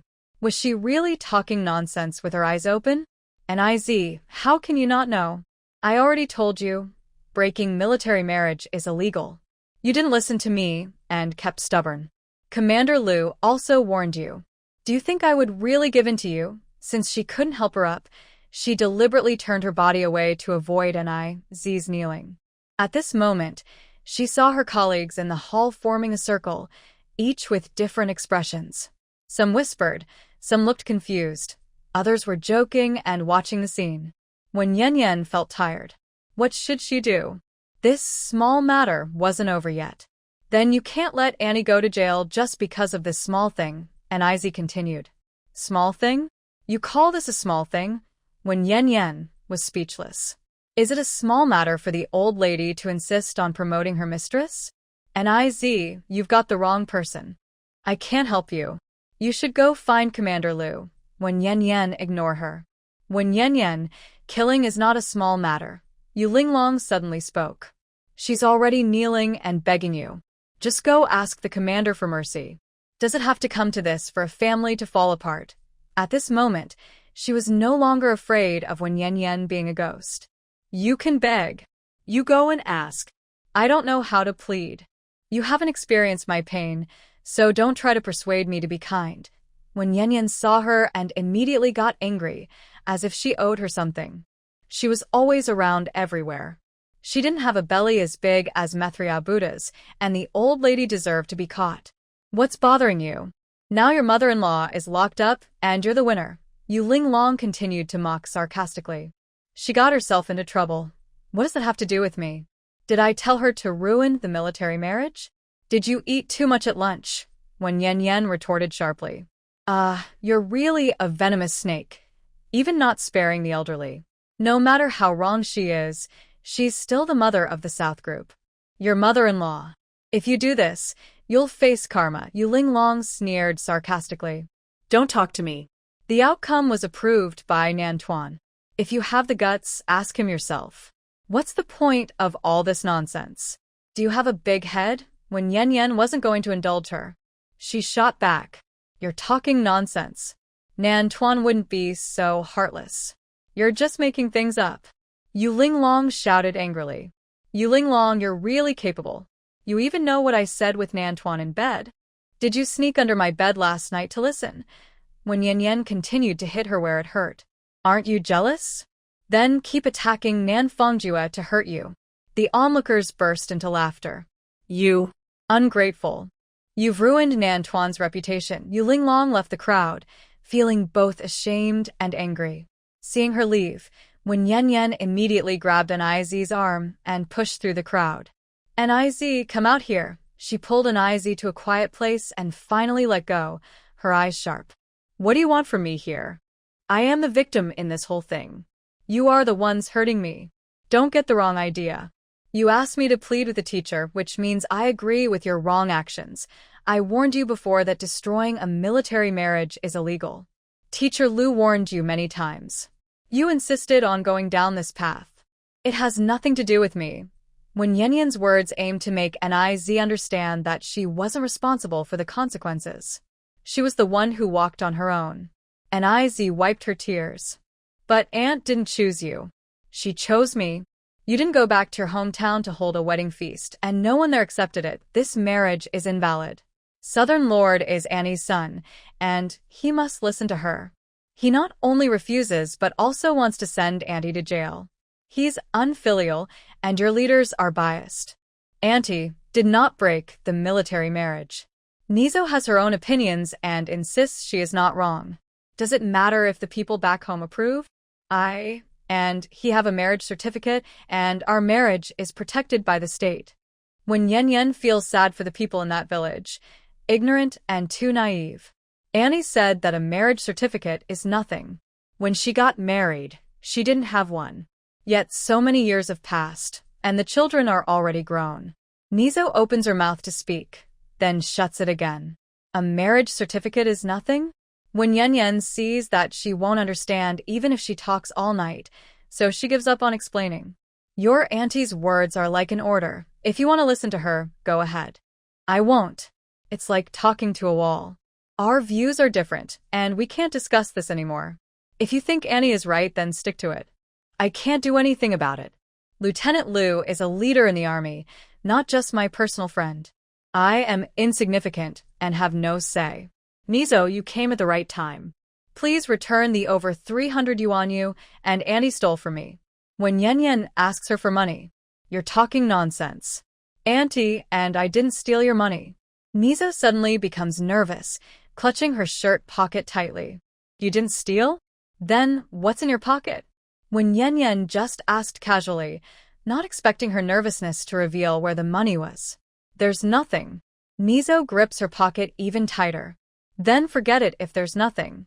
When Yen Yen says casually and turns her body away, pretending not to care. Suddenly, she reaches out again, heading straight for her pocket. The sudden change frightens Nizo, and she screams loudly. She covers her pocket and runs away as fast as she can, faster than a rabbit.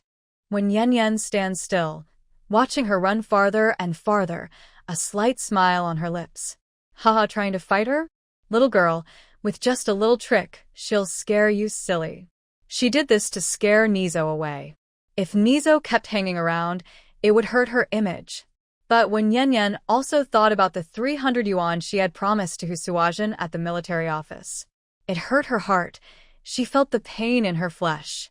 At that time, she felt reluctant to catch the wolf because she couldn't get the child. Husuajin was a greedy devil. But there's no rush. She would get the money back eventually.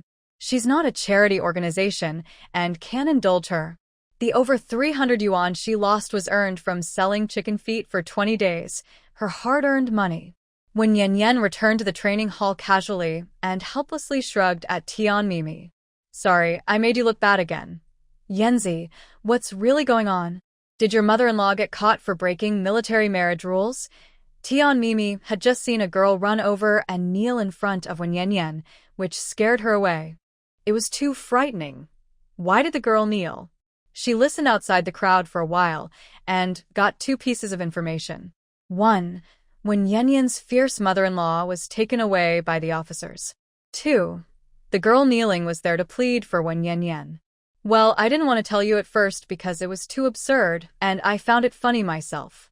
Now that I've said it, you know too. When Yen Yen smiled bitterly. The embarrassment hit her so quickly, she was caught off guard. Yen Yen, I understand. It's really hard to talk about such things. I didn't expect the people you meet to be so strange. Tian Mimi learned quickly and absorbed the information. Haha, Mimi, you understand humor. Yes, everyone is a bit odd. When Yen Yen felt better. It's okay. The girl has already been scared away and won't come back. Will your mother-in-law really be taken to the police station? Tian Mimi didn't expect breaking military marriage rules to have such serious consequences. Not for now. She'll probably stay in the military and they'll handle it when the Southern Regiment returns. The Southern Regiment doesn't have time now. When Yen Yen thought the situation wasn't over yet, there were still variables. Oh, that's good. Your mother-in-law probably won't keep causing trouble forever. Yen Yen, I didn't realize you are the Southern Regiment's wife. You're so lucky. He's so handsome. Really, this is the first time I've seen someone so good-looking. If my future boyfriend looked like him, I'd be willing to work hard for him every day. Tian Mimi's eyes were full of envy. When Yen Yen smiled. Yes, he's quite handsome. I feel pretty content too. She didn't say much more because boasting about how good he was might seem like showing off. However, she does not agree with Tian Mimi's saying that she has good luck. If she truly had good luck, the original owner wouldn't have died from holding in her feelings after taking the love potion. Although she is also Wen Yen Yen, they are different people with different fates. She is living for the original owner, holding back her anger inside. She will never let the original owner die in vain. She plans to correct all the mistakes, the shame, the foolish things, and the silly words the original owner once did. She wants to restore both her reputation and dignity. As for becoming a servant or a Sigh, is it really necessary? For love, Would she even give up her dignity? Thinking of this, when Yan Yan turned her head to look at the piano in the corner of the room. Seeing no one there, her mind started to wander. Although she was interrupted last time by Siemeiyu, she still refused to give up. She wanted to try again, to touch the piano and feel it. Since when Yan Yan is fearless, she decided to go ahead and do it. But when Yan Yan didn't say anything to Tian Mimi, because after yesterday and today's interactions, she realized Tian Mimi was a bit timid. If Tian Mimi found out, she might stop her. When Yan Yan simply walked over, sat on the piano bench, and lifted the red cloth to open the piano lid. Her fingers gently brushed the keys, and beautiful notes flowed out one after another. The pleasant sound was like a gentle stream, flowing softly, or like a quiet orchid blooming in a mountain valley. The piano's tone was quite good. When Yan Yan's fingers itched, so she improvised and played a modern piano piece, Liangzhu. Of course, she only played the of the Butterfly Lovers, because the whole piece was too long.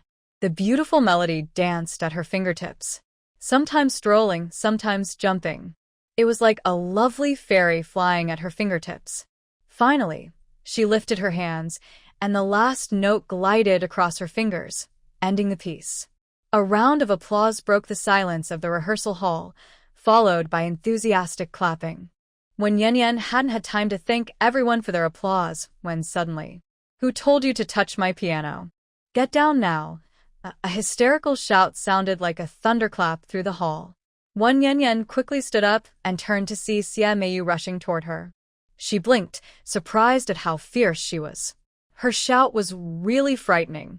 Just as she was ready to face the situation calmly, Tian Mimi suddenly grabbed the aggressive Su Meiyu from the crowd.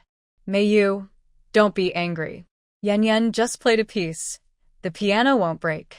Yan Yan was stunned. She didn't expect Tian Mimi to be brave. At a critical moment, she really stepped up. She had misjudged her. "Go away. She's not a good person. Many people in the courtyard criticize her. Why do you always support her? Be careful, you might get influenced." Su Meiyu's attitude was rude. How many people in the courtyard criticized her? And what does getting influenced mean?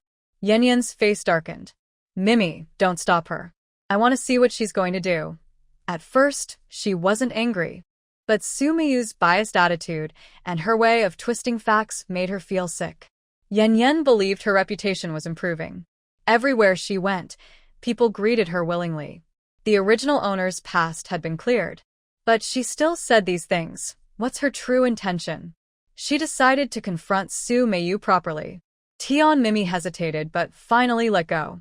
Su Meiyu strode over to Yan Yan. "What can I do? Shameless. How dare you touch my piano?" Su Meiyu's eyes were fierce as she cursed. Relying on her height and long arms, she reached out to grab Yan Yan's hair. Yan Yan quickly dodged and smiled faintly. "How about it? Do you still want to hit me?" Su Meiyu missed and, embarrassed and angry, snapped. "What if I do?" "You deserve a beating. Are you sure you can beat me?" Yan Yan crossed her arms, looking unconcerned. Su Meiyu looked down on her. "You're fat like a pig. You're so arrogant." Yan Yan's anger suddenly flared. How dare this woman call her fat like a pig? She was so thin, like a stick. Where was her beauty? She had no chest or hips, looking sickly. Only her face was somewhat attractive. "Then come on, let's have a fight." She was full of anger and needed to vent. "Don't you dare run." Su Meiyu, who had been slightly dodged earlier, felt uncomfortable. Now she was making unreasonable demands. "Fine, I won't run." Eager to teach her a lesson, Yan Yan agreed without hesitation. This time, Su Meiyu didn't use her hands, but instead kicked straight at her head with a flying leg. When Yan Yan's heart instantly turned cold. This woman is really ruthless. She won't let her hide, but she kicks toward her head. Does she want to kick her to death? It's okay. In the world of martial arts, speed is everything. As long as you're fast enough, you won't be defeated. In the new century, when Yan Yan learned martial arts like Sanda to protect herself, it's simple for her. She moved so quickly, it was like lightning. She grabbed the ankle that was close in front of her. She felt the tendons in her foot, twisted them slightly without leaving a mark, and gently pushed. Su Meiyu let out a loud scream, staggered back 2 steps, and with a loud thud, fell heavily to the ground. The onlookers were so frightened they scattered, afraid they might get hurt. When Yan pretended to be worried and ran over to her, asking kindly, "Su Meiyu, why did you fall? Did your foot suddenly cramp?" She was sure no one saw her twist Su Meiyu's ankle. The push was also very sneaky because her arm didn't move, only her wrist applied force, so outsiders couldn't tell she had done anything. Yan. Don't pretend to be innocent. You just pinched my ankle. Su Meiyu was full of hatred and anger. When Yan stomped her foot, "I didn't pinch you. Su Meiyu, you're being too mean. You won't let me hide, then you fall and blame me." Boo-hoo. After speaking, she covered her eyes with one hand and ran away crying. Su Meiyu, who was on the ground, was helped up by others. She grimaced and sat on a bench someone kindly brought over. She didn't dare to put her right foot down. Even the slightest movement hurt. Su Meiyu looked worried. "Meiyu, does your foot hurt a lot?" Yu Linglong, who had been standing beside her, looked at her with concern. "Can't you tell?" Su Meiyu said irritably. "What should I do? It's hard for me to even walk now." Yu Linglong continued to care about her, not caring about her unfriendly attitude at all. Su Meiyu ignored her this time, just looked down at her injured foot, feeling confused. How did Yan do it? She didn't see clearly. Class leader Li Chong arrived. "Su Meiyu, Director Zhu is looking for you. You should go." "What's the matter?" "My foot hurts, I can't walk." Su Meiyu looked distressed. Li Chong does not believe it. "When Yan pinched me," Su Meiyu hurriedly explained. "Su Meiyu, I was just passing a message to the director," Li Chong interrupted sharply. "When Yan said that you not only scolded her, hit her, kicked her, bullied her, but also falsely accused her. She went to Director Zhu to complain. If you think there's no problem, go clarify." "What? She went to complain to the director? That villain is blaming me again." Su Meiyu was so angry she stood up from her chair, then sat back down. "Oh, it hurts so much." She looked at Tian Mimi. "Mimi, can you help me go? I have other things to do." "Find someone else to help you." Tian Mimi walked away. As she left, others also gradually left, and soon only Yu Linglong was left beside her. Su Meiyu looked at her and said nothing. "Meiyu, let me help you." Yu Linglong, forgetting past grudges, volunteered to help. Su Meiyu had no other choice, so she slowly walked to the director's office with Yu Linglong supporting her. Inside the director's office, Wen Yan was sitting across from the director, crying like a tearful person. This was the first time she cried so sadly since her crossing. Of course, it's fake. Su Meiyu sat in front of the director with a grim face. "How old are you? Why are you fighting like children? And you even used your hands." "Su Meiyu, tell me what happened." Director Zhu looked unhappy. Because when Yan, who arrived first, had already told the director the whole story. Director Zhu's mood immediately worsened. "What?" Su Meiyu called her a pig? His surname is Zhu, so the word he least wants to hear is pig. But since it was one side of the story, he still wanted to hear Su Meiyu's version. "She touched my piano." But Su Meiyu only said one sentence and then said nothing more. Just that? Director Zhu thought she might give a long explanation like when Yan. Su Meiyu looked expressionless at the side. She didn't expect when Yan to complain after she hit her. She was now in a passive position. Just for this small matter. "You hit someone?" And called when Yan a pig. Director Zhu was so surprised that his eyebrows almost flew up. He had just heard when Yan say something earlier and didn't believe it, but now he saw it with his own eyes. How could such a small thing happen? Where there are many women, there are often more troubles. If they were all men, these problems wouldn't happen. Yu Meiyu didn't speak, only nodded in agreement. "Do you realize you made a mistake?" Director Zhu patiently asked, annoyed by Yu Meiyu's attitude. She even called when Yan a fool. This time, Yu Meiyu didn't react, didn't speak, and didn't nod. "I'm asking you, Yu Meiyu, do you realize you made a mistake?" He raised his voice slightly and asked again. "Director, why don't you ask her if she realizes her mistake?" Yu Meiyu was getting anxious and started to argue, glaring at Wen Yan with anger. What am I asking her? She didn't hit anyone or curse anyone, and she was crying because of you. What else do I need to ask? Director Zhu was confused. She hit someone and grabbed my ankle. Now I can't walk. Yu angrily swung her injured foot, feeling the pain worsening. You kicked her, and she grabbed your ankle in self-defense. Isn't that normal? Was she supposed to just wait for you to kick her without fighting back? Director Zhu found it even more unbelievable. Had she become so unreasonable? But she was too forceful. Yu continued to complain. How can you be so unreasonable? You kicked Wen Yan's head with your foot. If she wasn't strong enough to hold your foot, she wouldn't have been able to grab it. Director Zhu knew Yu well. She was an elder in the arts troupe. He also knew she had a bad temper and often lost her temper.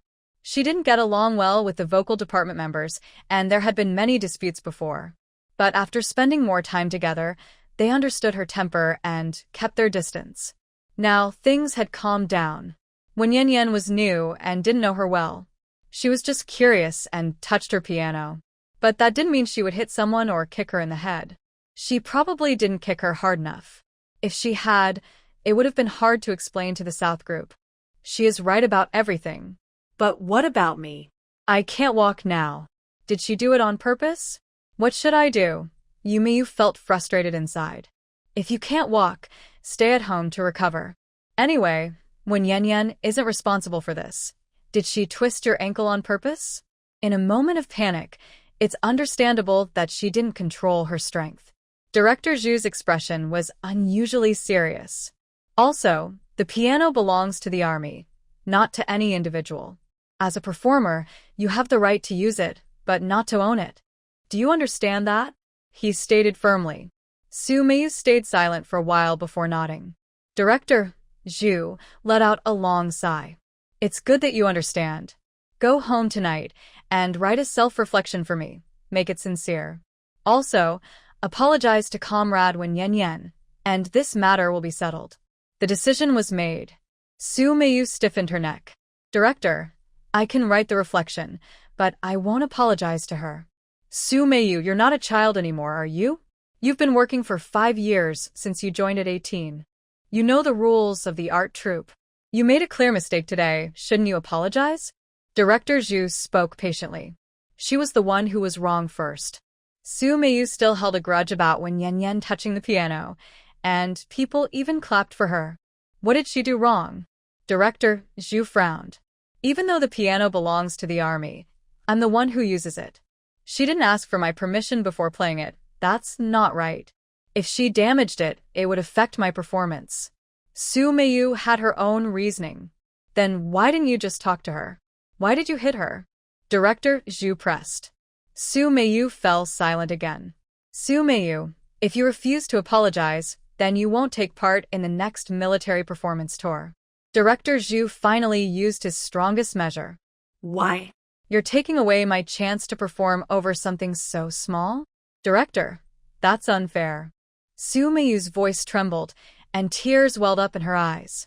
She loved her job deeply and didn't want to miss any performance. Yu, can't you be reasonable? Is it really that hard to apologize? Wen Yan, this doesn't concern you for now. Please wait outside. Director Zhu thought it would be better to talk privately. It wasn't suitable with Wen Yan present. Yes, Director. Wen Yan wiped her tears and left. As soon as she stepped out of the office, she saw Yu Linglong waiting outside. Her first instinct was to ignore her. But Yu Linglong, unwilling to stay quiet, started the conversation. All right, you even like to complain first, she sarcastically mocked. Yu Linglong, can you speak normally? If you can, say a few words. If not, just shut up. You're best at twisting facts and lying. Wen Yan was fed up with her, like a toad bothering people without reason. She responded bluntly, without holding back. TSK. You only have elementary education and still talk nonsense. Our art troupe is almost like a place for junk collectors now. Anyone can join. Yu Linglong's words were also unpleasant. So, what if I only have elementary education? If I had the chance, I would go to university. It makes you so mad. When Yen Yen admitted her education was low, but she was proud of her abilities. The original owner was gone. She was the real one, Yen Yen. Coming from the 21st century. Yu Linglong looked down on her, almost rolling her eyes. If you got into university, I would kneel and bow to you 3 times. People who brag are so shameless. And talking about college entrance exams, you should be happy just to get into middle school. All right, I remember what you said. If you don't kneel when the time comes, I'll make you do it myself. When Yen Yen was holding back her anger. Just wait. In less than a year, the National College Entrance Exam will be restored. She, a top doctoral student of the new century, wouldn't be able to get into a university from the 1970s? This time, she was aiming for a medical university and building a large, top-tier hospital.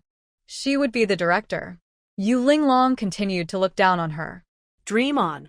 Even if the country restored the college entrance exam, would a graduate of elementary school qualify to attend? At that moment, the office door opened. Tu Meiyu hopped out on one leg and gloomily said to Yen Yen, "Sorry." No one knew how Director Zhu managed to do the ideological work, but she had come to her senses and apologized to Yen Yen. "It's okay, I forgive you. Actually, I was just playing the piano on a whim. I haven't played in a long time, just trying to find the feeling. No other meaning, I hope you don't take it the wrong way."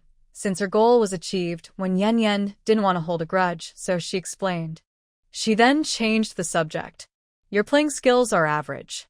If you could be more humble, you'd improve a lot. Tu Meiyu, I'm leaving now. Take your time walking. Oh, and you can go to the medical office for a cold compress and put on a plaster for your bruises. Rest more, and you'll recover faster." When Yen Yen gave her a suggestion, and then left. Su Meiyu looked at Wen Yen Yen's distant figure with a bad expression. She had always been proud and confident. She never expected to fall into the hands of this foolish woman today, and she felt very unwilling. Should she go to the medical office? Like a cat crying over a mouse, pretending to be kind but actually fake. Her foot was deliberately twisted by this cunning and cruel woman. Others might not notice, but she knew very well. She was silent and unable to speak out her pain. Today, she really got into big trouble. She refused to listen to her. Earlier, Director Zhu saw that she was really uncomfortable and approved her a few days off. Su Meiyu decided to go home and rest. Her brother is the famous military Dr. Su Huayu in the Western Theater. Could his skills be worse than the medical staff at the clinic? But Su Meiyu apologized, and Yu Linglong, who had been waiting outside, was unhappy. "Meiyu, I'm so disappointed in you. How could you apologize to her? Where is your usual strength?" After saying that, she left, swinging her braids, feeling upset and no longer willing to help her. Su Meiyu's hand, which was holding onto the wall, gradually clenched into a fist until her nails hurt her palm, then she let go.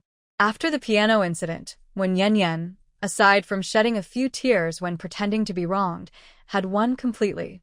Su Meiyu not only suffered a loss but also hurt her leg. But when Yen Yen knew clearly that she only twisted her ankle and didn't have serious injuries, it would heal in a few days. She didn't want to do this originally, but Su Meiyu was too aggressive and bullying. She had to teach Su Meiyu a lesson, even calling her a pig. "You're worse than a pig. Pork benefits humans, and you're just a walking chicken frame." Moreover, she wasn't that fat now. She was just deliberately insulting her. She didn't twist her ankle much. Near the end of the workday, Director Zhu called her for a talk. He didn't mention what happened in the morning, only discussing her work arrangement. The director said the organization decided she should focus on solo singing. Today is Saturday, and starting next Monday, she will practice with professional teachers. He also said that Shi Xiaofeng would be back from leave next month to continue working. This way, the vocal department will have 2 solo singers. For now, she is a temporary substitute. When the program schedule is arranged and 2 solo pieces are selected, she will get a chance to perform. Director Zhu emphasized once again that in future work, harmony is the most important. He urged everyone not to cause disagreements that could affect work or performances and to prioritize the overall situation. When Yen Yen nodded repeatedly, promising to focus on the big picture and not to worry about personal gains or losses. After finishing his talk, The director announced it was time to leave work. She didn't go back to the training hall but went straight home. Everything was as she expected. Director Zhu had made arrangements accordingly. Being a substitute was okay with her. She believed there would be other chances in the future. At home, when Yan Yan looked at the sky, which was still early, and carried a basket with a small ball, heading out of the house, she decided to go up the mountain to dig some medicinal herbs to sell because her family had been robbed. The mountains were familiar territory for her, and she knew them well.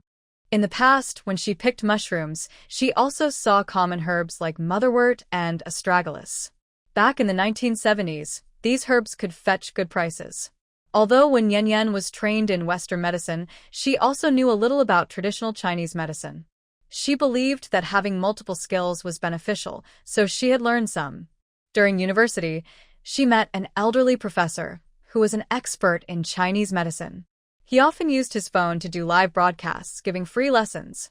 His goal was to promote traditional medicine, help more people understand Chinese medical culture, accept it, and be willing to learn. Because of this, she knew many kinds of herbs and could also prepare herbal pills. If she could find the right ingredients on the mountain, she could make pills at home. This way, she could help treat illnesses and also earn money.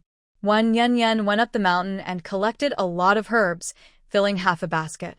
The most impressive thing was that her little dog, Xiao Qiu, did a great job. It found a wild ginseng root in a grass nest on the mountain and kept barking loudly at Wen Yan Yan. She went over and saw that her heart started pounding. There was a lush green wild ginseng with many bright red seeds on it. She carefully dug it out, taking a lot of effort to keep it intact. Holding it in her hand, she was both surprised and happy. This wild ginseng probably weighed about 5 taels. It was complete with roots and leaves, a real treasure. If it were sold in this era, it would be worth at least 5,000 yuan. Its medicinal and collectible value was extremely high, truly a fortune. Wen Yan Yan was full of energy and confidence. She didn't expect to find such good wild ginseng in this mountain. By then, it was already getting dark. She packed up her basket and headed down the mountain. When she got home, she checked the time, 7 o'clock. When Yan Yan spread out the herbs she had dug and examined them carefully. Although she didn't have much time, she managed to find some herbs like motherwort, astragalus, eucalyptus, and 3/7 grass. Of course, the most valuable was the ginseng. Qiu, you're a great hero. Tonight, I'll cook some meat for you. But as soon as she said that, she remembered. No, Qiu, we don't have any meat at home. Tomorrow is a day off. I'll go to town to buy some meat and then cook for you, okay? She gently patted its little head. Qiu's happy bark showed it was joyful, lighter than yesterday's heavy mood. Okay, then I'll hang these herbs out to dry. When I have enough, I'll sell them to buy you some meat. Wen Yan Yan found a clean wooden board in the kitchen and laid it down. She evenly spread the herbs on it. She placed the wild ginseng in the small shed because it needs to dry slowly in the shade. Once everything was ready, she washed her hands and started preparing dinner. Since there was nothing much at home, she just made some noodle dumpling soup, warm and topped with chopped cilantro. Qiu had a bowl, and she had one too. The two of them, a girl and her dog, shared a warm, happy moment. After dinner, when Yan Yan went to the yard to bring back the washed bed sheets and quilt covers from yesterday. They had been drying in the sun all day and were completely dry. She sat on a small stool by the bed and sewed up both quilts. Honestly, her sewing wasn't very good. Large stitches about 1 inch long. Wen Yan Yan had never done this kind of work in the new century. Back then, they used duvet covers. When the quilts got dirty, she just took them off and washed them. No sewing was needed. While sewing the quilts, she thought about going to town someday to buy fabric and zippers to make new covers. Because tomorrow was Sunday, no work, so she didn't need to hurry to sleep. After finishing her chores, when Yan Yan lay on the bed and read a novel, she came across a passage that said, "God is my witness, God is my witness. I will not give up. I will get through this tough time. After the war ends, I will never go hungry again. No, not just me, my family too. Even if I have to lie, steal, cheat, or kill, God is my witness. I will never go hungry again, when Yen Yen really admires the main character Hao Sija's personality. She is strong, confident, and believes she can defeat anyone. Every man would fall for her charm, and nothing can stop her. And this is true. Hao Sija's life is full of challenges, and she always succeeds. Southern Jew returned to the training base late at night. As soon as he got out of the car, he saw Lin Sinon walking toward him under the moonlight, with sleepy eyes that looked cold in the night. It's so late. Why are you out of bed? Southern Jew could tell he had just gotten up from his bed. His hair was messy. Look at you. How come you're back so quickly? Have you handled everything at home? Lin Sinon knew he wouldn't be able to sleep tonight, so he had been dozing off. When he heard the car outside, he came out without even changing his clothes. Go back and sleep. We can talk tomorrow. Southern Jew gently closed the car door behind him. So, is your family situation complicated? Lin Sinon could tell. If it was something that could be explained in a few words, Southern Jew wouldn't wait until tomorrow to talk about it. Yeah, it's a bit complicated. Southern Jew turned and headed toward his tent. There was wind in the valley, making the tents in the camp rustle. Lin Sinon was wearing too little, and a cold mountain breeze made him shiver. He wrapped his arms around himself and asked as he walked, "What's really going on? Did you listen to your mother and compromise? Are you planning to divorce when Yen Yen? You're being silly." Southern Jew teased him, always hoping they would divorce. It's not that. Then what is it? Lin Sinon asked, curious. His bright, flirtatious eyes shone even brighter than the moon in the sky. Suddenly he stopped. Oh, you probably didn't eat dinner tonight, right? Wait here. Lin Sinon quickly ran back to his tent and soon returned with a paper bag of roasted fruit. Without hesitation, he handed it to him. Eat a little first to fill your stomach. My mom packed this for me the day before the mission. I'm not hungry. You keep it, Southern Jew said, taking it from him. I ate dinner tonight. Besides, I still have some left. I'll give it to you. Just eat. No need to be polite, Lin Sinon said as he shoved a roasted fruit into his mouth. Come on, let's go to your tent and stay for a while. It's a bit chilly outside. He pulled Nan Fongjue away. At this moment, Nan Fongjue's guard, Ding Daliang, also came out and stood at the entrance of Nan Fongjue's tent. From his appearance, it was clear he had fallen asleep halfway, with sleepy eyes and holding 2 lunchboxes. Captain, you're back. I brought you dinner tonight. You can go back to sleep now. Nan Fongjue took the lunchboxes. Captain, the food is a bit cold. Should I heat it up for you at the mess hall? Ding Daliang asked for permission. Nan Fongjue shook his head. No need. It's late, and I don't want to disturb everyone's rest. You can go back. All right, Captain. If you need anything, just call me. Ding Daliang saluted and left. He lives in a large tent with 10 people, not far from here. Nan Fongjue entered the tent, put down the lunchboxes and roasted fruit, and sat on a small stool. He immediately saw Lin Sinon sitting by the bed, staring at him. Aren't you sleepy? He looked at Lin Sinon's eyes, which were as bright as lanterns. I'm not sleepy. Fongjue, you should eat something. Otherwise, I'll feel worried. Lin Sinon was waiting for him to eat. Stop talking nonsense. I don't need you to worry about me. Although Nan Fongjue was used to hearing his silly talk, hearing this made him feel cold all over. It's really embarrassing for grown men to talk like that. Look at what you're saying. We're comrades who have faced life and death together. Closer than spouses. Besides, you saved me once. Of course I care about you. Lin Sinon didn't take it seriously. Sinon, why don't you find a girlfriend? You're already 23. Nan Fongjue opened the lunchbox and ate the cold rice eagerly. Because of years of marching, fighting, disaster relief, drills, and field training, he was used to eating cold food. No rules. I have high standards. Ordinary women aren't good enough for me. Lin Sinon didn't lie. He hadn't found anyone he liked so far. Take your time then. Nan Fongjue took a bite of sorghum rice and a piece of pickled vegetable. Field training is tough and the meals are not good. Because outdoor training requires endurance, facing high pressure and challenging survival limits. Otherwise it would lose its meaning. Why are you suddenly asking me this question? Lin Sinan became alert. No reason. Nanfang Ju spoke calmly. You're lying. Did something happen with Wen Yan yesterday? Did you sleep with her? Lin Sinan was quick to think. No, there wasn't time. Nanfang Ju admitted honestly. He left yesterday noon and returned in the middle of the night. It takes a day and a half to travel, plus dealing with Hu Suajan's matters. So, they only had 6 hours together. Subtracting over 5 hours of normal sleep, there was less than an hour in the morning, which was not enough. What if there was no time limit? Lin Sinan kept asking. If there was no time limit, then it just happened. Nanfang Ju raised an eyebrow at him. What? You. Lin Sinan stammered. Nanfang Ju picked up a ceramic cup and took a sip. Sinan, being together is just a matter of time because it's an engagement arranged by Grandpa. I can't keep ignoring her. Is that all? Such a simple reason. Lin Sinan stared closely into his eyes. We are legally married.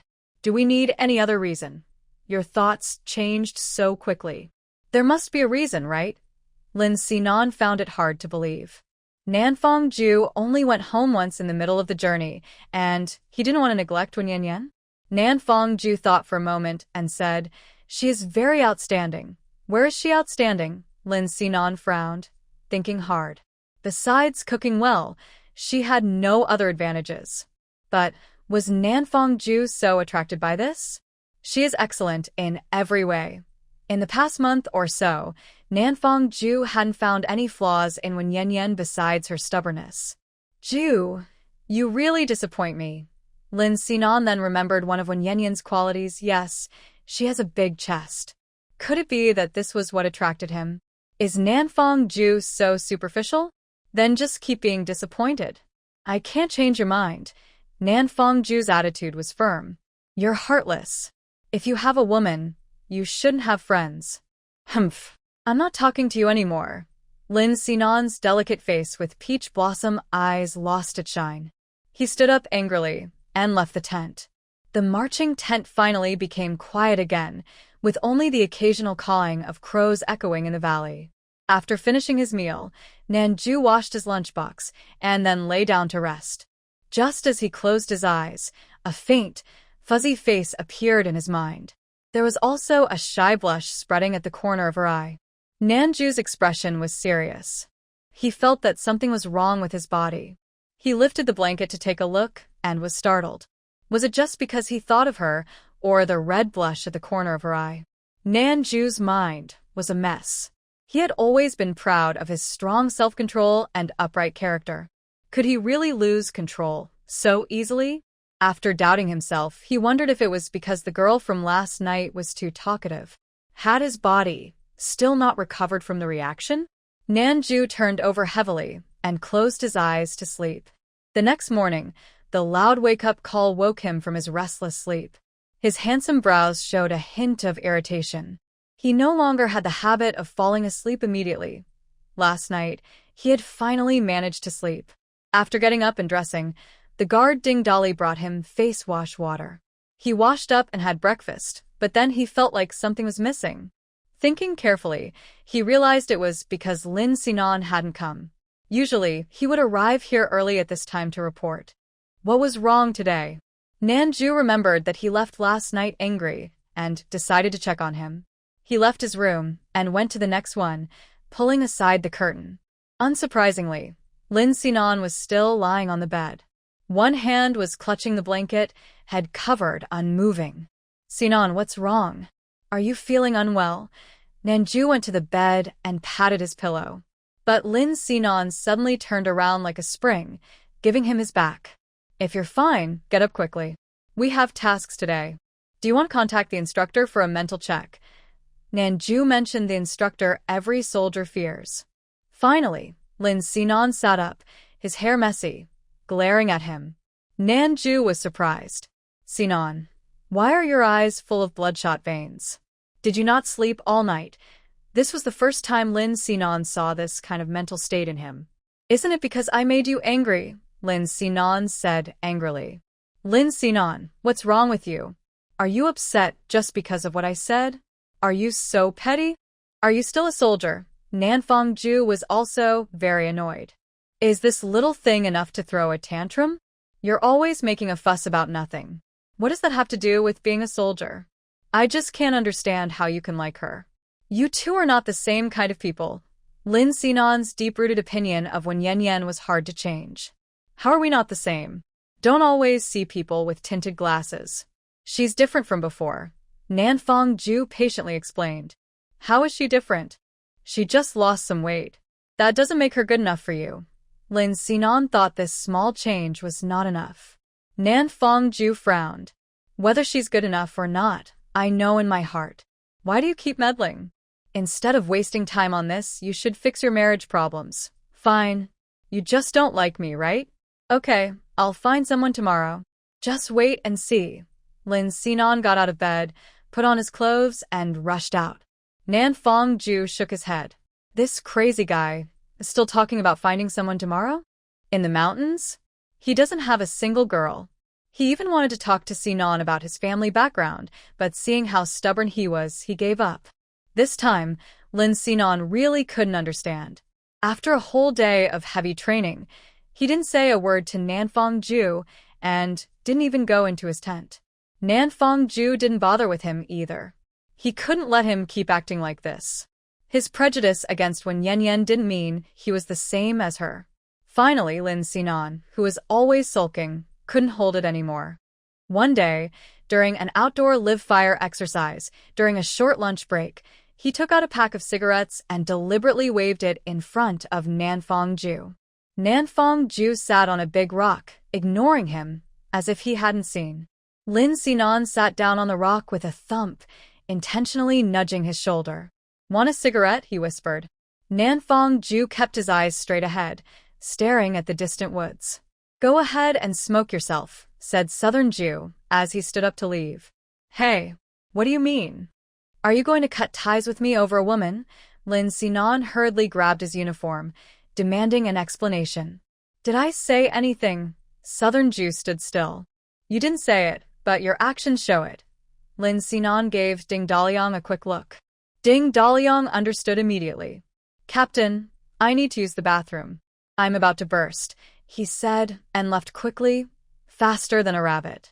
At this moment, the captain wouldn't scold him. He already sensed these two had a disagreement. How did I show it? Southern Jew brushed off his hand, annoyed. You're ignoring me, Lin Xinan complained. You were the one ignoring me first, Southern Jew replied, still unhappy. Now that I'm paying attention to you, why do you act like that? Lin Xinan felt wronged. Southern Jew, who was 2 years older and the captain, showed no maturity at all. How should I act? Be grateful and flattering you. Southern Jew shot a cold look. Lin Xinan immediately felt downcast. I didn't mean it that way. You misunderstood, he said, understanding what Southern Jew meant by young master. Indeed, his family was much wealthier than Southern Jews, and he had a bit of a rebellious streak, which was why his father forced him to join the army. So, what do you mean? Southern Jew's eyes narrowed. All right, I was wrong this time. Can we make up? Lin Xinan admitted defeat again, always losing. Southern Jew didn't reply. I didn't mean any harm. I just can't understand why your taste is so bad. Honestly, she doesn't even deserve me, let alone you. Lin Xinan still felt wronged, believing he deserved better. I'm not as good as you think, Southern Jew said softly, and sat back on the stone. You're good at everything in my eyes. Lin Xinan stared hard at his face. Southern Jew felt his gaze was a bit intense, almost burning his face. You are not a woman, but if you were, I would marry you. I could torment you all day long. Lin Xinan is one of his few friends, and he values this friendship very much. Because the atmosphere was a bit tense earlier, he made a joke to lighten the mood. I'm willing to be tormented by you, but unfortunately, I'm not a woman. By the way, there are transgender people abroad.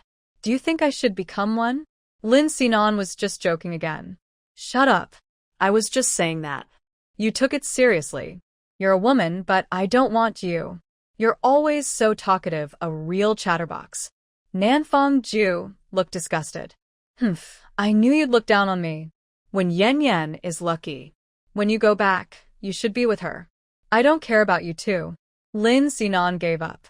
He had thought about it for 3 days. Nothing is more important than Nanfang Ju's happiness. As long as he's happy, that's enough. Have you made up your mind? Nanfang Ju looked at him. What can I do if I can't decide? You can't ignore Grandpa's wishes. Hurry up and have children with her. Lin Sinan said sarcastically. I'm glad you've made up your mind. Nanfang Ju was silent for a moment before saying, Actually, it wasn't just Grandpa's words that changed my mind. Yesterday, when Yan Yan helped me a lot. Yesterday, she was like a bright light, not only illuminating my heart but also warming it. Lin Sinan was surprised. She helped you? How did she help? She helped me confirm something very important. So, Nanfang Ju explained in detail about the blood recognition ceremony that happened at the military office to Lin Sinan. What? Hu Suajin isn't your biological mother? You were adopted by her? Lin Sinan almost fell off a stone. Yes, Hu Suajin said so herself, and the commander was there too. Nanfang Ju suddenly looked forward to the future. It turns out he has biological parents. Amazing. I didn't expect Wen Yan to be quite resourceful. No wonder your mother. I mean, Hu Suajin is so vicious. Oh, by the way, Lin Sinan thought of something again. Are you feeling grateful to her? So you want to share your wedding night with her? Under Nanfang Ju's narrow, sword-like brows and deep phoenix eyes, there was a moment of intense focus. Is that so? Lin Sinan asked again. Maybe, but I will treat her well in the future. If you talk badly about her again, I won't listen to you, Southern Ju warned him. Okay, I won't say anything, Lin Sinan thought to himself. He thought that when Yan must have saved the old matchmaker in her past life to meet this man. Let's go. Break time is over. Southern Ju stood up, pulling his arm. Lin Sinan got up and brushed the dirt off himself. Fang Ju, how many days are left for the training to end? Southern Ju felt that the outdoor training was a bit too long for the first time. These days, when Yan would go into the mountains after work with a basket to pick herbs. It's not just about earning money. She was addicted and couldn't stop herself. She would come back and lay the herbs she collected evenly on the wooden boards in the yard to dry. She did this for several days in a row. Next door, Wang Dahu was curious when he saw this. He leaned on the wall and asked, Yan, what are you drying? It looks like wildflowers and grasses. Big Sister Dahu, these are medicinal herbs. This one is motherwort, this one is astragalus, and this one is euphorbium and angelica. Wen Yan turned to the side and explained. Oh, these are all herbs? Yan, you pick these. Can they really cure illnesses? Wang Dahu had also gone to the Chinese medicine shop to buy medicine, but they were all pre-cut. She had never seen herbs like these before. Of course. Especially this motherwort. It can treat women's menstrual pain very effectively. When Yan emphasized the importance of motherwort. Yan, you're really impressive.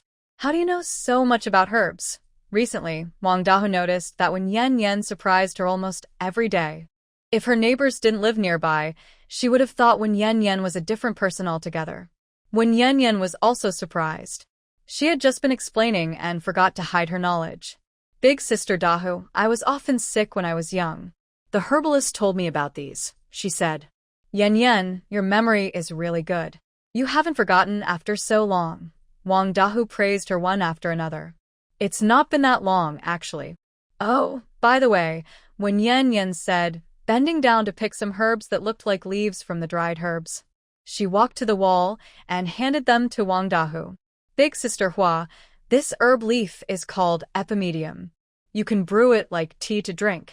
It's good for men, especially before bed. You might want to try it. When Yan, feeling spontaneous, decided to give her a little gift. What?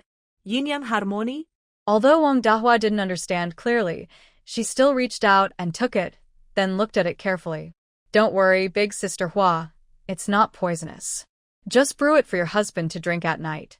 When Yan finished speaking and went back to her room. This herb, epimedium, not only strengthens muscles and bones, boosts vitality, and helps with urination and dampness, but it can also improve the relationship between spouses. If you're willing to brew it daily, It's safe and good for health.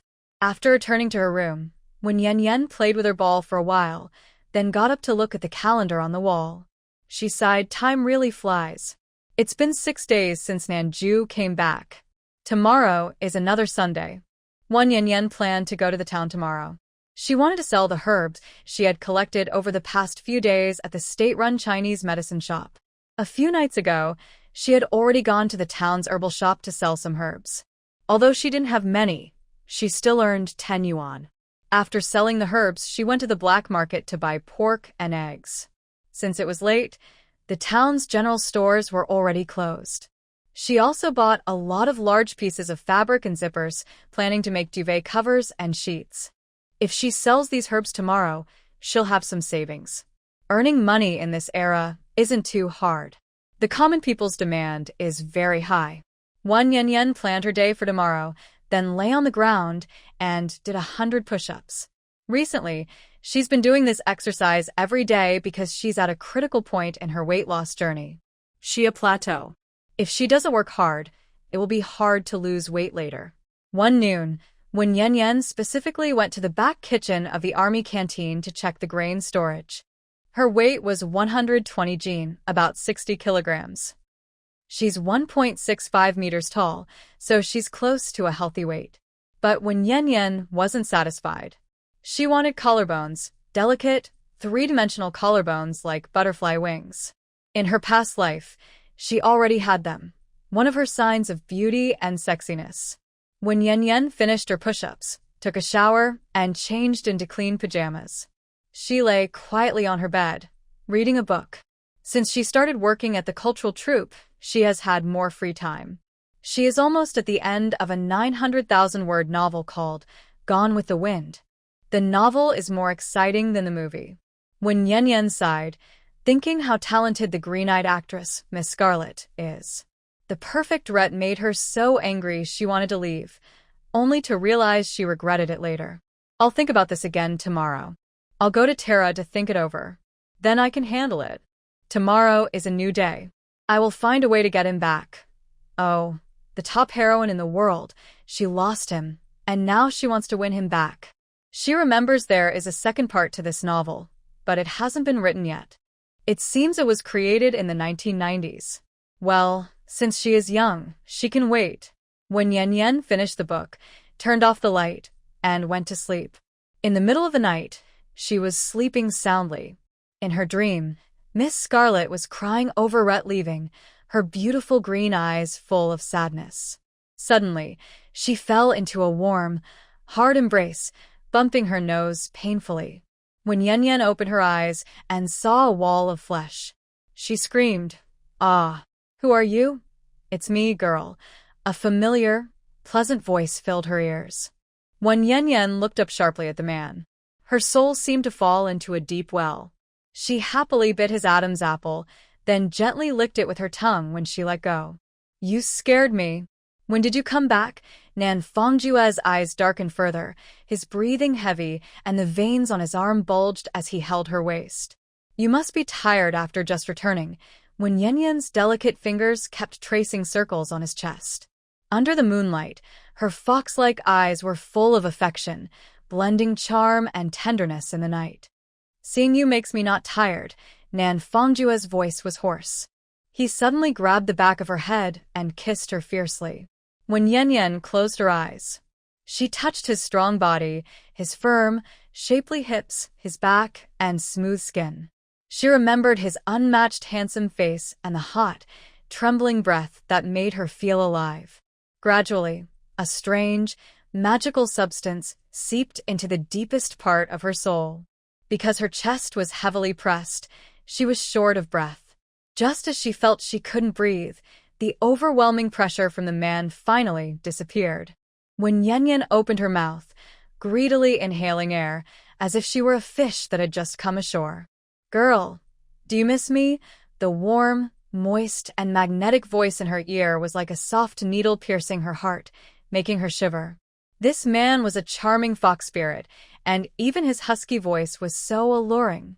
"Yes, I miss you." When Yanyan clung tightly to him like a snake. She was trembling, but her breathing was hot and fiery. Why are you trembling? Are you cold? Nan Fongju noticed her unusual state and covered her with a blanket. I don't know. Maybe a little. When Yan Yan's voice trembled, and she couldn't continue. Maybe what? His caring gaze. Afraid. When Yan Yan couldn't control her voice, she was very nervous. Afraid of what? His voice was gentle and soothing. They say the first time can be very painful, she said, clutching his arm tightly, her eyes flickering. Wasn't last time you quite brave? Nan Fongju looked puzzled. Boss, I was just joking last time. Please don't take it seriously. Wen Yan told the truth. No need to be afraid. Everyone has a first time. Don't be nervous. I'm here, so relax. Tonight, Nan Fongju was not going to let her go. The moment was tense, and he held her tightly again. It was too late to be afraid now. When Yan became even more nervous. It's because of you that I'm afraid. How do you suddenly understand everything? Aren't you a first-timer? Wait, I want to know if you love me. Before she finished, she let out a sharp scream, her face turning pale, trembling all over. Their bodies were very close, perfectly fitting. Her 10 fingernails dug deep into Nan Fongju's strong arm muscles. That hurt so much. This man was too eager. When Yan's scream continued, and soon her mouth was covered again, he changed to a very intimate, seductive voice. She had a bright, happy face and couldn't believe that such a passionate voice was coming from her mouth.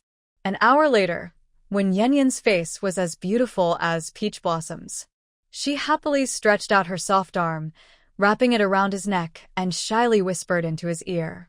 Boss, were you pretending not to understand that morning on purpose? He was very charming, proving that appearances can be deceiving. Unexpectedly, there was such a soft heart inside his tough body. Soon the pain was gone. What do you think? Nan Fongju bit her ear gently. You were just pretending. When Yan's shy expression hadn't faded, she looked at him affectionately. Yes, last time we didn't have enough time. If you didn't agree, you'd be angry. Nan Fongju admitted it. So, that's how it was? When Yan felt warm inside. Boss, since you took me, you can't look at other women anymore. I get jealous easily, she kindly reminded him. How scary is that? Nan Fongju bit her soft finger. I will get back at you. When Yan was very good at getting revenge. I won't give you that chance, don't worry. Nan Fongju was proud and never looked at other women with any interest. Boss, let's play a little longer today. I don't have to work tomorrow. Is that okay? When Yan, forgetting her past pain, was eager again. She gently kissed him, like a leaf falling onto his cool lips. She remembered the question she didn't ask last night. Does he love her? But now, asking again felt too late. Forget it. As long as she didn't have to be alone in an empty room or fear lonely nights, that was enough. What more did she need than a watch? Nan Fongju started to show his feelings through actions. In the restless night, two souls sharing a bed but united in heart floated and sank in the long river of darkness. After a while, when Yan finally fell into deep sleep, Nan Fongju was not sleepy. He carefully watched her sleeping face and found she looked even more beautiful. Her narrow eyes, delicate thick eyelashes, exquisite nose, pink lips, and sharp chin, completely different from her previous plump appearance, were all so attractive. Although when Yan's eyes are not large, they are very beautiful, like a fox, with the corners slightly lifted. Her personality is also very interesting, innocent and pure, yet charming and alluring. Lin Sinan pushed her away, because he didn't see her beauty. That night, the brave and skilled army king on the battlefield completely softened. He didn't hold back or show mercy. Instead, he embraced the woman who was new to love, once again stirring the waters of her heart. When Yan slept until late morning, when she opened her eyes, she was surprised. No one was beside her. The blanket was neatly arranged, as if no one had touched it. Where did Nan Fongju go? She looked around but couldn't find him or any sign of his presence. If he was at home, his military cap would be hanging on the coat rack, but it was not there. Could it be that last night's whole experience was just a dream? It couldn't have been that real, could it? Wan Yanyan thought for a while before lifting the blanket to check the sheets. A bright red spot, like a flower petal, was the mark of her first night. No, it wasn't a dream. Her first time was really gone. When Yanyan was unsure whether she was nervous or happy, her heart pounding wildly. Where was the man who took advantage of her? She hurried to get out of bed but felt her legs go weak, and she sat down heavily on the floor, gasping. Her joints hurt all over, and she couldn't move. Xiao Qiuqiu saw her open her mouth and shout wow. Wow. Outside the door. The door was quickly opened. Nan Fongjue appeared holding a half-eaten scallion, and he saw her sitting on the ground, dressed in disarray. What's wrong? Are you feeling unwell? Wan Yanyan knew why she fell but felt too embarrassed to say.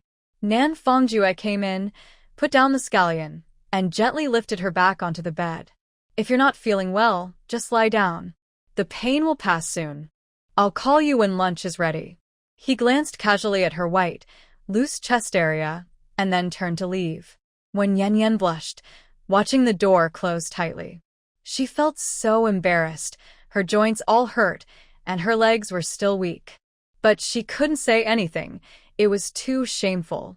Yet, how was he still so lively after working all night? How could it have had no effect on him? He was even cooking. Southern Jew is cooking? Wan Yanyan blinked her eyes. This was the first time and also the first time ever. She sat on the bed, moving her joints, just like it was described in the novel. After the main characters do that kind of thing, the female lead wakes up feeling sore all over, as if her body was crushed by a stone mill. But just moving around a bit makes her feel normal again. Wan Yanyan got out of bed again. Sure enough, she felt much better. These authors really have a lot of life experience. She went to her wardrobe, found a silk nightgown to wear, which was red with white flowers. She bought the fabric herself. She walked out of the room into the kitchen, quietly watching the man busy at the stove. He was wearing a military green shirt and matching green military pants. His short hair was wet from washing, with water droplets still on it, reflecting the sunlight outside the window. Looking at him, Southern Jew was taller than her by more than a head, with broad shoulders, a narrow waist, and long legs. He was holding a knife, chopping green onions. On the windowsill, there was a plate of chopped chives and a plate of cucumber slices. There was also a small bowl filled with beaten eggs. It looked like he had cooked before. Boss, shall I do it? After the tenderness and nourishment from last night's love, when Yanyan's voice became gentle and sweet. Southern Jew turned slightly to look at her, his dark eyes momentarily fixed. The red and white floral dress suited her well, making her look tall and slender and highlighting her delicate, beautiful face. You don't need to take over anymore. Just the stir-frying is left. Girl, are your legs feeling better so soon?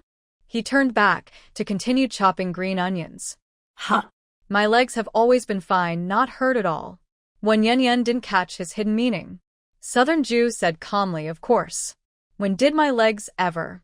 Wan Yanyan finally understood what he meant. Oh, I accidentally crossed my left leg over my right when I got out of bed earlier. That's why I fell. My legs are fine. She shyly touched her forehead. You're quite skilled then. Southern Jew praised her. Crossing her legs and falling was a difficult move. Yeah, it's okay. Wan Yanyan was quite proud of herself for thinking up that excuse. It was indeed a good one. Southern Jew gave her a full view of her back. He found it funny that she was clearly weak and fell down, yet she still insisted on telling a lie. People who didn't know might really think she had fallen because her left leg twisted onto her right leg. Hey, why did your whole body turn around? Are you secretly laughing at me? Wan Yanyan felt guilty and quickly went to find his face. Sure enough, she saw the slight smile on his lips, which made her feel embarrassed and angry. I guessed right, you're secretly laughing at me. It's all your fault again and again, causing my back to hurt and my legs to feel weak, but it was what you wanted later. Nan Fongjue disagreed. What about later? I was already asleep, and you still didn't stop, Wan Yanyan said as she grabbed the shovel from his hand and squeezed her body in to take his place. She skillfully poured oil into the pot, added chopped green onions, and started cooking. Boss, you don't need to cook in the future. I can do it. You're too tired. When Yen Yen felt caring for him. When she first saw Nan Fongjue earlier, she noticed he looked thinner. Partly because he was exhausted from outdoor training. Partly because he used a lot of energy last night. They had done it several times overnight. Thinking about those details, her face turned slightly red. 7 times in one night. Turns out it's not just a story. Nan Fongjue paused with his hands empty, then picked up a cloth to tidy the kitchen. I'm not tired, he said honestly. But I think you're tired. Just yesterday, you only slept a little. People shouldn't stay up late. You must sleep well tonight. When Yen Yen, who studied medicine, knew that poor sleep was bad for health. Nan Fongjue agreed. By the way, are you resting today? When Yen Yen thought of another question. Since I'm not on duty, I can rest. I just finished my task, so I don't have to work. Nan Fongjue stood behind her, watching her busy figure. That means he was resting. When Yen Yen didn't understand his work before, but she would pay more attention in the future. The quality of a couple's relationship is closely related to their life together. Yesterday felt good, so more of it in the future is better. Stir-fried chives with meat, cucumber slices with eggs. These dishes were served one after another. When Yen Yen turned around, blushing, and handed the dishes to Nan Fongjue beside her. She was a flirt, confirmed. She even seemed distracted while cooking. At the dining table for 2, there is a small, dark brown wolf pup named Chio on the ground. In front of Chio is a blue enamel bowl with its food inside. Because there was no dog food in this time, it eats the same as humans do. Chio, here's some meat for you. When Yen Yen scooped a piece of meat and placed it in front of him, Chio opened his mouth and ate it quickly. You never chew your food. That's not good for your stomach, when Yen Yen said. Chio barked once, as if to say, that's how wolves eat meat. When Yen Yen understood, he was being stubborn. All right, eat up. Finish all the food in your bowl, no leftovers. Chio nodded and started eating eagerly. He's been growing pretty fast lately, Nan Fongjue said, watching the close interaction between Wen Yen Yen and the wolf. Yeah, he's been with me all this time. Wen Yen Yen paused slightly, hesitant to continue. Suddenly, she thought she shouldn't tell him about going up the mountain every day to pick herbs. He might wonder where all those herbs went. She couldn't let him find out about selling herbs. Sometimes he goes up the mountain with me to play. When he's in a good mood, he grows quickly, she said, trying to change the subject. But as soon as she mentioned herbs, Nan Fongjue asked, I saw the herbs drying in the yard. Did you pick those? Yes, I did. These herbs can cure illnesses and save lives, Wen Yen Yen admitted. Girl, how do you know so much about herbs? Nan Fongjue was surprised. He wondered how many secrets she was hiding. I was sick as a child, and the old doctor at the pharmacy taught me about herbs. It's not hard to learn. Big brother, if I told you I'm a genius, would you believe me? She was trying to sound confident. I believe everything you say, Nan Fongjue replied, half joking. Wen Yen Yen rolled her eyes. You're probably just pretending to believe me. You don't have to, but I really do know a lot. I used to act stupid because I was tired of life and feeling down. But I actually have many skills hidden inside me. She knew he would find out eventually that she could sing and play the piano. If she didn't make herself sound extraordinary first, he might doubt her later. Now. Why don't you feel tired of life anymore? Southern Jew sometimes felt that she spoke in a confusing way. He was unsure whether to believe her or not. Because you're so handsome and have a lot of respect in the army, I decided I must be worthy of you. Otherwise, you'd be embarrassed. This was what Wen Yen Yen truly thought. Did you lose weight for me? Southern Jew looked at her with more warmth in his eyes. Partly for that, and partly because I want to be healthy. Being too fat can lead to illness. Oh, and by the way, big brother. Wen Yen Yen remembered something important. Do you like children? Once you've had one, there could be many more. What if I get pregnant? Southern Jew's eyes flickered. He picked up a porcelain cup, took a sip, and swallowed the bread in his mouth. How about you? Do you like children? Yes, I do. If I could have 2 children at once, that would be great. Twins. Big brother, does your family have twins? In her past life, Wen Yen Yen didn't like children because she was still a child herself. But this life was different. She was afraid of loneliness and wanted to have children to keep her company. Plus, Southern Jew's genes were good. Their children wouldn't be bad. I don't know. Southern Jew honestly didn't know. Girl, can you not talk about this during meals? In Southern Jew's view, girls shouldn't be shy about talking about having children. At least their faces should turn red, right? But her face remained calm and unblushing. What's wrong? I think it's normal to talk about this. You're too conservative. Children are the continuation of human life. When Yen Yen didn't think much of it. Yes, you're right. Southern Jew needed to get used to her straightforward way of speaking, since there was still a long way to go. But having children is painful. Aren't you afraid? Southern Jew wasn't in a hurry to have children because he thought when Yen Yen was still too young. She was still a child herself. Could she be a mother? Of course I'm afraid, but sooner or later, I have to have children. And the older I get, the more painful it is. When Yen Yen had already thought about this. Southern Jew frowned. He was starting to find her more and more confusing. How did this girl know so much? Go with the flow. If you have it, keep it. If not, don't force it. Boss, you're not in a hurry to have children now. Soon, the country will strictly control childbirth, and it might become a national policy. 1 child per couple, when Yen Yen revealed a secret. Will couples only be allowed to have 1 child in the future? How do you know that? Nanfang Ju was half doubtful. Because I had a dream. In the dream, a goddess of fertility came riding on clouds, and she told me. When Yen Yen spoke seriously, Nanfang Ju almost choked on his drink and spat it out. This girl has changed so much, but one thing hasn't changed. Can dreams really be trusted? Finally, they finished their meal, though it was bumpy, and cleaned up the table. Nanfang Ju said to Yen Yen, "Girl, I need to go to the teacher's office." Oh, is it about Husuajin again? When Yen Yen immediately thought of that. Nanfang Ju's kind stepmother, Husuajin, was still locked in the confinement room. No wonder he was in such a hurry to get up. I've decided not to punish her anymore. Let her go. Since he found out Husuajin wasn't his biological mother, Nanfang Ju felt more at ease and stopped dwelling on painful memories. All right, you decide. When Yen Yen understood that he had let go, Nanfang Ju was no longer burdened by the fact that Husuajin wasn't related by blood. Boss, do we still need the 300 yuan we lost? When Yen Yen remembered the money they lost. No, you don't miss it? That money was hard-earned by you to give to her. It's a pity. Even though you made a wish, I didn't. Nanfang Ju thought again about the heavy rain and her muddy, embarrassed appearance. Of course I miss it. Earning money is hard. But if I ask her for it, she definitely won't give it. If we cause trouble again, it won't be good for you. In others' eyes, she's still your mother. When Yen Yen was overthinking a bit. Anyway, there's still money at home. I also kept some in another place before. She lied again. The money at home was stolen by Husuajin and Nizi from the drawer.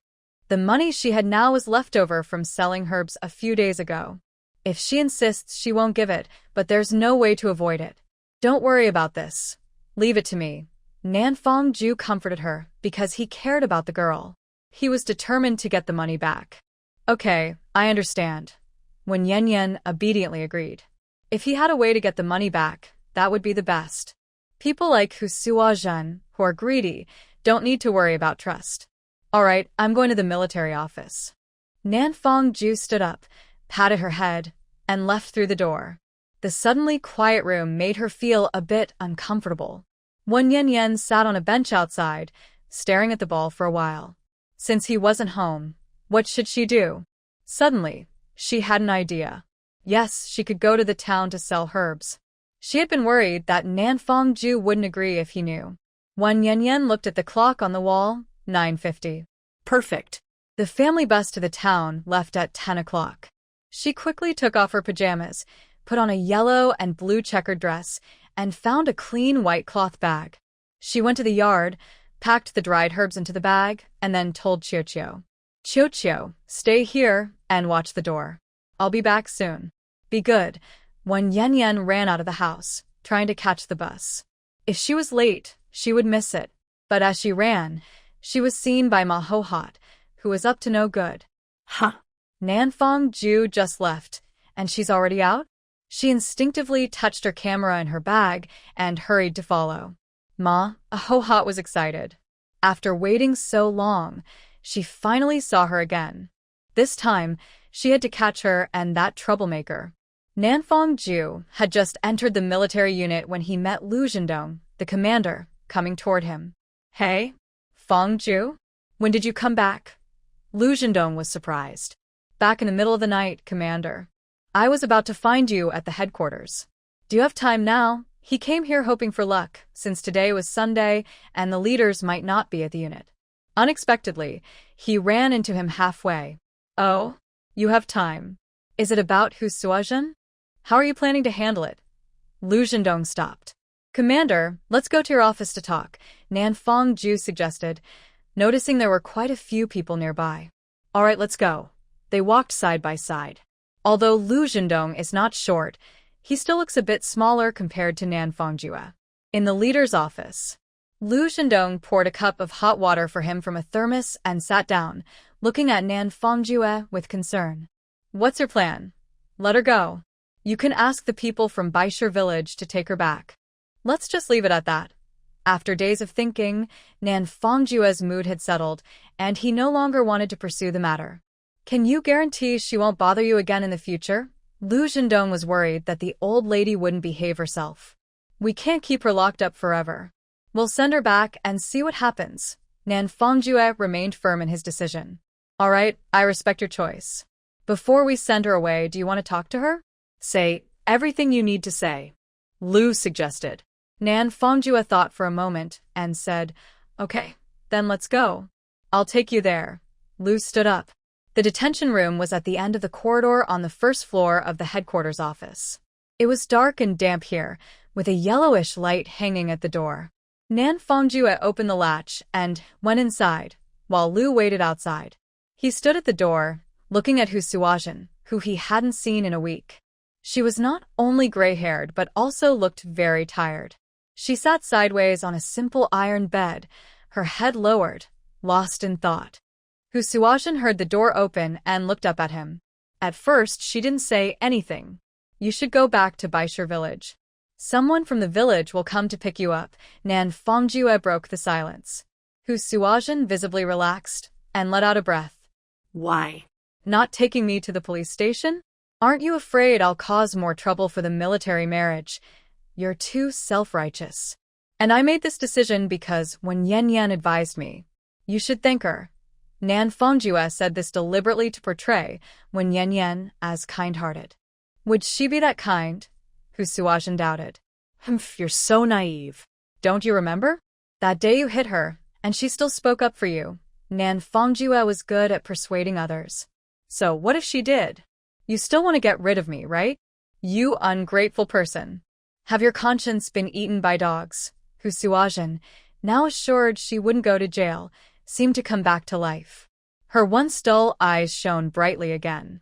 I made it very clear that day. Since the day you threw me into the mountains, we have no more ties, let alone any blood relation, Nanfong Ju repeated firmly. Hu Suozhen's small eyes quickly darted around. How is there no blood relation? You are my son. That day, I was so angry at that girl that I said things I shouldn't have. She denied what she had just said. Nanfong Ju's lips pressed tightly together. Stop arguing. You don't look like the Chung family at all. The villagers have said it many times since we were young. Now you have two choices. Return the stolen money to the village or go to jail. Choose. He gave Hu Suozhen two options. I don't choose either. When Hu Suozhen heard about jail, she lost her composure and angrily stood up from the bed. You're deliberately making things difficult for me. I didn't steal any money. You're lying. A faint smile appeared at the corner of Nanfong Ju's mouth. Lying? Then the 300 yuan isn't on you or Nizi. One is in the detention room, and the other is at the guest house. I can find them any time I want. Fine, since you won't choose. I'll send you away tomorrow. After saying that, he turned to leave because the army couldn't keep her. But that 300 yuan, when Yan Yan already promised to give it to me, Hu Suozhen blurted out anxiously. But you said you didn't admit it, right? Are you saying I'm talking nonsense? Nan Fongju caught her loophole, his eyes dark and deep. Her face suddenly changed. Then you give me 1,000 yuan and I'll go back. I won't come again. Seeing she couldn't hide it anymore, Hu Suajin made another demand. But Nan Fongju didn't turn around. I know you well. If I give you 1,000, you'll want 2,000. If I give 2,000, you'll want 5,000. Greedy. I don't have that kind of money, and even if I did, I wouldn't give it to you. Give up. He didn't want to keep feeding this endless hole. Then don't you want to know where I found you? And about your parents, Hu Suajin finally revealed her true purpose. All for money. Nan Fongju hesitated. If he gave her 1,000 yuan, could he find his biological parents? A faint flicker of hope stirred in his heart. If you give me 1,000 yuan, I will tell you everything I know, Hu Suajin continued to tempt him. Nan Fongju hesitated for a moment, then finally left the confinement room. Commander Lu quickly asked, "How did your talk go?" She said she won't leave the army, and she also said that if I give her 1,000 yuan, she will tell me where she found me and information about my biological parents. If there was any concern Nan Fongju had before about Hu Suajin, it was gone now. This woman knew he was adopted and had been exploiting him for many years. She took all his military coupons and is now blackmailing him with information about his real parents. What? 1,000 yuan? Is she crazy? I already gave her so much money before, and she's still not satisfied. Did you agree to her? Commander Lu almost lost his temper. He adjusted his military cap. Although Nan Fongju really wanted to know everything about his background, he didn't want to spend money to buy clues. He was no longer the curious 7- or 8-year-old child eager for family warmth and care. Now he was grown up, successful in his career, and had a family. Family and relatives were no longer important to him.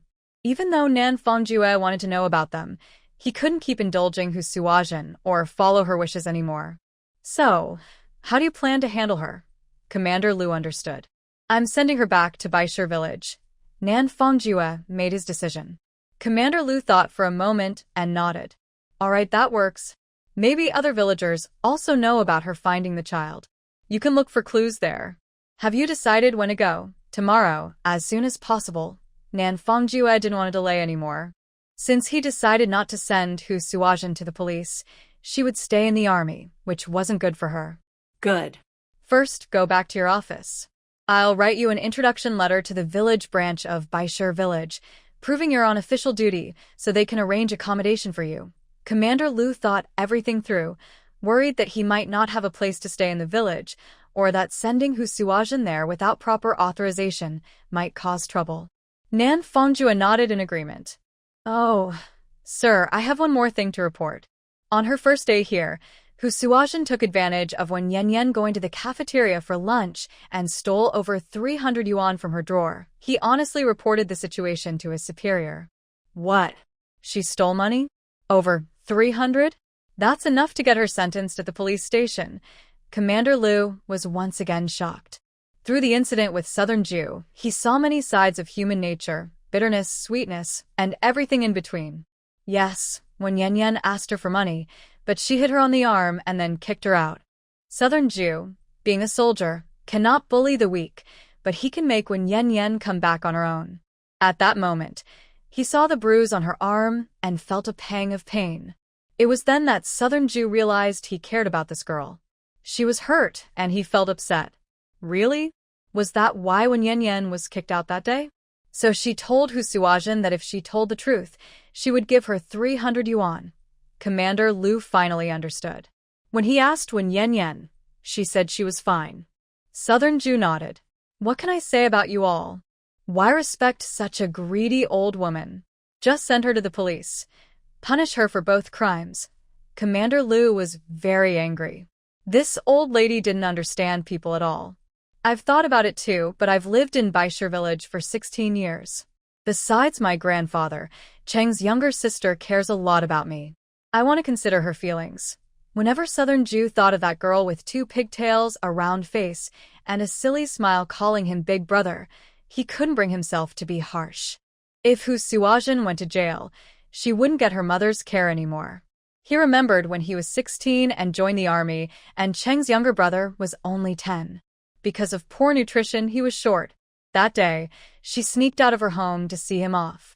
She tiptoed at the train station and secretly put 2 warm eggs into his backpack. After he got on the train, he found both eggs had been squished. If there was anyone in Baishir village he cared about, it was only Cheng's younger brother. You're too sentimental. That's both a good thing and a bad thing. It might make her arrogant. That 300 yuan must not be given to her. Making a wish is fine, but stealing money is wrong. I'll have a female soldier search them later, how they eat and what they spit out. Commander Liu made the decision. Thank you, sir. Southern Jew felt at ease. As long as they searched her, they would definitely find the money. This is what I should do, Fong Ju. I didn't expect you to be quite so wealthy. Commander Liu looked surprised, as if he had discovered a new world. He had always thought that Fong Ju's money had been taken by that vampire. Where? This is all saved by Wen Yan, and also her dowry from her parents. To hide the source of the money, Nan Fong Ju started to lie as well. Her dowry? Then we must get that money back. Come on, let's go get the official letter first, and in the afternoon, I'll help you find the money. Commander Liu said this and pulled his arm to leave the confinement room. 10 minutes later, Nan Fong Ju left the officer's office holding an official letter. But not long after, he heard someone calling him from behind. Nan Tuan. Wait a moment. Nan Fong Ju turned around and saw the person approaching with a slight frown. Commander Liu's eldest son. But as far as he remembered, they had never spoken. Because Liu Xiaowang was a civilian officer in the military, responsible for logistics and recruitment. Their different jobs meant they had no contact. Hey, Nan Tuan. Liu Xiaowang strode over and reached out to put his hand on Nan Fong Ju's shoulder. But before he could do so, a large hand slapped his arm away. A voice sounded in his ear. What are you doing? How can a grown man be hugging and holding like that? Lin Xinan had somehow appeared out of nowhere. He looked at Liu Xiaowang with a displeased expression, his eyes shining with a cold light. Lin Xinan, are you crazy? I just want to talk to Tuan Nan. Why are you freaking out? Liu Xiaowang's face darkened. Say what you want. Why are you putting your arm around him? Lin Xinan's tone was unfriendly. Liu Xiaowang glared at him. Did I put my arm around you? Lin Xinan tilted his chin defiantly. Nobody can do that. You're mentally unwell, Liu Xiaowang said angrily. You're the one who's crazy. Always fawning over women. You're embarrassing all men. Lin Xinan looked down on him. If you have the guts, don't look for a partner for your whole life. Liu Xiaowang was furious and blushed with anger. Mind your own business, Lin Xinan stubbornly responded. Enough. Don't fight. What will the soldiers think if they see this? Southern Jew quietly told him to stop and then looked at Liu Xiaowang. Do you want to talk to me? Liu Xiaowang looked at Lin Xinan. Are you leaving or not? Since there was a third person, some things were not suitable to say. I'm not leaving. Are you still chasing me? Lin Xinan stood firm like a mountain. If you don't leave, I will. South Group, let's talk about this later. Liu Xiaowang angrily walked away. Talking behind someone's back isn't good, and good words aren't hidden. Lin Xinan watched his back and deliberately said this. Even after he left, he still felt upset. Why are you so irritable today? What did he do to upset you? Nan Fong Ju asked him. I'm annoyed with him. He's just a lackey for Zhang Mimi. Lin Xinan finally looked away. Do you think he likes Nurse Zhang? Nan Fong Ju thought about Wen Yan and her past conflicts. Don't you know? Oh, right, I haven't told you about this. Lin Xinan touched his nose and continued. Before Zhang Mimi started the study class, he was busy fawning over her, which made Liu Leader look bad. He only calmed down recently. Nurse Zhang might be beautiful, but she's just average. He couldn't stand Liu Xiaowang's submissive attitude. Big men should get married, and women should marry when the time comes. If you don't want to find a partner, does that mean you can't? Nan Fong Ju noticed something was wrong with his attitude, but hadn't finished speaking. Hey, who are you friends with? Why do you always side with him? Is it because he's the leader's son? Lin Xinan challenged him. What does the leader have to do with this? Are you crazy? You just came back from a mission and are resting at home, and now you're out again? Nanfang Ju didn't want to watch him act strange, so he changed the subject. Aren't you outside too? Lin Sinan asked back. Lin Sinan, did you have breakfast today? Nanfang Ju's words carried a meaning. He was really arguing today. Lin Sinan realized he had hurt feelings and took a deep breath to calm his anger. No, I didn't eat. I just went for a walk. Next time, if Lu Xiaoguang bothers you again, just hit him. He gave Nanfang Ju advice, thinking about how long a person who only uses a pen could withstand a few hits. Is that what you're worried about? Nanfang Ju looked at him with strange eyes. What's wrong? Isn't that right?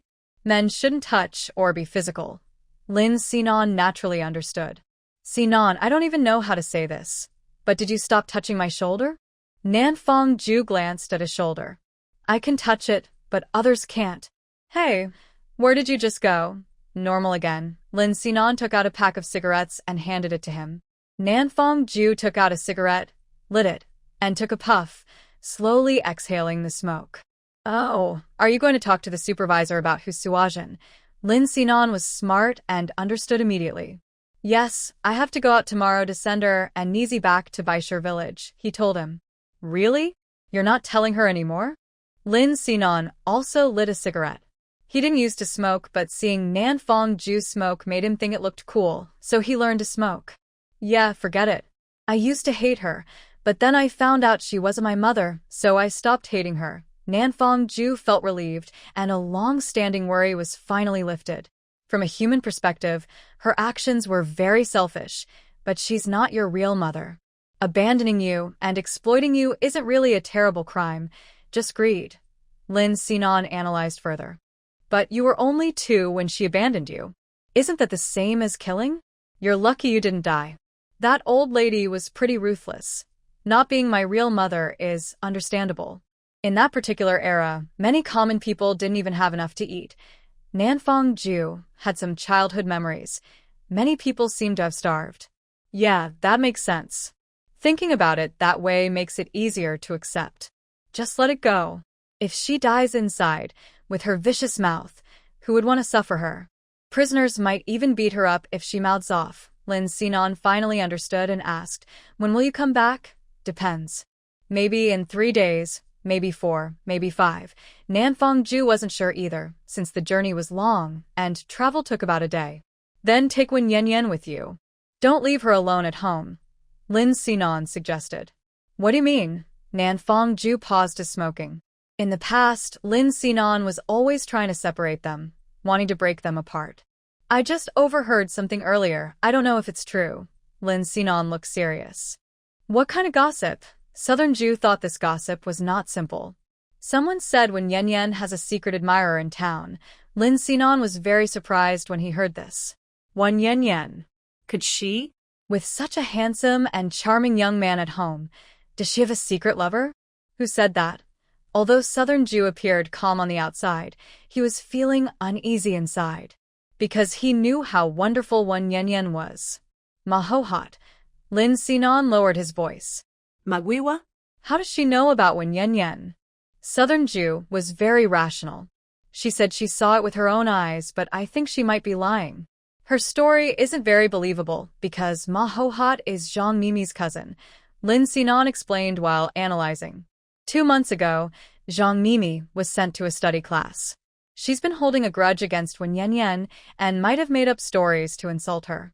One day, under the big locust tree, Mahohat talked behind Wen Yanyan's back and they ended up fighting. He knew quite a lot. But we must be careful. What if Wen Yanyan really has someone outside? You need to watch out. Lin Sinan turned the conversation back. I understand. Southern Ju put out his cigarette and went home. Fang Ju, don't say I didn't warn you. Take her back to your hometown with you. Lin Sinan added behind him. Unintentionally, he revealed some of Lu Xiaoguang's gossip. Wen Yanyan sat in a large truck heading to the town. As soon as she got off, she pretended to look for the bathroom and deliberately pulled away from the fellow soldier's wife. She looked around on the main street, but didn't stray from the main route. After walking a bit, she looked back and saw that the soldiers' wives were gone. Only then did she turn and walk into a traditional Chinese medicine shop. 10 minutes later, she came out. The white flour bag in her hand was gone, replaced by 32 yuan tucked into her waistband.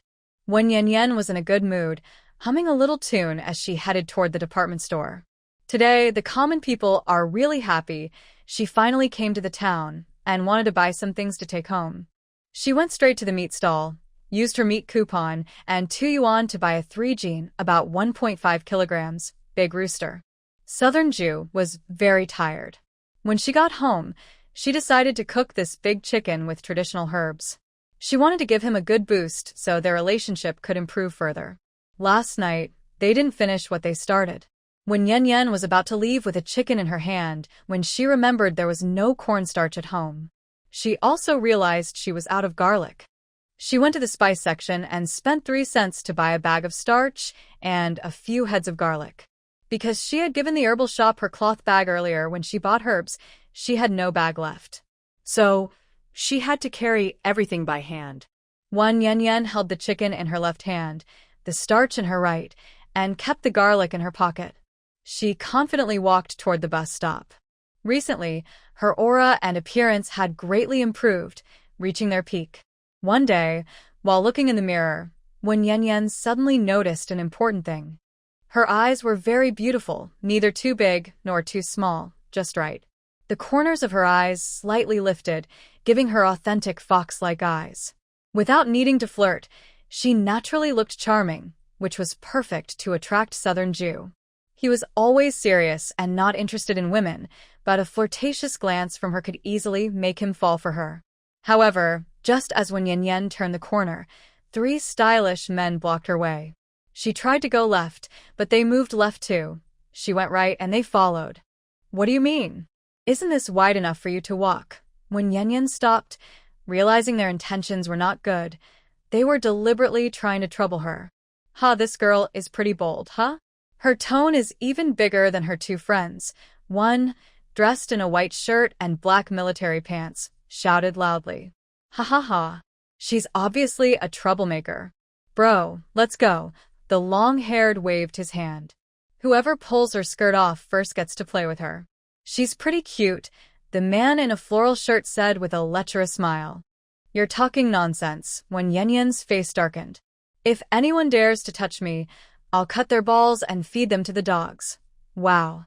This girl is wild and crazy. I like this spicy girl. Come on. The 3 of us will take her. Lock her in the black room and play with her till she's exhausted. The 3 men moved closer. Wen Yanyan secretly felt grateful that she had bought a bag of starch earlier. It was useful. She appeared calm on the outside, but secretly used her fingers to poke a big hole in the starch. When they got close, she suddenly waved her hand, shook the starch, and scattered it everywhere. The sky immediately turned white and foggy. Wow. What is that? Blinding us. Buddy, watch out. I can't see. That girl has hidden weapons. Taking advantage of their blindness, when Yan Yan grabbed a wooden stick from the street and swung it at them with quick strikes. Suddenly, loud cracking sounds and screams filled the street. Letting you cause trouble all day, I'd still be doing good by stopping you. How dare you bully me? You've lost your sight, when Yan Yan ignored her head and bottom and started hitting them fiercely. Hero, please spare us. We won't do it again. The little troublemaker's eyes were filled with flying starch, and they rubbed their eyes. Their eyeballs looked sticky and gooey, making it even harder for them to open their eyes. They looked like headless flies, running around blindly, clutching their heads. Were they just waiting to be hit? Not daring isn't enough. I'm not done yet.